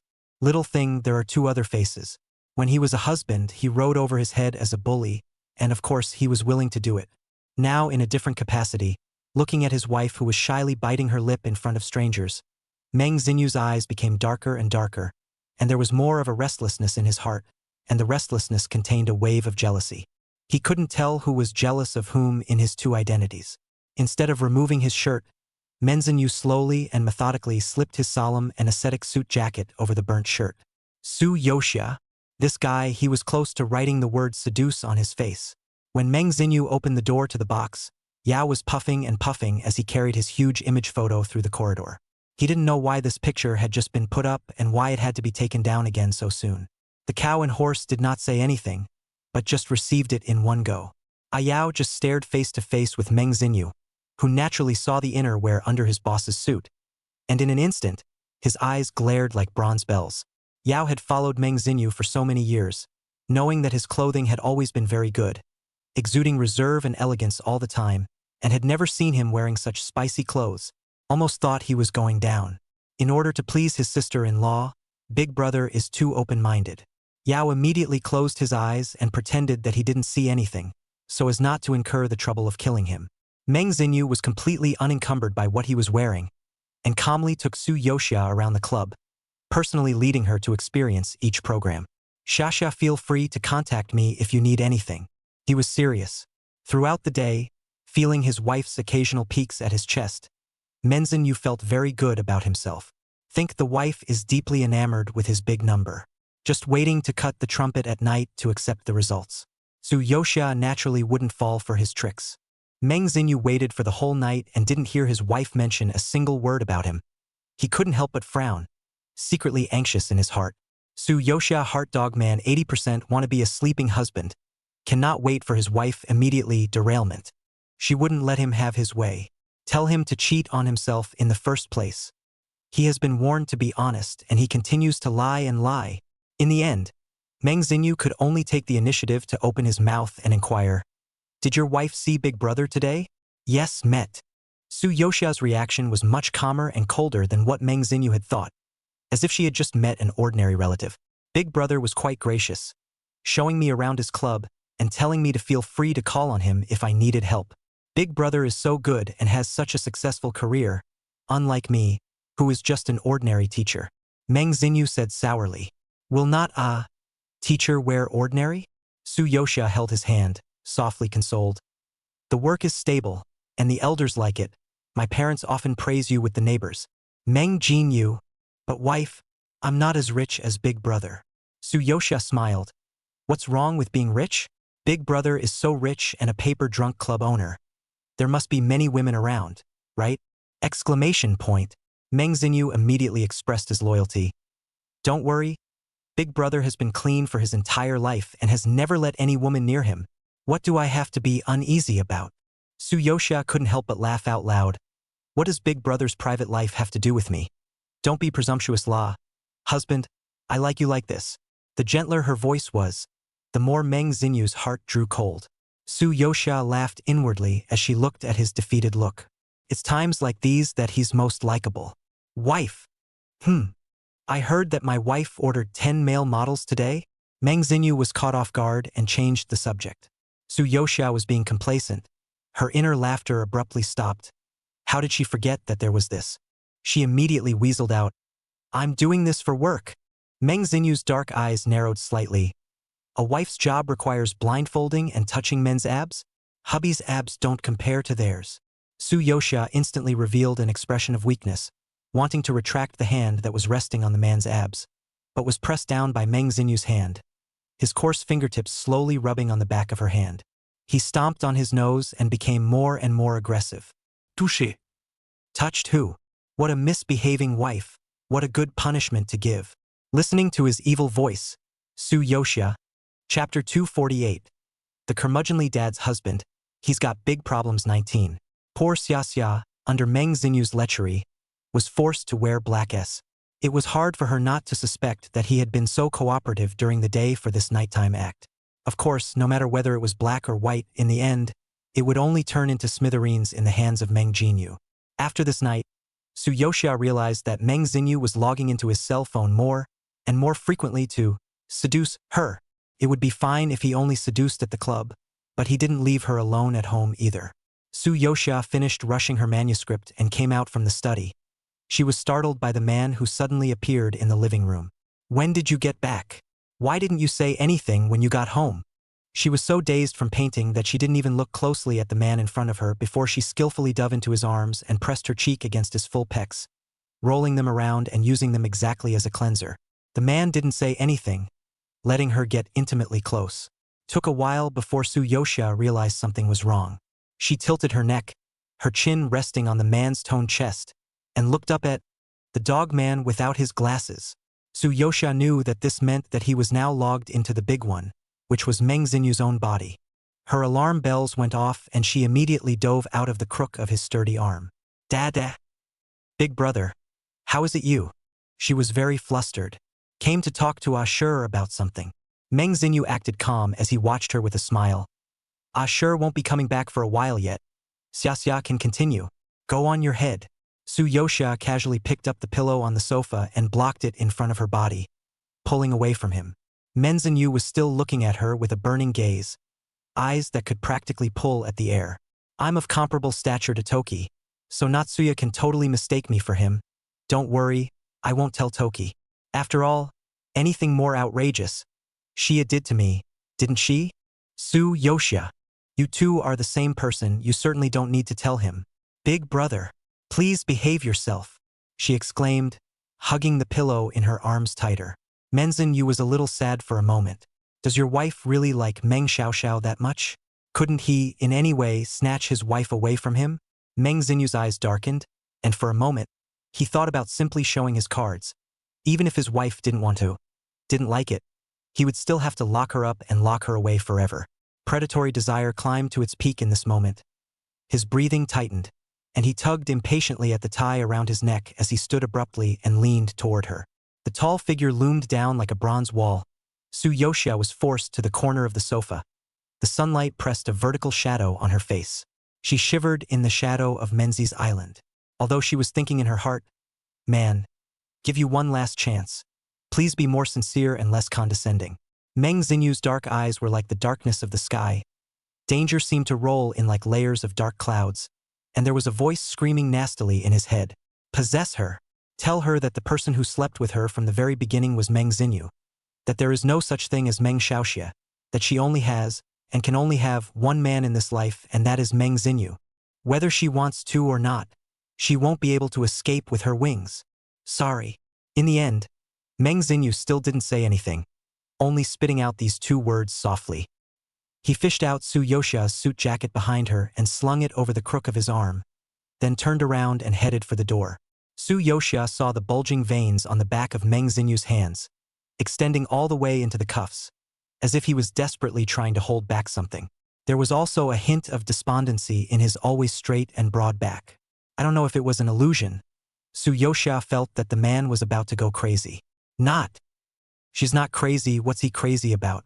Su Yoxia really wanted to peel open Meng Jinyu's head to see what he was thinking. The door closed gently, less than 10 minutes later, only to be pushed open again. Wife, I'm back. The man who had changed his clothes reappeared in the doorway, and Meng Xinyu, who had cut back to a smaller size, revealed a faint smile, looking at her with eyes full of loving tenderness. Where's Big Brother? Isn't he waiting for me at home? Su Yoxia. She'll worry about him excessively. Meng Xinyu sent Ayao to keep an eye on Zhou Chushang and report to him immediately if there was any movement. Zhou Chushang has been peaceful lately, not harassing Su Yoxia or rushing to give orders for assassination. If he didn't make a move, Meng Xinyu also had no intention of making a move for the time being. Biggie, why don't we get a head start? Yao couldn't help but voice out. He really didn't understand. Solving Zhou Chushang was an easy task for them, so why keeping this hidden danger? Meng Xinyu's eyes were dark, and he wished more than anyone that Zhou Chushang would immediately disappear from this world. But considering the 6 years between him and his wife, if Zhou Chushang is allowed to become a prematurely dead white moonlight in his wife's heart, won't he always have a place in her heart? Meng Xinyu will never allow this to happen. Whether it was for himself or for Meng Xiaoshi, he would have Zhou Chushang's name completely erased from his wife's heart. Thinking of his brother, Meng Xinyu's complexion grew darker and darker. Meng Xiaoxi's body is recovering quickly, and in a little while, he will be able to be discharged from the hospital. It also meant that it was time for him to step aside after all the time he had spent turtling. Until this moment, Meng Xinyu had never realized how much he coveted this happy marriage and his wife's sweet affection for him. But marriages are stolen, and so is a wife's love. He couldn't change the fact that the marriage license was in Meng Xiaoxi's name, although he couldn't find a marriage license in his house after searching for it, not realizing that it didn't even exist. That day at home, Meng Xinyu was stung by his wife's fearful gaze, and realized that he simply could not bear the truth that his wife might not love him, or that she loved the wrong person. How he wished he could hear his wife say, "I love you, Meng Xinyu." For that, he was willing to pay whatever it took. Another night of charming indulgence. Wife, say you love me. Meng Xinyu wrapped his arms around his cozy, rich and soft wife, as if he was holding a piece of beautiful jade that had been warmed up for a long time, making him love her. Su Yoxia lazily nestled in his embrace, raising her watery, moist eyes to look at him. Meng Xinyu has been much more peaceful lately, no longer moving to cut a large number. Even if it is a large number, it is a mature and stable image, no longer do something to her that is not there. Satisfied with this, Su Yoxia rewarded him with a kiss and whispered, "Love you," in his ear. Meng Xinyu's increasingly hot gaze baked Su Yoxia's skin. Su Yoxia was a bit overwhelmed and wanted to cover his eyes, but she was trapped in the man's arms and couldn't move. They were still. Meng Xinyu wrapped his arms around her tightly, kissed the corner of her lips tenderly, and said in a seductive tone, "Can you call me Big Brother?" Chapter 249. The curmudgeonly father's husband, he's got big problems 20. Don't. Su Yoxia shook her head without thinking, resisting. Her husband is obviously Meng Xiaoshi, and at this time she calls out this kind of name as if the person she with is Meng Xinyu. The eyes seeped with misty tears, as if to veil them. She looked dizzily at the man in front of her, her breath tightening for some reason. "Honey, who are you looking at?" Meng Xinyu caught her trance-like eyes and his breath was heavy. "Is it looking through me? At Meng Xinyu?" "No. No." Su Yoxia bit her lip and shook her head more and more violently, but her whole body was shaking badly because of the 3 words Meng Xinyu. "But honey, you seem to like it?" Meng Xinyu laughed and poked at her body's thoughts. Su Yoxia really wanted to hit him, but she was so soft that she didn't have half the strength. But her cheeks couldn't help but rise up in a blush. The misty, watery colors shifted under her eyes, and she could only close her eyes in a compromising manner, allowing Meng Xinyu to keep whispering in her ear with a bass-like voice. "Big Brother bleeped you bleep or not bleep. Like or not like big beep beep beep." Automatic silencing in certain places. On this day, Su Yoxia received a call from her mother, Fan Qionying. Fan Qionying said in a trembling voice that something had happened at home and asked her to hurry home. Su Yoxia rushed to her home. The house was silent and the atmosphere was heavy. Su Heping was sitting at the table in a dark gray shirt with a serious look on his face. He held the teacup in his hand, but never took a sip, clenching his fists in indignation from time to time. "Dad, Mom? What's going on?" Su Yoxia instantly developed a bad feeling. Su Heping sighed, "Ugh," and his face tightened, but simply said, "When Toki gets here, let him talk." Soon, Meng Xinyu also came over in a dusty manner. His face still had the usual gentle expression. First he walked to Su Yoxia's side, holding her hand in a warm and soothing voice. "Nothing's wrong, wife. Don't be nervous." Then he relieved Su's father and mother. "Don't worry, the 2 old men. Things have been resolved." The chiaroscuro figure displays a strength and reliability that seems innate. It turns out that a few days ago, Su Pingping received an offer from a new technology company, inviting him to serve as the company's technical consultant. Su Heping is a well-reputed veteran professor in the industry who has been dedicated to his work throughout his life and is also happy to offer his professional advice to his juniors, and is highly respected in the industry. After receiving the offer, Su Heping was a bit hesitant at first because his daughter had mentioned to him several times recently that he should not sign contracts with just anyone. However, the other party is a close friend of his students. Su Peace also personally visited the company to determine that there is no problem, and fear that his daughter is not happy, so he hid his daughter to accept the hiring. He didn't realize that he was still careless, and that this company was clearly a setup against him. On the surface, the sincerity and conditions are generous, but in reality, there is a hidden trap in order to completely destroy his reputation that has been accumulated for decades, and may even lead to imprisonment. It is good that Meng Jinyu often come to visit the two old people, accompanied his father-in-law to play chess, during which the matter was talked about. Meng Jinyu was superficially unperturbed and asked Su Heping for all the information about that company. Soon, he realized something was wrong. After some in-depth investigation, Meng Jinyu confirmed that Su Heping had fallen into this elaborate trap. Any later, and I'm afraid his whole life's work and reputation would have gone up in flames. Fan Xiongying was shaking with anger. The old man has been an innocent man all his life and has never competed with others for profits. So how could there be such a vicious person who wants to make such an insidious setup to trap him? Su Yoxia hurriedly supported her mother, patting her back to smooth her breath and comfort her. Su Heping also regretted very much. Alas, if only I had listened to Xia earlier and not signed this contract. The other side is obviously framing father-in-law in a planned way, and without this company A today, there will be another company B.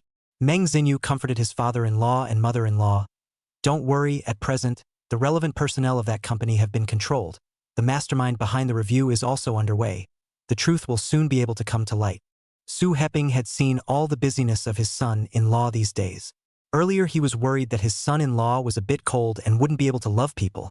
But now it seems that his baby daughter has a good eye.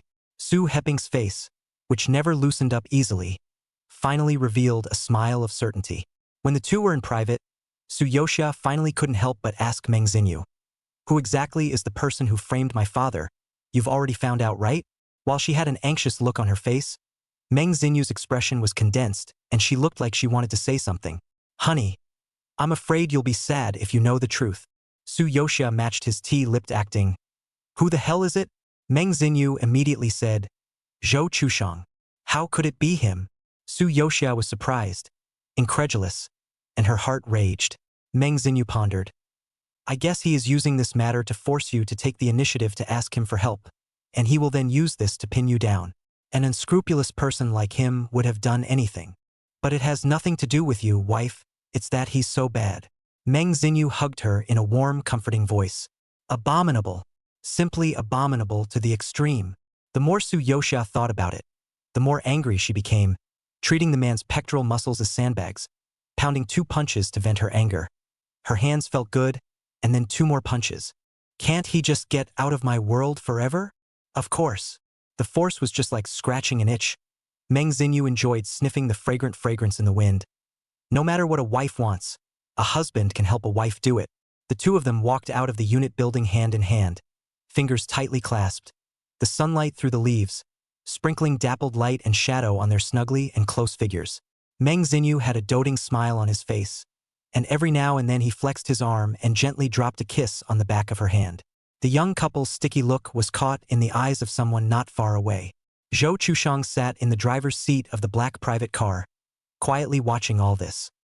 He didn't expect that this husband of Su Yoxia's would be so skillful that he easily cracked his carefully laid-down bureau.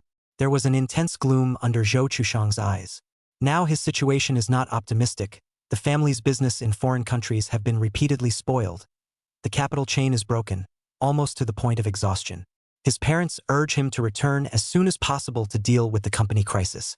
But he hadn't gotten Su Yoxia yet. How could he not be willing, at least, before he left the country? He wanted to see Meng Xiaosher die with his own eyes. Zhou Chushang's eyes were narrow and flashed with a malicious glint. He opened his cell phone and quickly tapped on a contact, sending out a voice icily. "Didn't I tell you to get your hands on his car and disguise it as an accident? You can do it." A few seconds later, a short reply flashed on the screen. "Okay, copy." Chapter 250. The old-fashioned dad's husband. He's got big problems 21. A silver supercar sped past on the wide, empty highway. Zhou Chushang's face was as gloomy as water, and his ears were filled with the roar of the engine and the sound of the whistling wind, as well as the rapid tempo of the car's rock music drumming his eardrums. like his angry mood at this moment. The lingering depression was violently churning in his heart. The image of Su Yoxia and that man's intimacy kept surfacing in his mind, causing him to lose his mind and step on the gas. The car had already sped to its limit, but Zhou Chushang still felt upset, very upset. Just the thought that Su Yoxia was now snuggling in another man's arms made him want to destroy the world. But it's a good thing that Meng Xiaoji is going to die soon. When Su Yoxia dies of her husband and becomes helpless, she will still have to obediently return to her side. Zhou Chushang imagined that picture, and his mood was then much more painful, and the corners of his mouth couldn't help but curl up. Just as he was enjoying himself, his cell phone rang abruptly. It was his friend abroad who called to tell him that he found out who was behind the problems with his family's company. The strange thing is, that's an entertainment movie and television company, and you can't even constitute a competitive relationship. What's he messing with you for? I'll send you the other party's information now, so you can see for yourself. Zhou Chushang hummed and hung up. His foot still hadn't let go of the gas, and the car continued to speed along at an appalling rate. He tapped his phone and quickly checked the information his friend had sent him. It's him again, the man who's a ghost. Zhou Chushang stared at Meng Xiaoji's photo, and a heavy hostile aura suddenly emanated from his body, the bottom of his eyes hazy. He continued to scroll down, only to see an unfamiliar name at that moment: Menzinu. Zhou Chushang's brows furrowed as text-to-speech.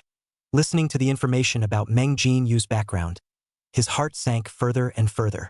The Meng family acted in a low-profile manner, and Zhou Chushang had been abroad for so many years, and had only vaguely heard about some of the exploits of the mobster Meng family. He realized at this moment that Meng Xinyu was actually the head of the Meng family, and was also a twin brother to Meng Xiaoji. Everything suddenly strung together. Why is it that Meng Xiaoshi, an ordinary college teacher, seems to have heavenly skills, easily able to crack the game he made against the Su family? No!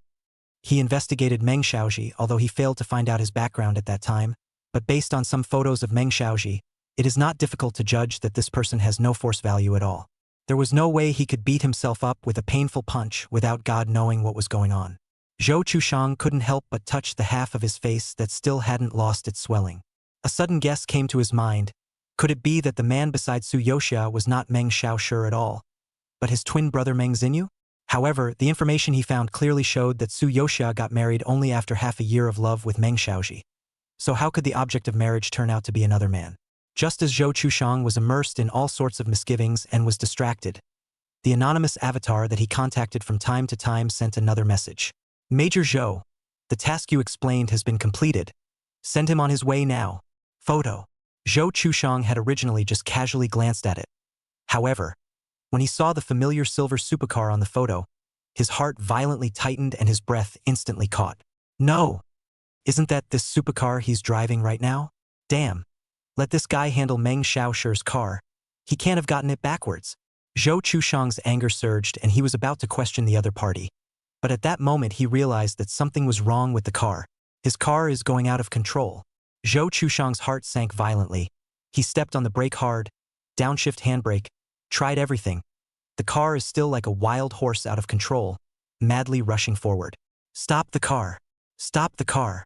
He was almost mad, screaming frantically. Yet without a hint of a way out, he could only watch as the car slammed into the barrier in front of him. Boom! With a loud bang, fire shot out in all directions, and the rushing fire engulfed everything in the blink of an eye. At the time of the accident, Su Yoxia was on a date with Meng Xinyu at an amusement park. She devotes herself to dressing up the tall Meng Jinyu, putting all kinds of animal ear hair bands on his head. So cute, Professor Meng. Su Yoxia cupped his handsome face and complimented him. Meng Xinyu was praised for being cute for the first time in his life, and didn't dare to retort half-heartedly, showing a docile smile to his wife. The more you look at it, the more it looks like a big, tame dog. Halfway through the game, Meng Xinyu received news reported by Yao. Learning that Zhou Chushang's car had exploded, the entire car was burned to a crisp, and the scene was being extinguished. At the same time, Su Yoxia also saw the news of the car accident in the WeChat group, and the images in the video were very tragic. The students were concerned about Zhou Chushang's condition. Isn't this Mr. Chao's car? Where's Mr. Chao? Is everyone okay? I don't know, haven't received any news about him for the time being.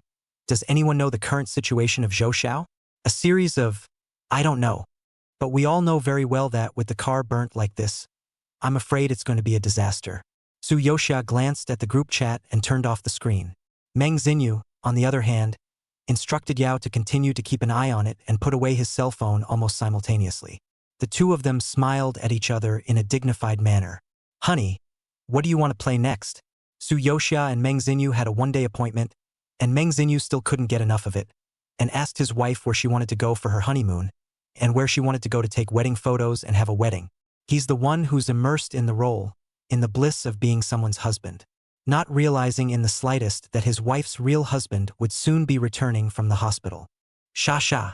Just as the two of them were strolling home and nearing their neighborhood, a raspy voice suddenly came out of a shadowy corner, from which the man, bathed in blood, stepped out.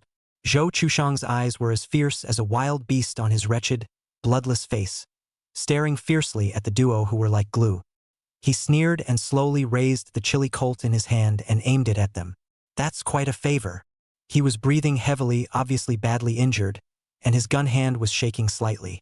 Unfortunately, even if I go to hell, I'll drag one of you to be buried with me. You don't want to be together, he threatened with full of malice. But no matter Meng Xinyu or Su Yoxia, they all just looked at him calmly, as if they were still puzzled that this was not dead. The duo's cold response was clearly out of Zhou Chushang's expectations as well. Why don't you? You guys beg me for mercy and beg me not to kill you. Seeing that Su Yoxia was still indifferent, Zhou Chushang finally couldn't stand it anymore. Su Yoxia, do you know who the man beside you really is? Only then did Meng Xinyu's complexion change slightly, but it was just a hint, because the next moment, he was firmly grabbed by his wife's hand and heard her firm voice. I know. He is my husband, the father of my future children, the only love of my life. Zhou Chushang's whole face has been all twisted. He lied to you. He is not. At all. Whether he's your husband or my husband, don't I know better than you? Su Yoxia unhappily interrupted him. I just love this man beside me, no matter who he is. It was clearly a matter of life and death. But Meng Xinyu couldn't believe his ears. The wife is confessing. The wife is confessing to me. My wife says she loves me so much. At this moment, Meng Xinyu only felt that he was the happiest man in the world. Go to hell. Zhou Chushang, however, yelled and pulled the trigger. In the nick of time, Meng Xinyu's face flushed, and without hesitation, he pulled Su Yoxia into his arms, firmly protecting her with his own solid and upright body. Bang! A gunshot pierced the air, and everything seemed to stand still, and the flowing air seemed to freeze. Su Yoxia only felt a sharp buzzing in her ears. Her body couldn't help but tremble gently. Just as she managed to regain her senses, she felt the man holding her slowly sliding down. It was as if all the strength had been drained out of him. It's very wrong. Meng Xinyu, Su Yoxia blurted out, immediately hugging him back tightly, trying to support his heavy body. The man was unresponsive. Su Yoxia breathing gradually rapid. How can this be so? This man should not be able to transport the tent, only hand to cover the sky. Has long been for Zhou Chushang's ambush to leave a backhand? How could he be shot? It took her a moment to realize her voice was shaking. Don't you scare me, Menzies. The man was still losing strength and sliding downward. He arched his spine and buried his head in her neck for a moment before a deep voice came from the nape of his neck, containing a restrained chuckle. What did you call me, wife? It was only then that Su Yoxia could see the vision behind Meng Xinyu. Zhou Chushang was lying motionless on the ground, and two mercenaries who appeared out of nowhere were quickly dragging him away. The scene was quickly processed and cleaned up, so fast that Su Yoxia's momentary fear hadn't even subsided yet, and she once again realized that she had been tricked again. It was an abomination to lie to her with such a thing, 10,000 times more abominable than all that he had done before combined. Su Yoxia was immediately about to push away Meng Xinyu, who was lying on top of her like a dog, but she was viciously clamped down by him. Meng Xinyu persistently pursued, Honey, what did you just call me? Chapter 251. The curmudgeonly dad's husband, he's got big problems 22. Previously on Xiaxia Meng Xinyu, don't die. The next moment of Xiaxia, Meng Xinyu, you're dead. What's wrong, big brother? I didn't call you wrong. Seeing how he didn't let go, Su Yoxia didn't struggle, but instead hooked up the corner of her lips and smiled in a conspiratorial manner. Big brother, I'm your younger sibling and you're hugging me like this in public, contrary to public order and morality. Right? Meng Xinyu froze. A big brother made him sweat again. Wife, I was wrong. He immediately slid to his knees. His tone was incomparably sincere, and his posture was even more humble. I shouldn't have scared you, not to mention that I shouldn't have deceived you.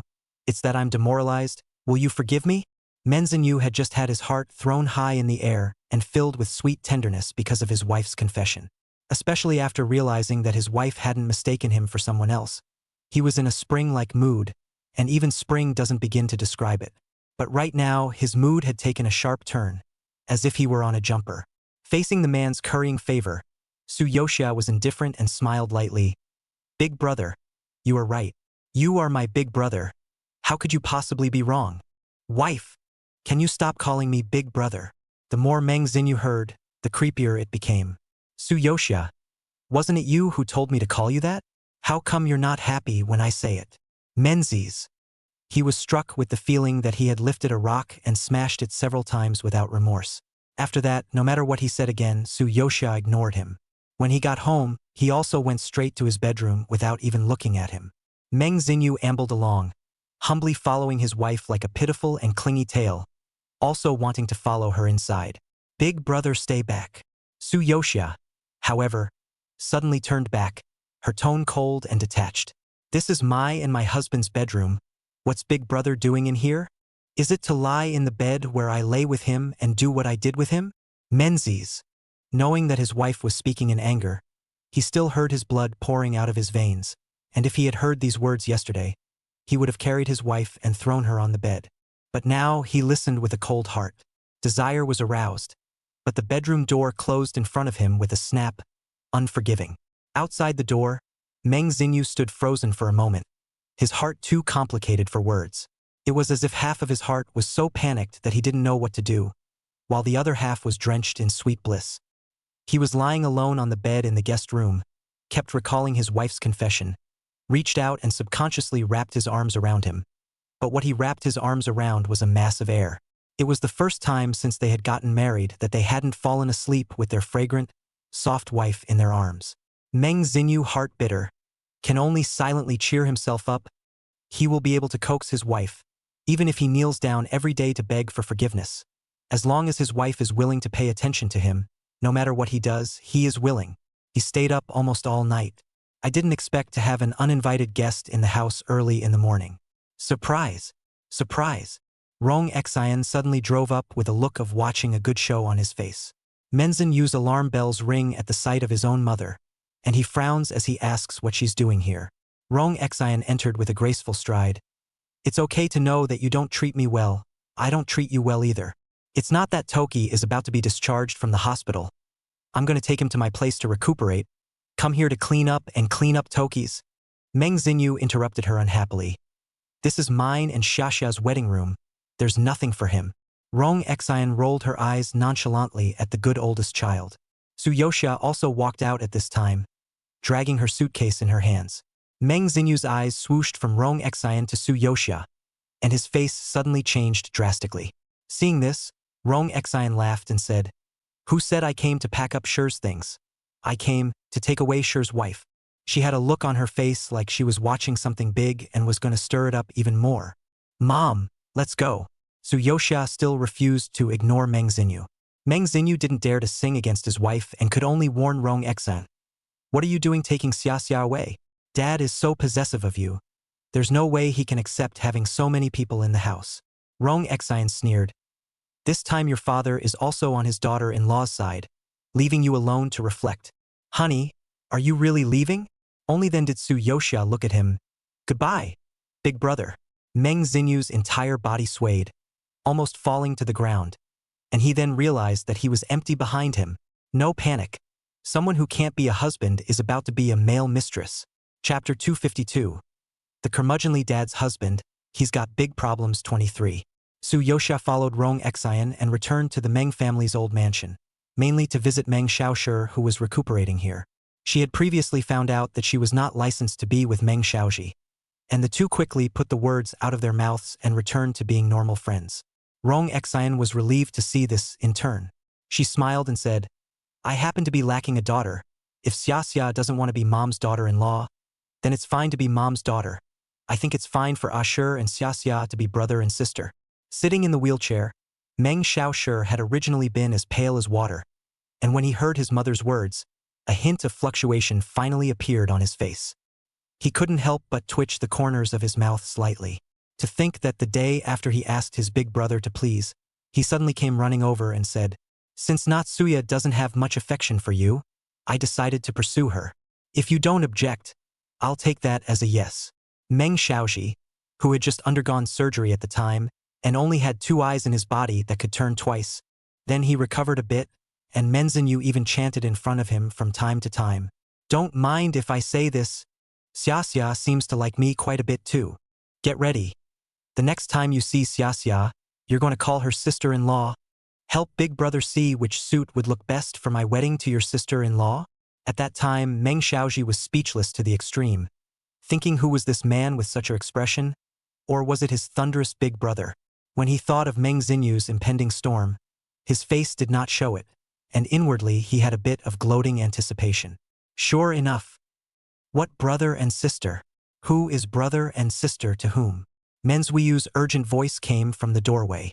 Rong Xian glanced at the good oldest son who had chased him to the old mansion in a frenzy, knowing that he was eager to chase after his wife, but still wouldn't tell Meng Xinyu what they had just chatted about, so that he doesn't get high before he can do much chasing after his wife. She deliberately said, "Agu, what wind blew brother Dabu here?" Meng Xinyu automatically blocked it, but his burning gaze instantly captured Su Yoxia. Seeing her smile as she sat beside Meng Xiaoshi, and that smile fading all of a sudden when she saw herself, his heart broke.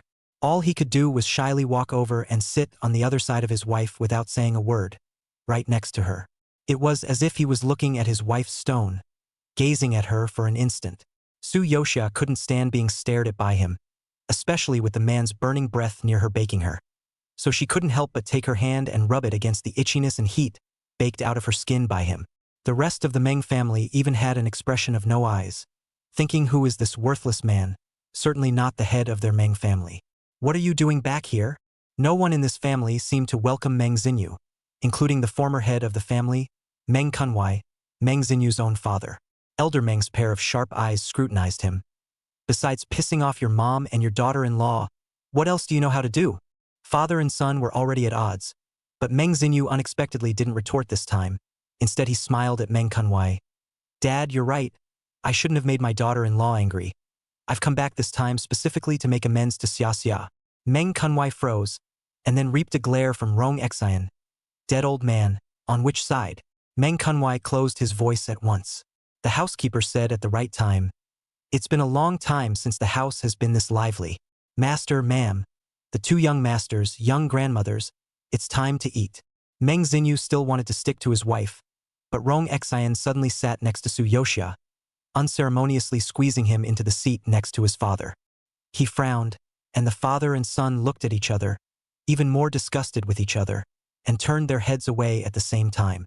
Su Yoxia looked at this scene and felt that it was really a bit funny. After the meal, Rong Xian specially arranged Su Yoxia's room, which was located far away from Meng Xinyu. But how could this stop Meng Xinyu? Su Yoxia went back to her room to rest, and sure enough, it wasn't long before she heard a sneaky knocking sound from outside. She was practically on the verge of dying from laughing at Meng Xinyu's various actions, but she held back her laughter and still pretended to be serious. "Big brother, is something wrong?" Meng Xinyu was apparently silenced for a moment by the sound of "Big uncle. Honey, open the door, it's the butler." His voice was soft. Meng Xinyu was getting more and more anxious outside the door. He knew that he should give his wife time to let her down, but he was afraid that she would never ignore him again, so he could only keep brushing his presence for a moment. After waiting for a while, there was no response from the door.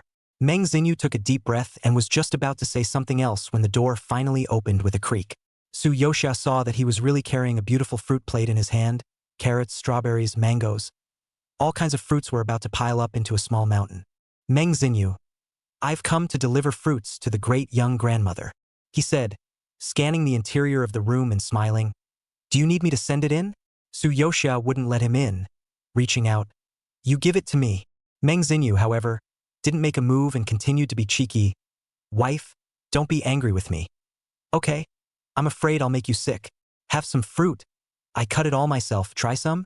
He forked up a bright red strawberry and handed it to Su Yoxia's lips, looking at his humble and slightly expectant appearance.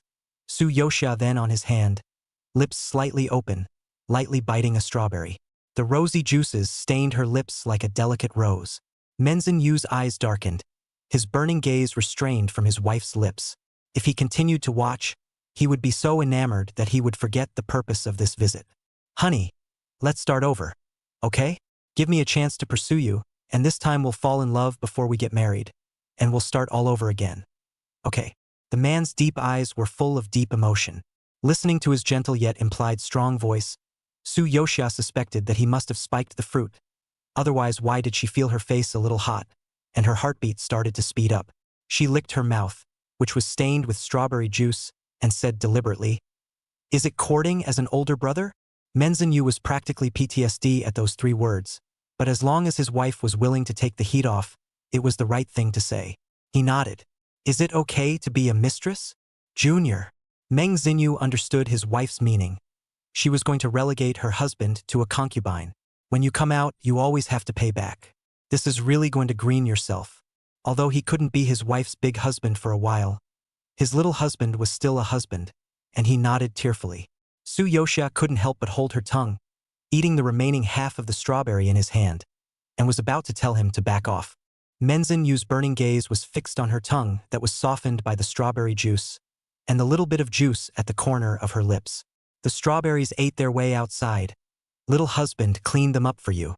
With that, he leaned down, ignoring her widened eyes, and quickly sucked on her lips before she had a chance to react, savoring the taste of her sweet-scented strawberries mixed with that soft tongue.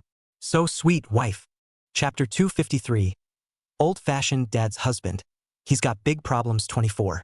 The two hadn't kissed in 2 days. Meng Xinyu was overwhelmed with emotion and kissed her deeply, as if he wanted to devour her whole. After the kiss, he got an inch. Honey, have another Cheerios. Su Yoxia thought to herself, is this coaxing her to eat the fruit? It's clearly trying to squeeze juice in her mouth. Your mouth is going to be too swollen to see. Meng Xinyu was glared at by her and didn't force the issue, asking again in a raspy voice, can I let my little husband serve my wife at night? Su Yoxia. She smiled at him. Mommy is coming to sleep with me tonight. As expected, Meng Xinyu's face darkened as he listened. The first thought was to go to his old man and ask the old man how dare he be willing to stay alone. But the thought of Meng Kunwai certainly in turn blamed themselves. Useless guy, their own gas runaway daughter-in-law even if, but also dragged your old man I. Menzies you could only stop. The second night alone, he still had insomnia and only slept for 2 hours in the early hours of the morning. As dawn was approaching, he got up and went downstairs for his morning run. Good morning, young master. The housekeeper and aunt greeted him. Menzin was refreshed and said, good morning, everyone. My wife's husband is me, and so is my little husband. The crowd thought the Grand Master had gone mad. By the time Meng Xinyu came back from his morning jog, the Meng family had all gotten up one after another. Meng Kunwai obviously hadn't slept well either. His eyes were dark underneath, and he was sipping tea with a resentful look on his face. Rong Xian and Su Yoxia were talking and laughing, and Meng Xinyu couldn't help but smile when he saw his wife, who was bathed in the morning light as if her body was gilded with a layer of golden light. But Rong Xian was heard saying, Xia, you will accompany mom to a dinner party in 2 days. There are many young talents at that party. See if there is any you like. Menjinyu's smile disappeared instantly. Mom! He pressed his anger and walked over, coldly saying, which young talent say it I help the old. I help Xia counseling. Rong Xian gave him a blank look. Meng Xinyu. Is it that young master of the Zhao family? He had a lot of girlfriends when he was studying abroad, so I'm really afraid that one day his ex-girlfriend will bring an illegitimate child over to find him responsible. Or the Zhang family. His private life is okay. But he is. Rong Xian really couldn't hear a single good word out of his mouth and waved him off. Su Yoxia also looked at him with a smile. Menzin Yu sat down across from his wife in a well-fitted sweatshirt, and even though he had just finished exercising, he smelled fresh. What was most difficult to ignore was his engorged state of muscles, a seemingly inexhaustible strength. Su Yoxia thought about placing her hand on his swollen pecs at this moment. The touch must be as hard as stone. She blushed as she watched. Meng Xinyu keenly captured that shy line of sight, and without a trace, He straightened his chest and spoke confidently. But I'm different. I don't have a private life at all before I met Xiaxia. I've always been clean, not to mention that I have a successful career, and I have the most assets in my name within a few single young talents, and I will also transfer all the personal assets in my name to my wife. Hearing him say that, Meng Kunwai and Rong Xian both showed surprised expressions. Meng Jin's personal assets were all earned with his own skills. They didn't ask questions, but they didn't expect him to do this either. Rong Xian's face at him eased up a bit, but her mouth still said, "Who cares about your few stinking dollars?" By the end of the night, Su Yoxia had accompanied Rong Xian for the day and was about to go back to her room when she passed by the corner of the porch. A large evil hand suddenly reached out and gently pulled her into the darkness. "Honey, it's me." Menzinyu pressed her hard into his arms, his burning breath enveloping and invading her.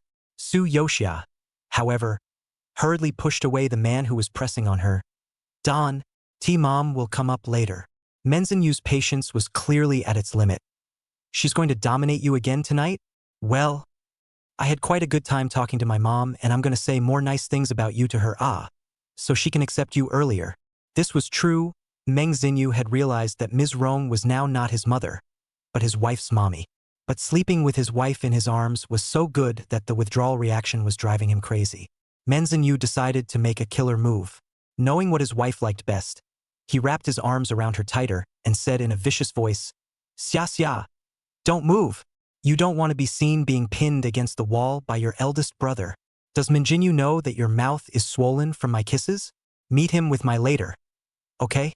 As expected, Su Yoxia was really difficult to fight against his move, and tried her best to resist tenaciously with her will, saying vaguely, "Don't. No, don't." Meng Xinyu, however, grabbed Su Yoxia's hands even worse, pulled them up against the wall, and said in her ear, "Know what? But Xiaxia seems to like it. Forgetting how she was all over me last time, her mouth screaming out loud. Snap. Just then, the lights above the duo's heads suddenly went wide. With that, a high-pitched scream came. "Menzinyu, what are you doing to Xiaxia?" A few moments later, inside the study, the atmosphere was tense with swords. Meng Xinyu sat on the sofa with his spine erect, alone facing the raging storm that was about to come at him from the three people across the room. "I'm right." He began by throwing out his conclusions. "If Toki hadn't been so cold to Natsu, how would I be fighting and fighting today? You still blame your brother?" Rong Xian slammed the table and pointed at her angrily. "You forced Xiaxia. Are you still justified?" Meng Xiaoji also said, "Big brother, I've never asked you to pretend to be me to deceive her." Meng Xinyu also thought of the first time they met, his wife's soft husband. Even if he knew that the result of the current situation let him start again, he still had no way to refuse. "Fine, even if I'm the one who got carried away." His face did not change. "But Ms. Rong, aren't you at fault? If you hadn't been blocking your son's happiness, why would my son have such a long road after his wife? RW? And you're blaming me? Was it me who asked you to pretend to be sure? I helped Xiaxia teach you a lesson, and Xiaxia even said I did a good job." She was so angry she couldn't breathe. Meng Kunwai also said angrily, "You rebellious son. See how angry your mother is? Hurry up and apologize to your mother." Meng Xinyu laughed coldly. "Elder Meng, Mom is so unintelligent, all because she was spoiled by you. But if you hadn't indulged Mom so much, she wouldn't have been idle enough to come against her son all day. You are definitely most responsible for Ms. Rong being so wantonly pampered at her advanced age." Meng Kunwai? Apparently, Meng Jinyu had ruffled feathers with this wave of indiscriminate attacks. Meng Kunwai has not been so angry for a long time since he washed his hands in the gold basin, and he even started to kill. It is said that a tigress poison does not eat its children.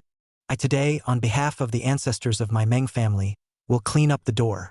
Meng Xinyu, I'll let you know today what it means to kick me. You've kind of kicked a steel plate. Chapter 254. The curmudgeonly dad's husband. He's got big problems 25.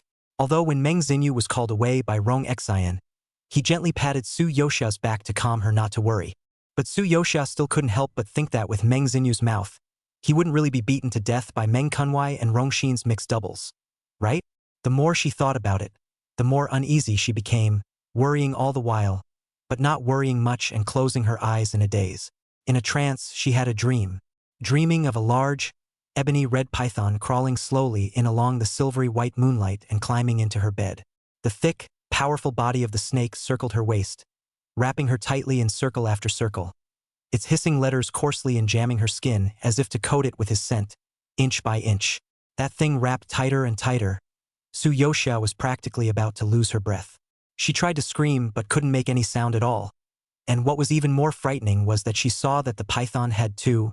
Su-yoxia was simply scared silly. Just then, the python spat out its letters and actually made a human voice in her ear. "Don't be afraid, wife. It's me." Surprisingly, it was still Manhwa's voice. The snake body with the diamond pattern was also gradually transforming into a human form, the familiar broad shoulders, robust chest, strong and lean waist, as well as the blood-veined muscles were presented in front of Su-yoxia's eyes. She couldn't help but raise her head, and sure enough, through the moonlight, she saw Manhwa's handsome face with a high nose and deep, dark brows. Su-yoxia was then a little more at ease, but in the next instant, she woke up directly in shock, because the burning scent that emanated from the man was so real, and the heavy weight on her body was so real, that she realized that this was no dream. It really was Manhwa over her. "Ah, how did you get in here?" She clearly remembered the door being locked. After asking, Su-yoxia subconsciously lowered her eyes to look again. Fortunately not two burgundies. "Wait!" She reacted with an afterthought and let out a scream. "Why aren't you wearing pants?" "Hush! Don't wake up Mom and Dad." Manhwa did not change his face, coaxing her in a low voice. "I climbed in through the window. My clothes and pants are rubbed with dust. You don't want to dirty the bed either, right?" Su-yoxia listened to his one set of words after another, as if he had no choice but to strip down to his. She breathlessly slapped him on his engorged pecs and tried to tell him to go down. In the darkness, however, Manhwa hissed softly and let out a muffled grunt of pain. "What's wrong?" Su-yoxia turned on the light. The light suddenly filled the room. Manhwa's three-dimensional and handsome face. The outline became clearer and clearer. Su-yoxia froze for a moment. Only then did she realize that he had been beaten badly. His chest and back were covered with deep marks left by the rattan. The wounds were still oozing blood and bluish, obviously not treated in time. Her heart clenched for a moment, but she couldn't help but scold him for deserving it. But looking at the wounds on Manhwa's body, her heart softened again, and she couldn't help but gently blow on those wounds of his. Fingertips brushed around the uninjured areas and asked him, "Does it hurt?" Manhwa didn't answer this, but he gave a full account of what happened in the study. And because his mouth is so poisonous, he dares to say that Su-yoxia doesn't even dare to listen. Manhwa, however, said, "Wife, having said that, I will be honest with you. I won't hide anything from you anymore." "Su younger, it's not like you have to be honest enough to tell me all about how you bash Mom and Dad." While she observed the bruises on Manhwa's body, Manhwa gazed at her with a burning gaze, as if there was a fire burning in his dark eyes. He suddenly caught Su-yoxia's wrist and directly pressed her palm heavily and tightly against the wound on her chest. "That's where the heart is, too." Chapter 255. The old-fashioned dad's husband, he's got big problems 26. Su-yoxia was startled, feeling Manhwa's beating heart, violent and firm. "I love you, wife," he said solemnly, his voice low and sincere. It was as if a burst of electricity flowed through the tightly clasped pulse and quickly ran into Su-yoxia's heart. She looked at the man in front of her, her lips slightly open, wanting to say something, but Manhwa couldn't wait to lean down and kiss her. With his unstoppable emotions, his lips and teeth entangled, his offense was strong, as if he wanted to kiss until he exhausted the oxygen of both sides before he would end. Manhwa's hands weren't very honest either, wantonly rubbing her waist and moving slowly. Suddenly, he paused in surprise as if he had discovered something. "Wife, what dream did you just have? Why are you so?" Manhwa twisted his fingertips and asked in a muffled voice as he pressed against Su-yoxia's ear.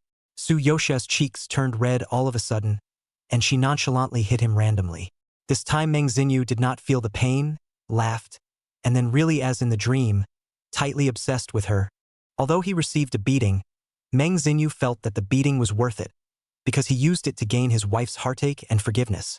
"Good morning, young master." The housekeeper and aunt greeted him respectfully when they saw him. Manhwa returned with a spirited voice. "Good morning, everyone. I also greet you all for the great young grandmother." The housekeeper couldn't help but smile after hearing this. It was so delightful that the eldest grandma had finally given the eldest young master a name, Rong Xian. However, felt that Meng Xinyu's smug look was a real eyesore, and without saying a word, told him to get lost. Meng Xinyu begged for it and immediately ran off with his daughter-in-law. The Meng family's old mansion has also recovered from the chicken and dogs to restore the peace of the past, which can be said to be a happy occasion for all. Su Yoxia, however, told Meng Xinyu not to rush to be happy. After all, there was still her parents who hadn't passed the hurdle. I won't agree to your marriage proposal without my parents' consent. Su Heping and Fan Xiongying are both gentle people who value peace and stability, and they may not always be able to accept Meng Jinyu. Meng Xinyu's eyes, however, flashed with determination, and as he had said in the Meng family, he first transferred all the assets in his name to his wife's name as fast as he could. Honey, hubby is going to have to work harder. After all, he's going to be working for his wife for the rest of his life in the future. Yao looked dumbfounded from the sidelines. He'd never seen anyone who was so excited about dumping their money. Afterward, Meng Xinyu brought the stack of documents and solemnly handed them to Su Heping and Fan Xiongying. Su's father and mother were naturally furious at first and refused to accept the marriage. But Meng Xinyu persevered, plus Meng Kunwai and Rongxin couple duo also frequently came to a city to visit, demonstrating the sincerity of the Meng family. Slowly, Su's father and mother began to loosen up as they saw Meng Xinyu's sincerity towards his daughter. On the other hand, Zhou Chushang's unexpected death sparked an uproar in his classmates' group. Lin Jing was even more heartbroken, desperately wanting to find Su Yoxia to confide in each other and jointly remember Zhou Chushang, only to realize that she had been blackmailed by her. Lin Jing's emotions instantly collapsed. Anger took over her entire heart. She felt that the 6 years of youth that Zhou Chushang had paid to Su Yoxia had simply fed the dog. You don't know, that husband of Su Yoxia, I don't even want to talk about it. Instead of being a good university professor, he came here to be a duck. Su Yoxia is also, in the past, Zhou Xiao to her so good. She did not miss the old love even if I persuade her to go together to condolences Zhou Xiao. She did not say anything to pull me black. Sure enough, you can't sleep two kinds of people under one blanket. In the Pendulum Club, Lin Jing deliberately found a lot of classmates and friends. She misses Zhou Chushang with great grief while vocally attacking Su Yoxia, trying to soothe her emotions. However, there are a few students hesitantly retorted. This cannot be blamed on Su Yoxia. After all, the two of them for so many years, it seems that they have never contacted each other. Whether they want to go to condolences is also people's freedom. No! Lin Jing's voice, however, was even more sorrowful and unwilling. If Zhou Xiao is in heaven, if he sees Su Yoxia being so cold and unfeeling towards him, how sad he should be. As she was saying this, she suddenly noticed a familiar-looking figure coming down from the second floor with a forward and backward glance. Lin Jing immediately signaled everyone to look over. Look! That's Su Yoxia's husband. The students turned their heads, but when they saw Meng Xinyu, they couldn't help but let out a gasp. Wow, so handsome. Some students also said, he's so imposing, he doesn't look like a duck. This was clearly not what Lin Jing wanted to hear, and she frowned in displeasure. At this moment, a waiter passed by with a fruit plate, and she immediately pulled the waiter and pointed at Meng Xinyu and asked, Who is he? The waitress smiled and answered her, That one is our boss man. Boss man? The crowd was clearly shocked. Am I right? This time, Lin Jing became complacent, as if she had caught Su Yoxia's handle. The owner of this club is obviously a rich woman. In my opinion, Su Yoxia's husband is out there with a rich woman. Chapter 256. The curmudgeonly father's husband has big problems concluded. Su Yoxia looked at Meng Xinyu's well-dressed, moralistic appearance in front of people, and she became angry. It goes back a few hours. She got a few models to practice drawing the human body for inspiration for her new comic. Meng Xinyu couldn't hear the word male model now, and immediately came over aggressively. He waved these models to stand down and walked around in front of his wife again, showing off his perfect body in every way. Su Yoxia only felt speechless. It's not like I'm drawing you into the comic. Meng Xinyu. The office is just missing a handsome portrait of me, wife. He is still thinking about what his wife said about him being old. Of course, this is definitely the problem of the photo. If it is the wife herself who draws the picture, it will be able to draw the most handsome look of him. Meng Xinyu tries to make a deal. Honey, if you draw me for a few minutes, I'll give you a few minutes to flip. Okay? His sight burned, but what he got in return was a blank stare from Su Yoxia. It's clearly a reward for himself, isn't it? but she was unable to negotiate with Menzinu, and Ghostly still agreed. It was just that, after drawing the man in his suit, the thought of his toned and powerful muscles underneath it really made her hands itch a little. Then paint one for him. It's nice to have it in your private collection for occasional enjoyment. Thinking of this, Su Yoxia coughed lustfully and said in a serious manner, "Take off all your suits." Meng Xinyu was sitting across from her, his long legs under his suit pants wide open, as if he was waiting for her to say that, and hooked his lips in a smile.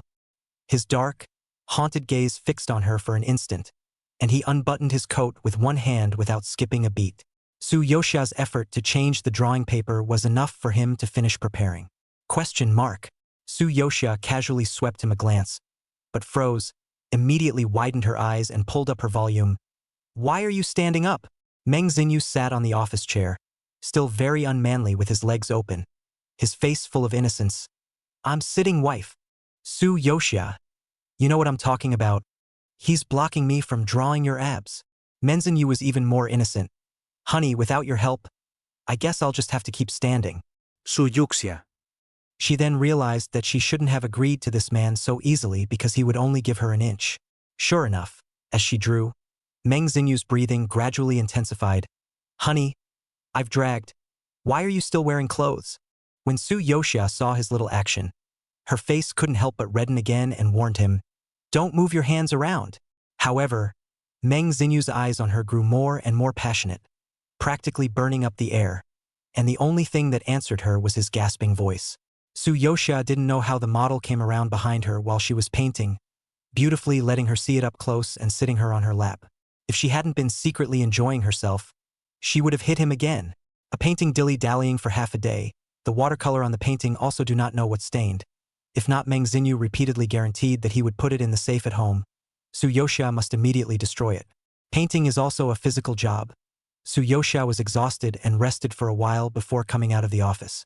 Instead, he saw Meng Xinyu, who was refreshed outside, smiling all over his face, and the more he looked at him, the more repulsive he became. At that moment, she suddenly heard her name mentioned frequently by several voices in the corner booth. She swept over and saw a resentful Lin Jing. When Lin Jing heard the words, "boss husband," she eagerly asked, "Who is your boss?" The waiter looked embarrassed, obviously not good at answering. A low and magnetic voice came and rescued him in time. "You are all Boss Su's classmates, right? Welcome to the ferry." Meng Xinyu walked over with an unhurried pace, his powerful aura making him look like a mountain, full of majesty and nobility. Beside him, Su Yoxia was holding him, the two of them side by side, looking like a perfect match. Su Yoxia also smiled and greeted everyone. Lin Jing's face changed slightly. I thought to myself, is Su Yoxia really the owner of this place? But she still subconsciously denied it. She knew the situation of Su Yoxia's family. How could she own such a big club? "Everyone feel free to play here tonight. Just put the bill in my name." Meng Xinyu also asked the waiter to bring a few high-class and exquisite brochures and said, "All of you are Boss Su's classmates, and when you go to these clubs in the future, you will be provided with acquaintance discounts and top VIP services." Lin Jing took the picture book and fixed her eyes on it. Realizing that there were dozens of clubs with the same or even higher specifications in Su Yoxia, the range was spread all over the world. No wonder she couldn't look at Chu Shang anymore. It turns out to be so powerful. Of course, we only welcome genuine friends. Meng Xinyu's deep eyes gently narrowed. His eyes suddenly became stern, and the oppressive feeling around him sent chills down one's spine. For those guys who love to chew the scenery behind their backs, it's a straight send-off, no matter which club. Lin Jing's face was a shade of red and a shade of white. Listening to her classmates happily catching up with both Mr. and Mrs. Su Yoxia, and thinking that she had just said so many crickets to both of them, she was practically on pins and needles. Immediately, he and a few other students who had crickets got up in the dust and excused themselves. But only just out of the club, a few more tall, fierce-looking brawny men surrounded them. The men had cold expressions and unceremoniously warned them to watch what they said or their mouths wouldn't be wanted. When had Lin Jing and the others ever seen such a battle, one by one? They were so scared that they fell to the ground. Their bodies stiffened and could not move for a long time. With Meng Xinyu's tireless efforts, he finally broke through all the difficulties and got a marriage license with Su Yoxia that really belonged to them. The two officially became legally married and have been spending every day of their happy life together as one. Meng Xinyu was contentedly holding their marriage license, looking at it again and again, and then storing it away properly. He's never been this careful with multi-billion-dollar contracts. Filled with joy, the man hugged his wife, took hold of her soft fingertips and placed them on his lips and kissed them. Again, solemnly, "I love you, Xia. I love you too, O Menzies." Meng Xinyu's smile deepened. "Then it seems that I am the happiest man in the world." And of course, he would make his wife the happiest woman in the world every single day. Next story, right? Male a female O. Forced to love by an archenemy. Chapter 257. Male a female O. Forced to love by brother's nemesis 1. My neck was so itchy it turned out to be growing glands. Su Yoxia raised her hand and pressed the back of her neck, feeling a trace of a strange rolling heat. Although she travels through each world using her own body, some of her features change depending on the needs of the plot, depending on the world setting. Right now, it seems like a typical ABO world. Here, the human gender is not primarily categorized as male or female, but rather the ABO gender, which is alpha, beta, and omega. Alpha is a leader-type being with strong mental powers and a desire to rule, usually dominating society. Omega is the opposite. They are usually like delicate flowers in a hothouse, with a delicate and fragile constitution and scarce numbers, but they have the ability to pacify. When the alpha is prone to negative states of destructiveness, exclusivity, aggression, or even loss of mental powers during the susceptible period, the omega can soothe his emotions and calm him down. In contrast, the omega also has a rutting period when it releases pheromones uncontrollably through its glands, which are strongly attracted to the alpha, while the omega itself is affected by the alpha's pheromones, which makes it vulnerable and creates a strong physiological need. Without alpha's soothing presence, omega would become extremely distressed. The alpha and omega genders make up only 15% of society, leaving the remaining 85% as beta. Beta doesn't have the strong mental powers of alpha or the pacifying abilities of omega, but they don't have glands, don't have to be affected by pheromones, and are the most stable backbone of society. And politically, the world is divided into two camps: the Empire and the Federation. The Federation advocates freedom and equality and has a relatively open and tolerant social climate. And the Empire has a strict hierarchy, with the Emperor as well as the 4 royal nobles controlling the lifeblood of the country, and all the power is almost monopolized in the hands of these big families. The identity of the original owner is an Omega who is enrolled in the Imperial Royal Academy, and the only Omega among his peers in the Su family, one of the 4 great families. Before she was born, her older siblings were all Alpha or Beta, so her birth was an immense surprise to the Su family. However, she is a disabled Omega. Something was wrong with her glands, resulting in the worst possible F rating for physical and mental strength, even if she didn't have the most basic ability to appease or even procreate. Fertility is one of the most important values of Omega in this world, especially among royalty. It is the Omega who can reproduce that is a valuable asset to the family, and who can consolidate the family's position through lineage succession. An Omega without fertility is no different than an outcast. Fortunately, the Su family did not abandon the original owner because of this, but instead loved her more and more. Brother and sisters even regarded her as a treasure, pampered to the extreme, who could not bear to let the youngest sister suffer half a bit of aggression. The original owner should have spent a happy life in the love of her family, but instead she had a fiancé named Qin An, the concubine son of the Qin family among the 4 great families. The marriage was set by the 2 families' ancestors, and at first, the Su family did not agree to let the Qin family send a commoner son to cope with the marriage. However, Qin verbally stated that he truly loved the original owner and was willing to treat her well for the rest of his life. His sincerity impressed the original owner, and the Su family eventually agreed to the marriage.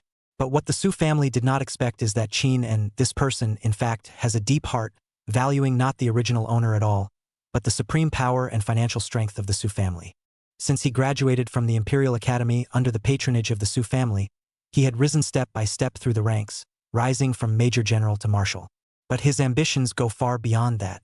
On the surface, he was loyal to the Su family, but secretly he even colluded with the Star Pirates, secretly expanding his own power, and finally, he even plotted to usurp power and killed the Imperial Emperor with his own hands, replacing him himself. And the first thing Qin An did after taking the throne was to round up the 4 clans, including the Qin family, who had tortured and treated him harshly, and the Su family, who had been so kind to him. In front of the original owner, Qin An brutally executed her parents and siblings, the means of which were so vicious that it was horrifying. Faced with the tragic death of a loved one, The original owner was in pain. At one point she tried to kill herself, but in desperation remembered that her brother had given her a pheromone agent before he died, telling her to keep it secretly and that it was too horrible to use lightly. She didn't know which alpha's pheromone it was, but eventually found the opportunity to use the terrifying mental power released by that pheromone to instantly kill Qin and his army in seconds to avenge her family. And the original owner died under the powerful pressure of that spiritual power. The original owner's wish after her death was, naturally, to prevent the tragedy from happening and to keep her family, who loved her dearly, alive and well. 753 years of the imperial calendar. It was once again the opening day of the new school year at the Imperial Royal Academy. Early in the morning, there was a succession of anti-gravity hovercrafts coming from the sky, from which a group of students dressed in imperial school uniforms emerged. Tsuyoshia also sat in one of the hovercar engraved with a lion-shaped pattern. The car just stopped. She was about to get off, but was called by her brothers and sisters. Her beta big brother, Su Li, alpha big sister, Su La, and alpha second brother, Su Ming, uneasily surrounded her. 1,000 words of advice. Read it if you can, take more supplements if you can't. But we just donated a building to the Imperial Academy. If you're tired of reading, go back to your dormitory and rest. Don't get tired. If anyone dares to bully you, contact us, especially the Liu, Jiang, and Qin families. If they dare to touch my sister, they're dead. I know. Tsuyoshia nodded her head obediently. I'm a second-year student. Why do my brothers and sisters still think I'm a freshman? The three Suli laughed, but still protected their most precious youngest sister, and had to personally send Xia through the school gates. At that moment, 3 more luxurious hover cars flew in from the distance, hovering above the heads of the crowd like huge dark cloud shadows. The body of the car emitted a cold light, and before they appeared, a powerful pressure was the first to fall from the sky, causing many people's legs to weaken and they wanted to kneel down. These were the 3 clans outside of the Su family, as second brother Su Ming had said. Tsuyoshia looked down at the family crest on her chest, which was engraved with a majestic lion, symbolizing the dignity and power of the Su family. As for the few people who walked down from those 3 hover cars, they also had their respective family crests pinned on their chests, namely the deer representing the Liu family, the snake representing the Jiang family, and the eagle representing the Qin family. The insignia of the 4 great families shone in the sunlight, instantly attracting everyone's attention. At that moment, Su Ming's eyes slightly condensed, and his sharp gaze quickly captured a figure in the crowd. Instantly, his brows tightened fiercely, as if he was facing a great enemy. Why is he here? Tsuyoshia followed Su Ming's line of sight and glanced over, and saw that Jilan Yushu like long and upright silver-haired teenager.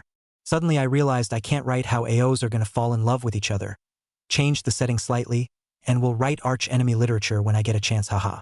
Chapter 258, Male a Female O. Forced to Love by Brothers Nemesis 2. He was tall, with a broad-shouldered, narrow-waisted frame bunched in a tailored college uniform. Obviously everyone was wearing the same uniform, but it was as if he was born with an unusual aura. Putting aside the tie, shoes, cufflinks, and other exquisite details, his cool and reserved aura alone easily cuts through the students coming and going around him. It was as if there was an invisible pressure separating him from the world around him. Everyone was watching him, but no one dared to approach. Tsuyoshia looked at the silver-haired teenager with an indifferent face and recognized him as his second brother Su Ming's nemesis, Lu Si-rin. The Su family's old grudge against the Liu family could be traced back to the beginning of the empire. The 2 families have the same founding martial ancestry, but they are also bitter enemies. Each other is always secretly competing with each other in terms of merit, comparing who has fought more territories and whose war results are more outstanding. Not only the grandparents are fighting to the death, but also the children and grandchildren. So far, the grudges between the 2 families have been countless, and the hostile relationship seems to have long become an unresolvable destiny of the 2 families, and even the imperial emperor has a big headache. In particular, Su Ming and Lu Si-rin, both of them were of equal years of age, both being the youngest admirals since the founding of the empire, and both having set foot on the battlefield at the age of 13. Su Ming had made repeated successes against the Star Pirates, while Lu Si-rin had taken over the Federation's borders with a thunderous force. Su Ming's side had just led the Imperial Army to annihilate a huge Star Pirate gang, while Luscious Rin's side had captured important territories containing large amounts of rare crystals from the Federation. Su Ming had quickly risen from Major General to Lieutenant General and then to Admiral with his superior abilities, But Lu Rin had risen even a drop faster than him. The two of them were chasing after each other, neither of them letting anyone in. As soon as Su Ming saw Lu Rin, a strong aversion rose in his heart, simply looking at him from head to toe. Especially the way Lu Rin looked at people. Thanks to his height, he always looked at people with a condescending disdain, as if he was looking at a dog. Su Ming occasionally met Lu Rin in the council hall, and he was looking down on himself with such arrogance. Who could endure this? Alphas already had a desire to rule and win beyond normal people, especially an alpha like Su Ming whose mental power was one of the best in the vast interstellar world. He had been looking at Lu Rin with displeasure for a long time, and if he hadn't been concerned about the bystanders, he would have unleashed his pheromones pressure on the spot to compete with him. What's he doing in school when he's not on the battlefield? Su Ming frowned and muttered to himself. He quickly investigated, only to learn that Luscious Rin had disregarded military discipline in order to pursue the enemy not long ago, and had nearly let his mental powers go out of control. The Imperial Emperor therefore ordered him to be punished by ordering him to go back to school to think about his life and forbidding him to go back to war for a year. Serves you right. Su Ming got high and laughed in his heart. Turning his head to look at Su Yoxia, he softened his tone and added, "Sister, remember, the Lu family are all bad people with evil intentions, especially this Lu Rin. Of course, you don't need to be afraid of him, with brother protecting you. No one would dare to bully you. Lu Rin even more so. If he dares to touch a single strand of your hair, brother will definitely him to death." Su Yoxia naturally stood on her brother's side and nodded heavily. "Aha! Brother's enemy is my enemy. I will definitely not give him a good face. Truly worthy of being brother's good sister." Looking at his sister with such determination, a look of relief flashed across Su Ming's eyes. At that moment, Qin walked out from the crowd. He was tall and had superior features. Even among the group of alphas in the Qin family, he was not inferior. "Xia, let me escort you in." As soon as he saw Su Yoxia, his gaze seemed to be glued to her, and the corners of his mouth raised in a gentle smile. Su Yoxia wore in a little late, still let the two have a marriage contract. However, this did not mean that the Su family had accepted Qin and were still in the consideration stage towards him. Although Su Ming despised the way Lu Rin looked at people, they alpha were all the same. The way he looked at Qin was no different than looking at his sister's dog. Except for beta big brother Su Li, whose complexion was a bit milder. Su La, who was alpha, lightly raised her eyebrows, disdainfully glanced at her sister's cheap fiancé, and coldly ordered, "Qin, since you're Xia's fiancé, you should be clear about your mission.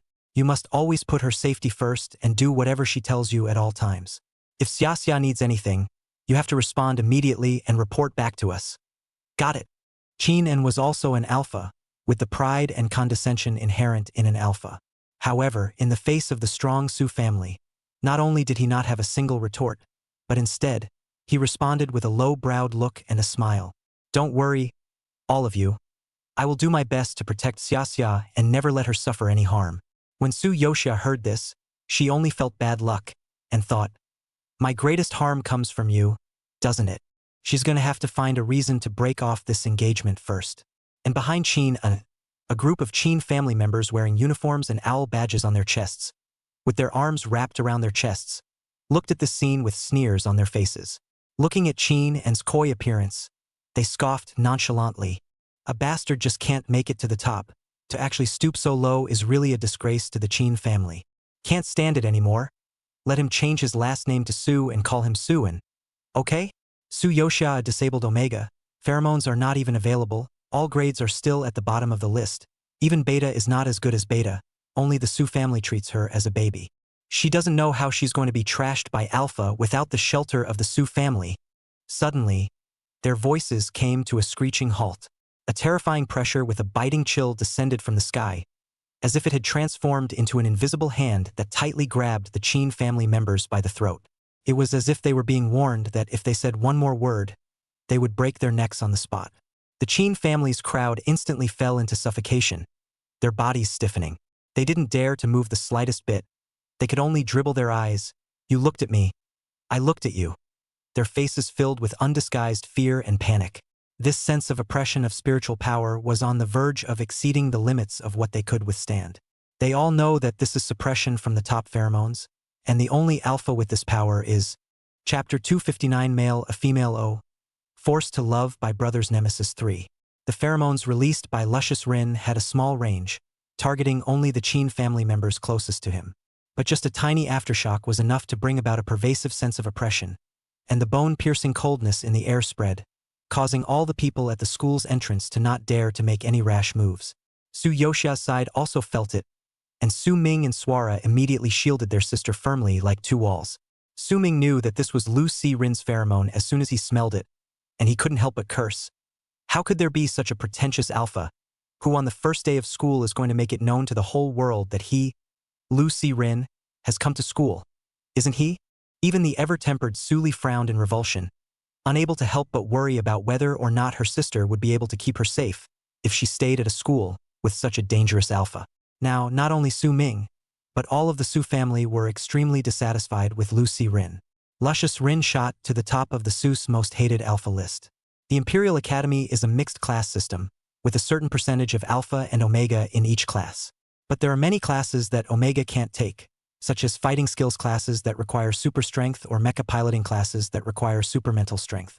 Thus, for the first fighting class of the school year, Su Yoxia and a few omegas could only stay in the classroom to study on their own. But her deskmate she suddenly covered her stomach in pain, the whole person sweating profusely. Scared, Su Yoxia rushed her to the school nurse's office. Fortunately, the school doctor examined and comforted. This is a special period arrived. Nothing serious. Lay down and rest for a while after hitting the inhibitor. Wait until the symptoms disappear and then you can go back. Su Yoxia breathed a sigh of relief, the weak shishi eyes with obvious fear. This is the first time I have a fever. I'm so scared.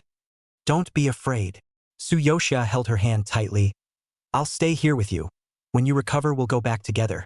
Oh, Xia, you're so nice, she said movingly, finally settling down and drifting into a drowsy state. Looking at Xi's uncomfortable appearance, Su Yoxia couldn't help but stroke the back of her neck and ask Little Flower. Do all omegas in heat get this uncomfortable? Little Flower for her science.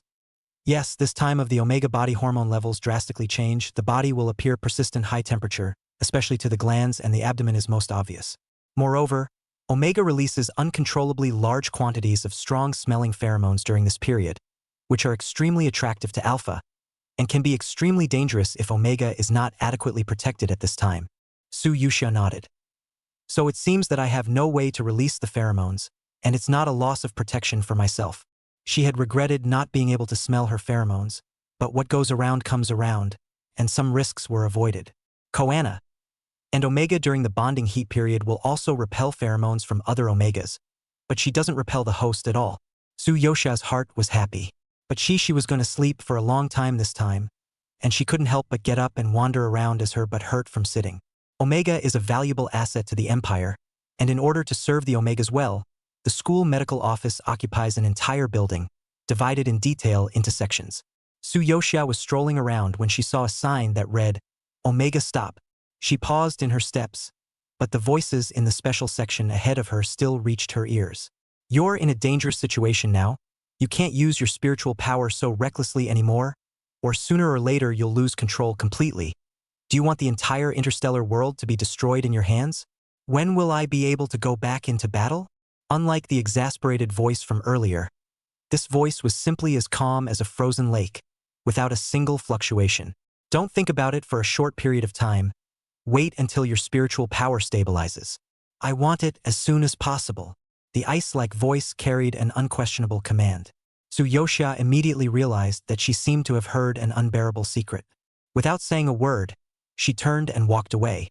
Yet her extremely subtle demeanor was still captured by luscious Rin. In an instant, an icy pressure came straight towards her.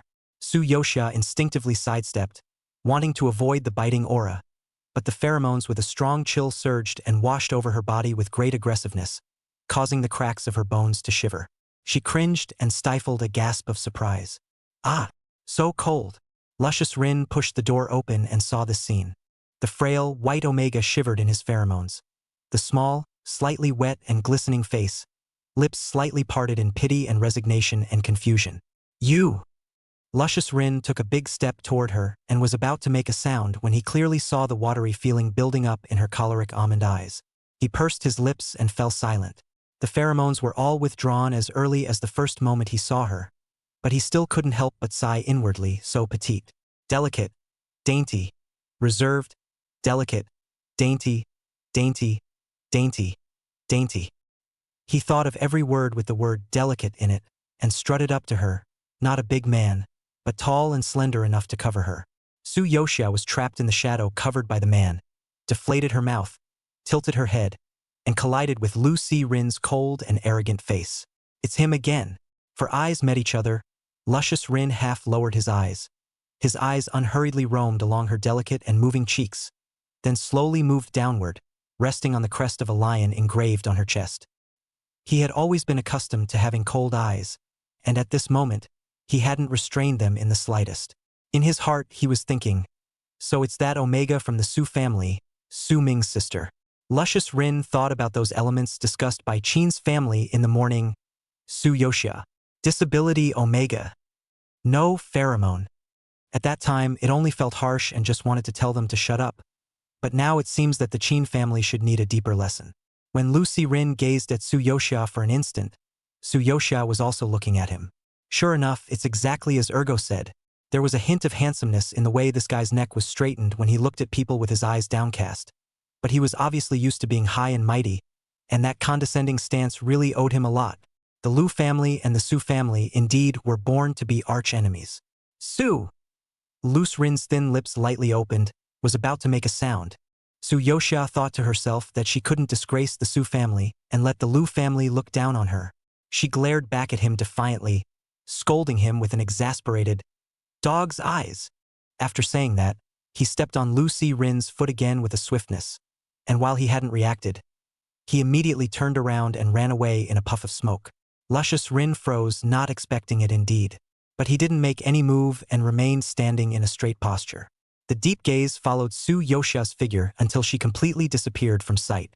But the wisp of her scent that had sent a jolt through his body was still in place to tickle his undissolved pheromones, lingering on the tip of his nose. Luscious Rin gently closed her eyes, as if she wanted to completely inhale the tantalizing fragrance into the bottom of her lungs. Chapter 260 Male a Female O. Forced to Love by Brothers Nemesis 4. Su Yoxia was riveted, but the Omega's stamina didn't support her running too far. Exhausted and panting, she didn't stop until she couldn't smell Luscious Rin's pheromones at all. There was some fear in his heart. After all, the one who dared to provoke Lu's Rin in front of him and viciously stepped on his feet was only afraid that no one in the entire academy, no, the entire empire, would dare to do so. Thinking of Lu Si-rin's eyes that were cold to the core, Su Yoxia's heart trembled. Then she reassured herself. Even if he wants to retaliate against me, I still have Su Ming behind me. There's nothing to be afraid of. Thinking so, she gradually calmed down and calmly returned to Xixi side. Without waiting a moment, Xixi came to her senses. Her pale face was still a bit weak, but her fever had eased quite a bit. Su Yoxia reached out to help her and accompanied her back to the dormitory to rest. The duo had only just walked out of the school nurse's office when they saw Qin and running over anxiously. Xia, are you all right? I heard from my classmates that you went to the school nurse's office and rushed over to see you. Qin was still wearing his combat uniform from the combat class and was filled with nervousness. Is it somewhere uncomfortable? Do we need to notify the Su family? But not waiting for him to approach, Su Yoxia loudly told him to stand still, her tone cold and hard. Don't come over. Keep your distance from us. Xixi also fearfully hid behind Su Yoxia.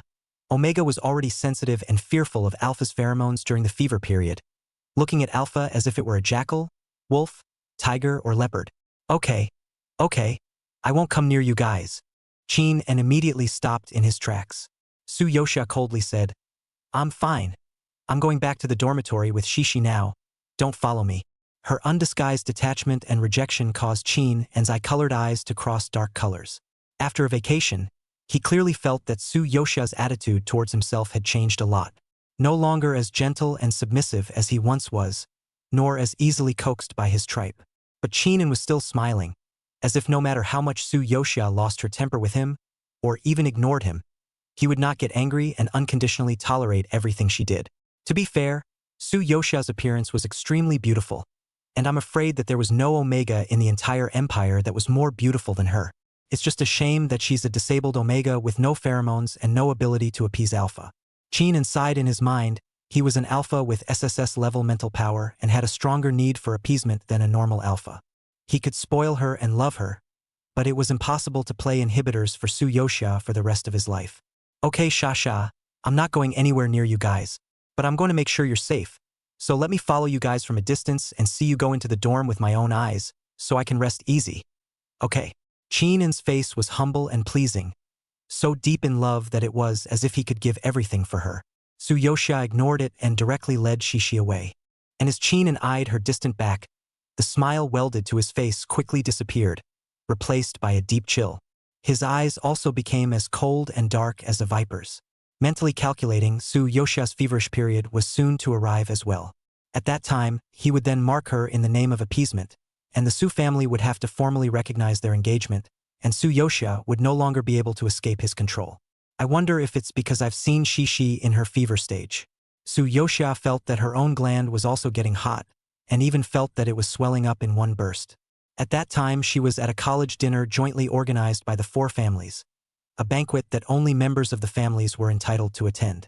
Ruth Rin was rightfully the center of attention. He was black from head to toe, in a stand-up double-breasted Imperial Admiral's uniform with a cinched leather belt outlining a strong, narrow waist, and a pair of leather boots on his feet. His upright figure was covered in a black half-shoulder cape, making his already oppressive aura even more majestic. The Alpha, Beta, and Omega of all four clans flanked him while his thin lips were pursed. His demeanor was pale, and he exuded an air of indifference.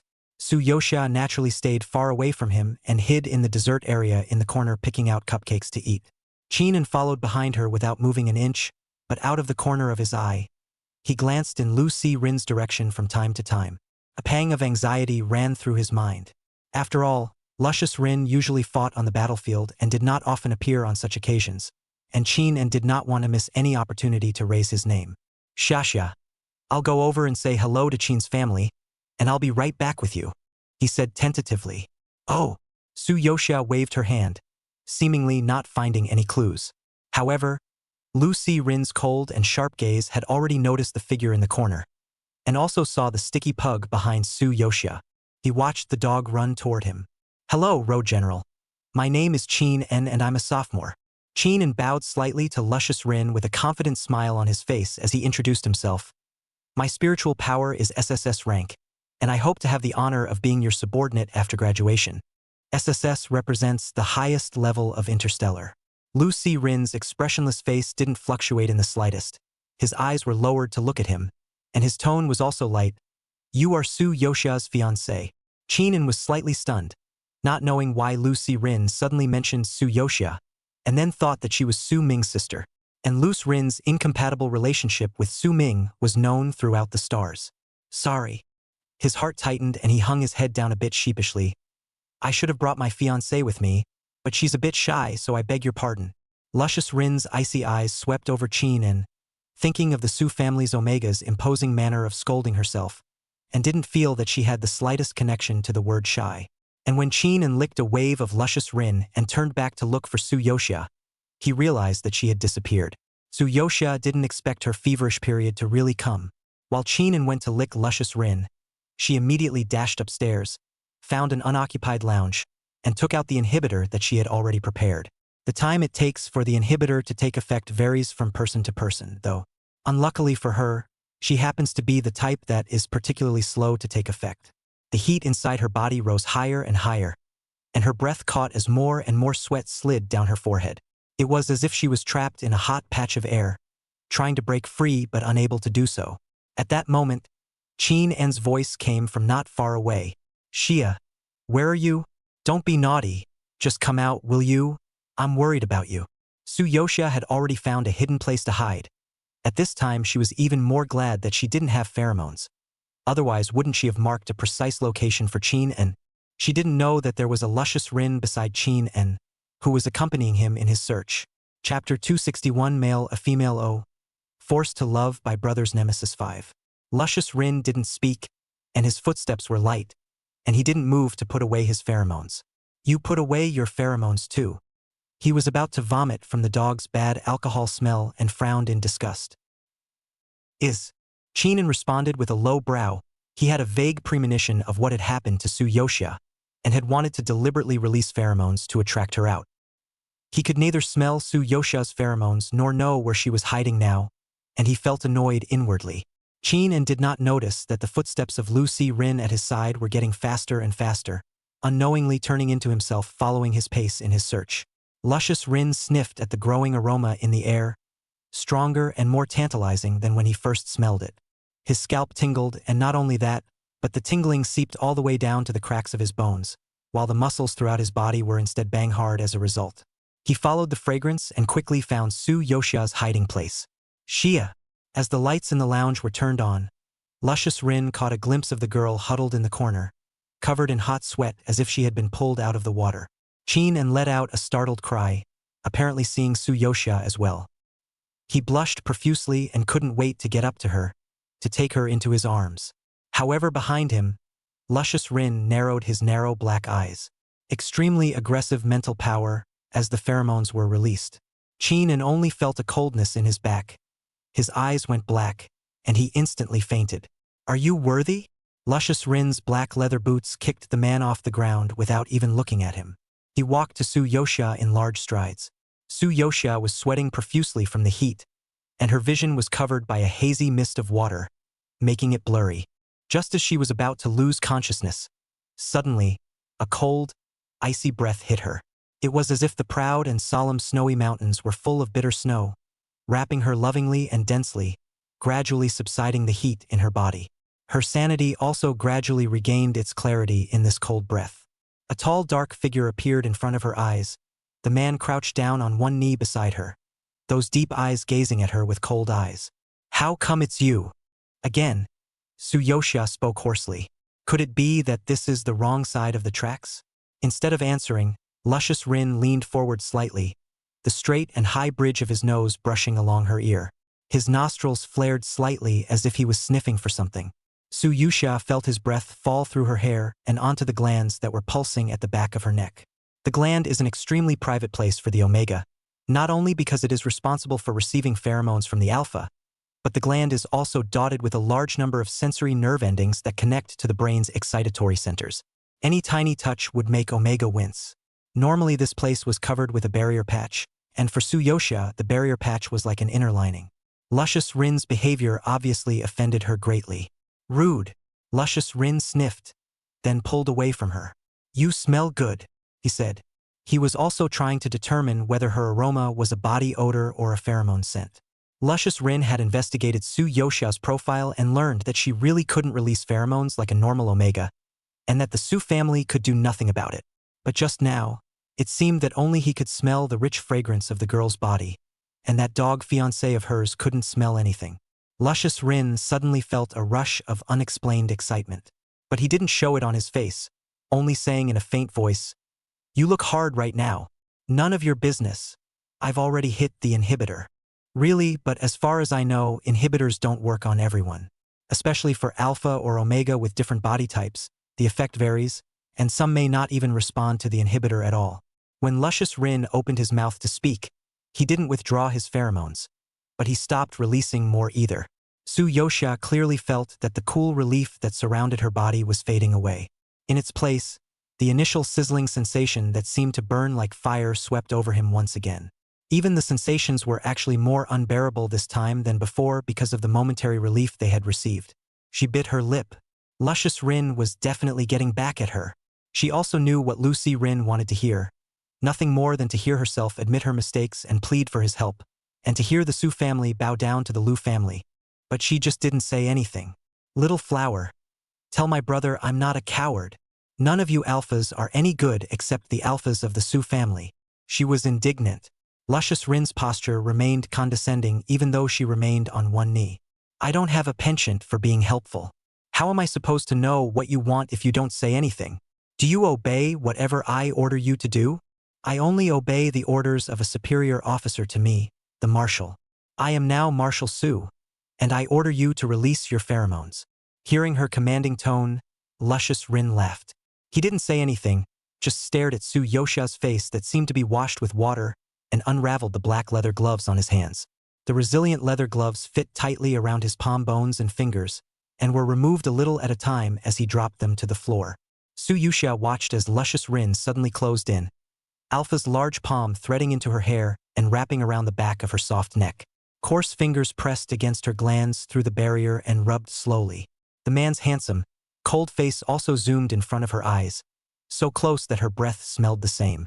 Su Yoxia listened to his somewhat rough and heavy breathing and suddenly became afraid, instinctively shrinking back. Hiding from what?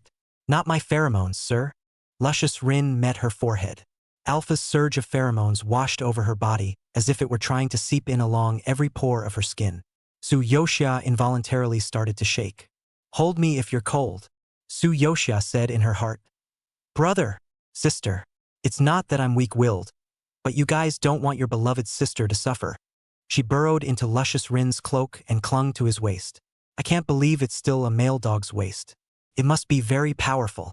Ruth Rin let her hug, leaned down and kissed her slender white delicate neck, slowly kissed to the place where the fragrance was the strongest, gently nibbling and joining through the strawberry pattern barrier patch. Su Yoxia sensed the aura of danger and her voice shivered.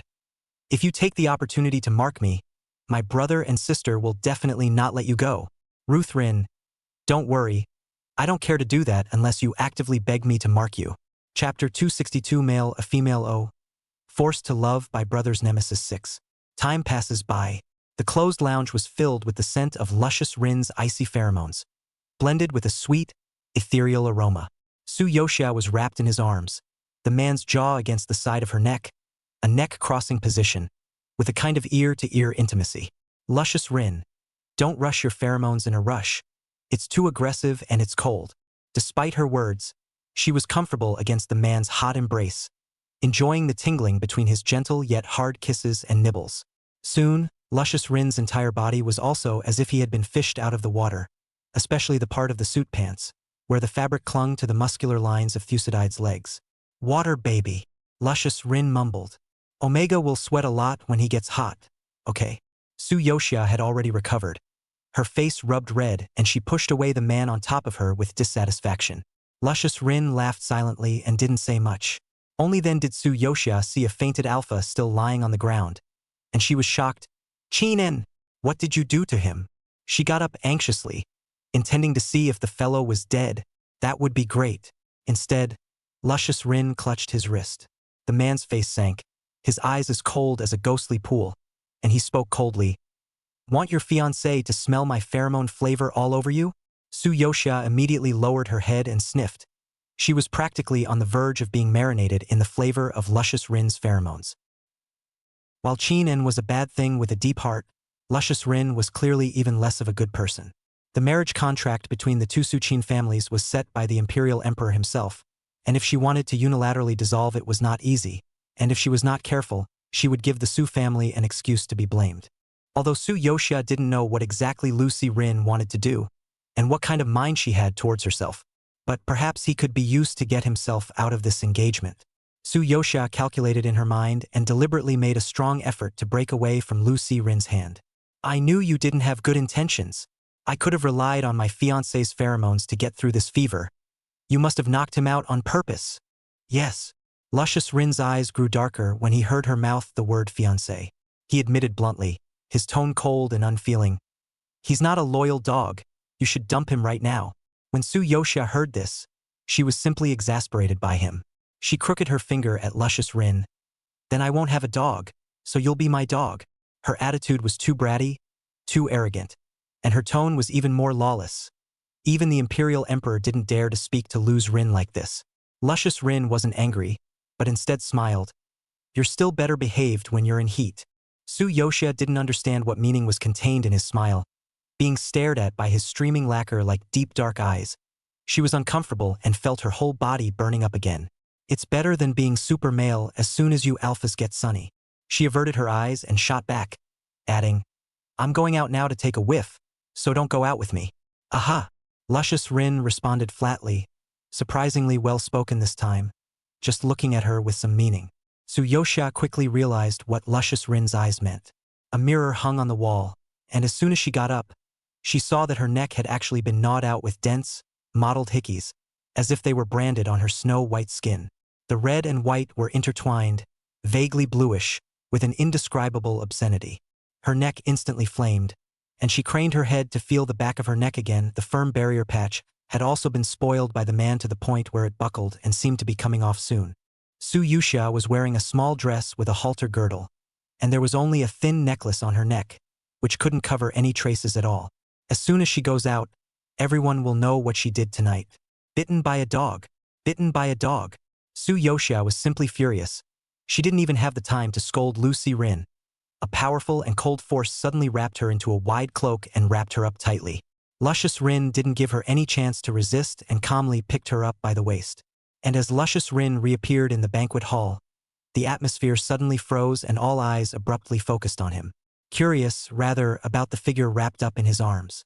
It wasn't hard to tell from the slender figure that it was an Omega. The crowd exchanged surprised glances. They had never seen Luscious Rin treat any Omega so intimately. Who was this Omega that he could be so meticulously and appropriately protected? Su Yuxia's field of vision was dark and she couldn't see anything. She was held tightly by Luscious Rin, not knowing where he was taking her.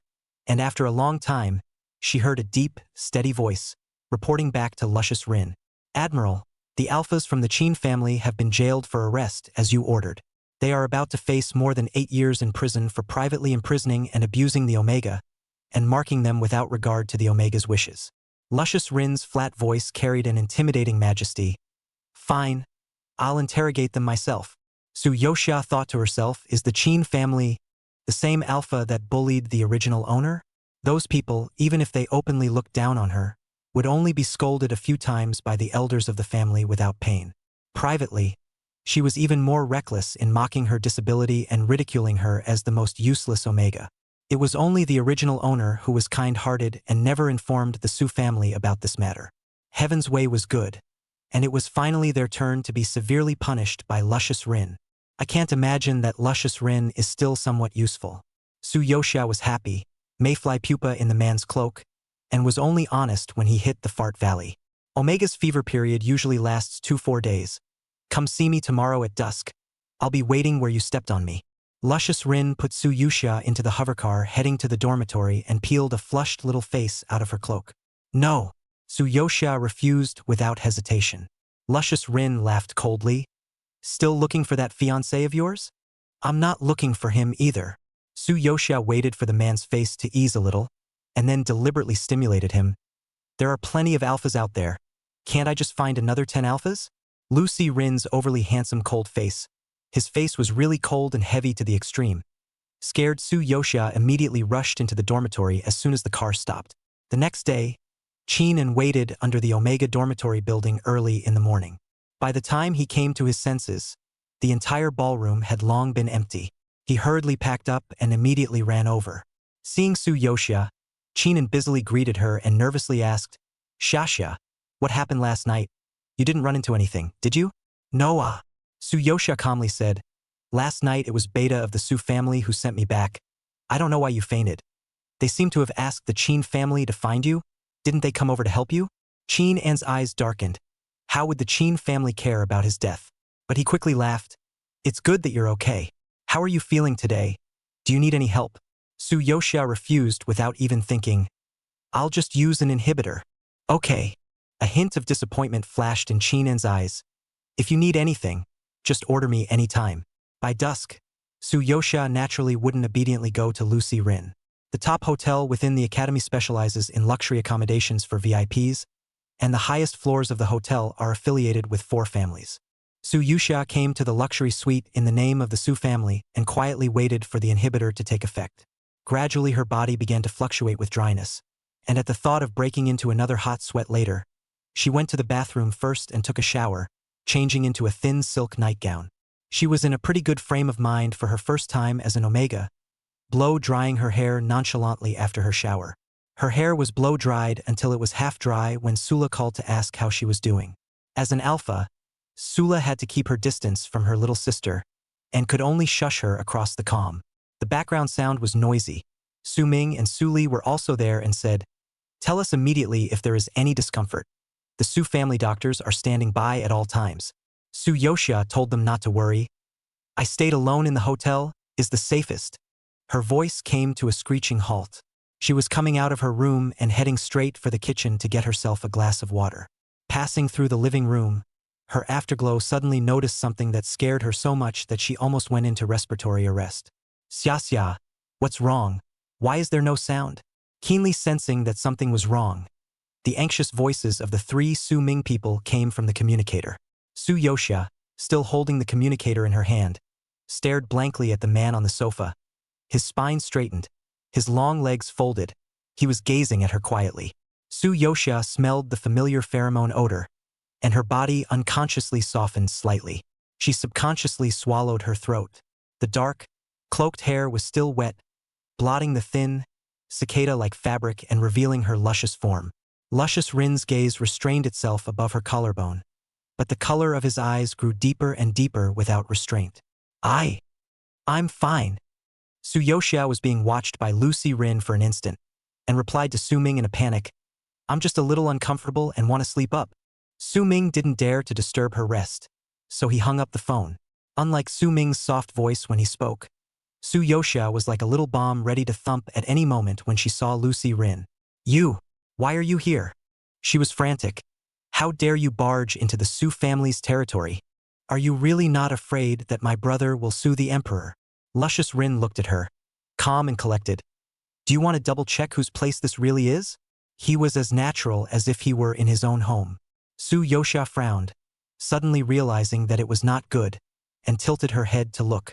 The huge deer-shaped clan emblem on the ceiling was looking down at her coldly, the white-horned reindeer's dark eyes open, with a thick ink-like substance flowing in them as if they were trying to swirl her in.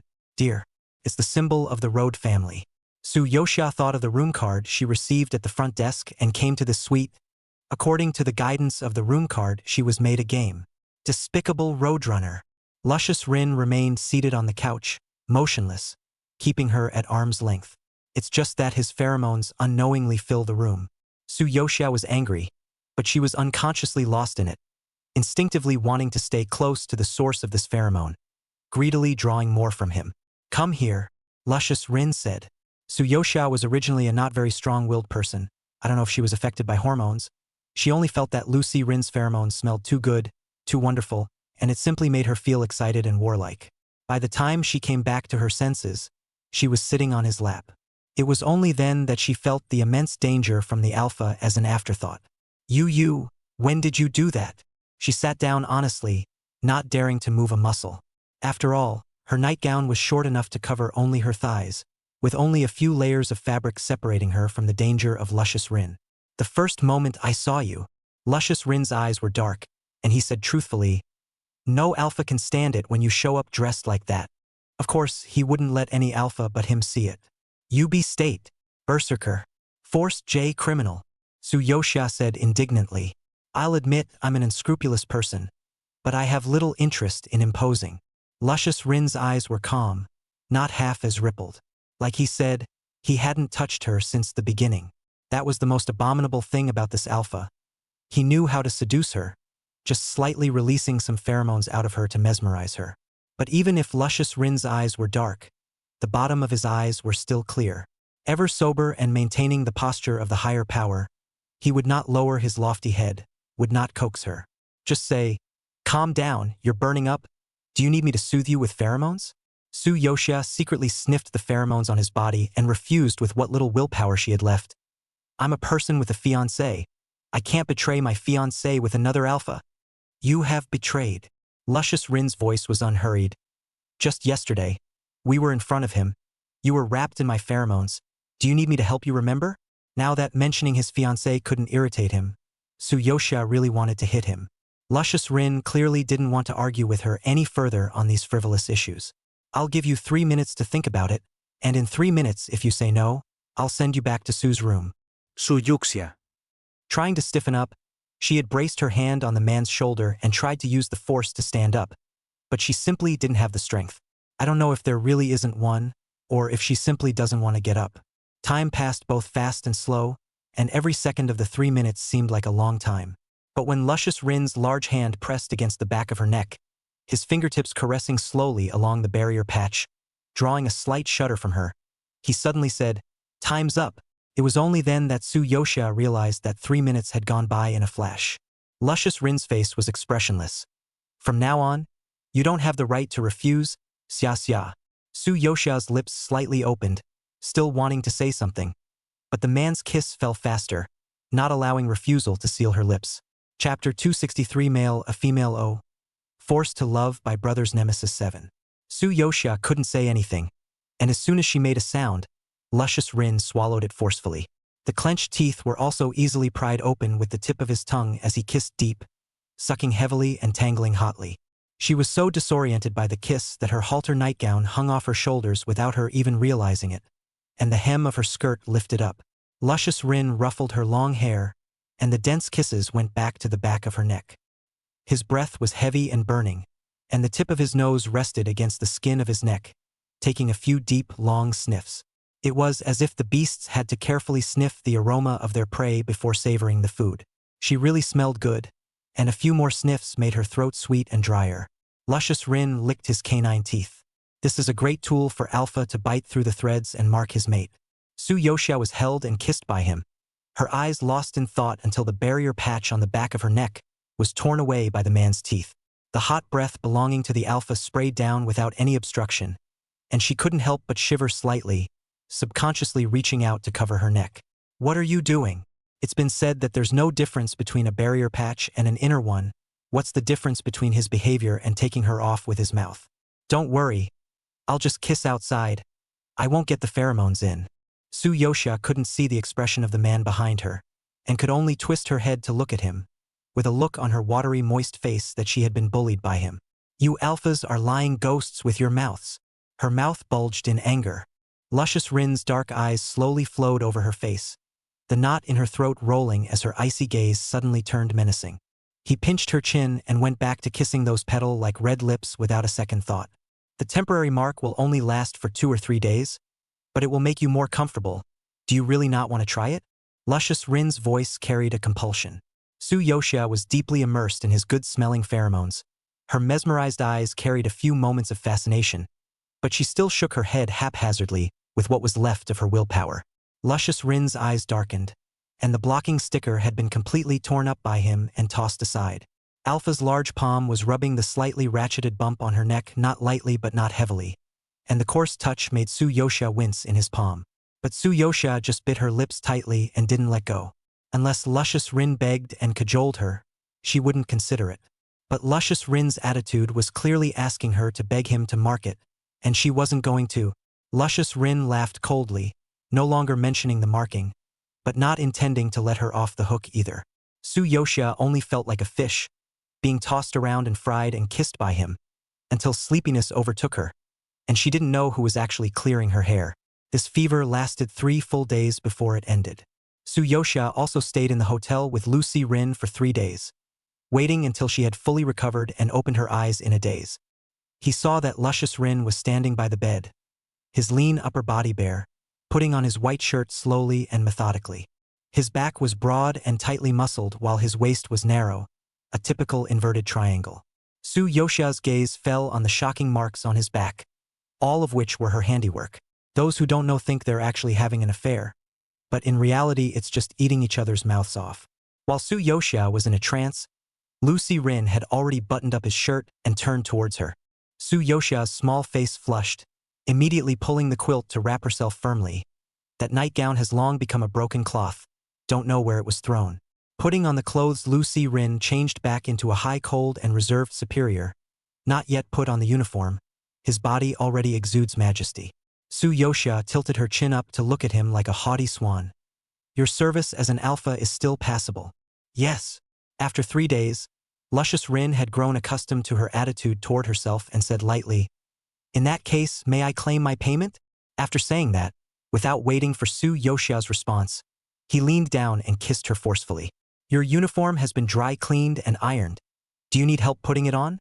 Although Luz Rin claimed that he had never served anyone before, he had been trained by Su Yoxia in the past 3 days. "No need." Su Yoxia reached out a hand from the covers and wiped her mouth. Luscious Rin looked at her with dark eyes, not forcing the issue. Su Yoxia confirmed that there was no pheromone scent of Lucy Rin on her body before she stepped out of the hotel door with confidence.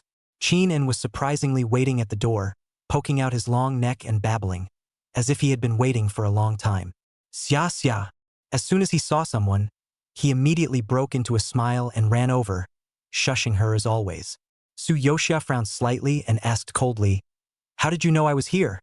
Cheenen smiled and explained, "You didn't come to class for the past few days, so I guessed. Seeing that you're fine, I'm finally relieved."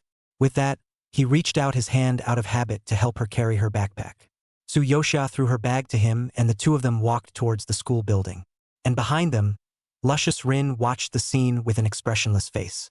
He closed his eyelids and sniffed gently as he hid the scent of Su Yoxia in his pheromones. Luscious Rin's somber expression eased a bit then, and he turned to stride off in the other direction. Infirmary. Dr. Chun was waiting for Lu Si Rin to come over, and when he saw him, his mouth was all smiles as he said with joy, "How come I couldn't reach you for the past 2 days? Did you know that I found an omega that is a superb match for you? Guess how many?" Luscious Rin looked at him coldly, clearly not interested in the topic. Dr. Chan had already gotten used to his indifference and said to himself, "Your match is surprisingly high at 5%. Luscious Rin turned a deaf ear and just rummaged through his lab bench for something. "What do you mean by that attitude?" Dr. Chen thought he was disgusted that the match was too low. Although this is no different from a complete mismatch for an ordinary person. But don't you think about it, the omega with the highest match to you before was only a few percent, which is already a great breakthrough. "I don't need to," Luscious Rin said without turning her head, her tone cold and hard. Question mark.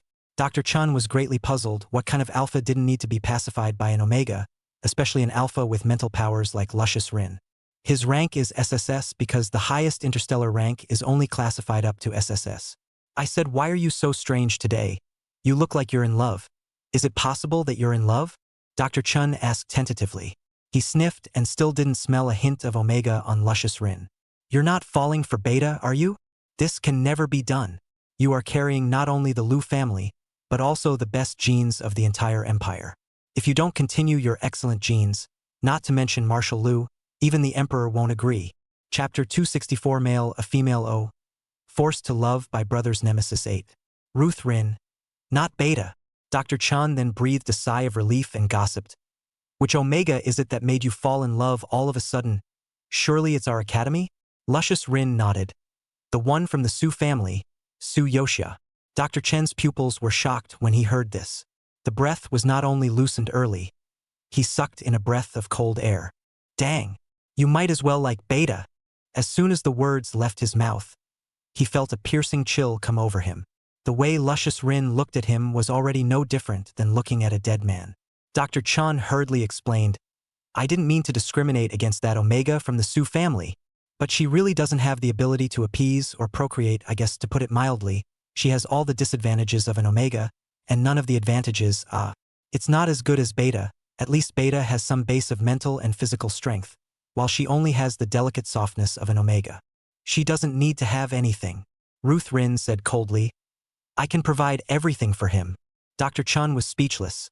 This was the first time he had seen Lu's Rin so in love with his brain. His brow furrowed.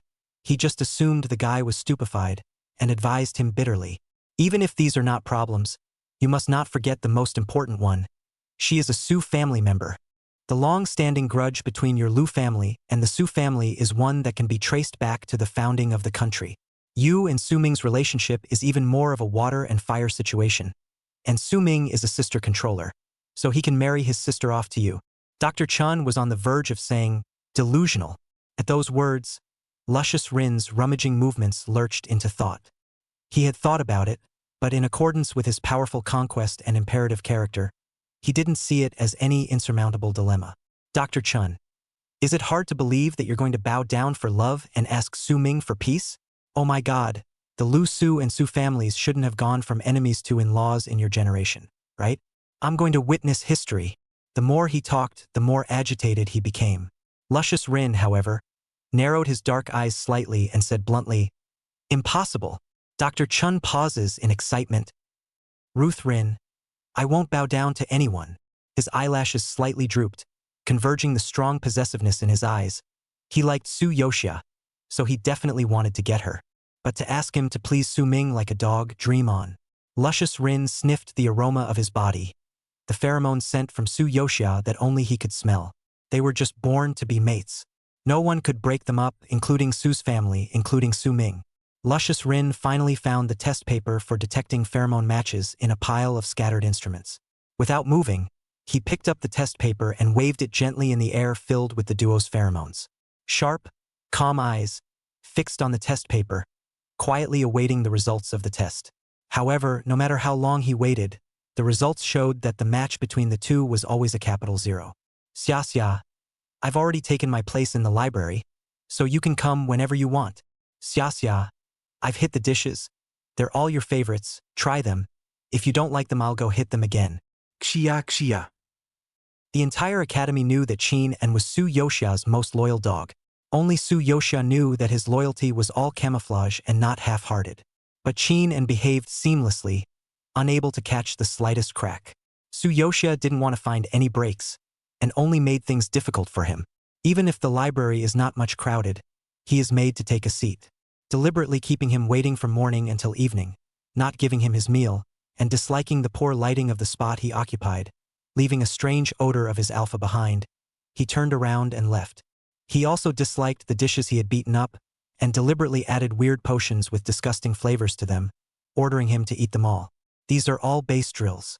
But even if she let Qin and go to a ferocious beast fight and go to the underground black market to fight, just so he could win back a mediocre crystal stone, Qin and also went without saying a word, and even after being beaten up and covered in blood, he never had the slightest complaint in front of Su Youxia. If it wasn't for the thought that the more he could endure this time, the more ruthless he would retaliate in the future, Su Youxia almost admired him. But now she had nothing but vengeance for him as well. I don't know if Qin and is a jittery M. The more Su Youxia makes him, the more he feels good instead, and his eyes are getting more and more infatuated with her. Su Yuxia. Ah, is this right? This scene, naturally, was also coldly watched by Luscious Rin. Dr. Chan on the side silently observes Lucy Rin, originally seeing how confident he is. He thought that he and the one from the Su family had already made a private appointment. What the hell, it turns out that other people Omega has a fiancé. Ruth Rin, this is unrequited love. Dr. Chan inwardly laughed hard at him, but on the surface, he forced himself to hold his dead mouth. He patted Luscious Rin's shoulder and advised, if I were an Omega, I'd definitely pick this kind of gentle, considerate and loving one too. And how close the relationship between the Su family and the Qin family, the two of you would not have been suitable. I see you still die while you can. As Dr. Chan spoke, he suddenly pinched himself, and he was shocked. No, I'm just being nice. What are you putting pheromones in for? He was completely overwhelmed by Luscious Rin's pheromones and nearly choked over. Seeing that he showed a pained expression, Luscious Rin also just glanced at him coldly and turned around. Dr. Chan managed to slow down and couldn't help but curse. This guy, susceptible period is here, right? He's so grumpy. Su Youxia hadn't seen Lucy Rin for a few days. Thinking to himself, could it be that he's figured out that an Omega with no pheromones is not the least bit useful to him and is ready to let himself go? As it turned out, it was she who thought too much. As she was pulled into an unoccupied corner by Luscious Rin, she instantly caught a whiff of his rich, cold, and stickier pheromone scent. With an extremely strong offense, it instantly made her dizzy. Su Youxia immediately covered her mouth and nose and looked at him vigilantly. You're in heat, Luscious Rin admitted frankly. Yes, my susceptibility period is here. I helped you last time. It's your turn to help me this time. Su Youxia was horrified by his dangerous gaze. It's useless for you to look for me. I don't have the pheromones to appease you. But Luscious Rin acted as if he couldn't hear her, and escorted her to the hovercar without a second thought. It was pitch black outside the car window and there was no telling where he was taking her. Until Luscious Rin brought her into a closed, dark place all around. Su Youxia secretly said that it was not good. Luscious Rin was being beastly and was going to put her in a small dark room. Chapter 265 Male a Female O. Forced to Love by Brothers Nemesis 9. You are illegally imprisoning Omega. The thick darkness surged around like a fog, and Su Youxia couldn't see anything. Right in the middle of this reach, a ferocious force suddenly hooped her waist and held her tightly in her arms. Su Youxia was strangled to the point where she almost couldn't catch her breath, but smelling the familiar pheromones sent to the man's body, her nervous heartbeat gradually calmed down, and she started cursing at Lucy Rin again. Ruth Rin didn't bring her here to be scolded. In the darkness, he accurately blocked the small, blazing mouth, His coarse tongue couldn't wait to pry open her lips, frantically entangling kisses and plundering her breath. It was as if he was addicted to her, as if she was the only thing that could cure his addiction. Su Yuxia. Herr Haru's alpha is horrible. Cold and overbearing pheromones wrapped around her and burned her more than spirits, making her dizzy and giddy. She thought to herself that she was a soft omega now. She couldn't help it. She was truly afraid of being dead by Lu's Rin, and could only open her pitiful eyes to show her weakness, her almond eyes covered in a light mist of water. I don't know if it can make Ruth Rin's heart soften, but it can make him feel more desire, making him uncontrollably excited.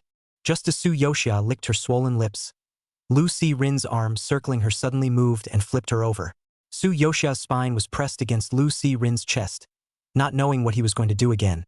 Her heart beating faster and faster, and her arm suddenly touched a piece of coldness. She shuddered in fear as the cold object in front of her gave off a cold, hard aura and was in a hand-to-hand position with the man standing behind her.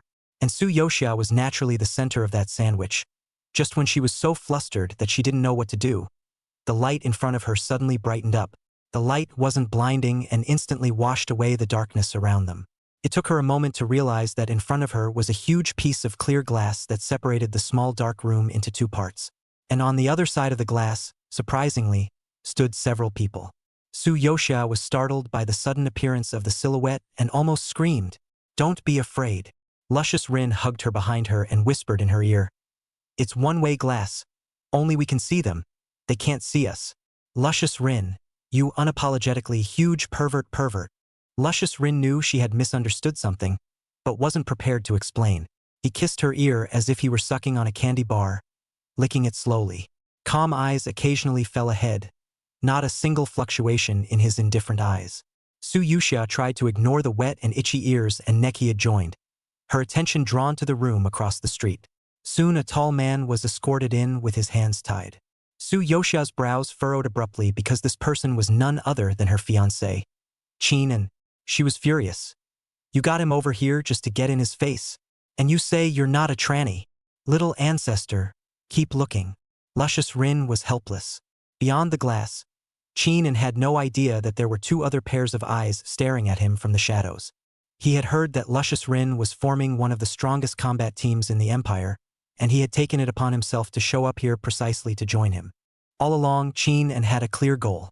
He hoped that by becoming Su Yoxia's companion, he would be promoted by the Su family and then step up to the top. But in the last few days, plans have changed.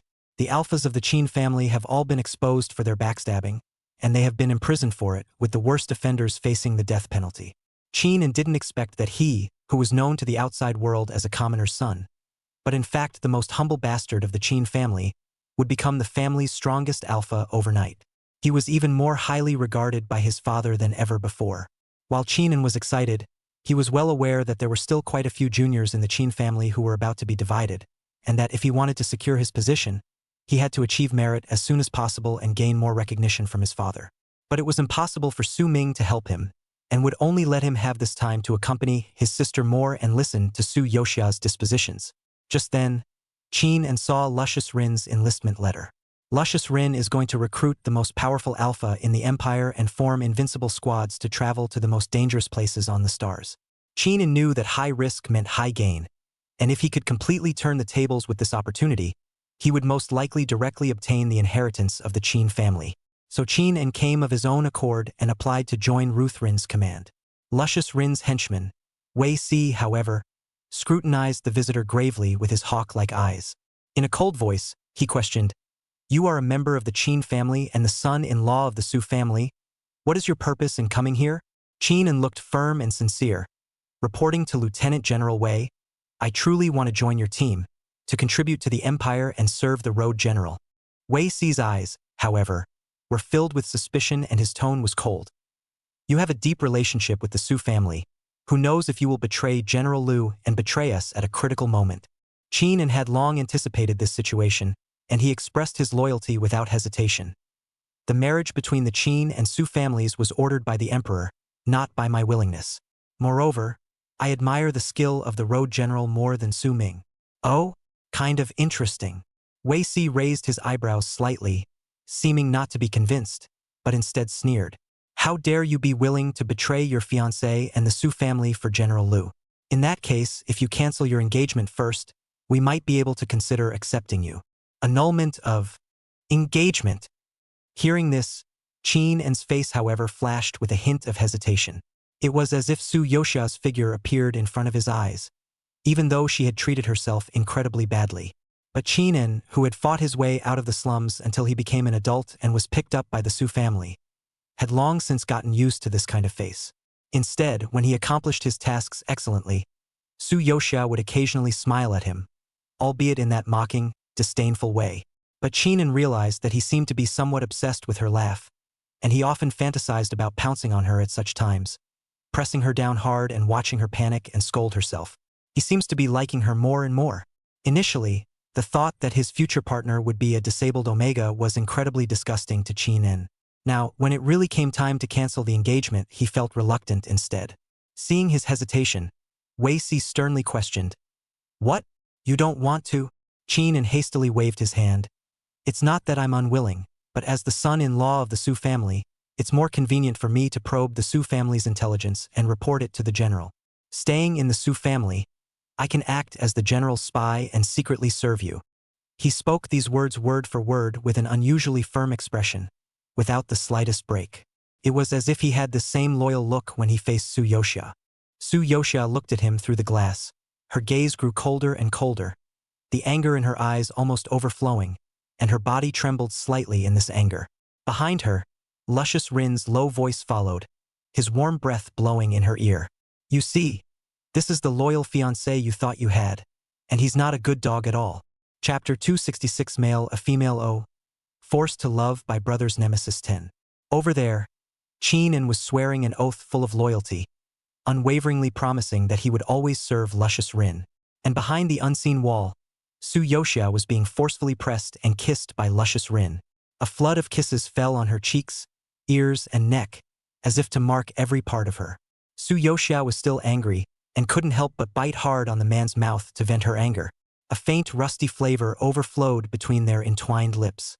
Luscious Rin laughed softly and licked the spot she had bitten. His voice held an indulgent note. "Bite all you want, but biting out a reaction isn't going to be the helpful mode it was before." Su Yoshia glared at him and had to retract her teeth, but her anger increased in her heart. Luscious Rin's eyes grew darker and darker, staring intently at her flushed cheeks, her slightly opened and closed lips, coming back to kiss her, trying to hook her soft tongue out. Just as suddenly, he tasted something salty and wet and paused for a split second, his gaze slightly frozen. They were tears, sliding down her cheeks and trickling into his lips. Luscious Rin looked at her tearful appearance, her red eyes like a rabbit, and he frowned as his heart tightened. Crying about what? He kissed her tears away gently, his tone softening in a rare way. "This kind of person continuing to stay in your Su family will only be a hidden danger. I'll help you eradicate them. Aren't you happy?" "I'm not happy," Su Yoshia sniffled. "His loyalty to me was all fake. It was all taken away by you. He deserves to die. You deserve to die 10,000 times more than him." Rutrin. He looked cold and snapped off the opposite side of his vision. The room fell silent, leaving only the sound of two people's intimately intertwined breaths. He carried Su Yoshia to sit on his lap and continued to kiss her tears, coaxing her warmly. "What that guy can do for you, I can just as well do it 10,000 times better than him." Su Yoshia raised her wet eyelashes and crashed into his deep, dark eyes, clearly not believing what he said. "I'll just say one thing, and you sure as hell can't do it." Luscious Rin smiled, with an expression that predicted what she would say. Su Yoshia hummed, "Can you get past my parents and older siblings? Can you lower your noble head, lower your lofty stance, and beg for peace from Su Ming?" "Yes," Luscious Rin said as he gazed at her. Question mark. Su Yoshia froze, not expecting him to agree, and to agree so quickly, almost without hesitation. Luscious Rin's dark eyes narrowed slightly. "But first, you answer me a question. Su Yuxia, what? When your brother and I fall into the water, who do you save first?" Su Yuxia. Luscious Rin laughed in exasperation. "Is that so hard to answer?" Su Yoshia felt a pang of weakness at his penetrating eyes, and her eyes dodged around. It took a while to say, "You both know how to swim. You don't need me to save you." and you can't afford to let me go in the water. You're right, sheesh. Luscious Rin gently pinched the tip of her nose. Su Yoxia waves away his hand and says that his purpose has been achieved and she's going home. However, Lucy Rin's breathing was getting rough and Su Yoxia realized that he was sweating a lot, and the sweat on his forehead kept sliding down. It's true that I brought you here to see Qin En's true colors, and it's also true that the susceptibility period is real. Luscious Rin never wanted to keep her in a small dark room through his period of susceptibility, though, and he carried the human back onto the hovercar.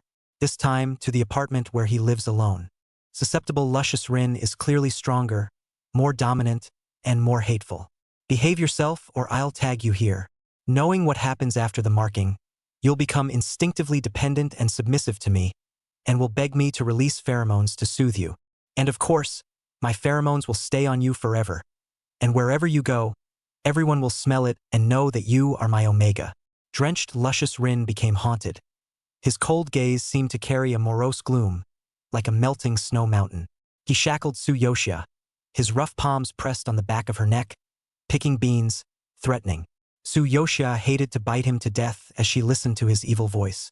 That's all you can do to threaten me with a mark. If you dare to mark me, Su Ming will definitely not let you. Well, by the time Su Yoxia returned to the Su family, another 2 days had passed. If it wasn't for the fact that Lucy Rin's magical powers could only hide her for 2 days, and that dragging it out for too long was likely to reveal the truth, Su Yoxia really suspected that he would hold her for all 4 of his susceptible days.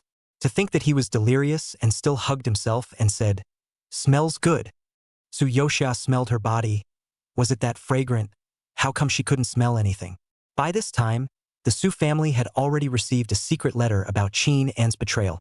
The video footage was crystal clear, recording how Qin En had verbally sworn allegiance to the Lu family, and had also explicitly stated his willingness to stay with the Su family as a spy, completely exposing his plot. The Su family was simply furious, and a petition was filed in front of the imperial emperor. The marriage contract between the 2 families naturally fell apart. Not only that, but just like the alphas of the Qin family who were in jail, evidence of Qin En's guilt came to light. It turned out that he had colluded deeply with the Star Pirates, and had plotted a number of incidents against the empire for profit, which was a crime of treason with the most severe penalties. Qin En didn't expect things to turn out like this at all. He cried bitterly to Su Yoxia, "Xia, I was framed. You must believe me. I didn't do those things."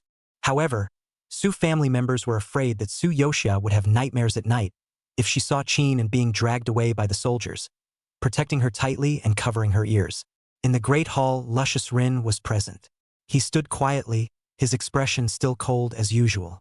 Seeing this moment, the emperor deliberately said to the Su family, "Qin En took the initiative to seek out the Lu family, but instead of accepting his defection, the Lu family took the initiative to inform you of his betrayal and provide evidence yet." At those words, Luscious Rin's thin lips pursed slightly and did not respond, as if he was going to carry the coldness to the end.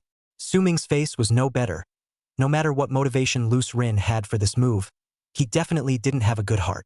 Recently, he had also heard that Luscious Rin, such a person who was not close to O-Color, had held an Omega in his arms in public. Su Yoxia heard Su Ming mutter, "I don't know which Omega had the bad luck to meet an alpha like Ruth Rin."